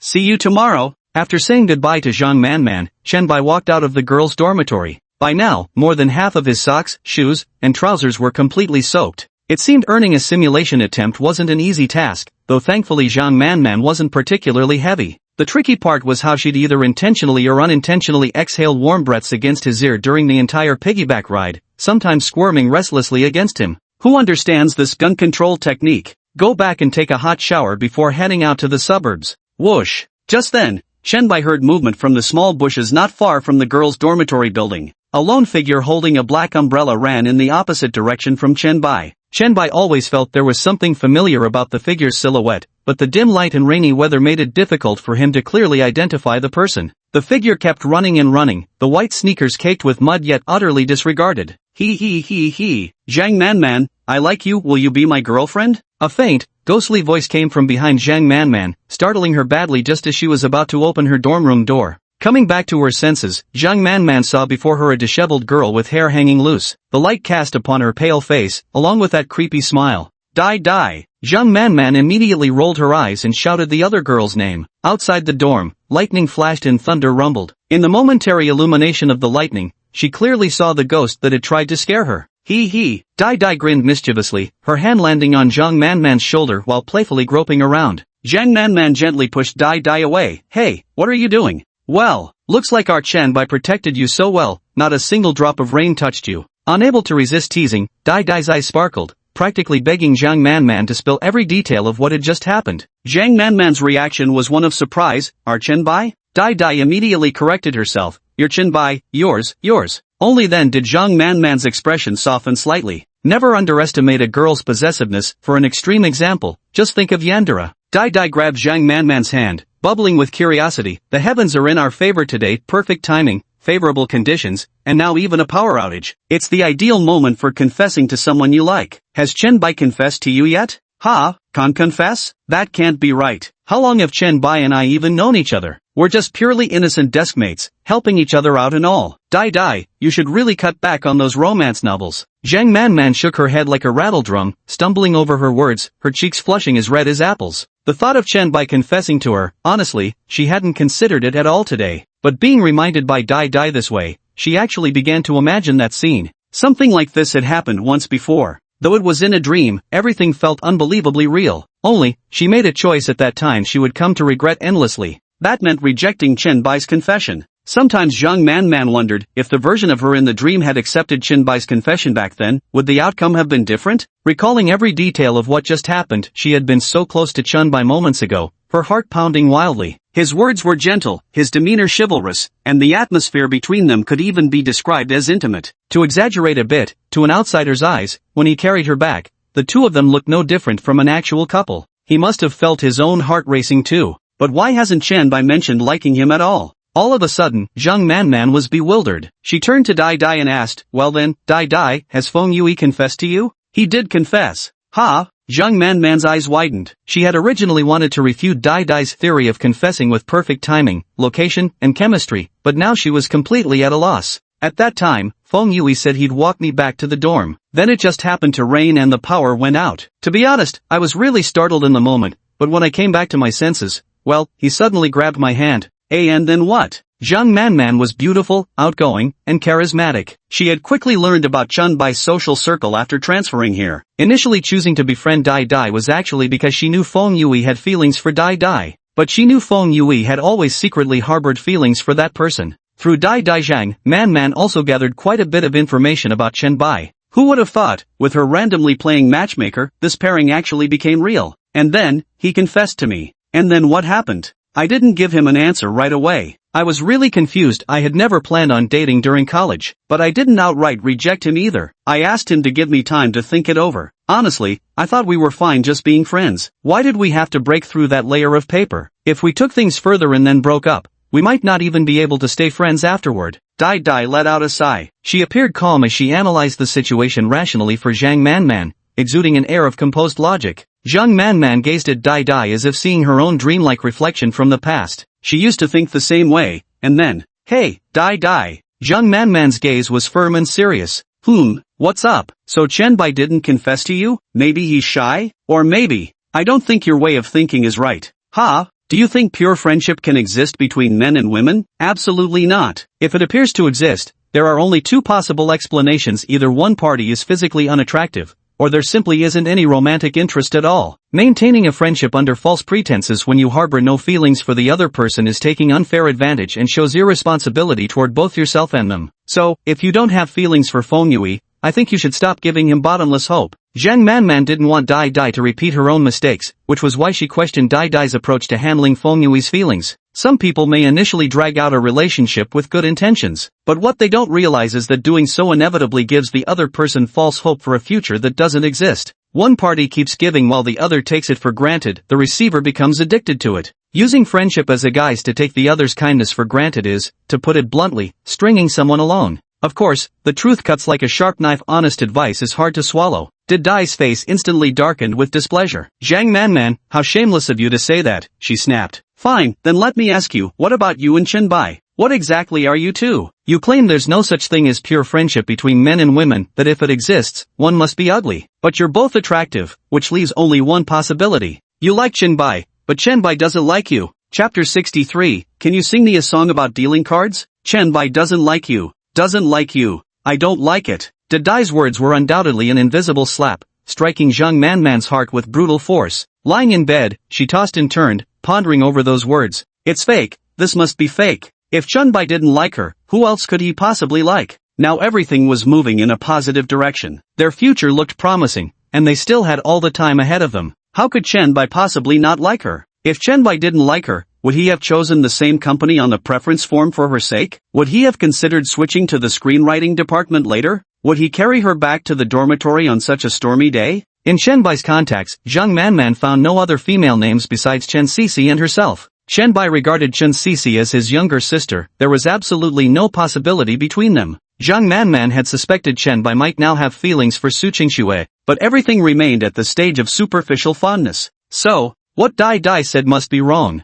Zhang Manman muttered to herself, pondered extensively, and ultimately reached this conclusion. She retrieved her phone from her bag and turned it on. To confirm her conclusion, she couldn't resist the urge to message Chen-bai. She didn't understand why she felt so unsettled. Her unease drove her to unlock and scroll through Chen-bai's phone. Successfully unlocking Chen-bai's phone further confirmed the dream had been real. She then tested Chen-bai by acting in a way that made him escort her back to the dormitory. Her probing succeeded, her objective was achieved, she gained a sense of security. Yet why did Daisuke's single sentence make her heartstrings tense up again? Trust is the foundation upon which emotional connections between people are built. Zhang Manman knew it was wrong to keep testing someone important like this, wavering between hope and fear. But, after switching on her phone, she found no messages or calls from anyone. An unprecedented loneliness enveloped her, making her feel utterly abandoned by the entire world. She quickly opened the chat window with Chen-bai. Do you like me, Chen-bai? I actually like you. Let's be together. Delete. Hey, Deskmate, do you have a crush on me? Delete. Deskmate, congratulations. Now you have a lively, adorable, kind, generous, and beautiful girlfriend. Delete. The most beautiful thing isn't a rainy day, but the eves where we sheltered from the rain together. Delete. Zhang Manman typed out one message after another, only to delete them all right before hitting send. Finally, she took a deep breath and decided to just send it. Zhang Manman, hey Deskmate, are you home yet? Today was really thanks to you. Forgot to give you that IOU slip. Soon enough, Chen-bai's reply came through. Chen-bai, I'm already downstairs. Don't mention it, you helped me with the dishes today, so it's only right. If you ask someone with a secret crush when they're happiest, perhaps it's the moment they receive a reply from the person they secretly adore, when suddenly the whole world seems brighter. Zhang Manman continued texting, that's what deskmates do, we help each other out. Make sure to take a hot shower when you get home, and remember to dry your hair properly. After sending the message excitedly, Zhang Manman was already looking forward to hearing her phone chime again. However, after waiting for a long time, Zhang Manman still hadn't received a reply from Chen-bai. That's when Zhang Manman realized. Indeed, when you like someone, waiting for their message is undoubtedly handing your heart and a knife over to them. The message sank without a trace, as if the other person had taken the knife you handed them and plunged it straight into your heart. That same sense of uneasiness again. Zhang Manman hugged her phone while lying on her side, suddenly feeling a bit envious of Chen Sisi. Zhang Manman, hey, Deskmate, if you're going to study screenwriting later and need to take a professional exam, do you want me to tutor you? Don't just look at me as a performance major, I know a thing or two about scripts too. She sent another message to Chen-bai, this one brimming with probing intent. Last time. I won't test you like this anymore. Zhang Manman clutched her phone to her chest and gently closed her eyes. Yet, like the previous message, this one also sank like a stone into the sea without any response. It wasn't that Chen-bai didn't want to return home, rather, the sight that greeted him upon arriving had given him such a fright. Chen Sisi lay on the floor, her white nightgown stained with patches of red, and her arms and the backs of her hands smeared with a startling crimson. Chen-bai immediately threw aside his backpack and dropped the umbrella in his hand. His heart skipped a beat as he rushed toward her. Sisi, Chen Sisi, Mum. Chen Sisi's eyelids fluttered as she slowly opened her eyes, only to see Chen-bai's face deathly pale with fright. Sitting up from the floor with a drowsy expression, Chen Sisi rubbed her eyes and murmured, "Brother, you're back?" A faint trace of drool still lingered at the corner of Chen Sisi's mouth. One could only wonder what strange dreams she'd been having. Stunned, Chen-bai immediately checked the bright red marks on the back of her hand and arm. You were just asleep just now? Yes. Chen Sisi nodded absent-mindedly, yawning sleepily. Normally, when girls first wake up, they'd make adorable little murmuring sounds. Chen Sisi's voice right now was different from her usual emotionless AI tone, sluggish and adorably clueless. Only then did Chen-bai relax. He flicked Chen Sisi's forehead with his finger. Where did all this blood on you come from? I just started learning to paint today. Chen Sisi rubbed her forehead with both hands, not complaining of pain, but immediately seeing through Chen-bai's thoughts.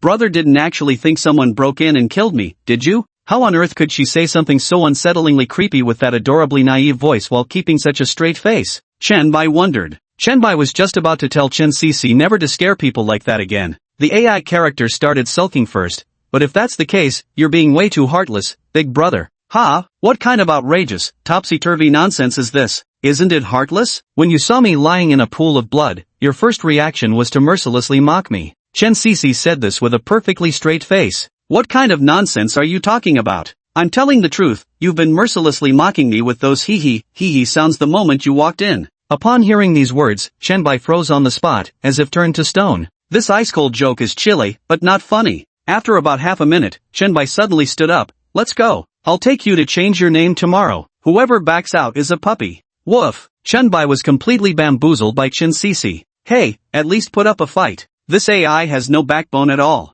But yet, Chunbai suddenly jolted, his eyes lighting up. Cece, you can't scare me like this anymore. You nearly gave me a heart attack just now. So, you owe me compensation for emotional distress. You want what? Chen Cece blinked her eyes, looking so adorably innocent that it made people want to tease her. Chunbai smiled meaningfully, revealing a row of neat white teeth. Can you sing the Japanese version of Deal the Cards for me? Oh, okay. The AI Chen Cece didn't refuse. Chunbai immediately fumbled excitedly for his phone, found the backing track, and prepared a few playing cards. 3, 2, 1, action. Chunbai clicked the play button and turned on the recording mode, grinning from ear to ear. The accompaniment begins. Chen Cece stood expressionless, raising both hands. Fortune come. Come, fortune come. Chapter 64. We're not close, but we have a child together. No, that can't be. What the hell is like I? Which motherfucker implanted such a hellish virus into Chen Cece's system? Stop right there. Chunbai paused the background music, and Chen Cece instantly froze as if struck by a paralysis spell. Her round almond-shaped eyes blinked once before her entire body entered standby mode.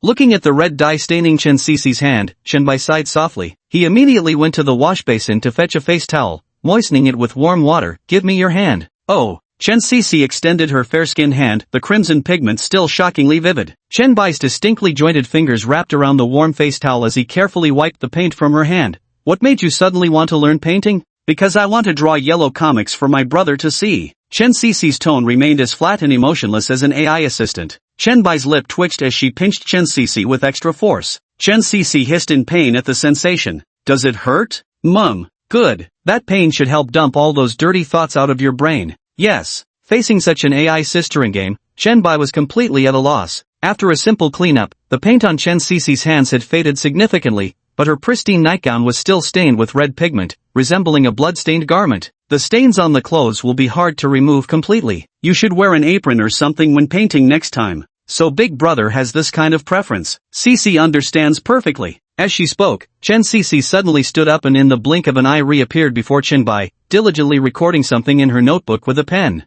Chunbai massaged his forehead and said helplessly, "Stop with the wild imagination." Yes. Chen Cece's note-taking hand froze instantly. This nightgown probably can't be worn anymore. I'll take you out to buy a new one when I have time, and we can get some other clothes too. The other outfits are. Chen Cece swallowed hard. Sailor uniforms, JK outfits, bunny girl costumes, or Lolita dresses? Knock, knock. Chunbai rapped Chen Cece lightly on the head. Quick, empty out all that dirty-minded nonsense. Oh. Chen Cece lowered her eyes. Chunbai cleared his throat with exaggerated seriousness. Ahem, but Cece, if you really want to wear them, it's not impossible. Don't worry about the money, I'll figure something out. Ah, as expected, you're a total pervert, VV. Holy moly, you're setting a honey trap. Yay! The raven-haired princess-cut girl flashed a charming smile while casually making a V for victory gesture. But suddenly, Chen Cece seemed to sense something. She sniffed the air intently, and in the next second, her smile vanished at lightning speed. She looked wary all over, just like a kitten sensing someone intruding into its territory.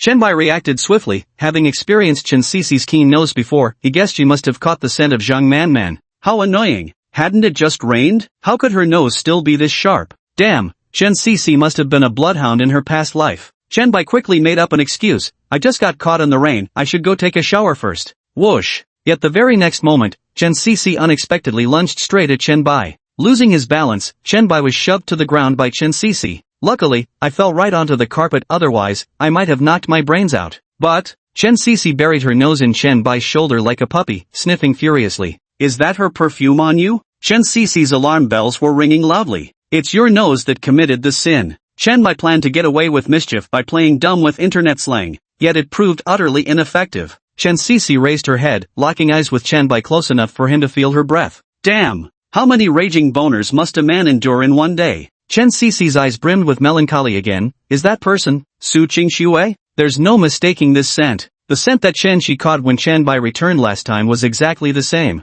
Put. Hearing Su Qingxue's name, Chunbai almost lost his composure. WH. What the hell? I barely even spoke to her. Though they hardly spoke, there was indeed a child in the simulation. Yes, we have a child. So that's Zhang Man. Fortunately, there weren't many options to choose from. Chen Cece quickly eliminated the wrong choices and selected the correct one. Chunbai was utterly bewildered. How did you know about Su Qingxue and Zhang Man? Hiss. Did you investigate me? Ah, you're poking me. Chen Sisi forcefully changed the subject. Chen Bai immediately pushed Chen Sisi away and turned aside. Where's my sword manual? It took Chen Bai quite a while to recover. Fine, so that's how you want to play, huh? Chen Sisi, oh Chen Sisi, you actually went so far as to stalk and investigate me? Seems I really need to keep you under control. Chen Bai was just about to properly lecture Chen Sisi to prevent this girl from developing in a Yandere direction. Chen Sisi was sitting on the floor with her knees drawn up and her head resting on them when she spoke first. I listened to you and made friends at school. You made friends? Boys or girls? Chen Bai was slightly startled. He had been worried that Chen Sisi's introverted and withdrawn personality might leave her lonely and vulnerable to bullying. Now that Chen Sisi had friends, it was a good thing as far as Chen Bai was concerned. It's a girl named Lin Xiuzhen, Zhang Manman and Su Qingxue were the ones she told me about, said they're quite popular figures at your school. Chen Sisi twirled her index fingers together nervously, her voice barely above a whisper, as if she'd been wronged. Then she continued in a small voice, I just smelled another fox. I mean girls sent on you, but I only knew about those two, so I just took a wild guess. And no wonder you've been coming home so late recently, since you're on such good terms with them. Chen Sisi appeared so fragile and helpless, yet an imperceptible smile curled at the corners of her lips. Chapter 65, Mutual Deception. Well, Zhang Manman is my deskmate. As for Su Qingxue, she's actually rarely at school. Though we're both in the management department, we've hardly interacted. I get it now. Big brother is completely innocent with them both. I was just teasing you, silly. Chen Sisi stuck her tongue out at Chen by the next second, but she seemed to be in a much better mood than earlier. Damn it! Falling for his tricks again. Seizing the opportunity to turn the tables, Chen Bai flashed a row of pearly whites and said with an innocent smile, by the way, how's that friend Sisi made at school? Making more friends is always a good thing. Why don't I try to befriend Zhang Manman and Su Qingxue, then bring them home for you? With so many students at Zhang University, it's remarkable that Sisi only remembers these two names. It feels like some sort of special fate at work. Ha! Chen Sisi widened her eyes in shock. Though she had never met Zhang Manman or Su Qingxue in person, she had seen photographs of both women. Her mind automatically conjured an image of Zhang Manman and Su Qingxue sitting on either side of her. Then these two women stared at Chen Bai with lascivious expressions. Ah, no, this can't happen. What exactly was that filthy thing that just entered her mind? Back off, back off, back off. She absolutely refuses to be friends with these two people, and certainly won't allow them to invade this sacred territory that belongs solely to her and Chen Bai. The android girl seemed to have a system crash frozen look, which Chen Bai found endlessly amusing. Propping his head up with his hand, he asked with feigned confusion. Why? Could it be that Sisi isn't interested in them? Yes, I mean no. I'll go wash your lunchbox in the kitchen first. Chen Sisi shook her head vigorously, terrified that Chen Bai might actually bring Zhang Manman and Su Qingxue home under the pretext of introducing them as friends. Searching for an excuse, Sisi instinctively pulled out the lunchbox Chen Bai had left in his backpack. Wait, Chen Bai had a bad feeling about this, because today his lunchbox had been cleaned by Zhang Manman. Sure enough, when Chen Sisi saw the spotless lunchbox, her expression froze. Her face stiffened as she slowly turned to look at Chen Bai, her eyes filled with a complex mix of emotions, confusion, hurt, betrayal, and heartbreaking abandonment. Oh no, this is bad. Chen Bai could already guess what Chen Sisi was about to say next. She would surely think he didn't need her anymore. Chen Bai hurriedly explained, actually, the lunchbox was too dirty today. I just couldn't stand looking at it anymore, so I washed it myself. Alright? Chen Sisi's eyes were indeed glistening with little pearls of tears. Sure enough, Chen Bai had no idea what was going through Chen Sisi's mind at that moment, but he was certain she'd misunderstood. So he suddenly reached out and patted Chen Sisi's head. Chen Sisi reacted like a machine preset to respond to a specific button. She lowered her head, her cheeks flushing red. I never understood why kittens become so much more docile after being petted on the head until now. It seems Chen Sisi has figured it out. Sisi, what? No, don't keep petting my head like that, it'll stunt my growth. Unfortunately, Chen Sisi is the evolved version of its tsundere. Let's go out together this weekend. Alright, I don't really like going out, but since you insisted, I guess I have no choice but to reluctantly agree. Okay, it's settled then. I'll go take a shower first. Hot water's already been poured for you, HMMPF. Thank you, Shishi. With those words, Chen Bai dashed toward the bathroom, leaving Chen Sisi alone on the sofa, hugging his lunchbox in a daze. The sound of water in the bathroom splashed swoosh swoosh, while the girl's heartbeat in her chest alternated between slow and fast. She stared blankly ahead, as if countless thoughts were hidden deep within her heart. After a while, the sound of water stopped, and Chen Sisi stood up, intending to help Chen Bai tidy up the books he had brought back. Seeing those medical books related to acute neuritis, Chen Sisi paused for a moment, but quickly arranged them neatly on the bookshelf. Just as she picked up Chen Bai's backpack, a book fell out of it. This book was precisely the reward Chen Bai had earned from the simulation, titled Su Qingshua's Diary. Of course, under normal circumstances, others would see the diary presenting a different appearance, with contents indistinguishable from an ordinary book. Just like Xiao Wanfeng, in her eyes the diary of Su Qingxue that Chen Bai was holding appeared to be an erotic comic book. As for what Chen Cici saw, CC? The young man emerged from the bathroom, enveloped in steam carrying the faint scent of shower gel. Droplets still clung to Chen Bai's hair tips, about to fall, as he walked toward Chen Cici while drying his hair with a white towel. However, when Chen Bai noticed the book in Chen Cici's hands, his steps faltered and he froze in instant panic. Oh no! Forgot to hide this thing properly. However, Chen Bai quickly recalled the settings from the simulation game. Other than him, no one should be able to see the true form of this diary. Chen Bai immediately calmed down, putting on a nonchalant expression as he walked up to Chen Cici. Hey, where did you get this thing, Cici? Chen Bai was genuinely curious about how this diary appeared to outsiders. Chen Cici didn't immediately respond to Chen Bai. Her hand flipping through the diary merely paused as she gazed at Chen Bai with complicated emotions in her eyes. Chen Bai was currently drenched in sweat. No way, is this game just one big troll or something? In my eyes, Su Qingshua's diary is probably considered pornographic literature by others. Cici, let me at least try to explain myself. Bah, let me give you an explanation. In the next instant, Chen Cici closed the book and handed it back to Chen Bai. It fell out of your backpack, dear brother. Oh, really? Ha ha ha ha, I don't really remember. What did you think of this book? Large beads of sweat were forming on Chen Bai's forehead. I haven't read it. Big brother, are you asking me to write a book review? No, that's not necessary. How strange. This is just an utterly ordinary idiom dictionary. Why would Big Brother care so much about it? Chen Cici touched her nose, her gaze flickering with confusion. So it was just an idiom dictionary after all. Now Chen Bai could finally relax. Fortunately, it wasn't some kind of indecent adult literature or erotic storybook. Chen Bai put Su Qingshua's diary back into his bag and zipped it up. Because my command of idioms has never been great, I always misuse words. During exams, I often can't remember how to write certain words, like Chimey Wangliang, demons and monsters. I better go study now. With that, Chen Bai turned to dash toward his room. Just then, Chen Cici suddenly called out to him, Big brother.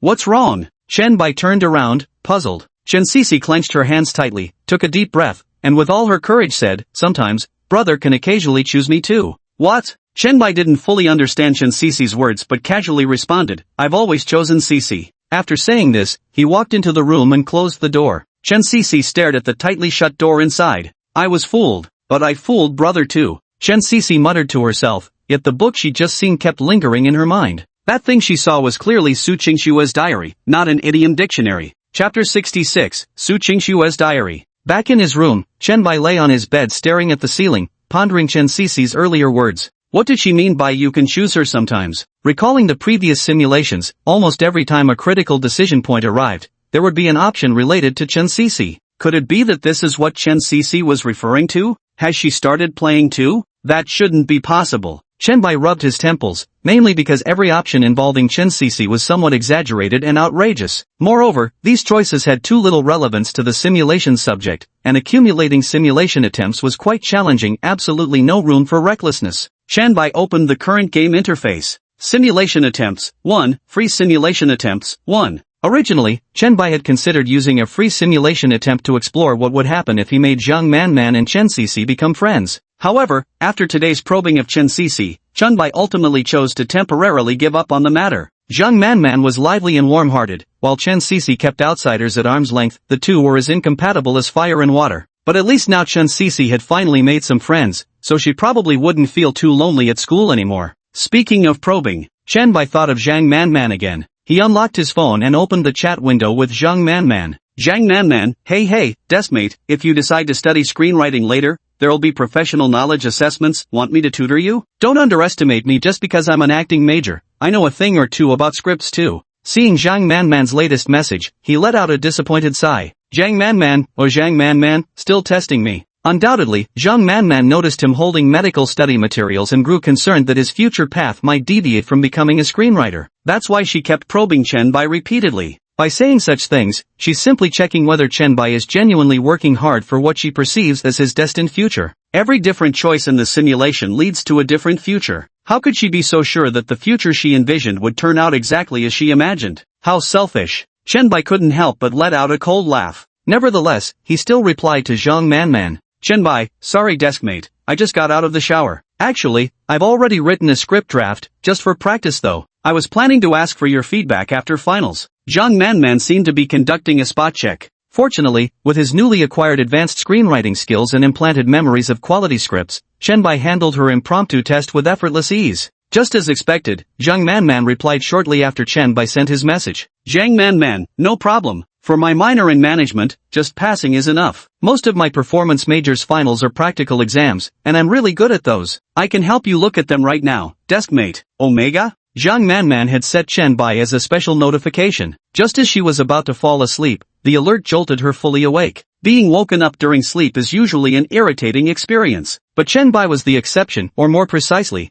anyone you're in love with becomes the exception. Yet this time, Chenbai once again didn't respond to her immediately. Instead, he got up, turned on his computer, found a screenplay he'd previously compiled, and submitted it to a company. In reality, Chenbai was a small-scale content creator on Bilibili who occasionally posted videos of himself playing guitar without showing his face, gradually building a modest following. With enough subscribers, he occasionally earned income from promotions and fan donations, using the money to cover daily expenses for both himself and Chen Cece. This amount of remuneration would actually be enough if it were just for Chenbai and Chen Cece. Yet, at the hospital, there was someone crucially important to both Chen Cece and Chenbai. Chenbai needed much more money. After submitting the script, Chenbai still hadn't responded to Zhang Manman, who was eagerly waiting like a hungry baby bird. From Zhang Manman's various behaviors, it can be inferred that her memory of the previous simulation was synchronized. The only uncertainty was whether Su Qingshua's memory was also synchronized. Chenbai took out Su Qingshua's diary, took a deep breath, and began flipping through it. This time, he was determined to find the key to completely unravel Su Qingshua's emotional scars, to prevent tragedy, rewrite the future, and save his daughter, Chen Nuo.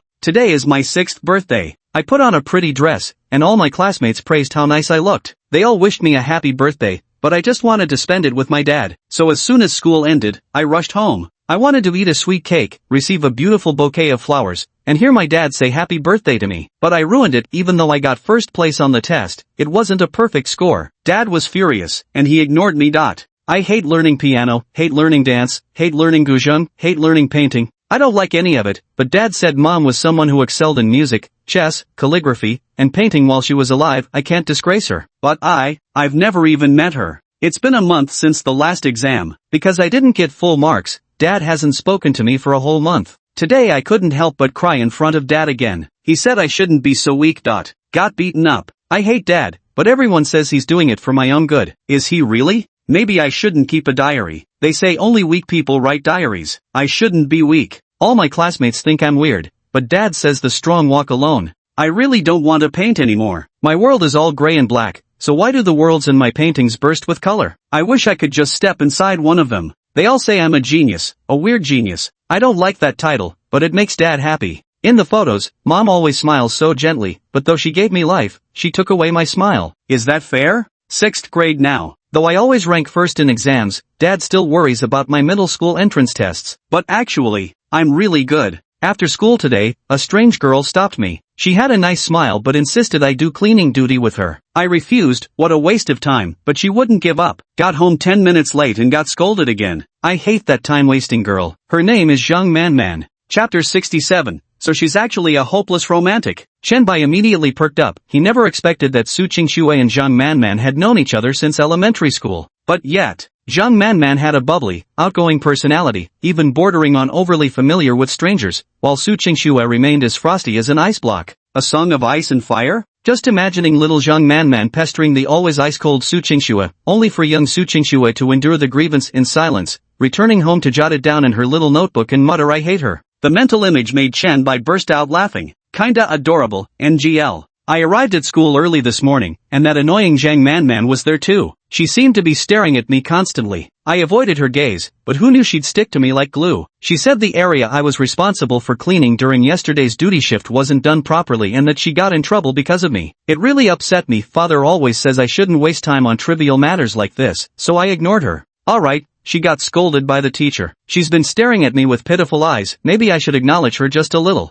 Zhang Manman is really too weird. I told her our cleaning duties would be handled by my housekeeper from now on, and she actually called me a useless idiot? I'm furious. She's not even in the top 10 of our class rankings. What gives her the right to call me stupid? Ever since I was born, my luck seems to have been pretty bad. For example, Zhang Manman moved in next door. Does this mean my future days are doomed to be turbulent? While practicing piano in the music room, Zhang Manman suddenly popped out and scared me to death. She wanted me to go play in the garden, but father doesn't allow it. She actually encouraged me to sneak out. She must be crazy. Is Zhang Manman from another planet? What on earth does she want? With so many friends around, why does she have to pick on me specifically? Today I made a bold decision. While my father was napping, I sneaked out with Zhang Manman. This woman is really strange. She actually hugged me. Omega? And she even said she finally managed to kidnap me. Oh my god. If I hadn't wanted to go, could someone with her IQ really have kidnapped me? Turns out, the world is so beautiful beyond just the piano room, art studio, and study hall. This is the first time I've noticed how fragrant the garden flowers are, how loud the cicadas sound in the summer trees,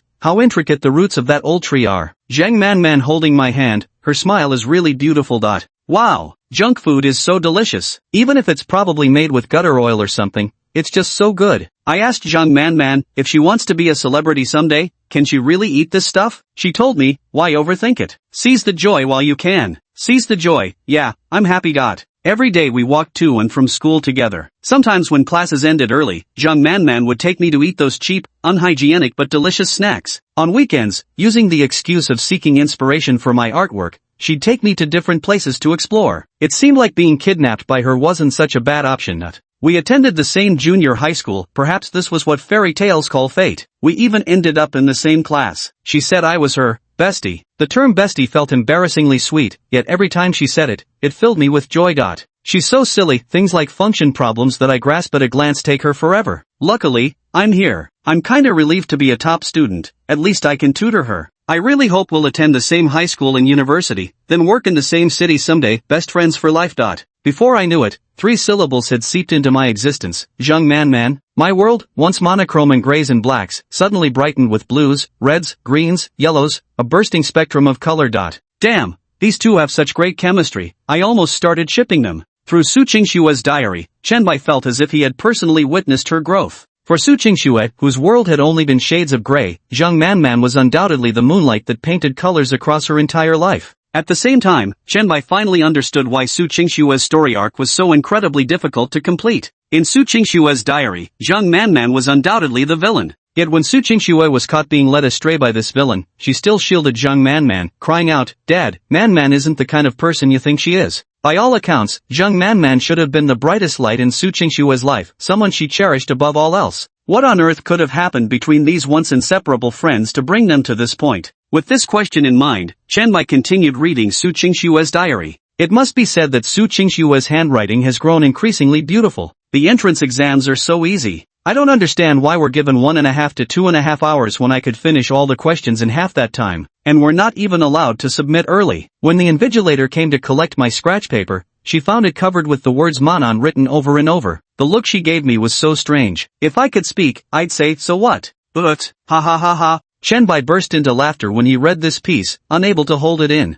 So Su Qingxue used to be an incurable romantic dreamer. But yet, finishing all the problems in just half an hour, what kind of human would even say that? That exams are finally over. No surprises here, another perfect score, I suppose. I waited outside the exam hall for Zhang Manman. She walked out with her head down, seeming rather downcast. Did she not do well? For the first time amidst the bustling crowd, I called out her name. She looked up and saw me. Thankfully, the moment she laid eyes on me, her usual sweet smile returned. That must mean she did well, right? After all, the questions were so simple. Looks like we'll be studying at the same school again. So happy. Received a love letter. I can't understand what's going on in the minds of these male creatures. Full of grammatical errors, so annoying. Someone wrote a love letter to Zhang Manman. Those boys even tried talking to her, acting all fawning and ridiculous. But Manman ignored them. Manman's the best, hee hee. She must hate boys just like I do, right? To stop those boys from bothering Zhang Manman, I told my dad their names. After that, none of them dared come near me or Manman again. Ah, how I wish Manman and I could run away together, just the two of us to a place with no one else. The exam results are out.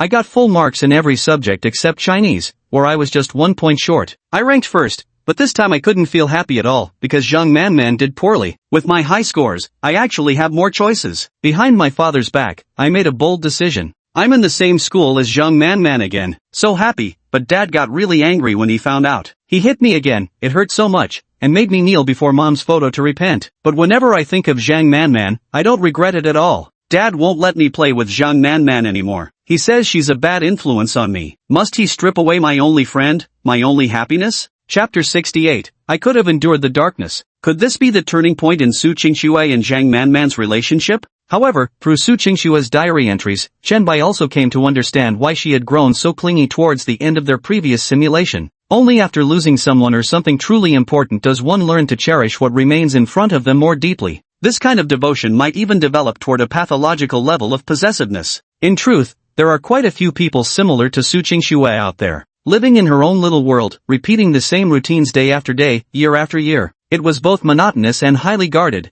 gradually forming a self-protective defense mechanism. She never took the initiative to step out, to meet others or understand the outside world, keeping the door to her heart firmly locked against all. Yet once someone did break into her world, there would be no turning back. The world as she knew it was about to be turned upside down. To take it a step further, the very workings of this world might begin revolving around this intruder. And yet, that person happened to be Zhang Manman. With Zhang Manman's amiable personality and natural charm, she was never short of friends around her. But Su Qingxue was different, her world consisted solely of Zhang Manman. Thus, when Zhang Manman left, Su Qingxue's world collapsed easily. However, based on Chen Bai's understanding of Zhang Manman, she wasn't the type to deliberately intrude into someone's world, make them remember and rely on her, only to cruelly abandon them. Wait. At this thought, Chen Bai couldn't help but recall his own younger sister, Chen Cece. Chen Cece now had her first friend in 18 years, someone named Lin Xiuzhen, it seemed. If Lin Xiuzhen were to enter Chen Cece's world, leave a profound mark, and then walk away. No, absolutely can't let that happen. Chen Bai muttered to himself, reviving his earlier idea of getting Zhang Manman to befriend Chen Cece. Only Chen Cece wouldn't have this happen to her, since she wasn't limited to having just one friend. Achoo! Lying on her bed, Chen Cece suddenly sneezed. Staring blankly at the ceiling with an expressionless face, she muttered to herself, some vile subject must be plotting against this emperor. After spacing out for several seconds, she suddenly sat up from the bed and sighed softly, if only I were an emperor, the first thing I'd do is, forget it, this isn't time for fantasies. Chen Cece mechanically shook her head. Pity Chen Bai wasn't here, otherwise she'd have loved teasing this AI girl some more. Then, like a deflated balloon, Chen Cece flopped back onto the bed, limbs splayed in a starfish pose. Ugh, how did brother even get Su Qingxue's diary anyway? Not that it's interesting, so boring. Since childhood I've always obeyed father, his word was my command. Calligraphy practice, topping exams, piano lessons. But this time, when he told me to stop seeing Zhang Manman, I refused to listen. Today Zhang Manman came to play with me. We've agreed on future playdates together, making sure to avoid my dad. I didn't tell Manman that my father forbids us from hanging out. I didn't want to make her sad. Manman gave me a cute kitten charm. It's my first time feeling interested in cats. She suggested we could raise a kitten together someday, which made me so happy. The fact that her future plans include me, does this mean we'll be best friends forever? During winter vacation, Jiangzhou's weather was unusual, it didn't snow at all, which was disappointing. Zhang Manman said she'd take me to Laojun Mountain to see snow, but I couldn't go. I really wish I could grow up faster. Then I could enroll in a university far from home and travel everywhere with Manman. We've promised each other we'll go see snow together someday. Our classmates keep calling us lilies. What does that even mean? I think I understand what the lily flower means now. I've always hated all those messy rumors and gossip, and most of all, I loathed when classmates teased me about other boys. But this time, I wasn't even angry, in fact, I felt strangely happy. Oh my god. I'm so excited. Today, Zhang Manman took me to a secret hideout, and then, a little kitten came running out. I had no idea such an adorable creature even existed in the world. Turns out, Zhang Manman secretly kept a cat. That kitten immediately took to me, rubbing against my legs over and over, it tickled, and I loved it so much. Zhang Manman let me name the cat we're secretly raising together. I named it Lily. She thought I was bothered by all the school gossip and tried to comfort me in her silly way. What I really wanted to say was I don't mind at all. We visit little Lily almost every day, bringing cat food, canned food, and treats. But for some reason, every time I go home afterward, I can't stop sneezing. When Dad found out I was still in contact with Zhang Manman, he scolded me harshly. That day, amidst thunder and lightning, I swear, all I cared about was little Baiha's safety. So while Dad wasn't looking, I went to check on her. I quickly built her a little shelter, and Zhang Manman happened to be there too. Just as I finished settling Baiha and was about to head home, Dad appeared behind me. I had a furious argument with Dad. I told him I no longer wanted to be his so-called pride, nor live for Mom anymore. That day, for the first time, I knocked over Mom's photo frame. The next day, Baihe went missing. Man and I searched everywhere but couldn't find her. When Zhang Man learned that Dad had ordered me not to hang out with her, and that I changed my college application to attend the same school as her, she thought I'd led my father there and that he was the one who'd made Baihe disappear.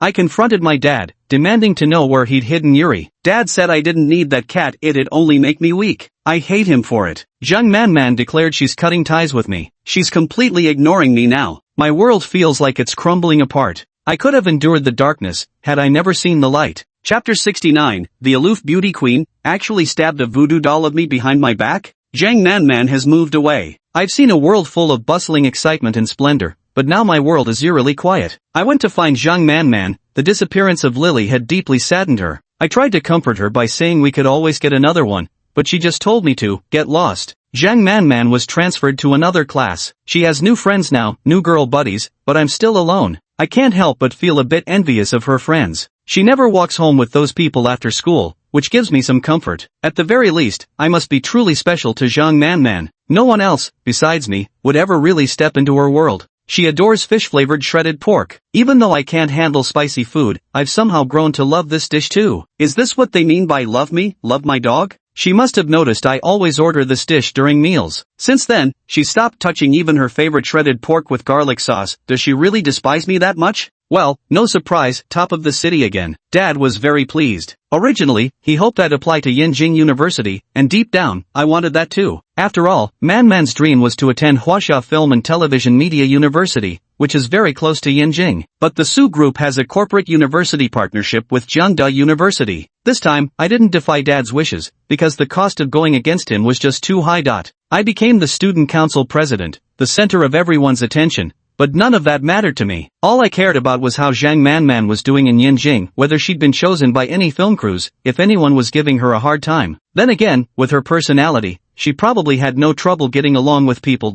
Oh my god, I'm so lucky. Zhang Man actually transferred to our school. Could she possibly have done this for me? Chanbai twitched the corner of his mouth when he read this. No wonder Su Qingxue had shown such strong hostility toward him when they first met. Judging from the shaky handwriting in the diary, Su Qingxue's hands had been trembling with excitement when she learned Zhang Man was transferring to Jiangzhou University. Her writing even became uneven. But alas. But Zhang Man hadn't transferred schools for her sake at all. Who gets it when the squad gathers? Ran into this shrimp-headed girl, she. In the following pages, Chenbai's name appeared almost every day. You could especially tell the characters Chenbai were written with extra pressure. Some pages were even torn where this name was written. I pretended to casually pass by Zhang Man's classroom, only to see some annoying male specimen sitting next to her. She spent the entire class staring at him. Who the hell is this guy? I found out about Zhang Man's deskmate. His name is Chenbai, and he's actually an officer in our student council. I'm going to put this Chenbai in his place. He must be shamelessly clinging to Zhang Man.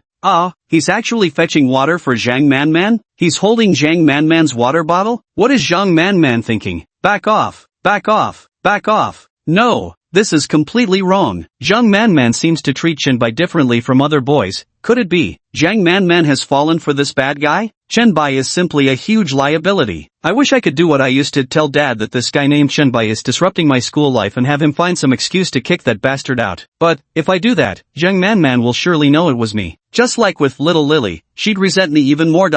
They go to eat together every single day. Damn Chenbai, stupid Chenbai, awful Chenbai. I dug up some literature on voodoo curses. Following the instructions, I made a voodoo doll with Chenbai's name on it. Stab him to death. Stab him to death. Damn. Chenbai suddenly felt a chill run down his spine. Who would have thought this usually aloof and elegant woman secretly studied voodoo dolls in private? How infuriating. No wonder Chenbai had been feeling a bit unlucky recently. So it was Su Qingxue causing all this mischief. Although this diary mainly pertains to the previous simulation experience, but everything that happened before Su Qingxue's confession was completely real. In other words, Su Qingxue had already started making voodoo dolls of Chenbai. Given Chenbai's understanding of Su Qingxue's family circumstances, she would absolutely never keep such things at home. If Su Yaoguang found out, there'd inevitably be another lecture. So, the voodoo doll of Chenbai was most likely hidden in Su Qingxue's tiny office. No wonder Chenbai always felt the temperature inside her office was noticeably colder than outside. Of course, these were all just Chenbai's current suspicions. Everything needed to be verified in person.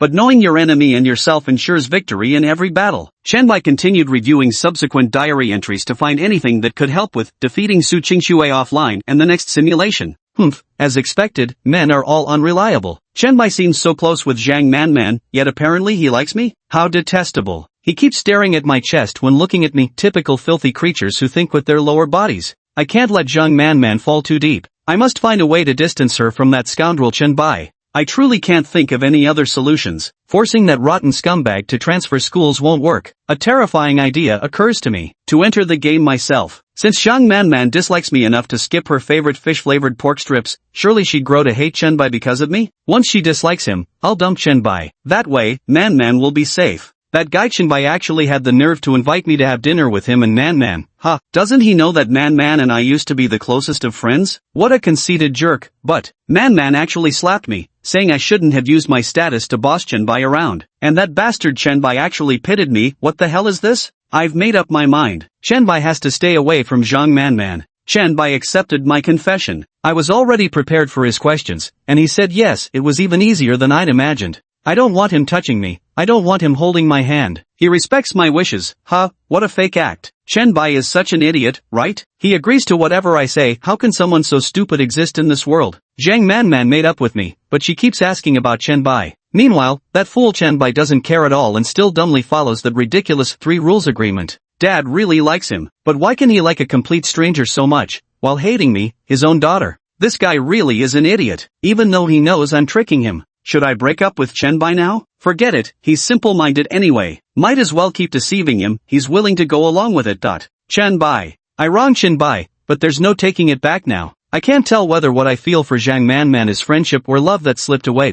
Chenbai, Chenbai, Chenbai. Since when has my diary been filled with nothing but that idiot Chenbai? What exactly are my feelings for him? After reading Su Qingshue's diary, Chenbai drew in a sharp breath. He immediately grabbed pen and paper, jotting down key details from the diary while organizing his simulation strategy for the next round. 1. The key point in the last round of simulation was agreeing to Su Qingshue's confession, the beginning of all lies and the tragic start. Chenbai finished writing this, then found himself facing a new dilemma. At that time, there were 3 simulation options to choose from. The first was directly jumping into Zhang Manman's storyline, which was definitely unworkable. The second option was going home to find Chen Sisi. This one was even more impossible. The second option is to agree to Little Virgin's request and reject Su Qingshue's confession. Accepting her confession would lead to an ending where both Qingxue and Chen Nua meet their demise. Perhaps rejecting her would actually be the right choice? Chapter 70, the Student Council President's Rumored Boyfriend. No. Chenbai shook his head. Given Su Qingshue's temperament, even if he refused, she wouldn't say anything openly. But she'd definitely go home and add another entry in her diary. Oh, not dating? Whatever, it's not like I even like Chenbai that much anyway. He's so pretentious. Ridiculous. Honestly, I never even intended to get with him. LOL. Reject a toast only to drink a forfeit. Of course, there was some frustration involved, but it mostly reflected Su Qingshue's genuine inner monologue.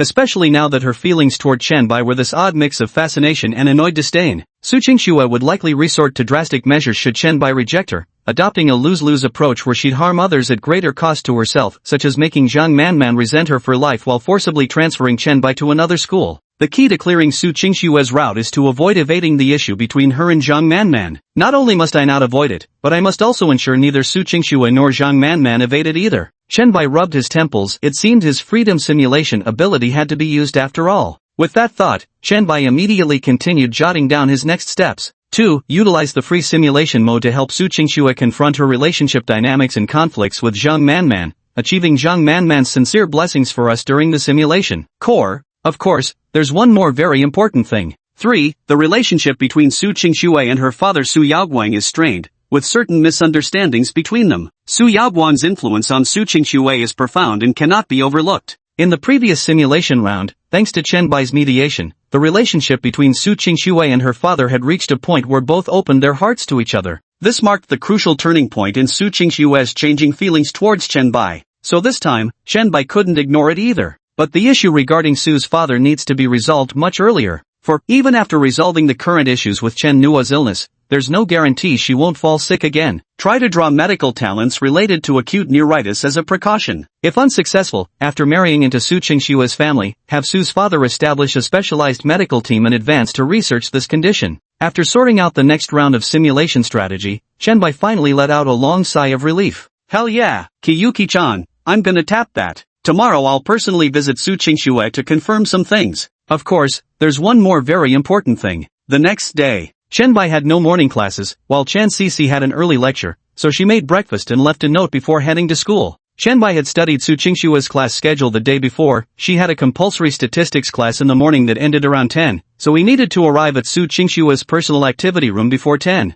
Chen Cece's breakfast was, as always, nutritious, healthy, and generous in portion size. So this time, Chenbai intentionally packed an extra portion and headed to the student council. Some student council members were still discussing the activity plan for Jiang University next month, sitting together in a lively atmosphere. The previously bustling activity room suddenly fell silent when Chenbai appeared. It was actually a senior with freckles and thick black-framed glasses who spoke first. "Hello, classmate. Can we help you with something?" Chenbai remained completely unruffled, responding with a charming yet natural smile as he lifted the bag of breakfast in his hand. "It's nothing. Please continue your discussion." With that said, Chenbai swaggered nonchalantly right up to the entrance of Su Qingshua's private office. To his embarrassment, the door was locked, and Chenbai couldn't open it. Why hadn't he noticed before that she had the habit of locking her door? Chenbai turned his head and noticed those same people were still staring at him with looks of stunned disbelief. Chenbai maintained his composure and asked Freckles Sr., "You must have a spare key to our office here, right?"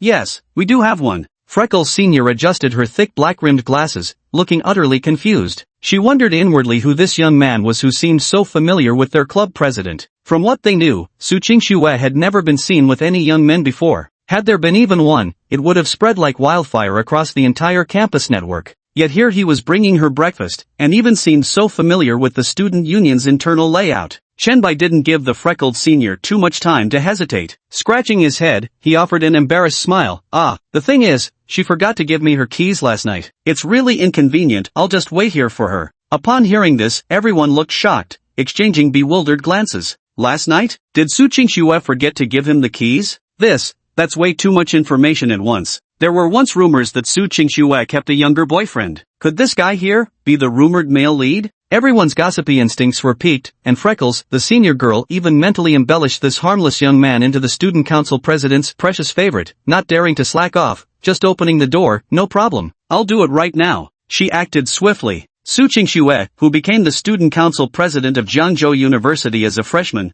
was not to be underestimated. Freckles was still counting on Su Qingxue to recommend her for the position of vice president in the next term. And this young man before us, since he dares to openly show his face in front of everyone, without a doubt, he must be the most favored and beloved among the president's male consorts. After you. The freckled senior respectfully opened the door to Su Qingxue's office for Chenbai. University is a miniature society, choosing sides. Who doesn't know how to play that game? Thank you, senior. You're welcome.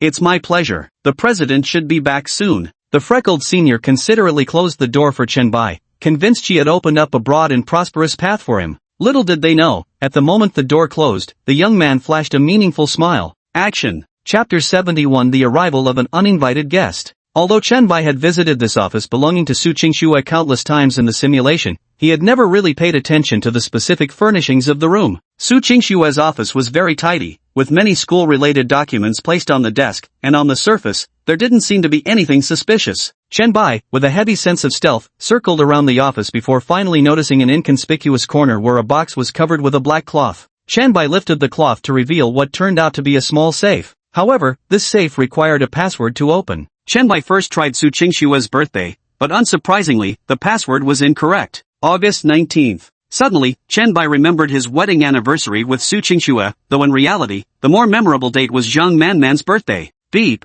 Damn lilies. Chenbai cursed under his breath as the safe actually opened just like that. Chenbai's gaze immediately fell upon a thick notebook, identical to the system reward he had received. Holy shit. Then, at the very bottom layer of the safe, Chenbai spotted a mischievous-looking cartoon Shiba Inu plush, about the size of a palm. On the plush dog's white belly was a label with the characters Chenbai. Above it were many plastic needles stuck into the plush. Chenbai was utterly speechless. Is this Su Qingxue, the legendary landlord's naive daughter? What sane person would use such mischievously cute cartoon Shiba Inu dolls for voodoo pins? The diary was written with such cryptic mystique, giving off such esoteric vibes, and this is what it was all about? This is straight-up fraud. Did Su Qingxue forget to install the anti-scam app or something? Then tell me, how am I Chenbai in any way similar to this damn annoying Shiba Inu? Damn it! Chenbai took out his damn annoying pierced Shiba Inu version from the safe, relocked Su Qingxue's safe, and finally placed this cartoon Shiba Inu in the first drawer of Su Qingxue's desk. Next comes the waiting game, lying in wait for the rabbit. Ding ding ding. The melodious school bell rang, and Su Qingxue felt somewhat regretful because she had checked class 4's schedule. They had no classes all morning. After turning down some casual conversations, Su Qingxue decided to return to her private office to carefully plan her next move. The scenes from yesterday were still vivid in her mind, and she was determined not to just sit and wait like this anymore. First, she should go poke some needles into Chen Bai's voodoo doll. There's a required class for management class 4 in the afternoon. Find someone to distract Zhang Manman and then, her target is Chen Bai. Lost in these thoughts, Su Qingxue unknowingly found herself back at the student council. Unlike usual, these student council members who normally wouldn't look at her, or at most steal glances. But this time, everyone's attention was uniformly focused on her, their gazes brimming with intense gossipy curiosity. Su Qingxue found it strange, but she didn't take the initiative to ask what had happened, until she noticed signs that her office had been opened. The evidence was obvious, the spare key was still inserted in the lock. Su Qingxue, who was responsible for managing all the keys of the student council departments including her office, remembered that the person in charge was a senior student with freckles. But usually, without Su Qingxue's permission, the spare key to her office couldn't be used casually.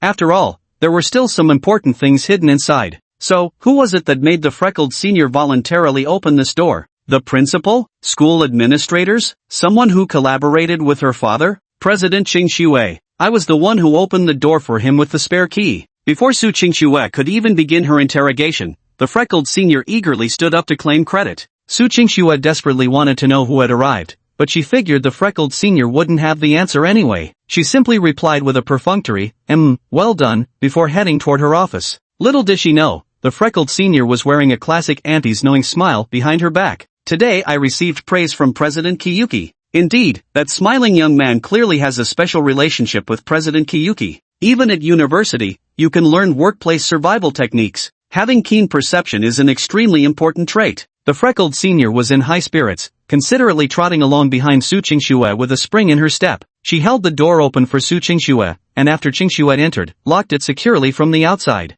President Qingxue definitely wouldn't want any interruptions for this sort of thing. After locking up, the freckled senior cheekily pulled out the spare key, drawing bewildered glances from everyone around her. Ahem, what are you all staring at? Have you already finished preparing the school festival event proposal? The freckled senior learned to play the fox by borrowing the tiger's majesty, putting on an air of authority as she rehearsed her role as vice president ahead of time. Meanwhile, the others temporarily suppressed their curiosity and pretended to focus earnestly on preparing the school festival gala. But the office wasn't as peaceful as outsiders might imagine. Excuse me. Su Qingxue hadn't even finished speaking when Chen Bai turned around, revealing his handsome and neatly aligned white teeth. Good morning, President Qingxue. Among all the people Su Qingxue imagined might barge into her office, Chen Bai was the last person she expected. How did he end up there? Just how did he manage to persuade Senior Freckles to open the door for him? I haven't even gone to find him yet. How did he come looking for me on his own? Countless questions swirled in Su Qingxue's mind, rendering her brilliant brain temporarily frozen. She instinctively turned around,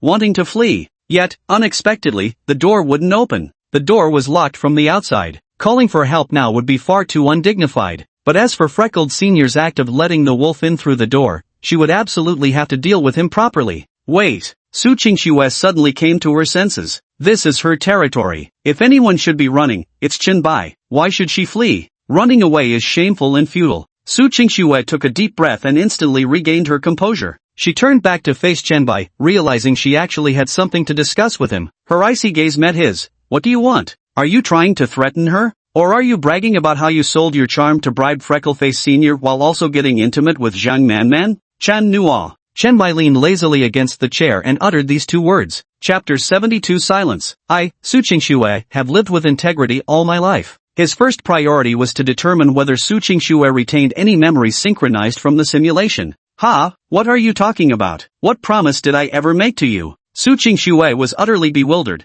having no recollection of ever promising Chen Bai anything. Is this kid really arrogant enough to think something could actually happen between him and her? Chen Bai observed Su Qingxue's reaction and let out a quiet sigh. As expected, the score was failing to trigger memory synchronization. Seeing the boy's dejected expression, Su Qingxue inexplicably felt a stab of cruel satisfaction. She sneered, "You don't actually think you can get anything from me with your utterly baseless speculation, some unfounded rumor that I like Zhang Manman, do you? That I'd make you some promise? Whether you've read too much fiction or been poisoned by sci-fi movies, let me tell you this, not a chance." Su Qingxue crossed her arms, her stride still brimming with confidence. Holding her head high, she naturally took her seat in the spot reserved exclusively for her. She remained just as Chen Bai had first perceived her, aloof, arrogant, conceited, and sharp-tongued, forever carrying herself as if the world were nothing but ants beneath her feet. Chen Bai felt the helpless frustration of battling a boss down to its last sliver of health, only for it to gulp down a revival pill and instantly regenerate all 9,999 HP bars back to full. Chen Bai shook his head and spread his hands innocently. "I didn't come today to threaten you, esteemed student council president." "Oh, then what do you want?" Su Qingxue crossed her legs, though the table hid them from view. It wasn't hard to imagine those long, slender limbs elegantly intertwined beneath it. Su Qingxue remained cautious. Her impression of Chen Bai was that he was exceptionally cunning, so before he could speak, she quickly added, "Of course, your malicious assumptions about me, like the idea that I have feelings for Zhang Manman, aren't true. So you can't blackmail me with that." Chen Bai nodded half-heartedly.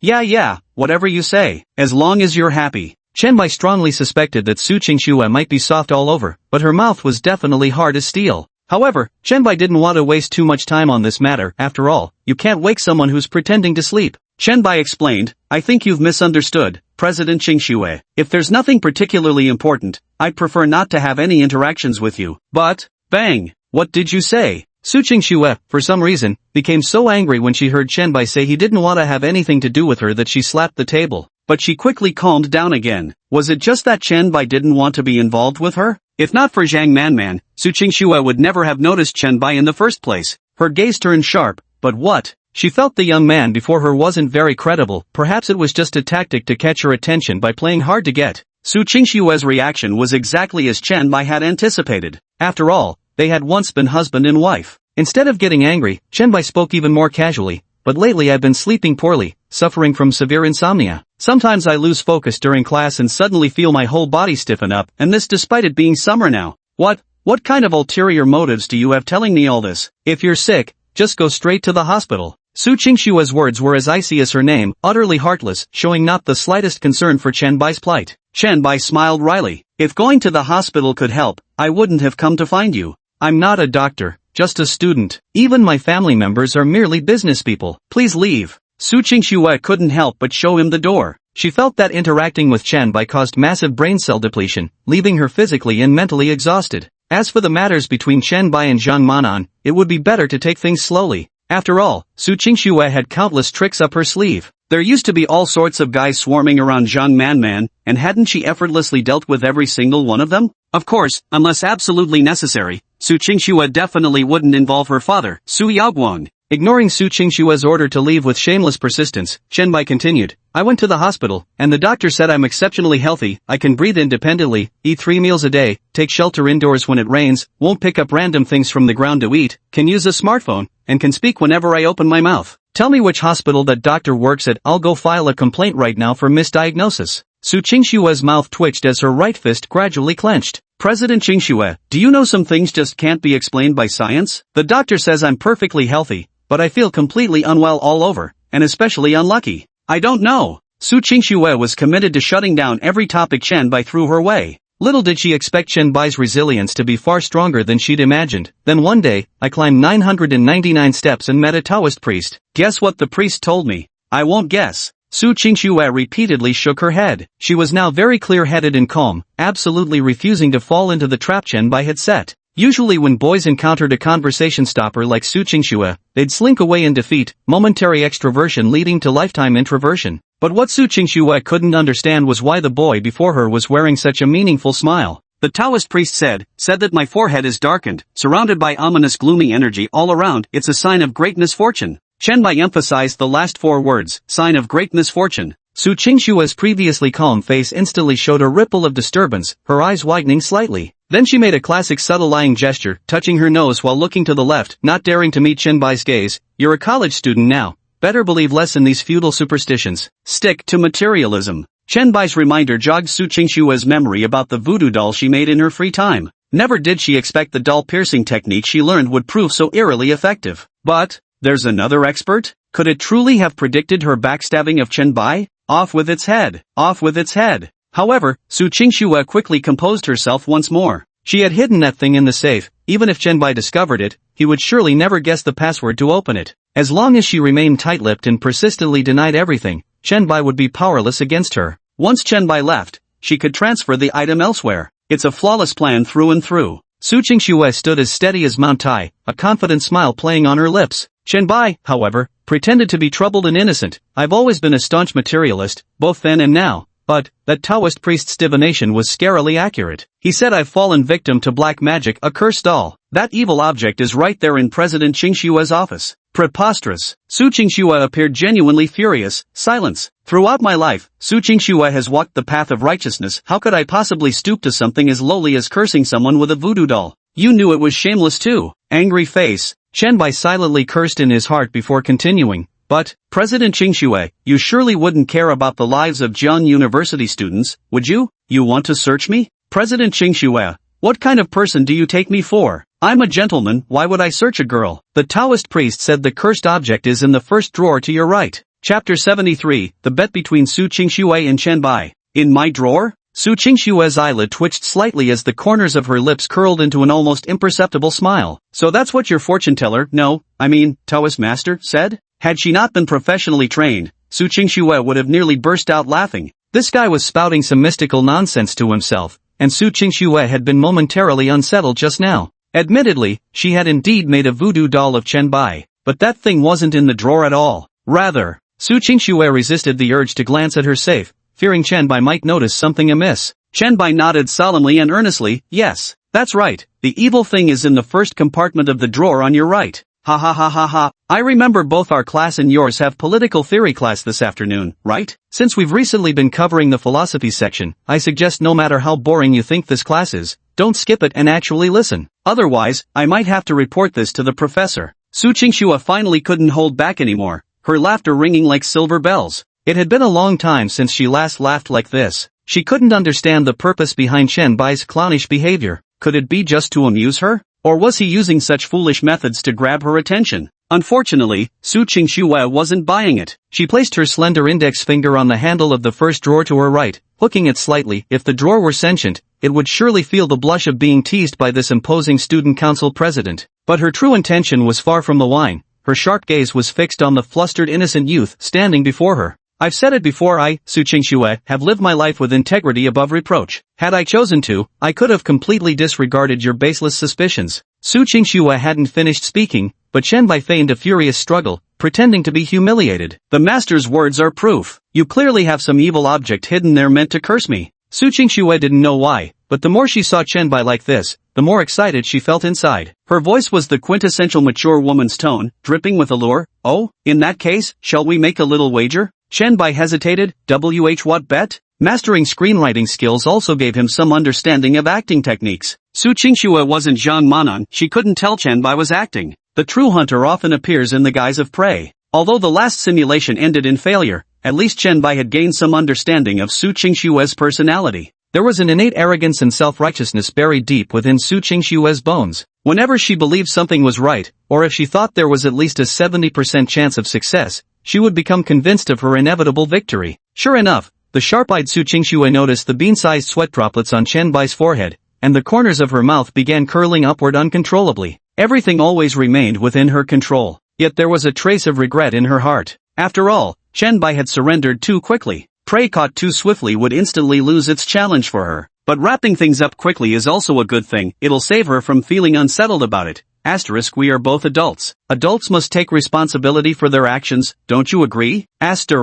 Great, so, what do you want to bet? Chen Bai took half a step back to feign being slightly more terrified. Su Qingxue's smile grew more pronounced. Since you're so certain there's some evil object in this drawer as you claim, then I'll be generous and let you search it. As soon as Su Qingxue finished speaking, Chen Bai reached for the drawer, seeming utterly impatient. Wait. Su Qingxue stopped him. Of course, there are conditions. If the drawer doesn't contain what you claim, it means you've slandered me. You'll pay the price for this. What price? Chen Bai looked terrified, the kind of performance that would earn him an Oscar if there were any justice. The price is you leave my office immediately. Never set foot in the student council again, and don't get too close to me. It'd be best if you took detours to avoid me in the future. There must be at least half a meter between us. No, half a meter is still too close. 1 meter. Su Qingxue grew increasingly agitated as she spoke, her fists gradually clenching. During this period, Chen Bai had indeed seriously disrupted Su Qingxue's life. Especially every time she witnessed the interactions between Chen Bai and Zhang Manman, Su Qingxue felt she could hardly breathe.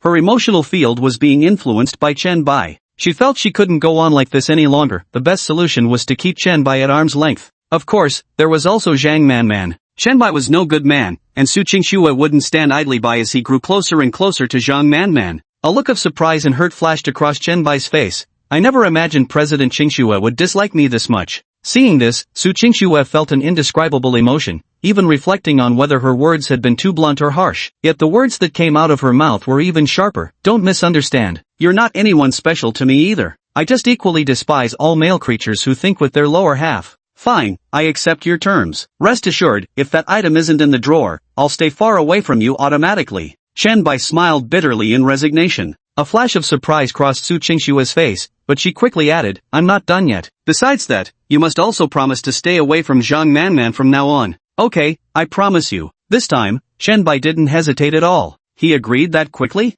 Sure enough, men are so unreliable. Seems my decision to keep him away from Zhang Manman was the right move. She truly couldn't fathom what kind of spell Chen Bai had cast on Zhang Manman. Yet everything went smoother than Su Qingxue had anticipated. After witnessing their intimate moment in the heavy rain last night, Su Qingxue had even conceived a terrifying, malicious scheme. That being, making Chen Bai stay with her first, thereby forcing him to voluntarily distance himself from Zhang Manman. This way Zhang Manman is safe. The best laid plans often go awry. Chen Bai's act of delivering himself to their doorstep couldn't have been more perfect for Su Qingxue. Sure enough, even the heavens were favoring him. Just as Su Qingxue was about to open that drawer, Chen Bai grabbed her wrist. Wait a second. Su Qingxue's pupils instantly dilated, goosebumps rising as she pulled her hand away from Chen Bai's grip. What are you doing? We agreed it was a gamble, but President Qingxue, you stated your wager, I haven't stated mine yet. Chen Bai remained eerily calm, and inexplicably, his composure gave Su Qingxue a terrible sense of foreboding. Ha! Speak up! Su Qingxue couldn't show weakness now unless ghosts were real.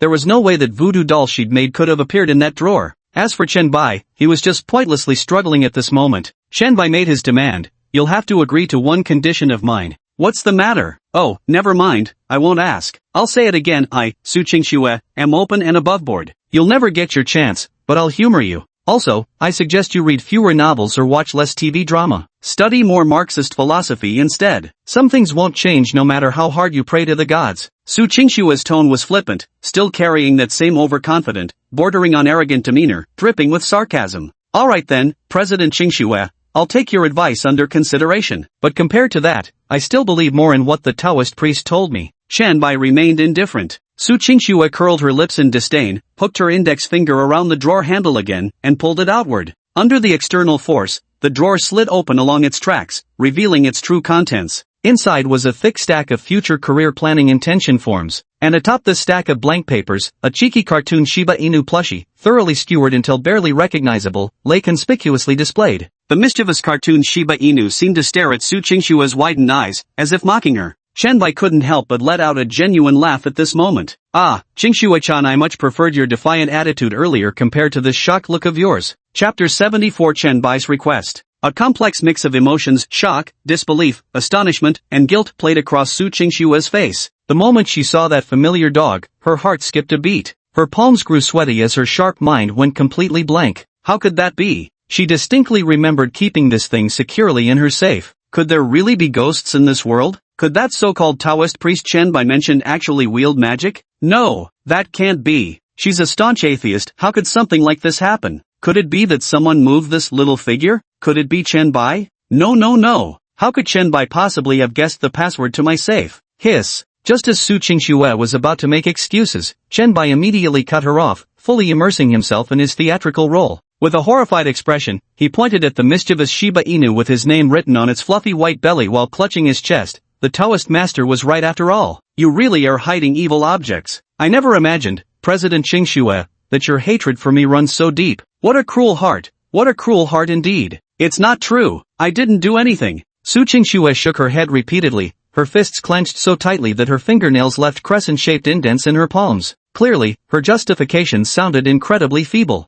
Ha, so you're actually a coward who dares to act but not own up to it. Chen Bai wore an expression of having seen through Su Qingxue's true colors. The word coward seemed to touch a raw nerve for Su Qingxue, who immediately bristled. I'm not a coward. Fine, I admit I was the one who stabbed this voodoo doll. So what? Shamelessness makes one invincible. Though as she said this, Su Qingshue's cheeks had already turned crimson, even her earlobes and neck were flushed red. Yet facing such an unexpected situation, she truly had no recourse whatsoever. What a classic, so what comeback? Qianbai gave Su Qingxue a thumbs up, praising her for successfully taking one more step toward becoming a rascal. Su Qingxue immediately felt so ashamed that she hurriedly took the toy puppy out of the drawer. Then, little by little, she pulled out the pins stuck in the puppy and threw them away before hiding the toy behind her back. As if using the hide your ears and steal the bell method, I've hidden it so you can't see, to cover up the tools of her crime. I thought Qianbai would keep pressing the issue, but unexpectedly, Qianbai then flashed a bright smile and said, "It's fine." What's fine? Su Qingxue froze slightly. Usually, others would have scolded her thoroughly in such a situation, wouldn't they? I feel like my luck has turned around now.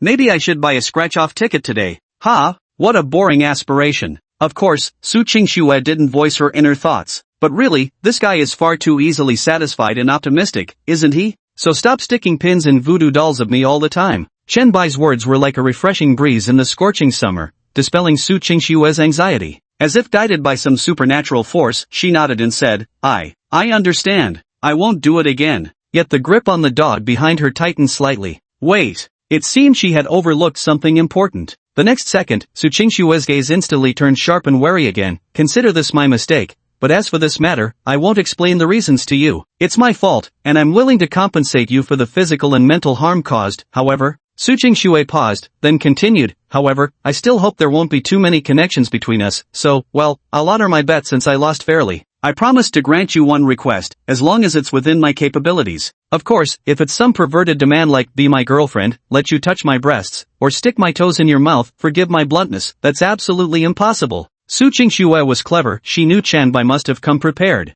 I might as well admit my mistake first, but I also made my bottom line clear to Qianbai up front, without any beating around the bush, utterly straightforward. Qianbai looked astonished, pausing briefly before the young man finally couldn't hold back his laughter. Ha ha ha ha. You? Su Qingxue grew even more embarrassed by Qianbai's laughter. She didn't even know what she was saying herself, but saying it out loud, just in case, couldn't hurt, right? Qianbai couldn't hold back. Mainly because the contrast between Su Qingshue's icy expression and her words was too striking. However, none of what Su Qingxue said aligned with Qianbai's true intentions. Qianbai's goal is, then answer me one question now. 90, 60. Su Qingxue answered almost without hesitation, even humming lightly. Qianbai was utterly bewildered. Hold on, sis, you're just gonna reveal it like that? Qianbai cleared his throat. That's not what I was asking about. What's going on in your head? I meant to ask. Do you have feelings for Zhang Manman? This pertains to my personal privacy. I'm sorry, but I can't answer that. Qianbai attempted to ask Su Qingxue several questions related to Zhang Manman.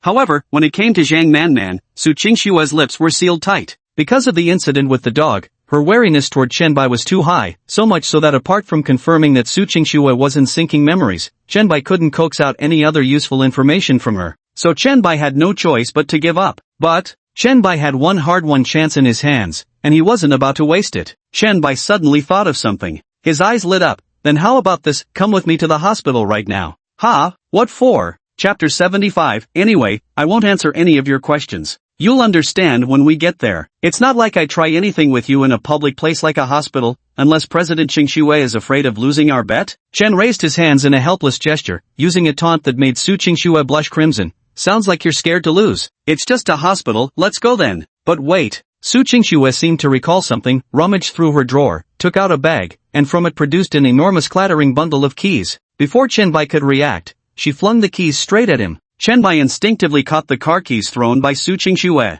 Wow! Su Qingxue really has a habit of catching people off guard. What's this? Qianbai focused his gaze and recognized them as Porsche keys. He recalled that often seen but rarely occupied Porsche 911 parked on campus, which had already become a frequent topic of student discussions, because no one had ever seen the owner of this car. Thus, the car's owner became a mystery. Some said it belonged to a wealthy guy, parked here purely for show. Others speculated it might be a professor's car, making them a true hidden master, while some claimed it was the wealthy guy's vehicle for picking up partners at the art school at night. Even more absurd rumors suggested it was the ride of a mysterious black-clad organization famous for shouting "Asheri." With so many differing opinions, the outcome was, Su Qingxue explained, it takes a 15-minute drive to get to the nearest top-tier hospital from here, let's drive there. So this car is yours? Qianbai was visibly startled. His surprise wasn't due to Su Qingxue owning such a car. After all, her family was well off, and buying a vehicle like this wouldn't be an issue for her. Chen-bai was astonished to realize that even in the simulation,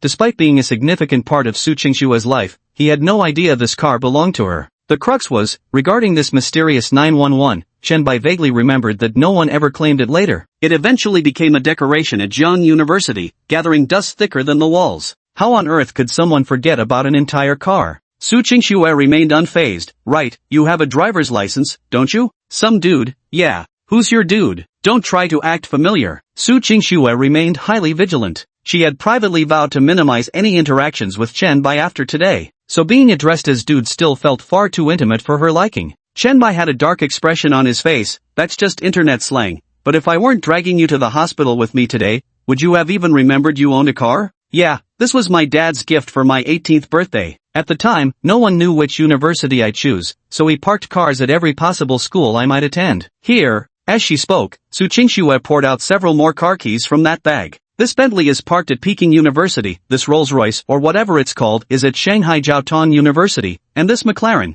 that one's probably at Tsinghua. Su Qingxue spoke in a tone so calm and casual, it was as if she were simply sharing a toy with Chen-bai. Chen-bai's expression froze immediately. Is this what the world of the wealthy is like? Buying a car as casually as purchasing a toy. The crucial point is, if Su Qingxue doesn't attend that school, wouldn't all these cars just become display pieces? Suddenly, Su Qingxue paused, then glared fiercely at Chen-bai. Why am I even telling you this? Hurry up and let's go, I'm busy. Also, you're driving. Don't ask unnecessary questions, I won't answer you. Su Qingxue immediately tucked the car keys away again, as if sealing off her isolated world once more. But this time, she secretly placed the cheeky cartoon Shiba Inu plushie with Chen-bai's name on it alongside the car keys. After all, they were once married, so Chen-bai could be considered to understand Su Qingxue somewhat. Su Qingxue must have anticipated that Chen-bai would ask something like, if you have a car, why don't you usually drive it yourself, or is it because you don't know how to drive? However, Chen-bai saw right through her anticipation. Alright, I won't ask. I know it's because a fortune teller told you shouldn't drive between the ages of 18 and 25, so you never do. Like a thunderbolt striking Su Qingxue's mind, she stared in astonishment.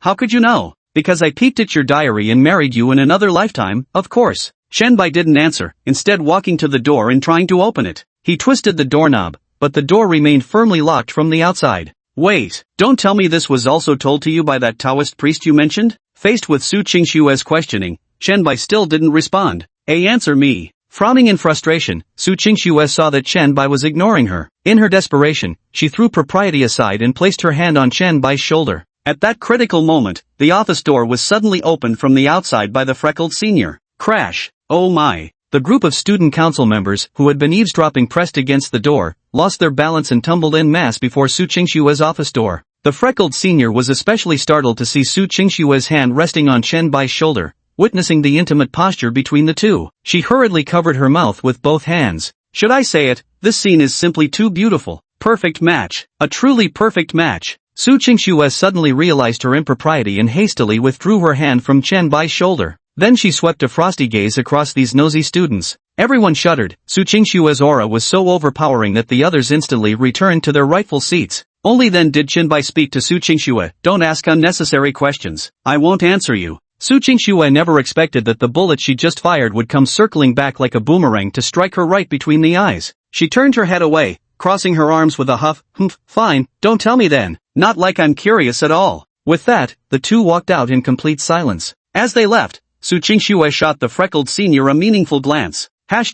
I'll deal with you when we get back. The freckled senior immediately understood. Promotion and salary increase is just around the corner. This one of the campus's unsolved mysteries. Portia instantly caught many eyes, yet the two people inside the car remained silent. Su Qingxue was always tight-lipped, and frankly, Chen-bai had grown accustomed to their usual dynamic. But this time, Su Qingxue couldn't stop dwelling on Chen-bai's words. After all, she was the only one who knew about her driving prohibition between ages 18 to 25. Yet Su Qingxue couldn't bring herself to swallow her pride and ask Chen-bai about it again. How annoying. Why does he want to take me to the hospital? In the end, it was Su Qingxue who couldn't hold back anymore and broke the silence first. What about our afternoon class? What will you do about your afternoon class? This use of we still feels a bit too intimate. Chapter 76. How bold. Is he really treating her, Su Qingxue, like a secretary? It doesn't matter if you don't want to answer, it makes no difference to me anyway. Su Qingxue added this sentence, anxious that Chen-bai might mistakenly think she had developed an interest or curiosity about him. As for the Marxist philosophy class in the afternoon, she couldn't care less. Recently, Su Yaoguang had just donated a building to the school, and her grades had always been excellent. So even if she skipped class after talking to the teacher, they wouldn't give her a hard time. As for Chen Bai, should I help him request leave too while I'm at it? Since I lost the bet with him and promised to accompany him to the hospital, it's only fair to help him request leave, right? Philosophy teacher Manhwa is notoriously fond of saying, I'm not taking attendance, I just call names to get to know everyone. Don't think that so-called getting to know someone is sincere. Only when the final exam results came out did I truly understand what a vicious society and being stabbed in the back meant. But if she helped Chen Bai, would he misinterpret it as her having feelings for him? Oof. What does Chen Bai failing and having to retake courses have to do with her? Su Qingxue, thanks for the reminder. Our Marxist philosophy teacher really is hard to deal with. Chen Bai didn't seem flustered at all. Su Qingxue, however, snorted, what's so difficult? I'm just going to ask for leave. If she won't grant it, we'll just donate another building to the school. Beg me to help you request leave together. Then you'll be safe and won't risk failing the course. Su Qingxue clenched her teeth, muttering to herself. If Chen Bai had begged her, she would have definitely helped him. But contrary to Su Qingxue's expectations, Chen Bai wasn't like she imagined. Instead, he started humming a song. The day I skipped class for you. The day the flowers fell. That classroom. Why can't I see? The vanished rainy day. I really want to get drenched one more time. Never thought the courage I'd lost was still with me. Su Qingxue froze for a moment, her eyes widening. She'd never heard Chen Bai hum this song before. It was as if this song didn't exist in this world at all. It sounded pleasant, but Su Qingxue's mind flashed back to last night's power outage and rainstorm, when Chen Bai carried Zhang Manman on his back, chatting and laughing as they returned to the classroom. Her body trembled slightly, her heartbeat quickening. Driven by some inexplicable emotion, she impatiently cut him off. Stop singing, what kind of song is this? Just humming casually. This song is called Sunny Day, he replied. This is a song from a past life. To be honest, Chen Bai had nearly forgotten most of the works from that previous existence. But I can still play and hum a few bars of some classic songs. Sometimes he'd suddenly think of a certain song, pick up his guitar at home to play and sing, then upload it to his little Bilibili account. Over time, I've gained a small following on that little crappy site. Su Qingxue's words just now reminded Chen Bai of the song Sunny Day. Coinciding with the recent graduation season, this song fits the occasion perfectly. Recording a video and posting it on Bilibili tonight would likely attract a wave of traffic. The earnings from it could then be used as weekend outing funds for a trip with Chen Cici. Su Qingxue had no idea what was going through Chen Bai's mind. She couldn't help feeling that this song seemed to be Chen Bai's special dedication to Zhang Manman, as if he was deliberately singing it to annoy her. Fine, capitalism wins this round. Su Qingxue was genuinely irritated. What kind of sunny day is this? The lyrics are practically soaked with rain. I don't like this song at all. Suit yourself, Chen Bai said nonchalantly. Just then, Feng Yui called. As it happened, Chen Bai had been planning to ask Feng Yui to sign him in once he got to the hospital. Answer the call for me, President Qingxue. Ha, why? Su Qingxue turned her head in astonishment to look at Chen Bai, momentarily doubting whether she had heard correctly. So Chen Bai was treating her like his personal secretary? How audacious. Since you're sitting in the front passenger seat, you wouldn't want to. Humph. Spit it out if you've got something to say. When it came to matters of life and death, Su Qingxue, who had been so defiant just moments before, immediately surrendered. She pressed the answer button and held the phone to Chen Bai's ear. Occasionally, her fingertips would brush against Chen Bai's face, sending waves of fluster through her. Feng Yui quickly answered the call, his voice brimming with excitement. Xiao Bai, guess what I just saw? I don't want to guess. Conversation over. Chen Bai's deadpan expression nearly made Su Qingxue burst into a stifled pft of laughter. Su Qingxue considered herself a conversation killer who could freeze any room. She never expected Chen Bai to be even more extreme than her. Is this really how he acts around others? Unable to resist, Su Qingxue steadied her phone and unabashedly eavesdropped on Chen Bai's conversation with Feng Yui. Feng Yui didn't fall silent despite Chen Bai's forceful attempt to end the topic. Instead, she grew even more excited. TSK, even if you don't guess, I'm going to tell you. Remember that Porsche 911 we've been speculating about at school? It moved. It actually moved. Oh, cars are meant to move, Yeetzy. Are you a little silly? Chen Bai's voice was lazy and indifferent. You're the silly one. Your whole family is silly. How did you know my sister can sometimes be adorably ditzy? Chen Bai's jab wasn't particularly hurtful, but damn was it humiliating. You could practically hear Feng Yui grinding his molars. Fuck, are we even having a conversation here? If you've got the guts, just hand over Cici-chan's contact info. Hiss. Chen Bai's brow suddenly furrowed deeply. Mainly, Chairwoman Qingxue next to me was acting weird and pinched me for some reason. Chen Bai glanced at Su Qingxue in confusion. She looked somewhat angry. Though she made no sound, she mouthed the words, "Hurry up. That car is driving straight toward me, getting closer and closer. I knew it must belong to some rich woman. Do you think she's taken a fancy to me and wants to be my sugar mommy? He. Feng Yui on the other end of the phone grew increasingly excited. In a way, Feng Yui was somewhat rejected by Dai Dai yesterday. So now it's fantasy time. Some sugar mommy might love your humor. Chen Bai comforted him. Ha, little Bai, what you're saying is. Before Feng Yui could finish speaking, a Porsche 911 pulled up beside him. He held his breath. He'd admittedly read plenty of such novels. Titles like The Domineering Sugar Mommy Falls for Me, How to Become a Sugar Mommy's Favorite, I Flee, The Sugar Mommy Pursues, There's No Escape and such. Could it be that fiction has come to life? The car window slowly rolled down, revealing a face so familiar to Feng Yui it couldn't be more so. What? Chen Bai's voice shattered Feng Yui's last fantasy of becoming the pampered favorite of a wealthy woman. The last straw that crushed Feng Yui wasn't his good buddy driving a luxury car, but rather the woman in the passenger seat, Su Qingxue. She held the phone for Chen Bai like some personal secretary, her normally aloof face actually showing a trace of bashfulness. I'll hang up now, okay? Chapter 77. So you went to the hospital for. Okay, you can hang up. Chen Bai nodded. Su Qingxue ended the call but clutched Chen Bai's phone tightly in both hands. Outwardly, she had returned to her usual cold demeanor that warned strangers to keep their distance. Some people may appear aloof, but sometimes it's simply because they're extremely socially anxious, not good at socializing, so silence became the choice, and over time was mistaken for aloofness. Su Qingxue was indeed a living example of this. Alone with Chen Bai, she might actually talk a bit more, but with others present, Su Qingxue chose to withdraw into herself. Before Su Qingxue could retreat into her shell of self-isolation, Feng Yui outside the car window had already plunged into an existential crisis. One's own failure is painful enough, but a brother's success is downright tragic. Why? These two syllables kept echoing relentlessly through Feng Yui's mind. Yeetzy, cover for me during afternoon roll call. I've got to go out. I'll treat you to Xiaolong Bao for breakfast tomorrow. Chen Bai's face remained utterly expressionless. Oh, okay. Feng Yui nodded blankly. Su Qingxue curiously turned her head, her expression full of confusion. Since Chen Bai was blocking her view, she even craned her neck to poke her head out. As the daughter of a major capitalist, she seemed unable to comprehend cheap labor that could be bought off with just one basket of steamed dumplings. But Su Qingxue didn't realize how devastating this simple action was to Feng Yui. From Feng Yui's perspective, Su Qingxue's head was resting on Chen Bai's shoulder. Alright, I'm off. Chen Bai didn't think much of it and was about to roll up the car window when Feng Yui suddenly lunged forward, giving Chen Bai quite a scare. Xiao Bai, you'll be happy, right? Bro, seriously? Chen Bai was utterly speechless, eyebrows knitting in exasperation. Feng Yui was really pulling this cringe act again? You must find happiness after leaving me, promise me. Xiao Bai, swear to me. A guaranteed happiness package, bro. Chen Bai hurriedly rolled up the car window, overcome with helplessness. Bah! Su Qingxue on the passenger seat couldn't hold back anymore and burst out laughing. It was her first time seeing Chen Bai look so thoroughly deflated. It seems this cheap labor has some value after all. As the car window closed, Feng Yui became even more immersed in the role. You have to be happy, okay? Bye. Little Moon, you must be happy. The Porsche 911 slowly drove off as Feng Yui quickened his pace.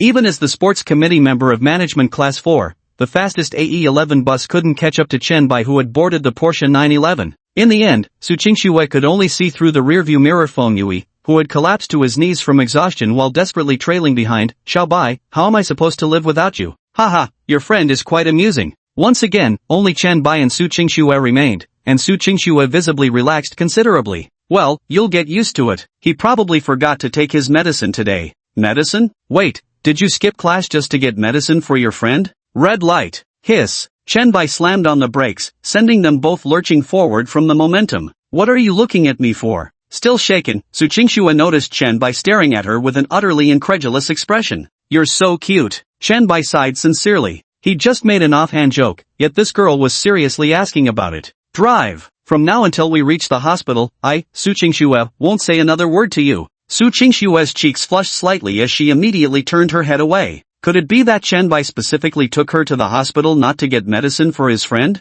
Was it possibly for her sake? She wasn't seriously ill at all. Su Qingxue truly proved that her word was as good as her bond. Neither of them spoke a word the whole way to the hospital. Su Qingxue took 2 masks from her bag, put one on herself, and handed the other to Chen Bai. She deliberately wore sunglasses and a baseball cap. Today she was wearing a gray t-shirt dress that ended just above the knees, perfectly showcasing her fair and slender long legs. Paired with white lace socks and white canvas shoes, the overall look was effortlessly casual. If Chen Bai beside her had been wearing a proper suit, one might more easily mistake her for some female celebrity out on the town. Of course, Su Qingxue wasn't any sort of big star. She simply didn't want to be recognized by others. After today, she wouldn't have any further interactions with Chen Bai anyway. To some extent, this also prevented some completely unfounded rumors and gossip. Don't worry, Miss Wanfeng, someone as outstanding as you will surely be blessed by heaven and recover quickly. Moreover, we've recently made new breakthroughs in medical technology for this condition. I hope so, thank you. Don't be too pessimistic. Just get some good rest. Let me walk you out. No need. Oh, Miss Wanfeng, this was just a small favor. The hospital director has always been very kind to us. In the lobby of Jiangzhou City People's Hospital, a middle-aged man with a chief physician badge on his chest was obsequiously pushing wheelchair-bound Xiao Wanfeng. Xiao Wanfeng's expression dimmed, silent as a porcelain doll without a soul, exuding an air of delicate fragility. Xiao Wanfeng let out a soft sigh. She knew people meant well, pitied her, but she didn't need such sympathy. Out of the corner of her eye, she noticed a figure. Is it him? Xiao Wanfeng's eyelids twitched slightly. Last night marked her first bout of insomnia in several years, and her mind was completely occupied by the young man she had encountered in the library. She had tried to banish him from her thoughts, but found it utterly impossible. It must be him who borrowed the book she most wanted to read. Let's stop here. Xiao Wanfeng raised her hand slightly, signaling the chief physician behind her to halt. It's just a few steps away. I saw an acquaintance. I'll go greet them. You can go about your business.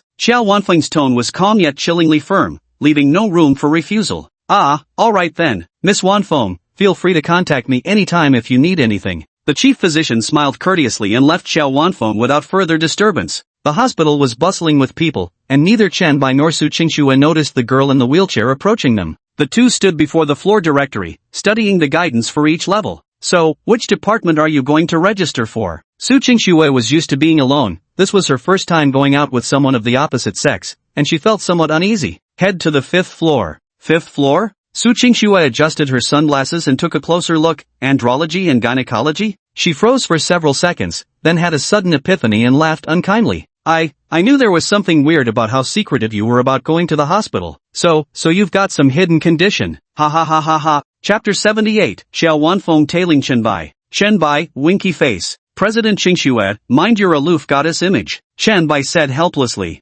Pfft, ha ha ha ha, thanks for the heads up. Didn't expect you to be shy, don't worry, now you know one of my secrets and I know yours, so we're even. Su Qingxue couldn't help but let out an uncharitable laugh. Unconsciously, she found herself feeling much more relaxed. Chen Bai grasped the key point in her words. President Qingxue, could the secret you're referring to be? The words you like Zhang Man that Chen Bai was about to utter were ruthlessly cut off by Su Qingxue. Stop right there, don't ask. You wouldn't want others to know about your little condition, would you? Chen Bai broke into a sweat. To say Su Qingxue was clever. Her learning ability was certainly impressive. But of all things she could pick up, she had to imitate those classic threatening phrases from those damn Japanese. Chen Bai weakly retorted, it's really not what you think. Sometimes the imagination of a goody two-shoes can be downright terrifying. Classmate Chen Bai, there's no need for explanations anymore, I already know everything. Su Qingxue actually had a lovely smile, the kind that reached her eyes and lit up her entire face. Let's go. Chen Bai shrugged, and the two of them headed toward the elevator lobby of the hospital.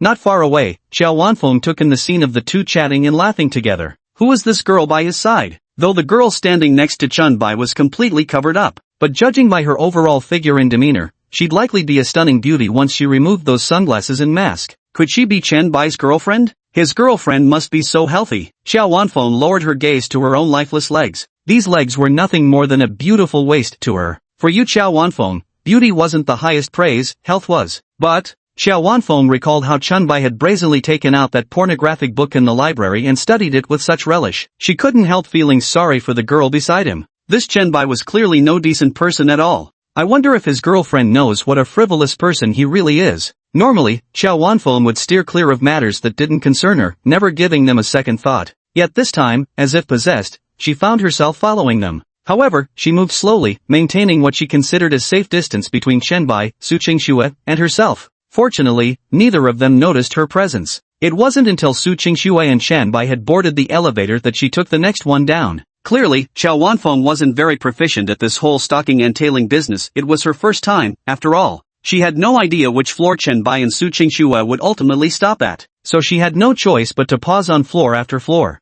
Perhaps from nervousness, fine beads of sweat glistened on her forehead. Kind passers-by who noticed her distress offered help, but she rejected them all. The fourth floor was the gastroenterology department. She searched nearly every corner of the entire level, yet still couldn't find any trace of the two. Could it be the fifth floor? If Qiao Wanfeng remembered correctly, the fifth floor should be the gynecology and andrology department. He doesn't seem like someone who has that kind of condition. Coming from a medical family, Qiao Wanfeng naturally had a more professional perspective. She could roughly tell if there was any issue with a person's health by observing their facial features and body language. In Qiao Wanfeng's eyes, Zhenbai was as healthy could be. Forget it, I'll search just one more floor. If I can't find it, I'll give up. The wheelchair-bound girl muttered to herself as she pressed the elevator's up button, waiting for the lift that would take her to the fifth floor. She couldn't quite figure out what had come over herself. Anyway, she just wanted to take another glance at that strange and frivolous young man. Just one glance would do, she wouldn't get entangled. Zhenbai, you might have gone to the wrong place. The andrology department is on the left.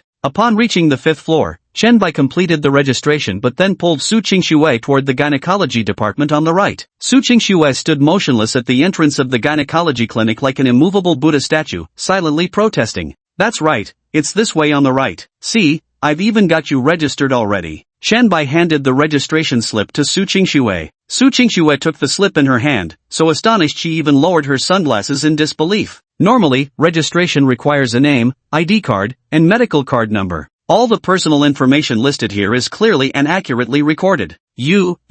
Su Qingxue gasped in shock, her mind reeling with terrifying implications as she stared at Zhenbai in disbelief. How on earth did he obtain such detailed information about her? Who goes there? Is Zhenbai investigating himself? But with the Su family's resources, if someone were investigating her, Su Qingxue couldn't possibly be unaware of it. Don't tell me this information was also divined for you by that Taoist priest of yours. Clever. Actually, Zhenbai had memorized all these details by accompanying Su Qingxue to countless prenatal checkups in the simulation. Do you really take me for a fool, Zhenbai? Su Qingxue couldn't help but roll her eyes. Never mind where he got this information, Zhenbai must have put considerable effort into obtaining these details about her. So, all this effort he's put into investigating me is because he has feelings for me? Su Qingxue took a step back, her eyes widening with a complex and inscrutable expression. Zhenbai, I promised my dad I'd focus on my studies during college and not get involved in romance. I don't want to be with a man either. I might end up alone. I'm a non-marriage advocate. I'm not sure if you can understand what I mean by saying this.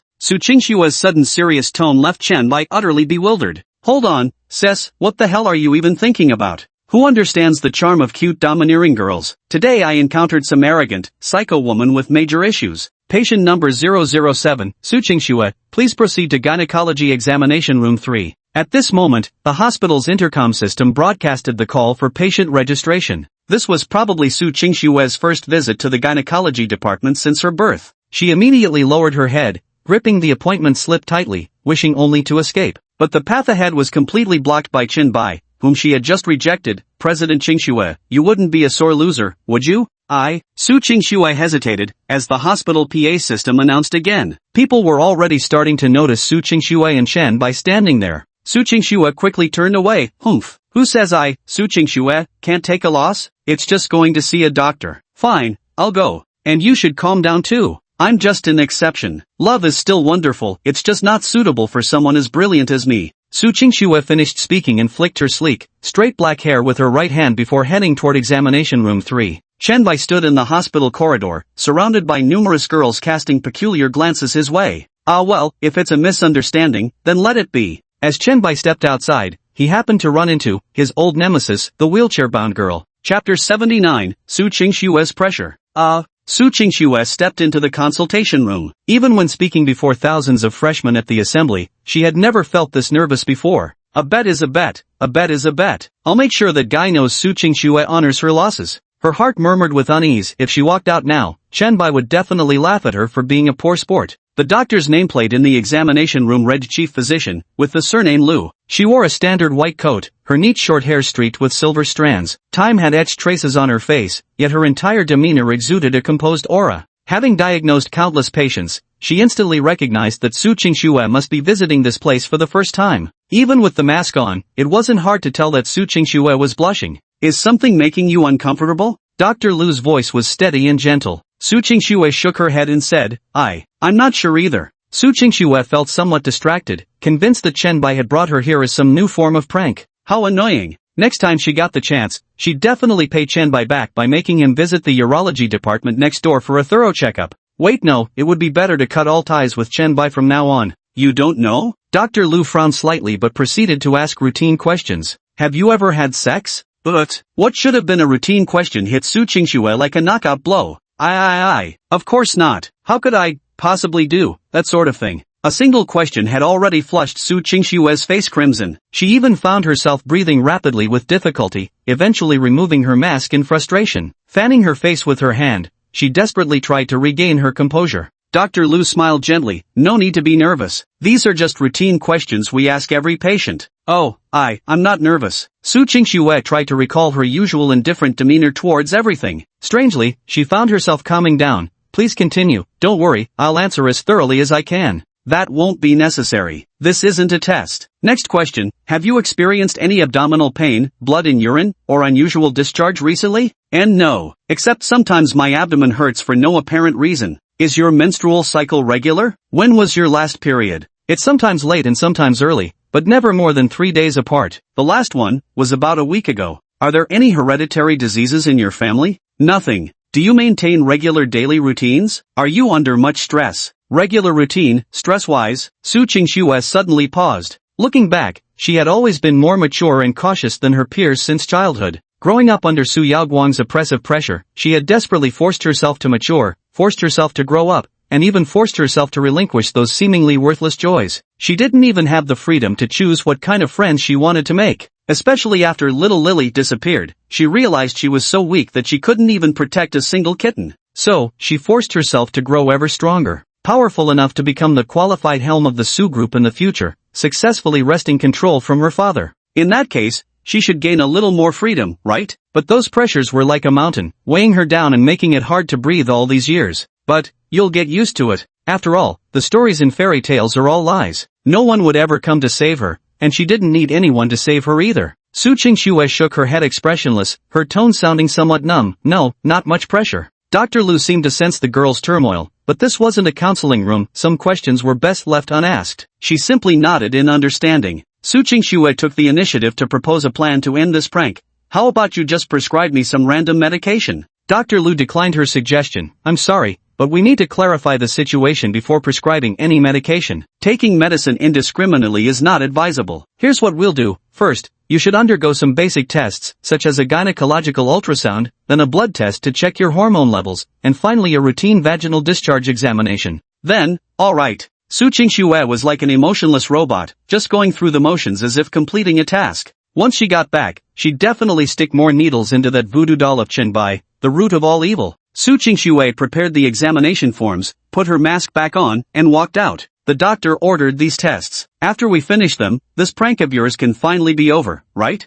Contrary to Su Qingxue's imagination of Chen Bai waiting for her outside the door, when she stepped out of the consultation room, the hallway was empty except for a few occasional passers-by, none of whom were that familiar figure she hoped to see. In an instant, an unprecedented sense of loss washed over her. This feeling of dashed hopes again, she truly despised it. Indeed, she shouldn't have gotten too involved with Chen Bai in the first place. A vicious cycle where closeness breeds hope, and hope breeds disappointment. But if he's not here, then maybe I can just leave. It was like thinking cheating is allowed just because the exam proctor isn't watching. If questioned later, she could lie and say the doctor found nothing wrong during checkup and sent her home. She might even sarcastically imply Chen Bai was being nosy by interfering with useless concern. But she, Su Qingxue, had never cheated before. When it comes to lying, she probably isn't very good at that either. Without simulated memories, she didn't realize that she was actually quite the master of deception. Forget it, it won't take that much time anyway. In the end, Su Qingxue upheld the fine qualities of a model student. She followed the instructions on the list to complete her medical checkups. Truth be told, it wasn't that Chen Bai intentionally stood Su Qingxue up.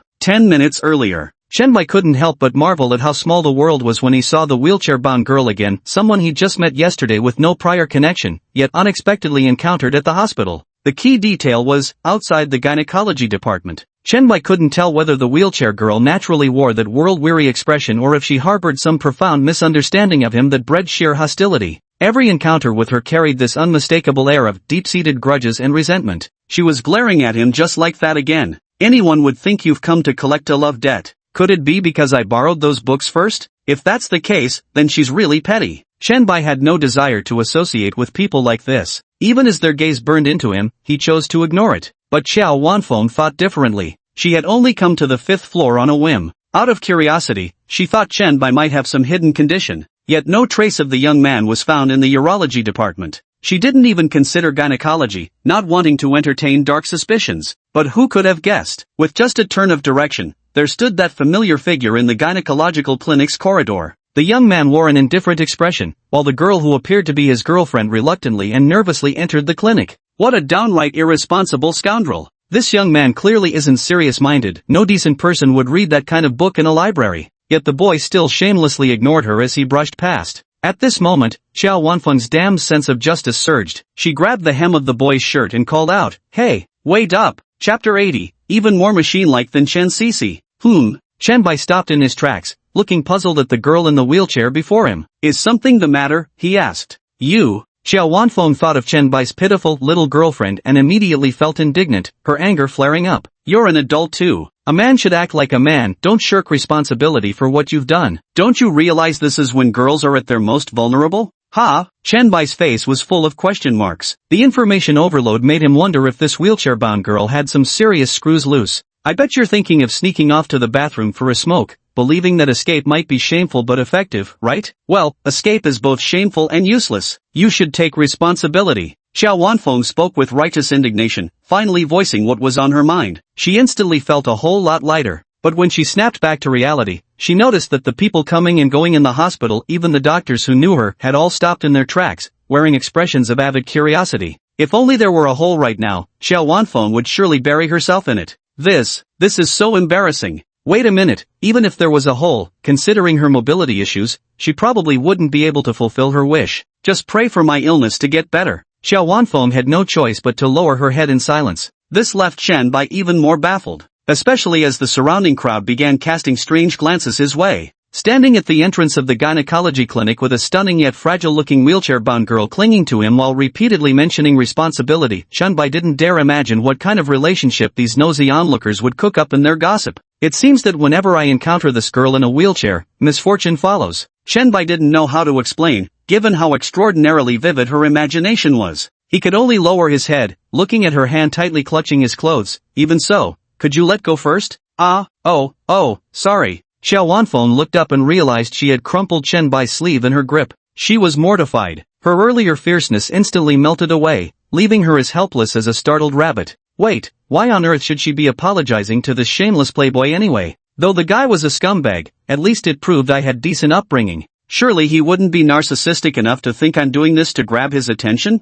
During the wheelchair-bound girl's fantasy moment, she suddenly realized someone was slowly pushing her chair. She immediately turned around. Bai was the one pushing her. "You?" Xiao Wanfeng's first reaction was anger, but before she could stop it, she saw the young man smiling amiably at the onlookers and saying, "Just some harmless teasing. Everyone watching can disperse now. If you're sick, go see a doctor. If not, go home to your mothers." With Bai's reminder, the bystanders found it awkward to stay any longer and quickly scattered. Xiao Wanfeng had been troubled by the situation, but unexpectedly, the young man resolved it with just a few words. She feared only that the doctors who knew her would report this incident to her family. But she had nothing to do with the boy, so a simple explanation would suffice. The real problem now was, Bai pushed Xiao Wanfeng to a secluded spot, but Wanfeng flared up first. "Who's joking around with you? Everything I just said was real, dead serious." Academic types could sometimes be this clueless, stubbornly meticulous and obsessed with precision. "No way, sis, are you out of your damn mind?" Now that no one was paying attention, Bai wasn't about to humor this wheelchair-bound girl in front of him. Xiao Wanfeng thought she must have misheard, her dewy eyes widening like twin brass bells. For a fleeting moment, Bai even thought he detected a flicker of excitement in her eyes. Is she actually a masochist? Oh no, maybe there really is something wrong with her brain. Who'd be happy about being scolded otherwise? Or perhaps it was just Bai's own misperception. Yet as it turned out, Bai's intuition was quite accurate. Xiao Wanfeng's tone indeed carried a hint of delight. Isn't it obvious that I'm sick? Could it be that until now, you never actually treated me as a patient? You thought I wasn't sick at all, is that it?" "No." Bai suddenly felt that compared to the wheelchair-bound girl's legs being impaired, what was more concerning now was that her brain seemed broken too. What kind of bizarre thought process is this anyway? Bai pinched the bridge of his nose and sighed, You shouldn't be on the gynecology floor, you belong in neurology. I suggest getting a brain CT scan. A brain CT scan typically uses X-rays to create cross-sectional images of the brain structure. Generally, there are three main situations that require a brain CT scan. First, emergency conditions such as head trauma with suspected intracranial bleeding. Second, acute cerebrovascular diseases. And third, other acute conditions like epilepsy or unexplained coma. Based on these principles, it's clear that I don't meet the criteria for a brain CT scan. Never underestimate a medical student, especially the dedication of one obsessed with academics when faced with professional questions. Chenbai's lips twitched involuntarily, and the first thing that came to his mind was his AI companion, his sister Chen Cece. Compared to this wheelchair-bound girl, Chenbai suddenly realized Chen Cece's artificial intelligence was still too advanced. Alright, I admit defeat to science. But seriously, how does your brain even work? What on earth are you always thinking about? Right now, Chenbai just wanted to flee the scene, or perhaps wait for Su Qingxue outside the gynecology clinic. If Su Qingxue were to face off against this wheelchair girl, a battle of elite scholars, who would come out on top? The human brain is the most sophisticated and complex organ in the human body. Stop, stop, stop. Chenbai immediately cut off Qiao Wanfeng's science lecture, utterly exasperated. You don't actually think the girl who came with me earlier was my girlfriend, that I got her pregnant, and now I'm dragging my feet about taking responsibility while escorting her to the hospital, trying to make a run for it? Qiao Wanfeng blinked in stunned silence for a moment, then nodded solemnly. MHM, your big fat head. P.S. Getting ready for the next simulation. Esteemed readers, please don't rush. Wishing everyone a pleasant weekend. Chapter 81, You're just acting out of selfish desires. Qiao Wanfeng cupped her own head with both hands, then tilted it sideways with wide, guileless eyes. But my head isn't actually that big. Chenbai was rendered utterly speechless. He didn't care in the slightest about what the wheelchair-bound girl thought of him. It was just that her damned sense of justice had landed him in trouble. But Chenbai reckoned that if he tried explaining his relationship with Su Qingxue directly to this wheelchair-bound girl, she might just stir up more issues. Got it. Then Chenbai had a sudden flash of inspiration. Since her impression of him was already that of a shameless, irresponsible pervert who only thinks with his lower body, he might as well fulfill her expectations. Chenbai deliberately acted flirtatious. Miss, you're being too adorable like this. I'm starting to wonder if you're actually trying to seduce me, intentionally teasing me like this. Ha, ha, and no, that's not you. The result proved Chenbai's method effective. Qiao Wanfeng was immediately rendered speechless, unable to complete a single coherent sentence. She was like a startled fawn, her cheeks flushed red. She couldn't understand how someone could be so shameless, while his so-called girlfriend was still alone in the consultation room. Chenbai was outside flirting with her. Yes, that's right. Chenbai was definitely flirting with her. You're talking nonsense. I would never seduce you, even if every other man in the world died. And I'd certainly never flirt with you. TSK, what a vicious curse. Oof. Qiao Wanfeng had no desire to deal with this scoundrel Chenbai any longer, turning her wheelchair toward the elevator. Chenbai let out a sigh of relief, finally free from the wheelchair-bound girl whose imagination ran far too wild. Now let's go see how Su Qingxue is doing. However, just as Chenbai was about to leave, he saw the elevator doors slowly open in the distance. A man who appeared mentally unstable stepped out, his balance looking increasingly unsteady. The man was about to collapse toward the wheelchair-bound girl waiting for the elevator passengers to disembark. Qiao Wanfeng already looked as fragile as a delicate glass vessel, barely able to withstand even minor impacts. If this man were to collapse like that, Qiao Wanfeng might well get hurt in the process. Without a second thought, Chenbai sprang forward toward the wheelchair-bound girl, covering 3 steps in one stride. Just as Chenbai had anticipated, the man seemed to be suffering from severe neural pain in certain areas, his face contorted in agony. His already unsteady and wavering balance finally gave way as the nerves in his legs failed,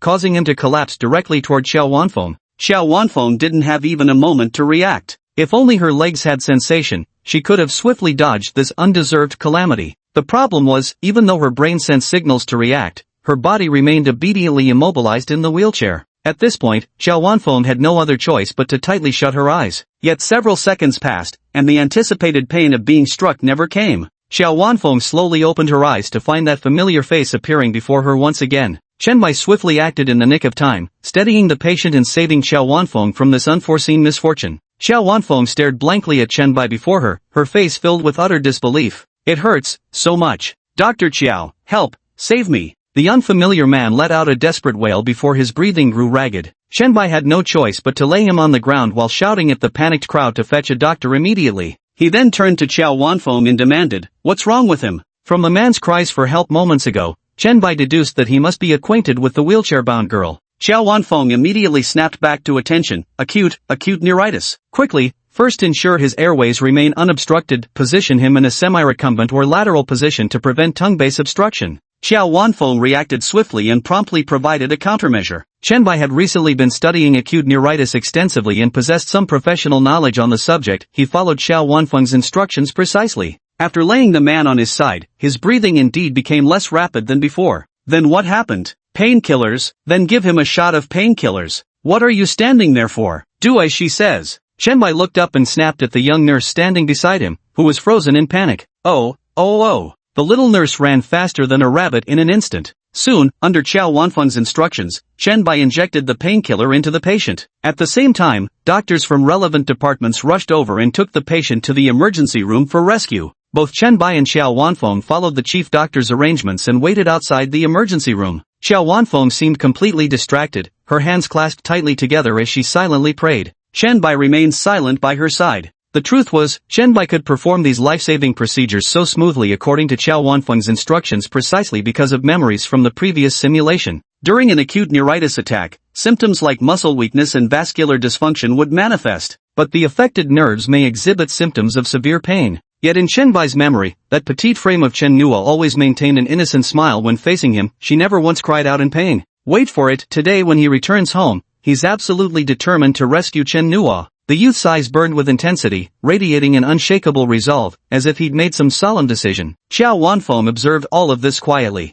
Xiao Wanfeng pondered thoughtfully, recalling how the youth had fought with her over those 2 books yesterday. She had initially assumed he was just trying to attract her attention in such a manner. After all, before this, others had also tried striking up a conversation with her using such presumptuous methods. But judging by Chen Bai's life-saving awareness and techniques just now, it seemed the boy had been serious after all. What did he learn this for? And who did he learn this for? Apparently, this young man wasn't as shallow as he'd imagined himself to be. The emergency room light turned green, and the doctor came out. We sincerely apologize for keeping you 2 waiting. Since you're the first to be briefed on the situation, we wanted to be available in case any emergencies arose during resuscitation that required consultation, hence the delay. The emergency doctor looked somewhat embarrassed, then turned to Chen Bai. May I ask your name, sir? The patient's family would like to thank both of you. No need, as long as the person is fine. Chen Bai waved his hand dismissively. He just helped casually, and besides, he had more important matters to attend to. If there's nothing else needed here, I'll be leaving now. Let me thank you on behalf of the patient's family. What a kind-hearted university student. Dr. Xiao, are you alright? I'm fine. Xiao Wanfeng's gaze remained fixed on Chen Bai, her curiosity toward this young man growing even stronger. The emergency physician tactfully withdrew first. Perhaps she had truly misunderstood him. Then shouldn't she apologize to him? Just as Xiao Wanfeng was about to speak, Chen Bai preempted him this time, his tone icy and calm. I don't know which of my actions led you to develop unnecessary misunderstandings. I don't particularly care how you think of me, but please set aside your self-righteous sense of justice. In reality, this so-called sense of justice of yours is nothing more than a way to indulge your own selfish desires. What?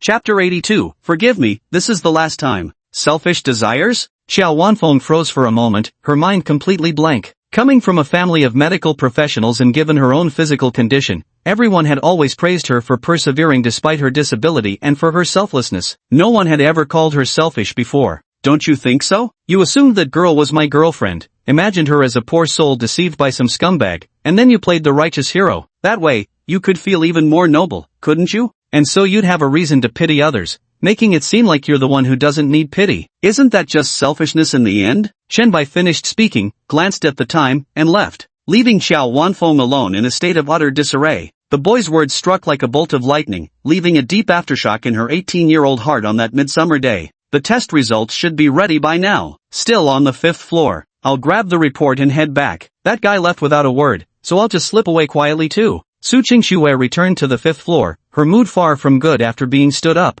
Never in her life had anyone made such a fool of her. Fortunately, Su Qingxue adapted quickly. She was used to being alone anyway. In fact, she felt more at ease without Chen Bai around.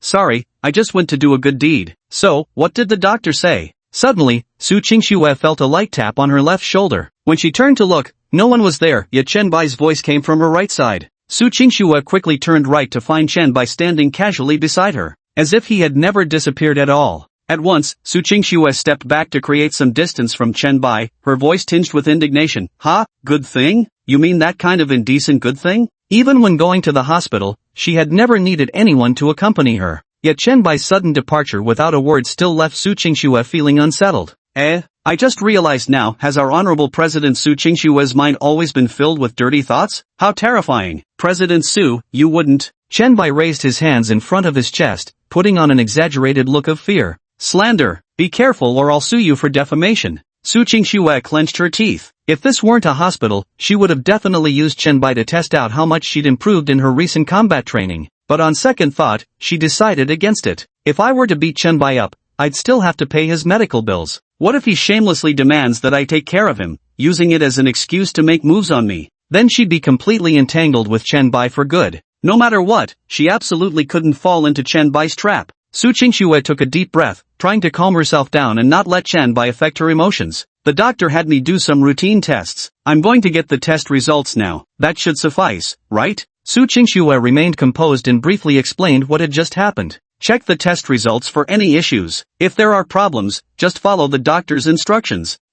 What problem could I possibly have? I've never done anything like. Never mind. Su Qingxue immediately stopped herself, growing wary again as she suspected Chen Bai might be trying to trick her into revealing something. 5 minutes later, Su Qingxue stared at the examination report with a grave expression. More than the cyst mentioned in the report, what puzzled her most was how Chen Bai could have known about it. Don't worry, it's not a very serious issue, but the hospital still recommends a minor surgery. Otherwise, there will always be a lingering risk.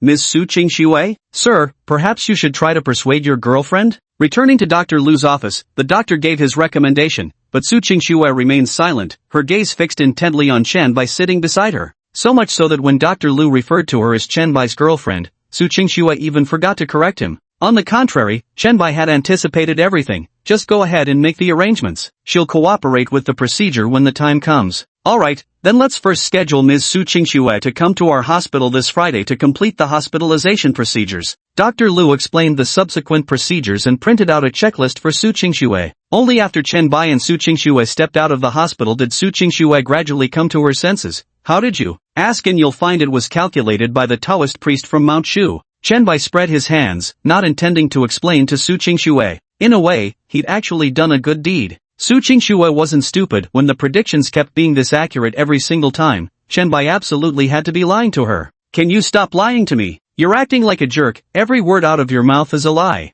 Su Qingxue crossed her arms and let out a light humph, throwing a bit of a tantrum. Alright, talk about a modern-day version of the farmer and the snake. I unknowingly helped and saved you, yet you still call me a jerk. Chen Bai was utterly helpless. To be honest, Su Qingxue actually wanted to thank Chen Bai in her heart. Yet for some reason, the words that came out were the complete opposite. The doctor said it's really not a big deal, making it sound like I might die from this in the future. You wouldn't dare call yourself my savior, would you? Besides, I don't need you making decisions for me without asking. Who do you think you are? You even agreed to the surgery on my behalf earlier. The student council has to report on the school festival arrangements this Friday, so I probably won't be coming to the hospital. Hey fellow gamers, guess what? Ran into a real headache of a girl today. Su Qingxue suddenly stumbled over her words. I've returned your car keys. Chen Bai handed the Porsche 911 keys back to Su Qingxue. Now Su Qingxue grew flustered. She'd clearly intended to thank Chen Bai. How had things turned out like this? Chen Bai, I don't know how to drive. None of my business, Chen Bai said indifferently. He had no intention of indulging Su Qingxue.